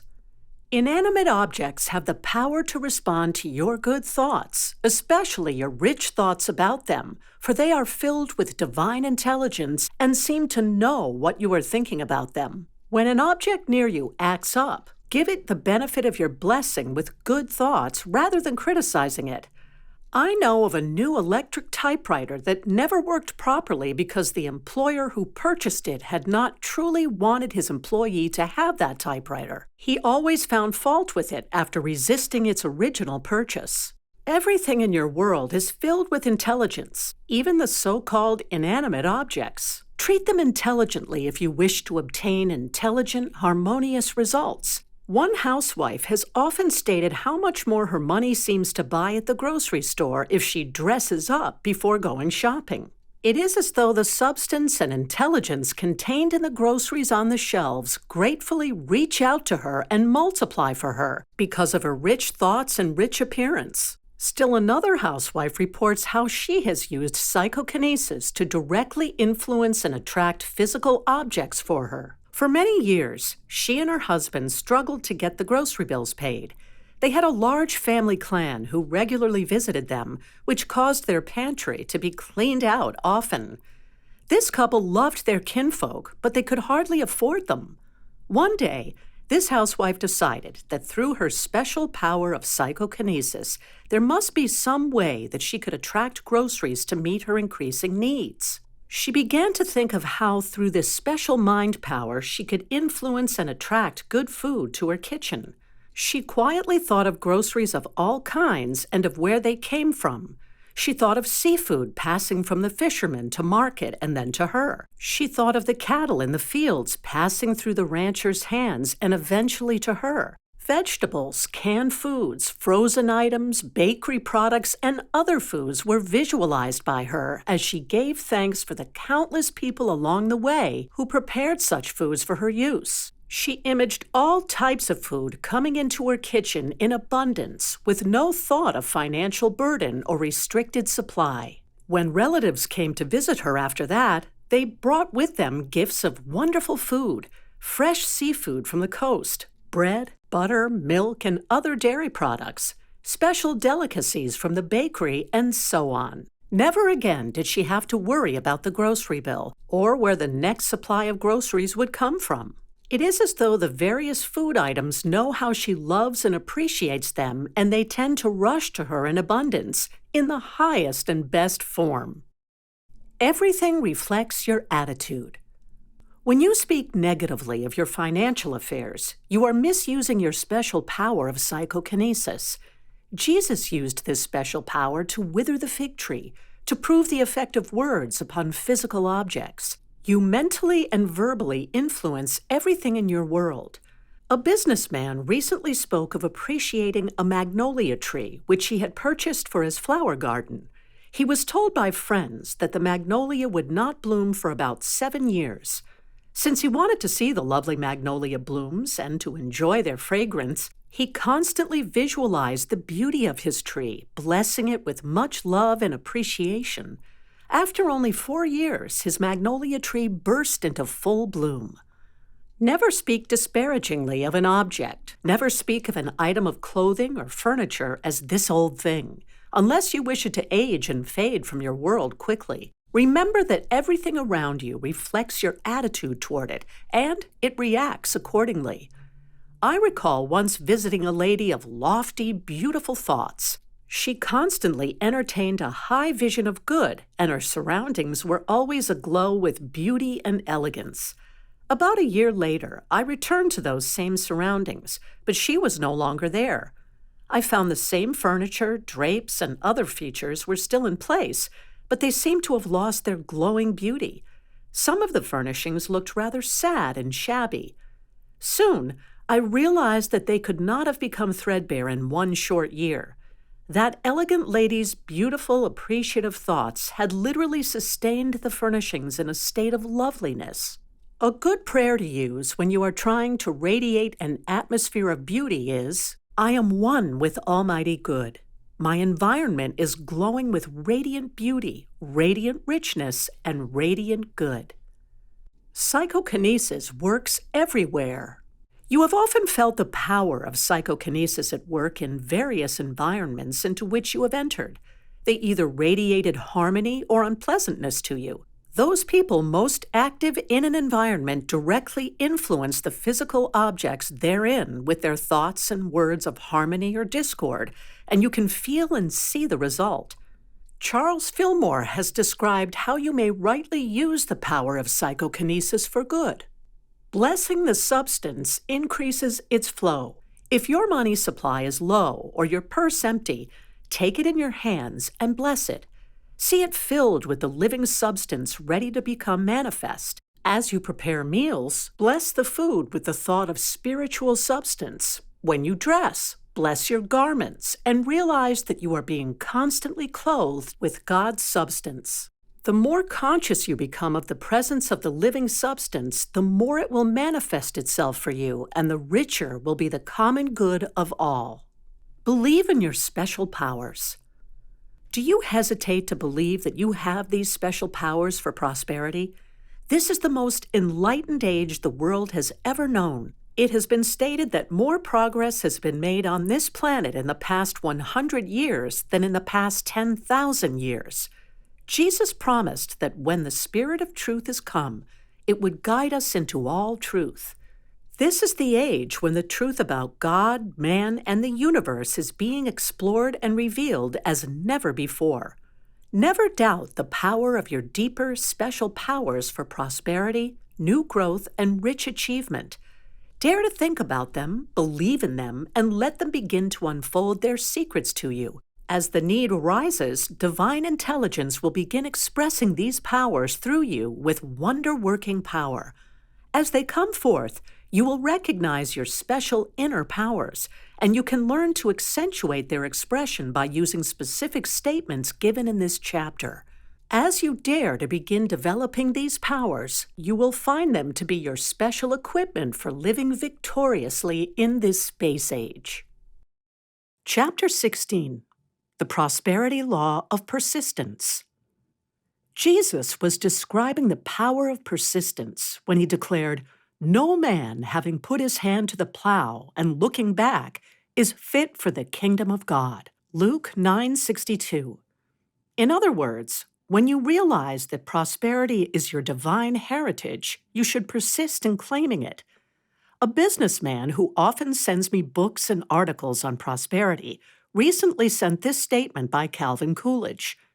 Nothing in the world can take the place of persistence. Talent will not.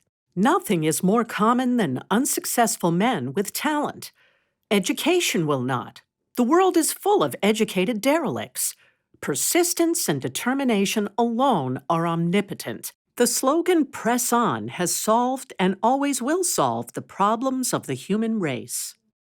When discouragement tries to beset you, when it seems as though your efforts toward success have been in vain, remember to hold on to that statement. Nothing in the world can take the place of persistence. Persistence is your can-do attitude.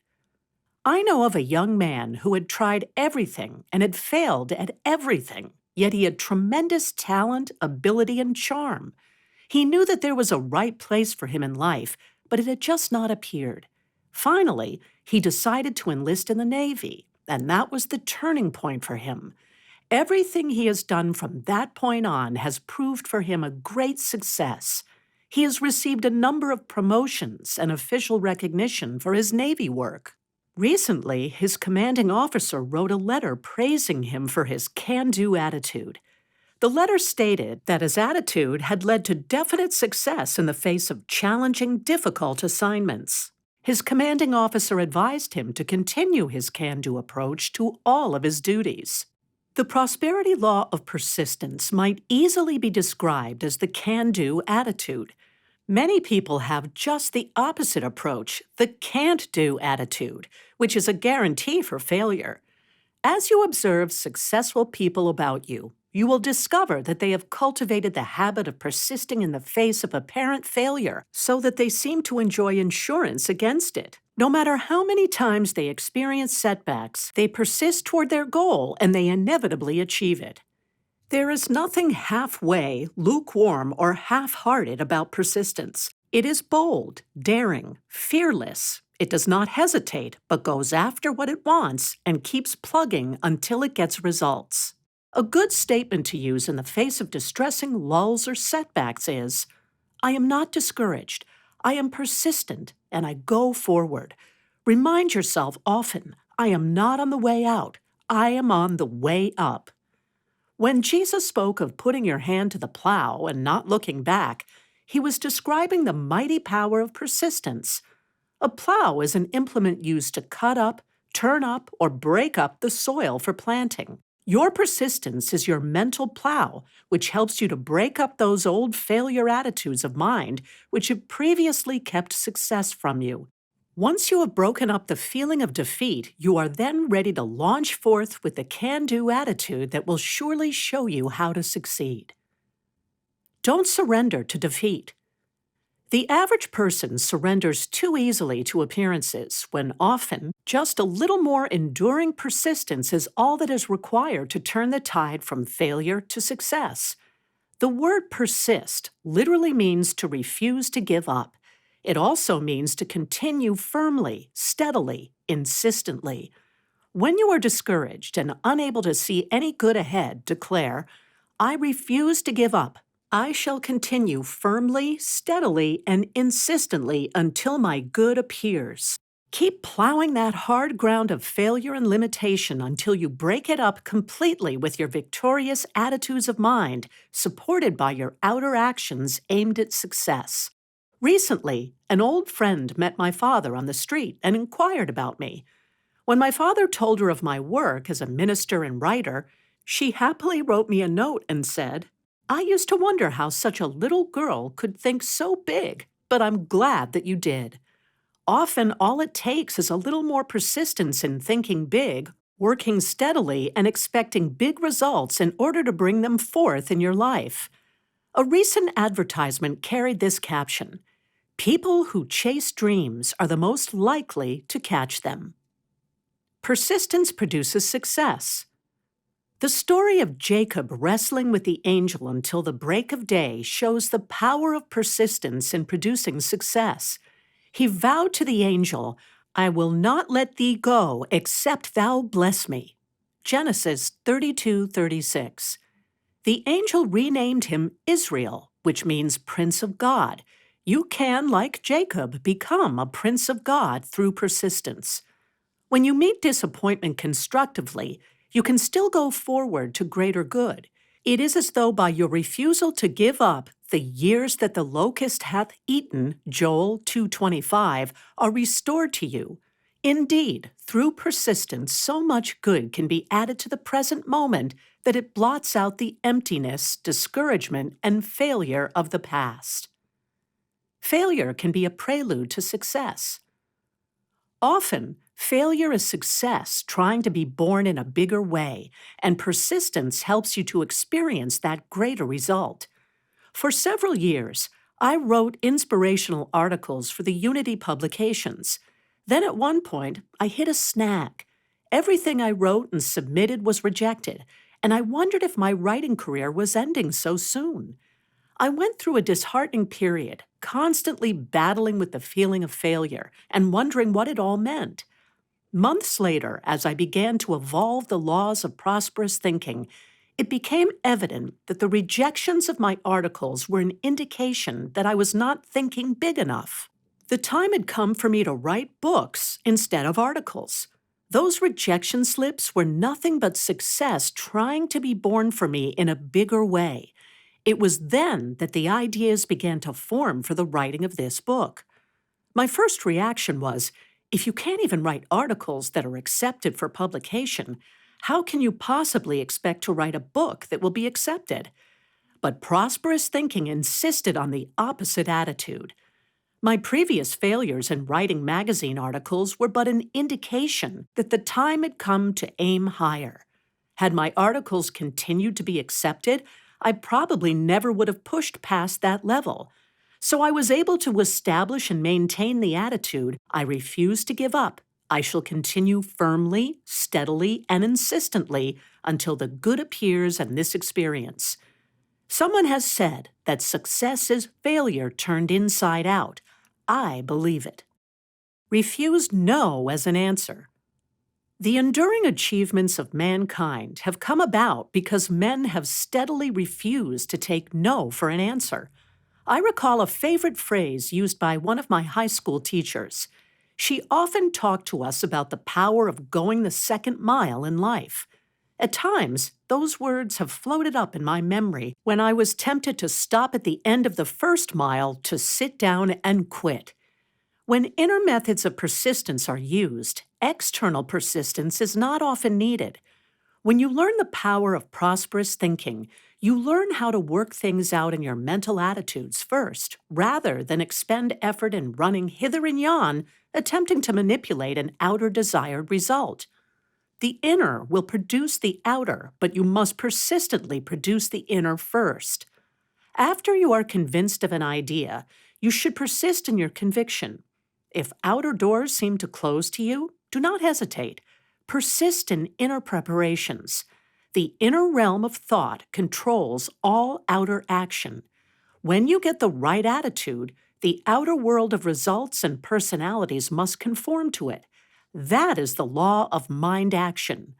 In the face of apparent defeat, declare, "It is my divine destiny to succeed, and it is God's business to help me. I expect and claim His divine help now." It has been said that he only is beaten who admits it. The timid seldom attain great fulfillment. Persistence works both ways. Persistence works both ways. We have all used persistence to fail when we should have used it to succeed. If you persist in expecting and talking failure, there is no power in heaven or earth that can prevent failure from appearing in your world. The story is told of one negative thinker who said to another, "Did you know that a depression is on the way?" His friend replied, "What do you mean on the way? I've been living in a depression all of my life." On the other hand, if you persist in expecting and talking about prosperity and success, there is no power in heaven or earth that can prevent them from appearing in your world. In recent months, I observed a group of men and women persist in affirming and expecting success when everyone around them was decreeing hard times and recession. Their results were proof positive of the prospering power of persistence. A businessman in the group whose stock market profits had been quite low during the previous year found that his stocks began to increase as he persistently affirmed it. In the next 2 months, he made more money on the stock market than he had made in the past 12 months. The owner of a cleaning plant watched his business increase weekly after he began decreeing success in the fact of apparent recession. In fact, while 3 other cleaning plants in the same area closed down within a few weeks, this man's cleaning business increased $400 per week over previous income. A housewife who received an annual income from a relative's estate had not received her yearly check at the usual time. After deciding to persist in expecting a successful result, the check finally arrived. It came late, but it was written for 3 times the amount received the year before. Another housewife was decreeing success persistently during this period. Her husband received the best job he has ever had as an engineer in the missile program. Furthermore, His new employer insisted that his starting salary would be $100 more per month than he was asking. One right attitude is enough. Physical science has discovered that everything can be reduced to a few primal elements, and that if the entire universe were destroyed, it could be built up again from a single cell. In like manner, you can expand or rebuild your financial world from a single right attitude which you persistently hold to. By refusing to give up or give in to failure, failure finally is worn out by your persistence and gives up its power to success. The Apostle Paul proved this. Although he had been described by historians as a versatile genius, I believe his greatest genius power was that of persistence.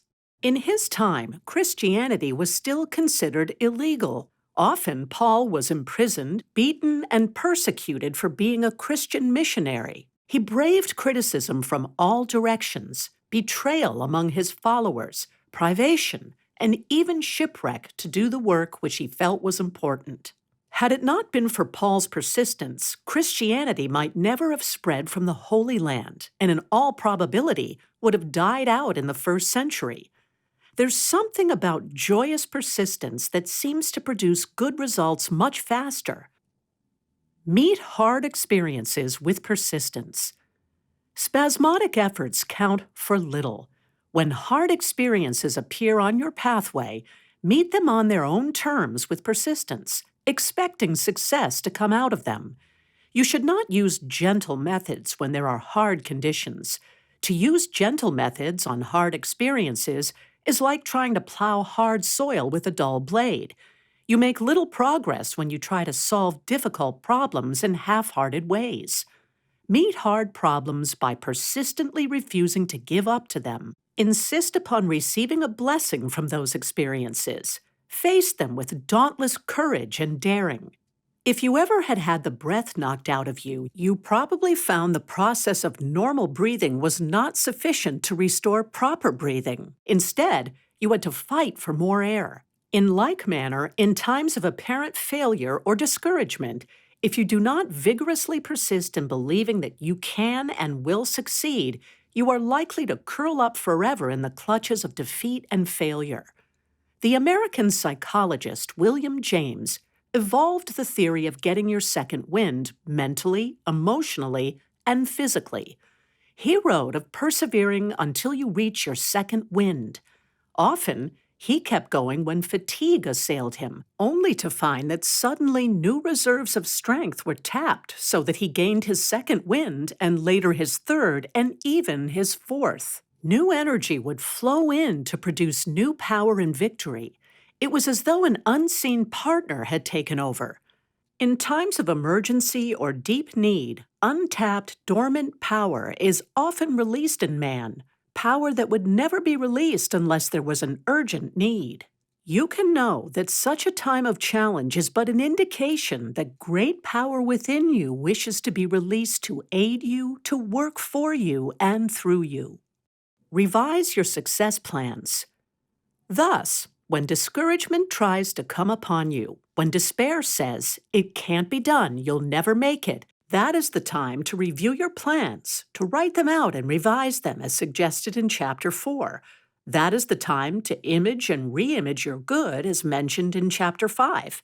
That is the time to affirm, "This is a time of divine fulfillment. Miracles now follow miracles, and wonders never cease to manifest as the divine plan of my life." That is the time to declare, "The work of my hands and the plans of my life are now moving quickly toward a sure and perfect fulfillment.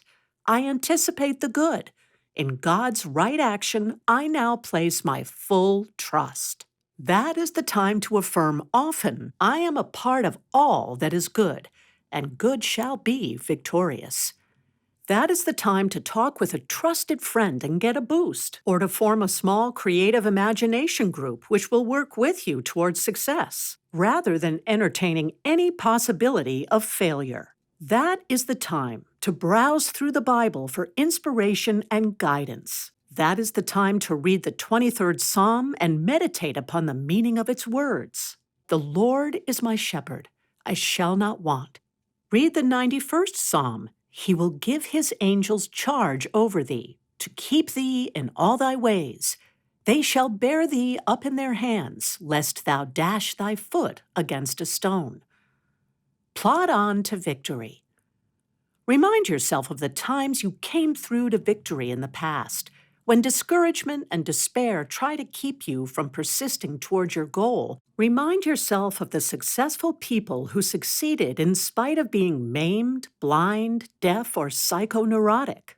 Toscanini was so nearsighted that he could not see the score when conducting. Lord Byron had a club foot. Homer and Milton were blind. Sir Walter Scott was an invalid. Beethoven was deaf. Dostoevsky and de Maupassant were epileptic. Franklin D. Roosevelt did not have free use of his legs. Shakespeare might have been describing the power of persistence when he wrote, "There is a tide in the affairs of men, which, taken at the flood, leads on to fortune. Bring forth your flood tide of good by affirming from the words of Jesus, all that which the Father has given me now comes to me in mind and manifestation." John 6:37. Remind yourself that it is not always the people with the most education or talent who make the grade. It is the plodders. It is the people who doggedly refuse to give up, whether they seem to have talent or brilliance. The story of the hare and the tortoise is the story of persistence winning out over great odds. In other words, as with the tortoise, you cannot be defeated if you just never give up.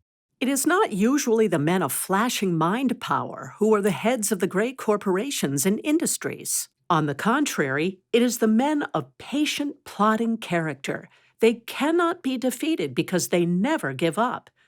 It is not necessary for you to have money to get a start in life, nor that you inherit property, family name, or privileges of any kind. Neither is it imperative to have an extensive education. The one thing you do need, however, is a goal and a persistent, plodding determination to reach that goal no matter what. Don't look back, look forward. If disappointment tries to sidetrack you along the way, meet it as best you can and then just keep going. No negative experience can stop you for long if you don't look back after such episodes. Learn a lesson from Lot's wife, who became hard and crystallized when she looked back. Genesis 19:26. Instead, get your vision back on your goal and begin moving toward it in whatever way seems most logical at the moment. If you have been sidetracked and can't do anything directly to work toward it, there are little things you can do that give you the feeling you are moving toward it. Do them. They will lead to the bigger opportunities along the way. Just one step at a time, big or little, is all that is necessary. Take it, and it will lead to the next and the next. I once heard a man tell a story that impressed upon me the importance of persistently looking ahead. As a boy, he and his father had started to town by horse and buggy on a warm Saturday. At the first crossroads, they stopped to listen to a candidate for a political office giving a speech. This candidate told the people he should be elected to office because his father and grandfather before him had been political leaders in that area. Since he came from a political family, he claimed that he was best qualified to serve the people. As the boy and his father drove on toward town, they came to another crossroads where a second political candidate was making a speech. He too claimed that his family had long been in politics, which he felt gave him a favorable background for serving the people. At the next crossroads, they heard a candidate speaking. He stated, "I have never run for office in my life. No one in my family has ever served in a political office. However, I believe I can ably serve the people of this area because I feel that where we are going, rather than where we have been, is of great importance." That man won the election. You can win too, no matter where you've been or what your past experiences have been, if you will decide what you wish to achieve and persist toward it. With Paul, the persistent soul should declare often, "Forgetting the things that are behind, I press forward toward my goal." Phil 3:13. As Shakespeare caused Cassius to declare, it is not in our stars, but in ourselves that we are underlings. Persistence alone is all-powerful. If one does not persist, one does not achieve lasting success in any field. If one does dare to persist towards success, regardless of lack of education, background, talent, influence, money, or reputation, one can and will succeed. Dogged determination outlasts and outgames talent. Persistence is a characteristic to which success invariably surrenders. Calvin Coolidge offered this gem: persistence alone is omnipotent. Defeat may test you, it need not stop you. Regard apparent failure, disappointment, or defeat simply as signposts that success is just around the corner. Use them as greater incentives to forge ahead, and suddenly there will loom upon your pathway your heart's desire or something better. Be prepared if success comes suddenly. Success has a way of coming in a hurry after a long haul of plodding along quietly. As you persist toward your goal, get ready for fast, exciting, success-filled results. Have your plans carefully in mind of what you will do when success arrives, because just when it seems least possible, the tide will turn for you. Then it will be necessary that you take a deep breath and proceed to accept your flood tide of good, step by step, as already planned. As fulfillment comes, you must not let it throw you. Be alert and ready to accept it. Otherwise, it may evaporate before you, leaving you to begin all over again. Once success arrives, it is wise to persistently accept it and maintain it. Otherwise, it can slip from you. Persistence is the keynote to realizing your heart's desires and to maintaining them. Dwell often on the promise of Jehovah to Isaiah. I will go before thee and make the rugged places plain. I will break in pieces the doors of brass and cut in sunder the bars of iron. And I will give thee the treasures of darkness and hidden riches of secret places. Isaiah 45:2-3. It can and shall happen through the omnipotence of persistence, perhaps just when it seems least likely. Through persistence, you can be one of those happy, victorious people who not only chases dreams, but who catches them. The persistent man also perseveres long enough for his dreams to catch up with him. Chapter 17. What about indebtedness?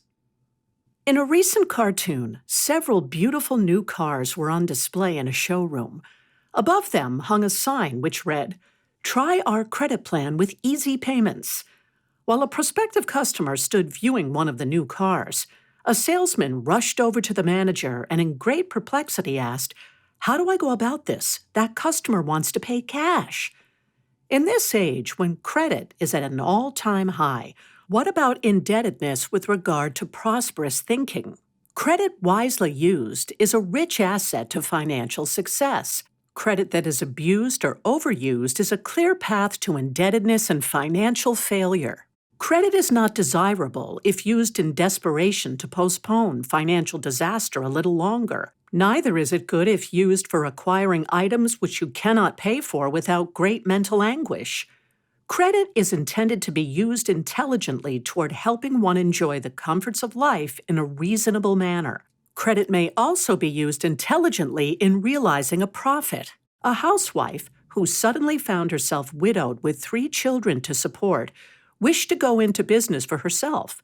She borrowed money, invested it, made a profit from the investment within a short time, repaid the borrowed money, and opened her own business with the surplus.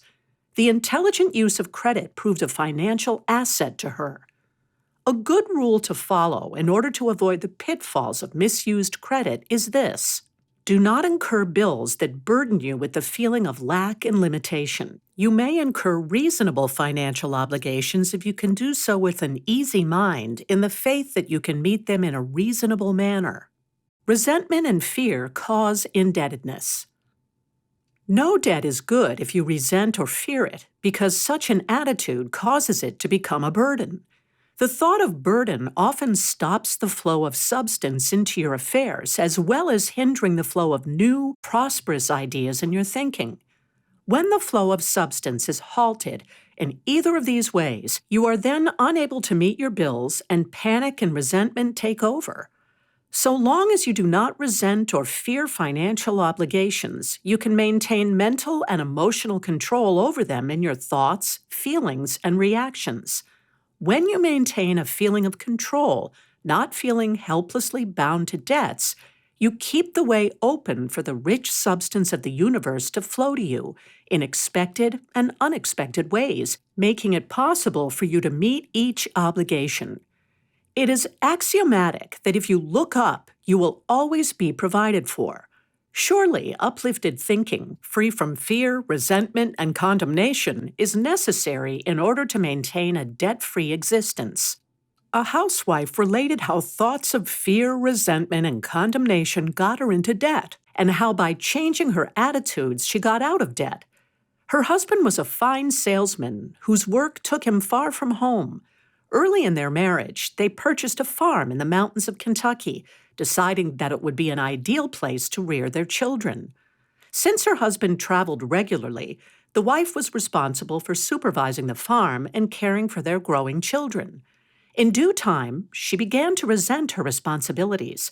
As her resentment grew, it seemed more and more difficult to meet the ever-increasing financial obligations that attended the farm's progress. Finally, she had to borrow money to pay the workers, to purchase farm equipment, and to meet general expenses of the farm. Soon she was in debt, though the farm had excellent potential. At this point, she heard about the power of prosperous thinking and began to assess her indebtedness from the standpoint of her mental attitudes. One busy afternoon, when she was wondering how she would meet the payroll that week, she drove up on a lovely hill overlooking a peaceful area where cattle were grazing. There she stopped and meditated for a time on the peaceful beauty of the scene below. She realized that she had resented her husband's absence from home, though she knew that he was only trying to provide for his family. She further realized that she had been resenting the responsibility of running the farm alone, although it was a valuable asset. As she reflected in this upward state of mind, a feeling of peace came, and the thought of burdensome debt, resentment, and condemnation passed. She then silently asked for divine guidance for herself, her husband, the children, the farm, the workers. She gave thanks for financial success and freedom from indebtedness. When she drove into town the next day, a friend told her that he wanted to buy some farm equipment. She advised him that she had such farm equipment stored away unused. A purchase was arranged that quickly liquidated all of her debts. Later, as her former resentments were replaced by love and appreciation for the farm, her husband decided to give up his sales work, to move his family into town, and to go into the contracting business. A competent manager was hired to run the farm. As this woman continued to praise and give thanks for her many blessings, her farm and her husband's new business both prospered. She now enjoys a happy home life with her husband and children, along with taking an active part in church and community affairs. This lady proved to her own satisfaction that thoughts of resentment and condemnation had caused her sense of burden, which in turn had stopped the flow of substance in her affairs. When she no longer resented her obligations, she gained control of them and was able to meet them victoriously. Criticism produces indebtedness. When bills come due, greet them in an unruffled frame of mind, reminding yourself that they represent blessings you are already enjoying. A negative, critical attitude toward bills causes many people to get into debt and to stay there. I know a family that constantly fumed over their monthly bills. Certain bills continued to rise unreasonably. They found themselves further and further in debt. When these people learned of the power of prosperous thinking for getting bills paid, they stopped condemning the bills. Instead, they began to affirm, "We use the prosperous power of divine intelligence in wisdom, integrity, and good judgment in all our financial affairs. We give thanks that every financial obligation is paid on time." Thereafter, their bills decreased to reasonable size again. It is not only unpleasant and unnecessary, but foolish and dangerous to waste time and energy criticizing anything, especially financial obligations owed or owing you. Such a negative practice can lead to permanent indebtedness and even to utter financial ruin. If you are not willing to give of the substance that comes to you to pay your bills, why should you reasonably expect the rich substance of the universe to flow easily into your life? An ungrateful attitude of mind brings ungrateful, limited financial results. Gratitude prospers. The attitude of gratitude keeps prosperity coming to you from every direction. Recently, while lecturing in the Palm Beach, Florida area, the truth of this was brought to my attention. A minister there told me that the wealthiest people in his congregation seemed to be the most appreciative for any spiritual service rendered them. He stated that often when a person of average means is hospitalized and requests a ministerial call, their opening remark to the minister is, "Where have you been? Why did it take you so long to get here?" Yet he finds on visits to millionaires who are hospitalized, they invariably are disarmingly grateful that he had taken time to drop by to see them. He observed that his millionaire friends regularly wrote notes of thanks for any kindness received. He felt that their mental attitude of gratitude and thanksgiving was a convincing clue to their great wealth. Never criticize or condemn anything or anyone if you wish to become debt-free and to remain debt-free. As stated in the chapter on your special powers for prosperity, the scientists now believe that everything is endowed with an innate intelligence that knows what you say, think, and feel about it. If you speak of things, people, and conditions in a positive, prosperous way, you gain their subconscious cooperation. Whereas if you criticize your world, you repel its blessings and attract only negative, limited conditions into your life. A merchant found that his merchandise was not selling, though in the past he had been quite successful. He tried holding special sales, making special offers, and other methods to sell his merchandise. Many of his accounts were overdue, on which he seemed unable to collect. He was floundering deeper into personal indebtedness. Finally, he realized that he had become quite critical of himself, his business, customers, family, neighbors, community, and the world in general. It was then that he asked a friend who knew of the power of prosperous thinking to help him get his own thinking straightened out. The friend suggested that he begin using this statement to change his thinking. There is no criticism or condemnation in me, for me, or against me. Divine love, wisdom, and order now reveal perfect guidance and produce perfect results in me and in my world. With the circulation of these ideas in his thinking, this merchant developed a friendlier feeling toward his customers. Along with mailing out monthly statements of current accounts, he decided to send along notes of good wishes to those who had long owed him money. The results were amazing. People with long overdue accounts began paying up. One lady sent him a check on an account she had been owing him for 10 years. The technique of getting debts paid, both those you owe and those owed to you, is first an inner work in the realm of mental attitudes. Others are so repelled by your critical, unforgiving, condemnatory thoughts that they shrink from wanting to pay you what is owed. As you change your thinking about them, they subconsciously feel it and respond in a more positive way. Do your paperwork. Instead of fretting about your own debts or those owed by others, sit down and boldly list those obligations on paper. Then go a step further and dare to write out dates by which you wish to see them fully paid. Next, write this affirmation at the bottom of your list and use it daily. I give thanks for the immediate, complete payment of all financial obligations.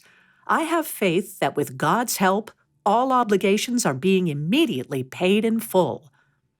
A businessman who is self-employed had tried the usual methods for collecting accounts with little success. He learned of the positive mental technique for handling finances, and he decided to give it a try. He listed each customer's name along with the amount due and then affirmed the complete payment of each obligation. Thereafter, when he went forth to collect, he was amazed that no one seemed to oppose him or sought to avoid him. Instead, everyone on the list paid him promptly. An interior decorator had been out of work for some time and was $2,500 in debt. During a summer slack season, she heard a lecture on the power of prosperous thinking for overcoming financial lack. She made a list of her financial obligations, added the above affirmation, and used it every day in thinking of her bills as being paid.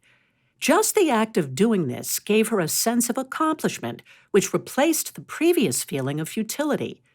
As she affirmed that her debts were being paid in God's own way, an interesting thing happened. A friend of a former customer telephoned and asked her to do an estimate for decorating a new apartment building. She had never been asked to consider such a large decorating job before. Never before had a client contacted her first. She had always sought out new clients. Her estimate, running between $8,000 and $10,000, was accepted. She was given the decorating job, and her commission amounted to $2,500. Not only did she get her own bills paid, but this proved to be only the first of a series of large decorating jobs that came to her. Previously, she had worked hard for small commissions. Now she is working steadily for big commissions. The work is no different, but the compensation is larger and more satisfying in every way. Activating trust dissolves indebtedness. Here is a pleasant point to remember about indebtedness. If you are in debt, it is because someone believed in you and had enough faith in you to trust you financially. If others are in debt to you, it is because you extended your trust to them. Trust is a wonderful divine element, and it produces divine results when activated. Whenever you think of owing or being owed, give thanks for the trust that brought about the financial transaction in the first place. Know also that the same trust which worked in the beginning can still work to bring forth the full payment due. Reestablish this attitude by affirming, "The same divine trust that first motivated this financial transaction is now mightily at work, clearing it up for the highest good of all concerned." A credit manager used this idea to collect substantial sums of money for his company, often after other collectors have failed. In one instance, he was asked to collect a $17,000 account, which had been outstanding for several years. When he talked with the man owing this account, it soon became evident that he was in dire financial straits. Nevertheless, this credit manager stated his faith that this creditor would settle the account as soon as possible. He thereby restored goodwill and renewed trust between the firm and the creditor. In less than 2 weeks, the creditor brought him a check for $4,000. He stated that the credit manager's words of faith in him and his business ability gave him new courage, new hope, new conviction that he could succeed. With new hope came new ideas, which produced for him prosperous results. Soon, the entire amount was paid, and the creditor continues to do business with this company. Discord causes indebtedness. A harmonious, trustful state of mind is essential to gain freedom from indebtedness and for collecting debts owed you by others. You will note on every hand that inharmonious people work very hard for their prosperity. The substance of the universe is repelled by inharmoniousness and quickly dissipates in such an atmosphere. This explains why a certain salesman was not selling. His wife was also failing in her sales work. After a few minutes' conversation with them, it was obvious their home life was filled with bickering and contention. They criticized and condemned each other, openly disagreeing about every subject. It was pointed out that they would have to become more harmonious with each other before they would be able to attract customers and make sales again. They agreed to use this statement together: "There is no condemnation or criticism between us. Divine love reigns supreme, and all is well with us and with our world." Within 2 weeks, they were both making sales again, and their marriage became happier than ever before. There is a way out of indebtedness. Indebtedness may appear to be very big in your world. but it need only be a temporary situation if you dare to begin believing there is a way out. Perhaps one of the greatest barriers to freedom from indebtedness is fear and desperation.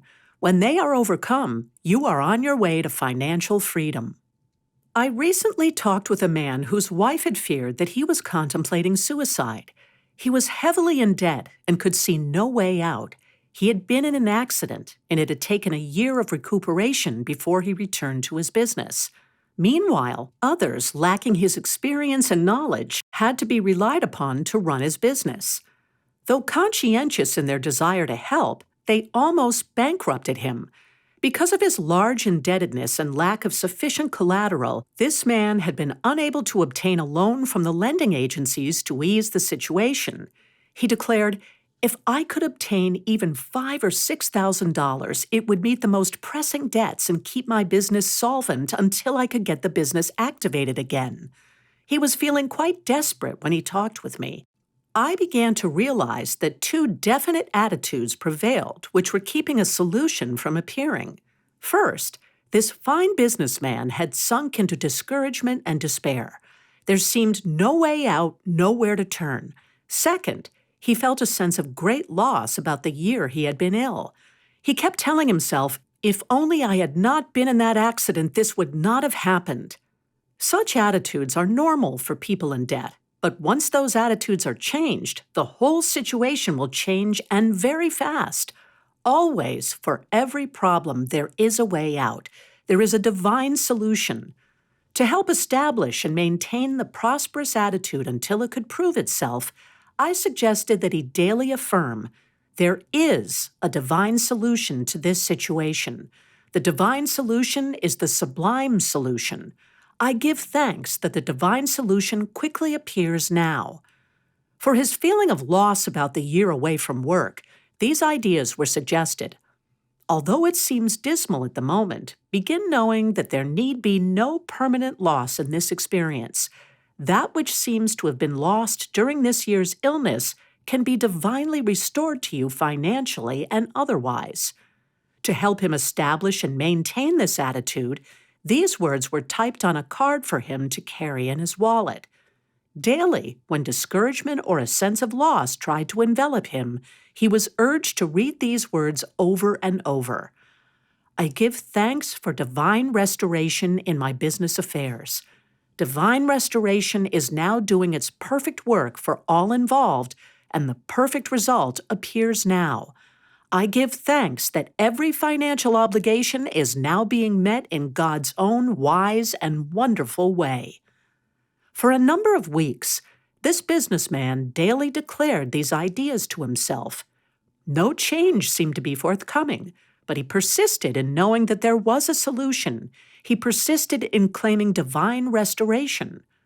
One day, the picture began to change through an unusual series of events. He and his wife attended a family reunion where his deceased brother's wife called him aside and said, "Years ago, when you first began buying into my husband's business, which later became your own, I felt that he overcharged you for the initial down payment. Now that he's gone, I no longer wish to retain the building which houses your business. I also wish to see financial restitution made to you for that large initial payment. An appraiser tells me that the building is worth $25,000 if I sell it outright. However, I will be happy to sell it to you for $10,000. Further appraisals revealed that this man could obtain a total loan of $16,000. After purchasing the building, he still had $6,000 to clear up pressing debts and have operating cash. As these affairs unfolded, he was filled with new hope, and thereafter, he received increased business, which helped to bring order and prosperity out of previous chaos and failure. Indeed, divine restoration did take place for him. Keep quiet about indebtedness. Many people who get into debt would not remain in it if they would keep quiet about their financial affairs. By magnifying their obligations, they clutch those circumstances to them ever more tightly. If they would keep quiet, keep going, do the best they could to meet their obligations and affirm divine guidance, the way would open to clear up all indebtedness. The well-known Bible story of Elisha and the widow is a subtle example of this. When the widow lamented to Elisha of her sad plight and that a creditor was going to take her sons from her, Elisha did not sympathize with her. Instead, he told her to go into her house, shut the door, and start pouring out the oil she had on hand. This was a wonderful Oriental way of telling her to cease her wailing about her debts and financial problems and to begin using whatever substance was on hand to meet the situation, knowing that as she did her part, substance would multiply to fill every need. A widow in recent times likewise proved the prospering power of Elisha's advice. This woman had had a very troubled life. She was lonely, in debt, unhappy in her work, dissatisfied with her life in general. While she sought freedom from indebtedness, all the time she bemoaned how harshly life had treated her. Her financial circumstances became more stringent than ever, though she continued to receive pay raises and other financial blessings. Finally, she realized that in talking hard times, her very words were her worst enemy. She became silent about her financial affairs. For all the hard experiences of her life, she was asked to affirm divine restoration and to dwell upon the promise from the book of Joel. I will restore to you the years that the locust hath eaten. Ye shall eat in plenty and be satisfied, and shall praise the name of Jehovah your God that hath dealt wondrously with you. Joel 2:25-26 ASV. As she began to meditate on this promise, everything in her life changed. She received a promotion with a pay increase. A friend of long standing, whom she had once aided, decided to show appreciation by giving her $1,000. With this money, she paid her debts and was financially free for the first time in years. Soon she married happily after having been alone for 20 years. Truly, the years which the locusts of financial lack had consumed were restored to her. Speak only in prosperous terms. Instead of worrying, fretting, or talking about your debts, it pays to affirm prosperous results and to speak only in prosperous terms. A woman who had been out of work due to ill health found herself deeply in debt, but she constantly talked negatively about her situation. One night, she and her daughter attended a lecture on prosperity. When they returned home, they decided to use an affirmation given in the lecture. Everything and everybody prospers us now, and we prosper everything and everybody now. They began declaring these words together each night for 5 minutes before retiring. Within a week, a check for $2,500 came to them, representing a sum which had long been lawfully owed them, but their lawyer had been unable to collect it. As they changed their words when speaking about their financial affairs, it was as though all involved suddenly wanted to prosper them rather than to withhold anything from them. An artist was in debt because she had been unable to sell any of her paintings for a number of months. One night, she attended a prayer group in which the power of praying affirmatively about financial problems was emphasized. At this meeting, it was suggested that each one take an affirmation and use it during the coming week for prosperity needs. This idea seemed a radically different approach to this artist, who had always felt that perhaps it was wrong to pray about money and financial problems. Joyously, she began to daily declare, "Everything and everybody prospers me now, and I prosper everything and everybody now." 4 days later, she sold a painting for $75, her first sale in months. Immediately, other sales were made, and soon every financial obligation had been met. No one can withhold your prosperity. Many people also get into financial lack and remain there because they think someone else is keeping their prosperity from them. As long as they think someone else has that power, they themselves are decreeing that it is true. But once they change the trend of their thinking, their good can appear in spite of any outer circumstances. A widow who had tried in vain for over a year to settle her deceased husband's estate was heavily in debt because an unexpected heir had appeared, so that a court proceeding became necessary. The estate funds were under court control. For months, she had been living meagerly from day to day, hoping that the estate would soon be settled and that she would receive a check in full for the inheritance which was rightfully hers. Each time it seemed near settlement, the case was delayed because of further resistance from the other heir. During a period when her creditors were pressing hard for payment of some of her late husband's bills, this woman was given prosperity articles to read by a friend. In them, she found this affirmation: "I dissolve in my own mind and in the minds of all others any idea that my God-given good can be withheld from me. Those financial blessings that are mine by divine right now come to me in abundance, and I joyously accept them." Fascinated with the possibility of this simple approach to her problem, this woman sat quietly all afternoon writing out and affirming this statement over and over. As she did, she began to feel a sense of dominion welling up within her about her financial affairs. She also began to feel more kindly toward that unexpected heir who was trying to force his claim on her husband's estate. The more she thought peacefully about him, the more she could see why he felt entitled to certain financial assets.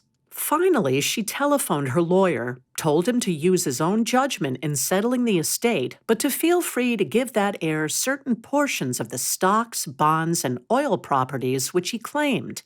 Within a few days, the estate that had been pending for months was settled, so that all involved were satisfied, prospered, and blessed.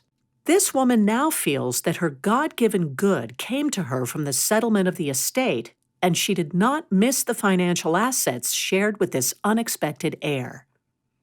Deliberately think big.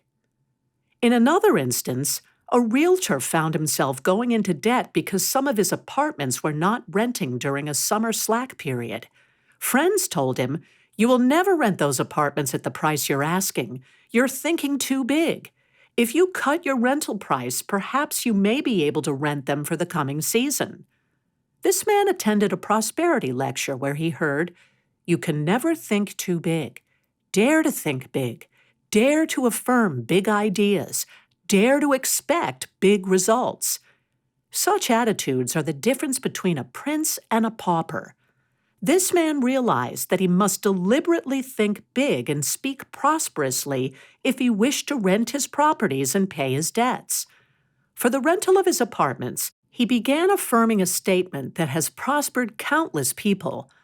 "I love the highest and best in all people, and I now draw the highest, best, and most prosperous-minded people to me." Though he had shown the unrented apartment several times without success, the very next client to appear was delighted with his apartments and rented one for the season for $2,000. As he continued using this prosperous statement, his other properties were rented easily. Within a short time, he had received checks totaling $8,000, which enabled him to become debt-free. Begin to pay cash for more items. Along with getting prosperous attitudes about our financial affairs, it is good to do whatever tangible or intangible thing you can to get the feeling that you are clearing up indebtedness. For instance, begin paying cash for items, though you may do so in a small way. Just by releasing cash for such items rather than by charging them, you begin to get a sense of freedom from debt. I know of 2 housewives who decided that the approaching holiday season was the time to prove this. They stopped charging gift items and began paying cash as they shopped. Later, they declared that spending cash gave them a sense of joy and freedom. In each instance, they found that as they blessed and gave thanks for divine wisdom in using the cash on hand, money kept coming to them for Christmas giving. One housewife went all through the holiday season without charging anything. She stated that she also gave the best gifts ever. The other housewife finally resorted to her charge accounts for a few gifts, but she had already purchased so many for cash that the few charged did not give her a sense of burden. She did not dread facing payment of them in the new year, and she could quickly pay them as they came due. Dismiss financial mistakes of past. Another financial attitude that binds many people to indebtedness is this. Like Lot's wife, they continue to look back. They worry about financial mistakes of the past and thus crystallize their thinking, which manifests as present indebtedness. When you look back, there is no room in your thinking for new ideas, which could clear up past mistakes and indebtedness. To forgive yourself and others of past mistakes is essential if you wish to be permanently free of financial burdens. If such memories try to haunt you, use this statement. The forgiving love of divine intelligence has set me free from the past and from the financial mistakes of the past. I now face the present and the future wise, secure, and unafraid. It will work wonders for you and for others. As stated in the vacuum law of prosperity, it is necessary that we constantly forgive ourselves and others if we wish to be prospered. Reread that chapter to help yourself and others to overcome indebtedness. Ask for prosperous ideas. Along with establishing prosperous attitudes and following through with prosperous actions, one should ask for prosperous ideas about financial matters. A businessman had reached the age of 40 and had gone as far as he could with his company unless one of its owners retired. This very fine Christian man did not wish to succeed through such circumstances, but he was growing desperate. Even though he and his wife both worked, they were heavily in debt trying to meet the needs of their growing family. They could see no way to a larger income in their present circumstances. When this man talked with me, he said, I need more self-confidence in knowing that somehow I can meet this situation victoriously. I suppose I also need more order in my affairs so that I might know which way to turn. It was suggested that he go about establishing order in an easy, quiet, satisfying way rather than to suddenly become aggressive, which might lead to confusion and antagonism with others. It was suggested that he begin spending a few minutes every morning and night to quietly meditate and ask for divine guidance about his financial affairs. His first reaction was, "What good will that do? You mean God knows or cares about my financial affairs?" It was a revelation and a relief to this man to hear that a rich and loving Father cares about the financial needs of his children. This prayer was suggested for his use. Father, what is the rich truth about my financial affairs? What is your highest good for all in this situation?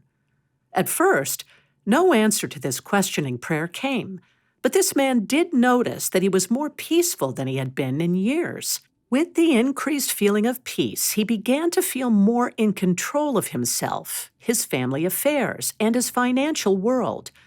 One night, as he was decreeing the rich truth, an idea flashed into his mind with such force that he almost fell out of his chair.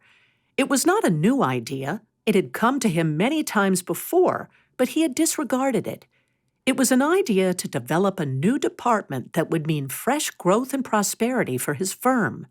Never before had he been strongly enough convinced of the power of this idea to approach his superiors. The next day, he found the perfect opportunity for speaking with his boss about it. His boss was both surprised and pleased that this quiet little man was thinking in such big, progressive, and prosperous terms about the company. In due time, he was allowed to develop his idea for a special department. A new title and much better income accompanied it. Other financial surprises followed, with one member of his family receiving an unexpected inheritance. By praying for divine guidance and divine ideas, this man's debts of long standing were paid. A whole new level of prosperous living opened to him and his family. A good statement to hold in mind for this purpose is, divine intelligence now inspires me with prosperous ideas and with divine action in perfectly expressing those ideas. Indebtedness can be blessing in disguise. Indebtedness can be a tremendous blessing in disguise. When unpleasant experiences come upon you, it is often because there are new ways of living and new methods of work trying to open to you. In most instances of indebtedness, those who are financially embarrassed are very fine people who are trying to live prosperously on a limited income. However, if they have rich desires, it is because they also have rich talents and abilities that are seeking expression. Their desire for richer good is very strong, but their bank account has not been equally expanded.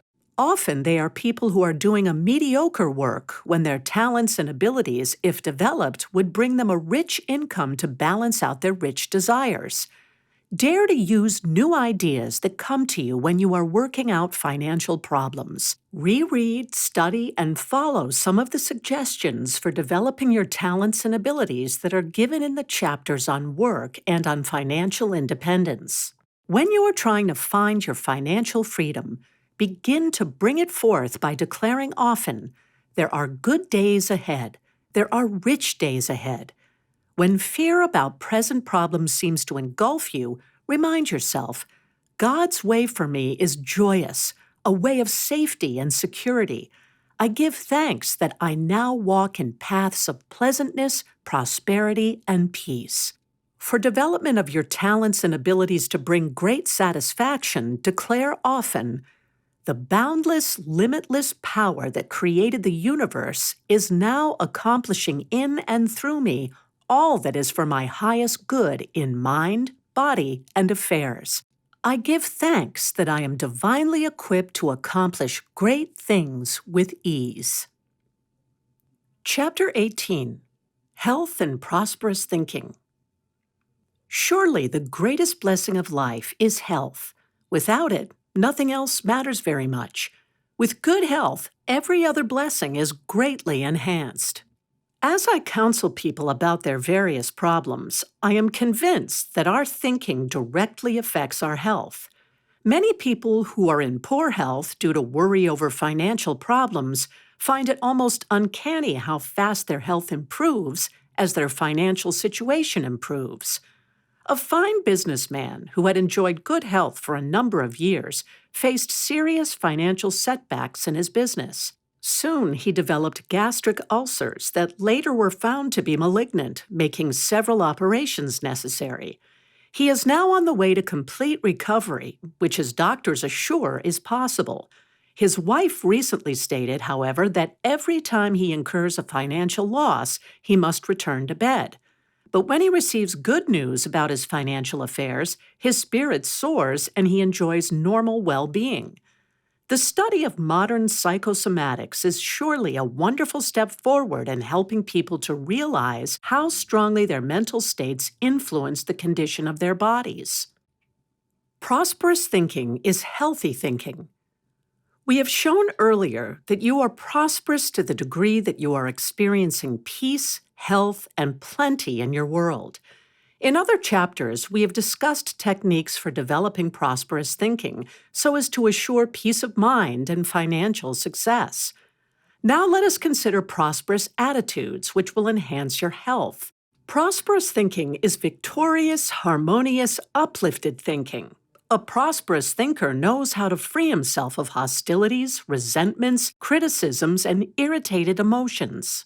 A prosperous thinker aims toward balanced, normal thinking, which reflects his will to win. Often, it is mental depression and a feeling of defeat which causes ill health. A lady recently claimed that for the past year, she had had a lingering cold. Summer or winter, it held on. She was beginning to wonder if she did not have something more than a common cold, for this one was all too common. Her physician assured her, however, that he could find nothing organically wrong to explain the cold. Since there apparently was something irritating this little lady, something probably of long duration, I asked her to recall various events in her life prior to the appearance of this cold. After a few minutes' conversation, she stated that she had held a fine job, which she enjoyed. Without warning and without consulting her, Her employer transferred her to another department where she found the work distasteful, even irritating. Because she feared losing her job because of her age if she protested, she endured the transfer with all the discord that went with it in the new department among bickering fellow workers. This added to her intense inner resentment and rebellion. Little wonder that inner irritation had manifested as a deep-seated cold which had persisted. I suggested she begin working within her own thinking to overcome a feeling of hopelessness, helplessness, and defeat, and to adopt a victorious, winning attitude by daily using these ideas. Divine love and wisdom go before me, making easy and successful my way in this situation. The divine solution now quickly and easily appears. I am now guided, healed, prospered, and blessed. For several days, she fed her mind these ideas, gaining a sense of peace which she had not had during the past year. Just as she was considering approaching her employer to explain her dissatisfaction and to request a transfer, an interesting thing happened. A notice was placed on the bulletin board, inviting the employees who desired transfers to see the manager since he was considering making some changes. Here was her opportunity to declare her desires, which were granted.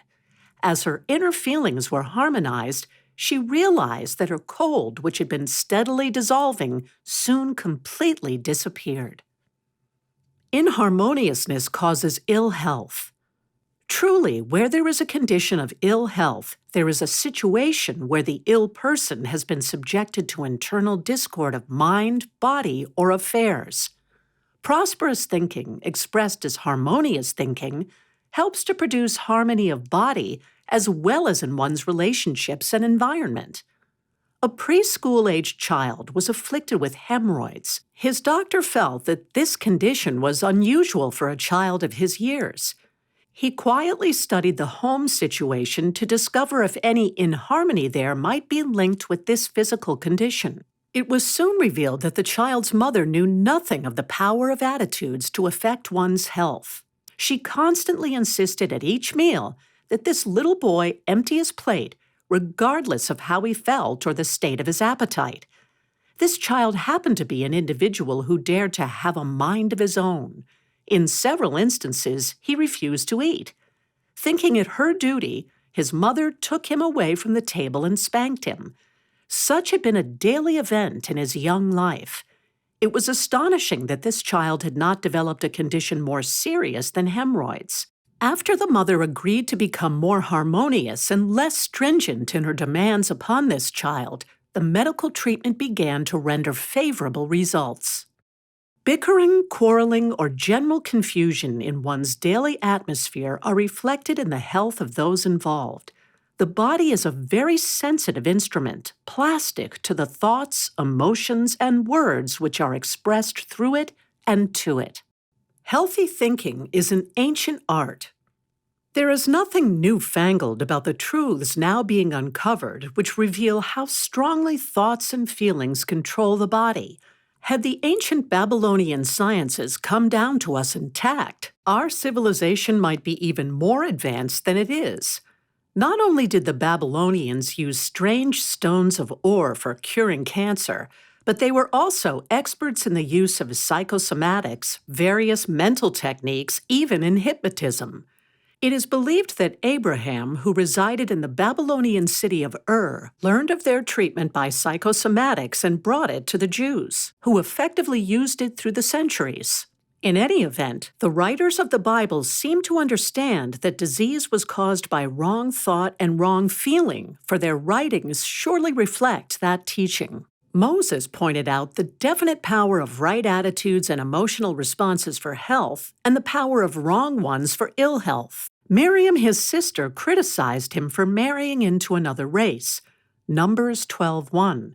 Because of her critical attitude, the Bible implies that Miriam contracted leprosy and was healed only by means of Moses' prayer. Numbers 12.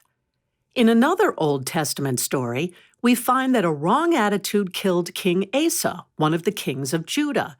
He did not believe in the possibility of spiritual healing, and when his feet became seriously diseased, he died.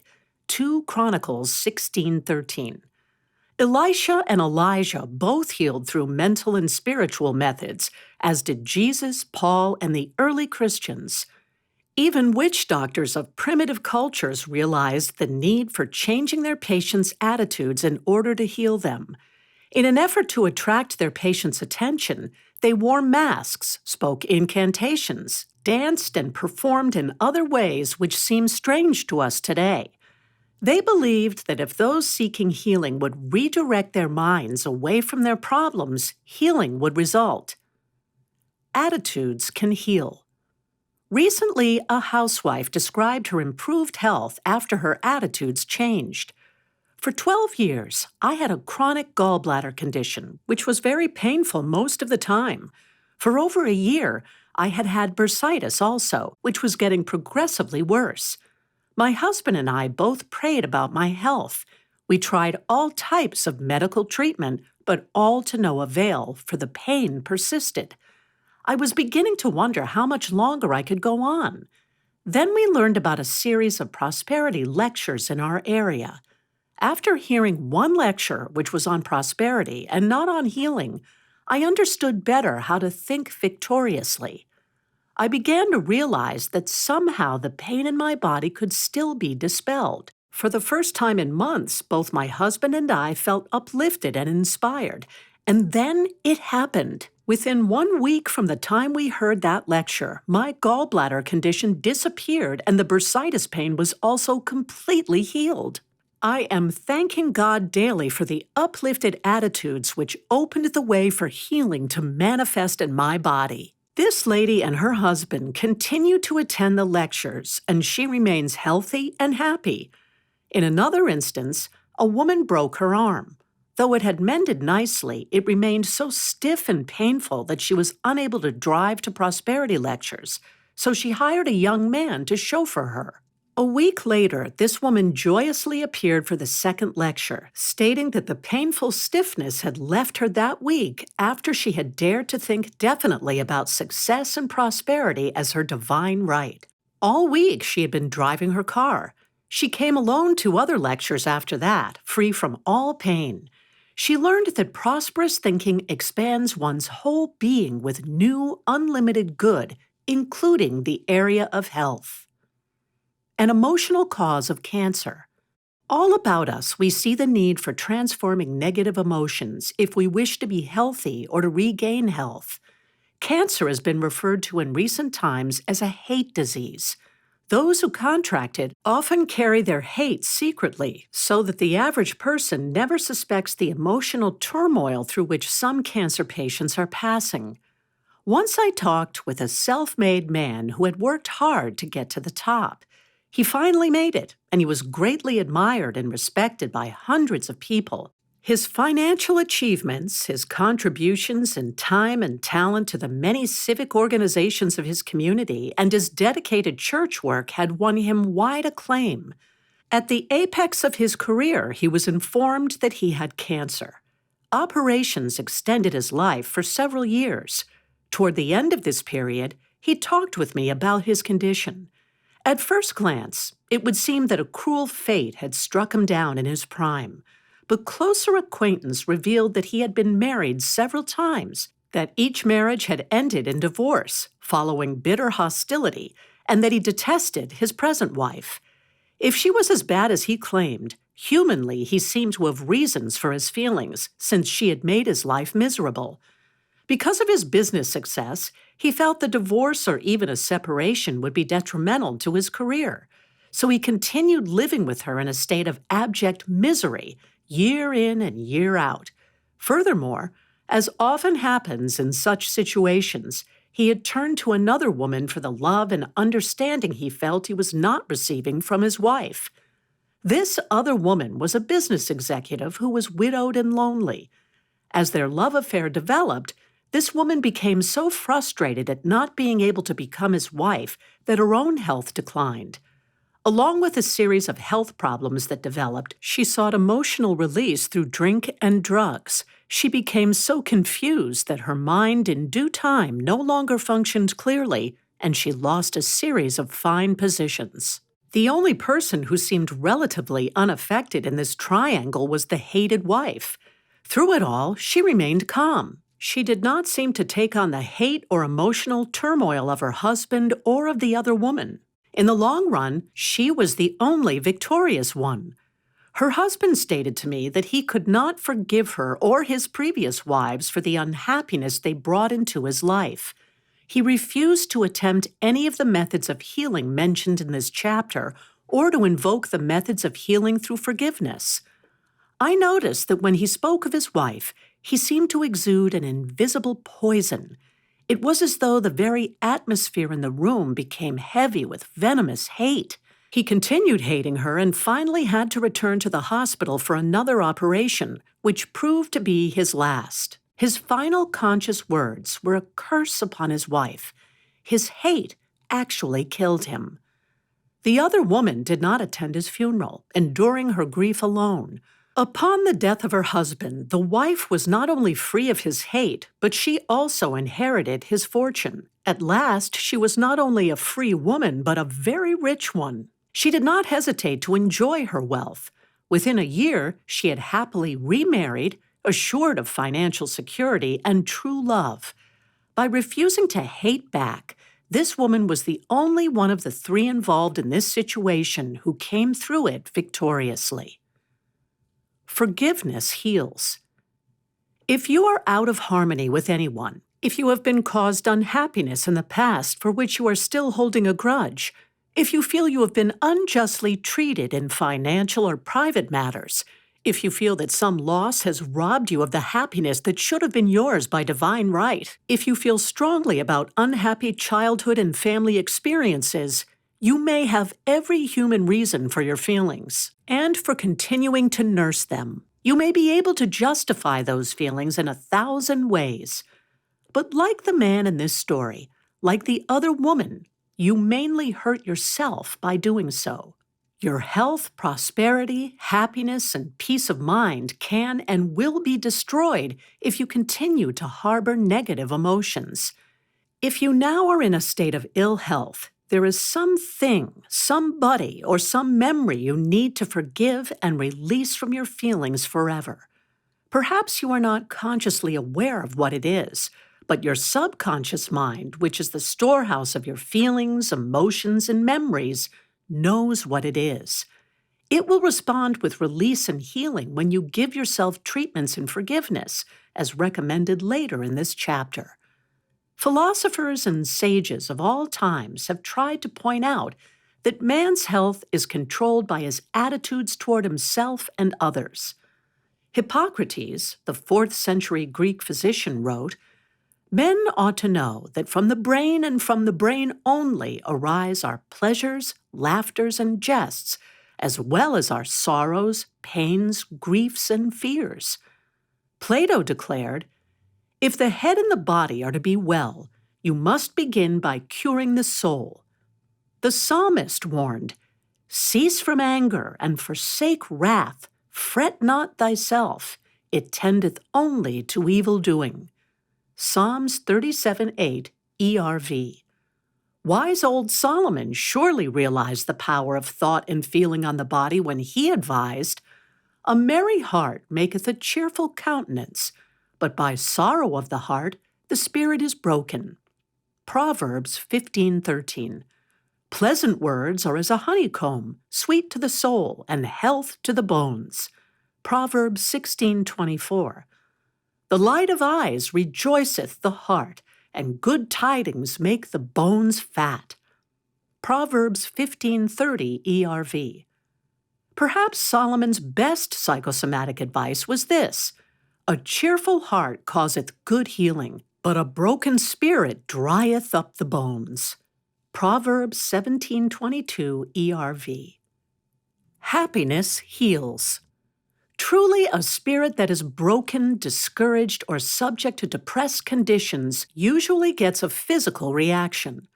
I once knew a child who for several years was in a home situation filled with bickering and fault-finding. This child suffered from one ailment after another. Finally, his life situation changed, and he was placed in a quiet, harmonious atmosphere.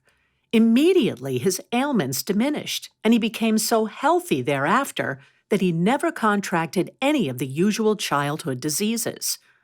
I know of a family who learned of the power of thought for health or illness. The parents agreed never to speak of negative subjects before the children, never to discuss illness, lack, hard times, or troubles of any kind. They made it a point to converse on happy subjects in the home. It became a habit, and they became a happy, healthy, close-knit family. This family was free of ill health, and they became very prosperous. Their children grew up without having any childhood diseases. They also developed happy, self-confident dispositions and all married happily. Today, they are enjoying successful lives, even as their parents do. The bookshelves are now crowded with many fine books by authorities in all phases of the healing arts who point out the importance of healthy, happy emotions for a healthy body. Therapy for female trouble. Often we hear about various types of female troubles that afflict many women. In almost every case, the woman with such troubles is also experiencing great emotional unrest, suffering in secret about problems at home or in her work, which she feels that she cannot discuss. A school teacher recently wrote of how her monthly menstrual period stopped after she was upset by her school principal, whom she felt was a tyrant. Through affirmative prayer, she began to hold to the thought that divine love and justice would produce a change. Meanwhile, her physician could not locate any physical reason for her difficulties, but he gave her shots to help her through this strained period. In a short time, when her school principal received a transfer to another school, she began to relax and enjoy her work again, and her menstrual periods again became normal. A housewife had been informed by her physician that she was sterile after she had taken prolonged treatments to induce conception.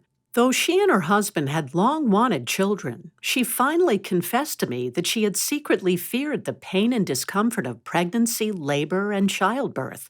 She realized that her fear had probably prevented conception.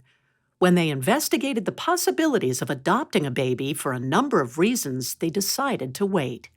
For the first time in years, she and her husband stopped fretting because theirs was a childless home. Instead, they decided to lead as happy and normal a life as possible and to help care for homeless children in their area from time to time, such as during the holiday season. After the tension about not having children left her, the wife did have a baby in the 10th year of her marriage. The wonderful part about using mental and spiritual methods for physical health is that it makes the work of your personal physician much easier. He is better able to aid you when your attitudes and emotions are constructive, and often much more than just a physical healing takes place. The first step in healing. Jesus pointed out that forgiveness is the foundation of healing. He advised the paralytic, "Thy sins are forgiven thee. Arise and walk. Go and sin, think negatively, no more." Mark 2. The greatest of all healers also pointed out in the Sermon on the Mount how necessary it is to make peace with those with whom we are out of harmony if we wish our efforts to be fruitful. Every one of us should use the simple method of forgiveness every day to effect reconciliation and harmony with others. Thereby, we bring forth physical, mental, emotional, and spiritual healing. Instead of attempting to painfully analyze your health problems from a psychosomatic standpoint, instead of trying to probe into the mental and emotional reasons for the various health, financial, or human relations problems in your life, simply declare, "I fully and freely forgive. I loose and let go. I let go and let God's love do its perfect work in me, through me, for me. I let go and let God's love do its perfect work in the conscious, subconscious, and superconscious activities of my mind, body, and affairs. I give thanks that peace, health, plenty, and happiness now reign supreme in me and in my world." If you have hostilities toward others, daily declare this forgiveness treatment for them. I know of two different cases where young women were afflicted with paralysis after entertaining intense bitterness toward their former husbands who had divorced them. In both cases, these young women regained use of their limbs after they began daily to practice forgiveness. To forgive does not mean that you have to bow and scrape to those whom you feel have wronged you. You need make no outer contact with those involved, unless an occasion arises that demands it. Instead, you can know that they will feel your mental and emotional forgiveness, and they will release any animosity toward you when you forgive and release your grudging hold upon them. This is a simple, private, soul-cleansing and body-healing process. After you begin to daily affirm forgiveness, should you begin to think about people or situations from your past which were distasteful to you, do not be disturbed. Instead of wondering why they have come into your conscious thought again, just know that they are subconsciously receiving your forgiveness. Continue to affirm forgiveness for them, and in due time, everything will become quiet and peaceful concerning them. As you get your own feeling of peace, you can know the forgiveness process has done its perfect work, leaving you free of any thought of ill will. When you ever think of that person or experience, it will be with a sense of peace. How to lose weight. I once knew a wealthy woman who had tried desperately to lose weight. Several times she obtained stringent diets from specialists at various hospitals, but once she lost weight, she could not maintain it. Finally, she wrote of her frustration about weight, wondering why she could not maintain a reduced weight. From personal friendship with her, I knew that she and her husband traveled all over the world, that they had a spacious country estate filled with interesting objects collected in their travels. Her husband had often complained that these things cluttered the house so that it was necessary to keep a staff of servants to care for their possessions. This woman had stored many other possessions in the cellar, in addition to crowding all their closets and storage space. I suggested that she prayerfully consider the vacuum idea, as discussed in Chapter 3, and ask for divine guidance concerning what she should release from her emotions and perhaps from her life in order to lose weight and remain slender. In meditation thereafter, she realized that she had long been holding unforgiving thoughts toward a relative who had caused her much distress. She began to daily declare forgiveness, release, and freedom in that connection. She also got the feeling that she should heed her husband's request to clear the house of objects which were admittedly congesting the atmosphere. She cleared out closets, cellar and storage areas, called in the Salvation Army, and passed on unused items that could do good where they were needed. Her husband was elated. She said that the very act of release gave her a sense of freedom and peace that she had not known in years. Interestingly enough, she thereafter went on another diet and has been able to maintain a loss in weight ever since. She now states that it was the acts of forgiveness, release, and a literal as well as a mental house cleaning that brought forth her desires. The second step in healing. There is nothing strange, mysterious, or newfangled about affirmative thought and prayer in connection with healing. The Hindus, Japanese, Chinese, and many other nations still use various methods for applying sacred words to alleviate ills. Throughout the Bible, many references are made to words and their creative power for good. The creation story began with the spoken affirmation, "Let there be," and there was. Genesis 1. John emphasized that the Word is God power when he declared, "In the beginning was the Word, and the Word was God." John 1.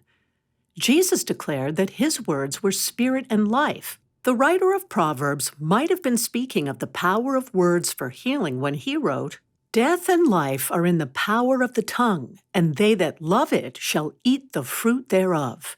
Proverbs 18:21. There has long been a belief in the religious world that there was somewhere a lost word of power, which when found and uttered would set all things right. The Jews believed that this lost word was veiled in the name Yahweh, which is Hebrew for the word Jehovah. They felt that its correct pronunciation is no longer known to man. They claimed that the lost word was once known to their priesthood. When correctly used, it caused the power of God to become manifest so that mighty works were accomplished quickly.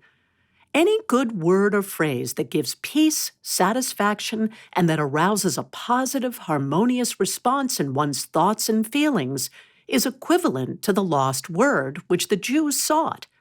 That lost word of power can come alive through constructive attitudes and affirmative prayer statements.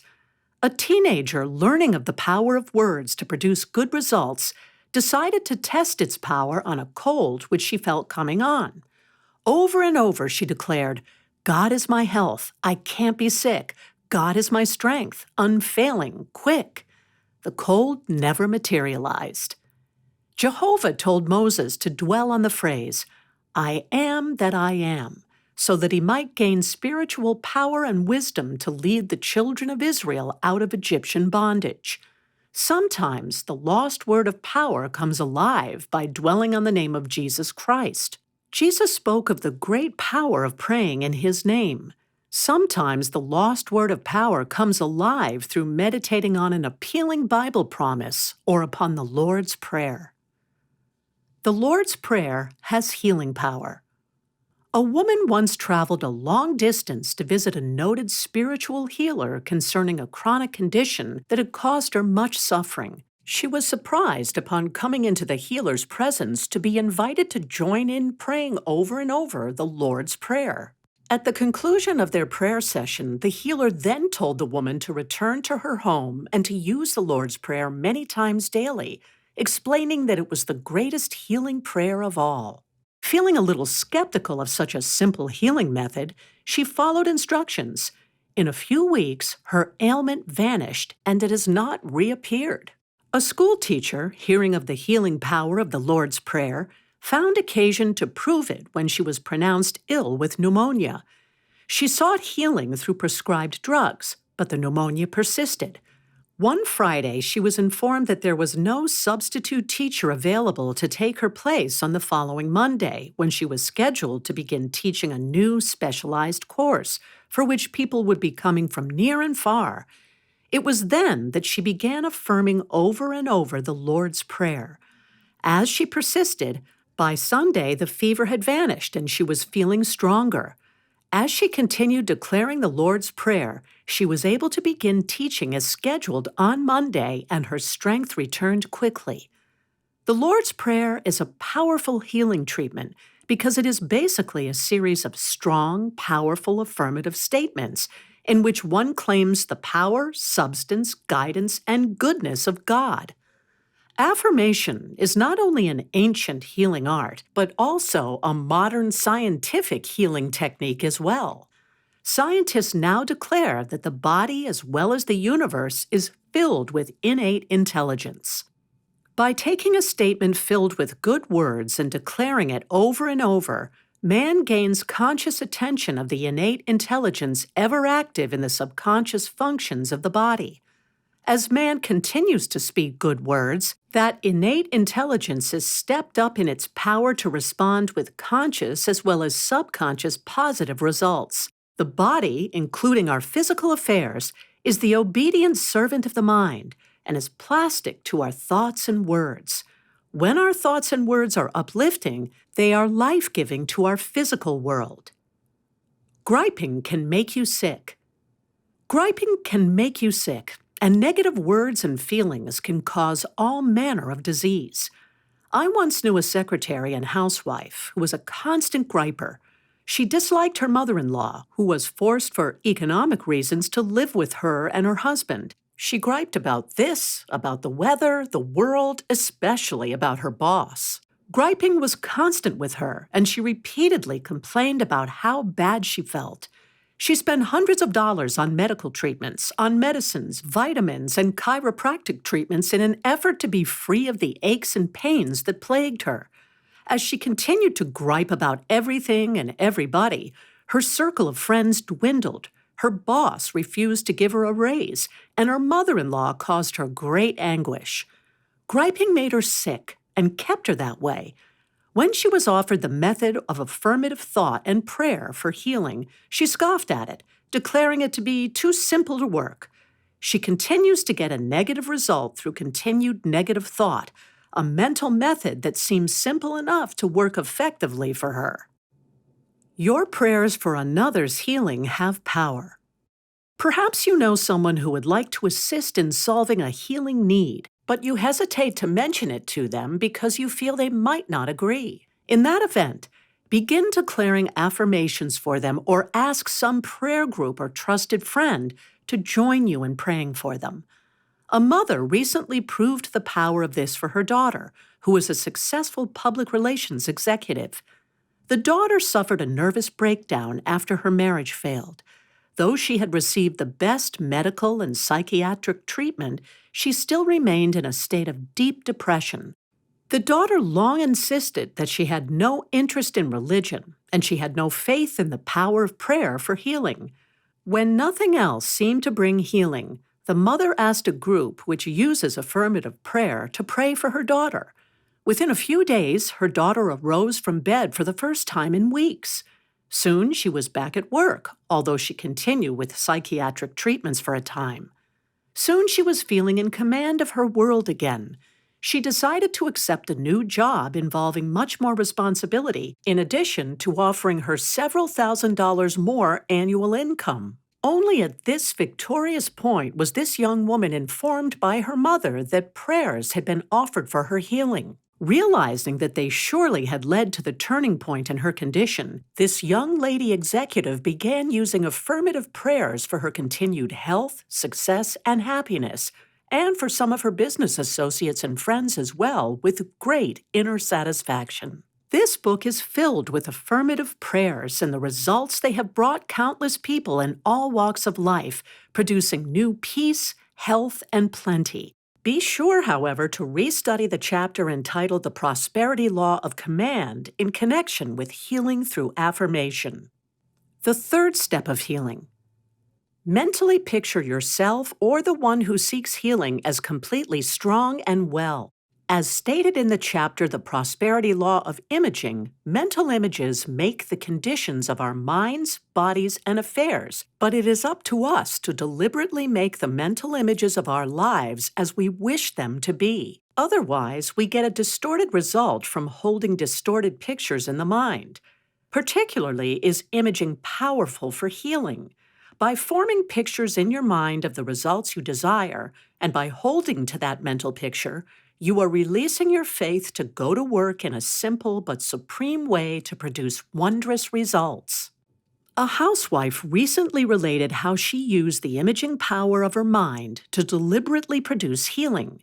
She had suffered a severe knee infection, which after many weeks continued to be swollen, infected, and very painful. Unable to gain assurance from others as to its healing prospects, this woman decided to invoke her imaging power to gain the faith that healing was still possible. Every day, she began sitting quietly for a time and directing her attention not to the swollen knee, but to the one that was healthy and whole. She would place her hand on the healthy knee, give thanks for the health of it, and get a strong mental picture of that knee before her mind. Daily, she continued this exercise. When anyone asked about her knee, she conveyed the image of healing to their minds by always replying that her knee was healing nicely. At this point, it was strictly an affirmative prayer, a statement of faith. For several days, there seemed no change in her knee, but this woman dared to persevere in holding her mental image. One morning, after weeks of pain and swelling, she awakened to find that overnight the swelling had disappeared. The knee had lost all appearance of abnormality and was again its proper size. Upon closer inspection, it was as though the skin in that area had been pricked in many places, and the infected substance had simply escaped. Her husband, a successful businessman, substantiated her experience to me. They both spoke of how delighted her physician was when he examined her knee that morning, for he assured them they had witnessed a miracle. Make a wheel of fortune for health. If you wish a more definite and tangible method for using your imaging power for healing, I suggest you use the Wheel of Fortune method outlined in Chapter 5. A doctor once asked me to visit one of his patients who was paralyzed on one side and who had not walked for several years. He said that unless her hope could be restored, there was nothing more he could do as a doctor to help her. She had been reading various inspirational books on the power of thoughts, and he felt that she would be receptive to suggestions along that line to affect her healing. On my first visit, I found her in bed, depressed, discouraged, despairing of complete healing. I told her about the gigantic power of mental images for healing and suggested that she immediately get busy making a Wheel of Fortune for her health, which she did. On the Wheel of Fortune, she placed numerous pictures clipped from magazines, which showed people walking, walking, walking. She placed this Wheel of Fortune where she could view it for hours every day. I also suggested she employ the forgiveness prayer method mentioned earlier in this chapter. All these things she seemed glad to follow. When I visited her a month later, she was sitting up in a chair. She had to be put in the chair and taken from it, but she was sitting up. As she continued to image and affirm wholeness, it was as though all the forces of heaven and earth began to work for her to help make it so. A neighbor who was overseas with her husband mailed a check to this young woman, suggesting that she use it for physical therapy treatments, which would surely be another step in her healing.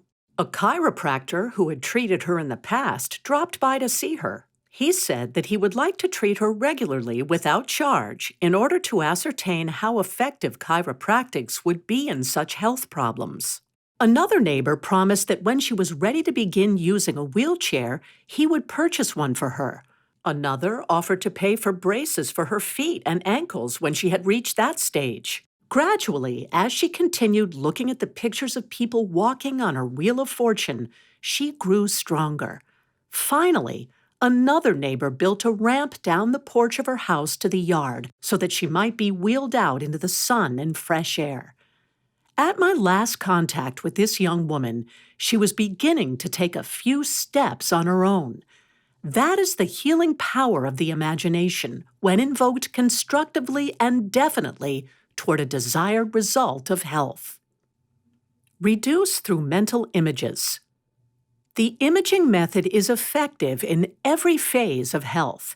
A businessman who also had been on all types of diets and had given up finally heard of the imaging power of the mind for healing. He realized then that although he had dieted stringently, he had continued to hold the image of himself as overweight, and that his mental image had continued to produce the very thing he did not want. He then clipped pictures of healthy, vigorous, slender businessmen from magazines and placed them in his bedside table. He would quietly look at these pictures, filling his mind with definite images just before retiring. He also taped a couple of these pictures on small file cards and carried them in his wallet, looking at them during the day. Through this process, he lost 40 pounds while dieting, with a minimum of effort or self-discipline, and since he has lost more, he now resembles those pictures he still carries in his wallet. How to stop smoking. I have known several businessmen who used the imaging method to stop smoking. A salesman, a doctor, and a business executive recently stated that it proved to be the easiest habit they had ever overcome. Their method was simple and delightful. They did not stop smoking or even try to. Instead, they simply formed mental images of how bad their cigarettes tasted and of how they finally could not smoke them at all. They would hold this mental image of a bad-tasting cigarette whenever they lighted one. It took several weeks for the mental image to begin taking effect, but it did. Their cigarettes became distasteful, and soon they began to lose the desire to smoke. Within about 6 weeks, all desire had left, and in each instance, they still had half a pack of cigarettes on hand, which they then threw away. They told no one of their desire to stop smoking or of the method they were using. In that way, no one was able to break down the mental images they were holding or to attempt to talk them out of using such a simple method. This method effective for overcoming alcoholism. I have known a number of people who use the imaging method to help bring forth healing in their loved ones. Several people, both men and women, have mentioned recently how they dare to image sobriety in their marriage partners who seem to have become hopeless alcoholics.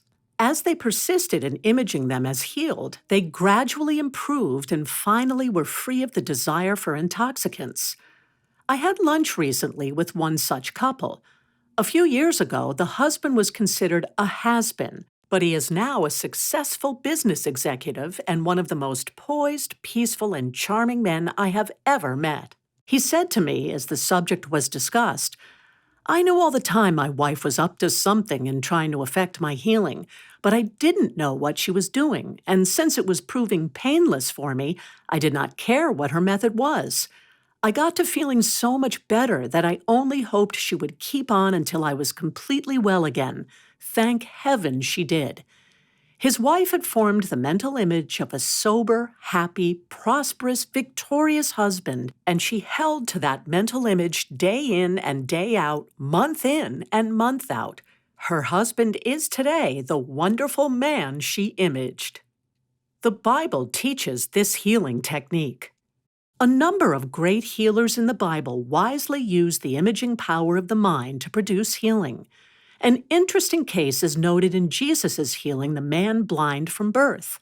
When his disciples asked Jesus who had sinned to produce this blindness, instead of giving such an analysis, Jesus turned to healing him. His method was clear enough to one who understands mental processes. First, Jesus spat on the ground and made clay of the spittle. He then anointed the man's eyes with that clay and instructed him to go, wash in the pool of Siloam. This statement set up the mental image of an expected healing in the man's thinking, and it motivated him to then act upon the image. Thus, he followed through on that mental image of healing. He went, washed, and came away seeing. John 9. The early Christians undoubtedly realized the healing power of the imagination. When Peter and John were going up into the temple, they encountered a beggar at the temple door who had been lame from birth. In response to the beggar's request for alms, Peter fastened his eyes, imaging power, upon the beggar, and along with John said, "Look on us." The beggar did so, expecting to receive a donation from them. It was then that Peter declared a strong affirmation which instilled the image of healing within the beggar's mind. "Silver and gold have I none, but when I have, that give I thee. In the name of Jesus Christ of Nazareth, walk." To help the beggar accept that mental image of healing, Peter then took him by the hand, raised him up, and immediately he did walk and was healed. Acts of the Apostles 3. Thus, along with the usual methods for obtaining and then maintaining good health, adopt the techniques and methods suggested in this chapter. Let them prove their power for you. For this purpose, I would like to share with you a favorite affirmation for health. I give thanks that I am the ever-renewing, the ever-unfolding expression of infinite life, health, and energy. For wholeness in mind, body, and affairs, which is truly health personified, I suggest, I am the radiant child of God. My mind, body, and affairs now express His radiant perfection. Truly, as you adopt prosperous thinking for health, it can and shall be so, and your healing shall spring forth speedily. Isaiah 58:8. Conclusion. When the gold dust settles. You will recall our salesman friend, whose answer to the question, "How's business?" was always, "Business is wonderful because there's gold dust in the air." While you have been reading this book, I trust that some of its gold dust power has already touched you, even as it has touched me. I began writing this book while serving the Unity Ministry in the Deep South. Many months later, I am concluding these pages from the heart of Texas, where I continue to lecture and write. With me in my happy new life is my wonderful husband, whom I married while writing this book. Truly, my dreams have come true. Little did I realize when I began working with the power of prosperous thinking how much my own life could change as I developed and wrote down these ideas. But how delightful, exciting, and worthwhile it has all been. It can prove so for you, too. Continue to study these prosperity laws and to apply them daily. Continue to invoke prosperous thinking deliberately and definitely. Do so with real joy and with great expectations. As you persist, your own divinely intended gold dust shall surely appear as greater peace, health, and plenty in your life. Accept gladly those gold dust results. They are a part of your divine heritage, prepared for you by a rich and loving Father. They will not only make your life happier and more worthwhile, but you will become a richer blessing to your fellow man in countless wonderful ways in this exciting space age. In this joyous assurance, I wish to affirm for you a scriptural blessing which was given during another era in man's continuing effort to prove the rich promises of God. Beloved, I wish above all things that thou mayest prosper and be in health, even as thy soul prospereth. 3 John 2, ASV. I hope that you've enjoyed this presentation, and please remember to subscribe to receive notifications of upcoming recordings. This recording is a production of Master Key Society for the purpose of research, study, and discussion. The views and opinions expressed in this book belong to the author and may not always reflect those of Master Key Society or its affiliates. The video and audio is copyright 2024 Master Key Society.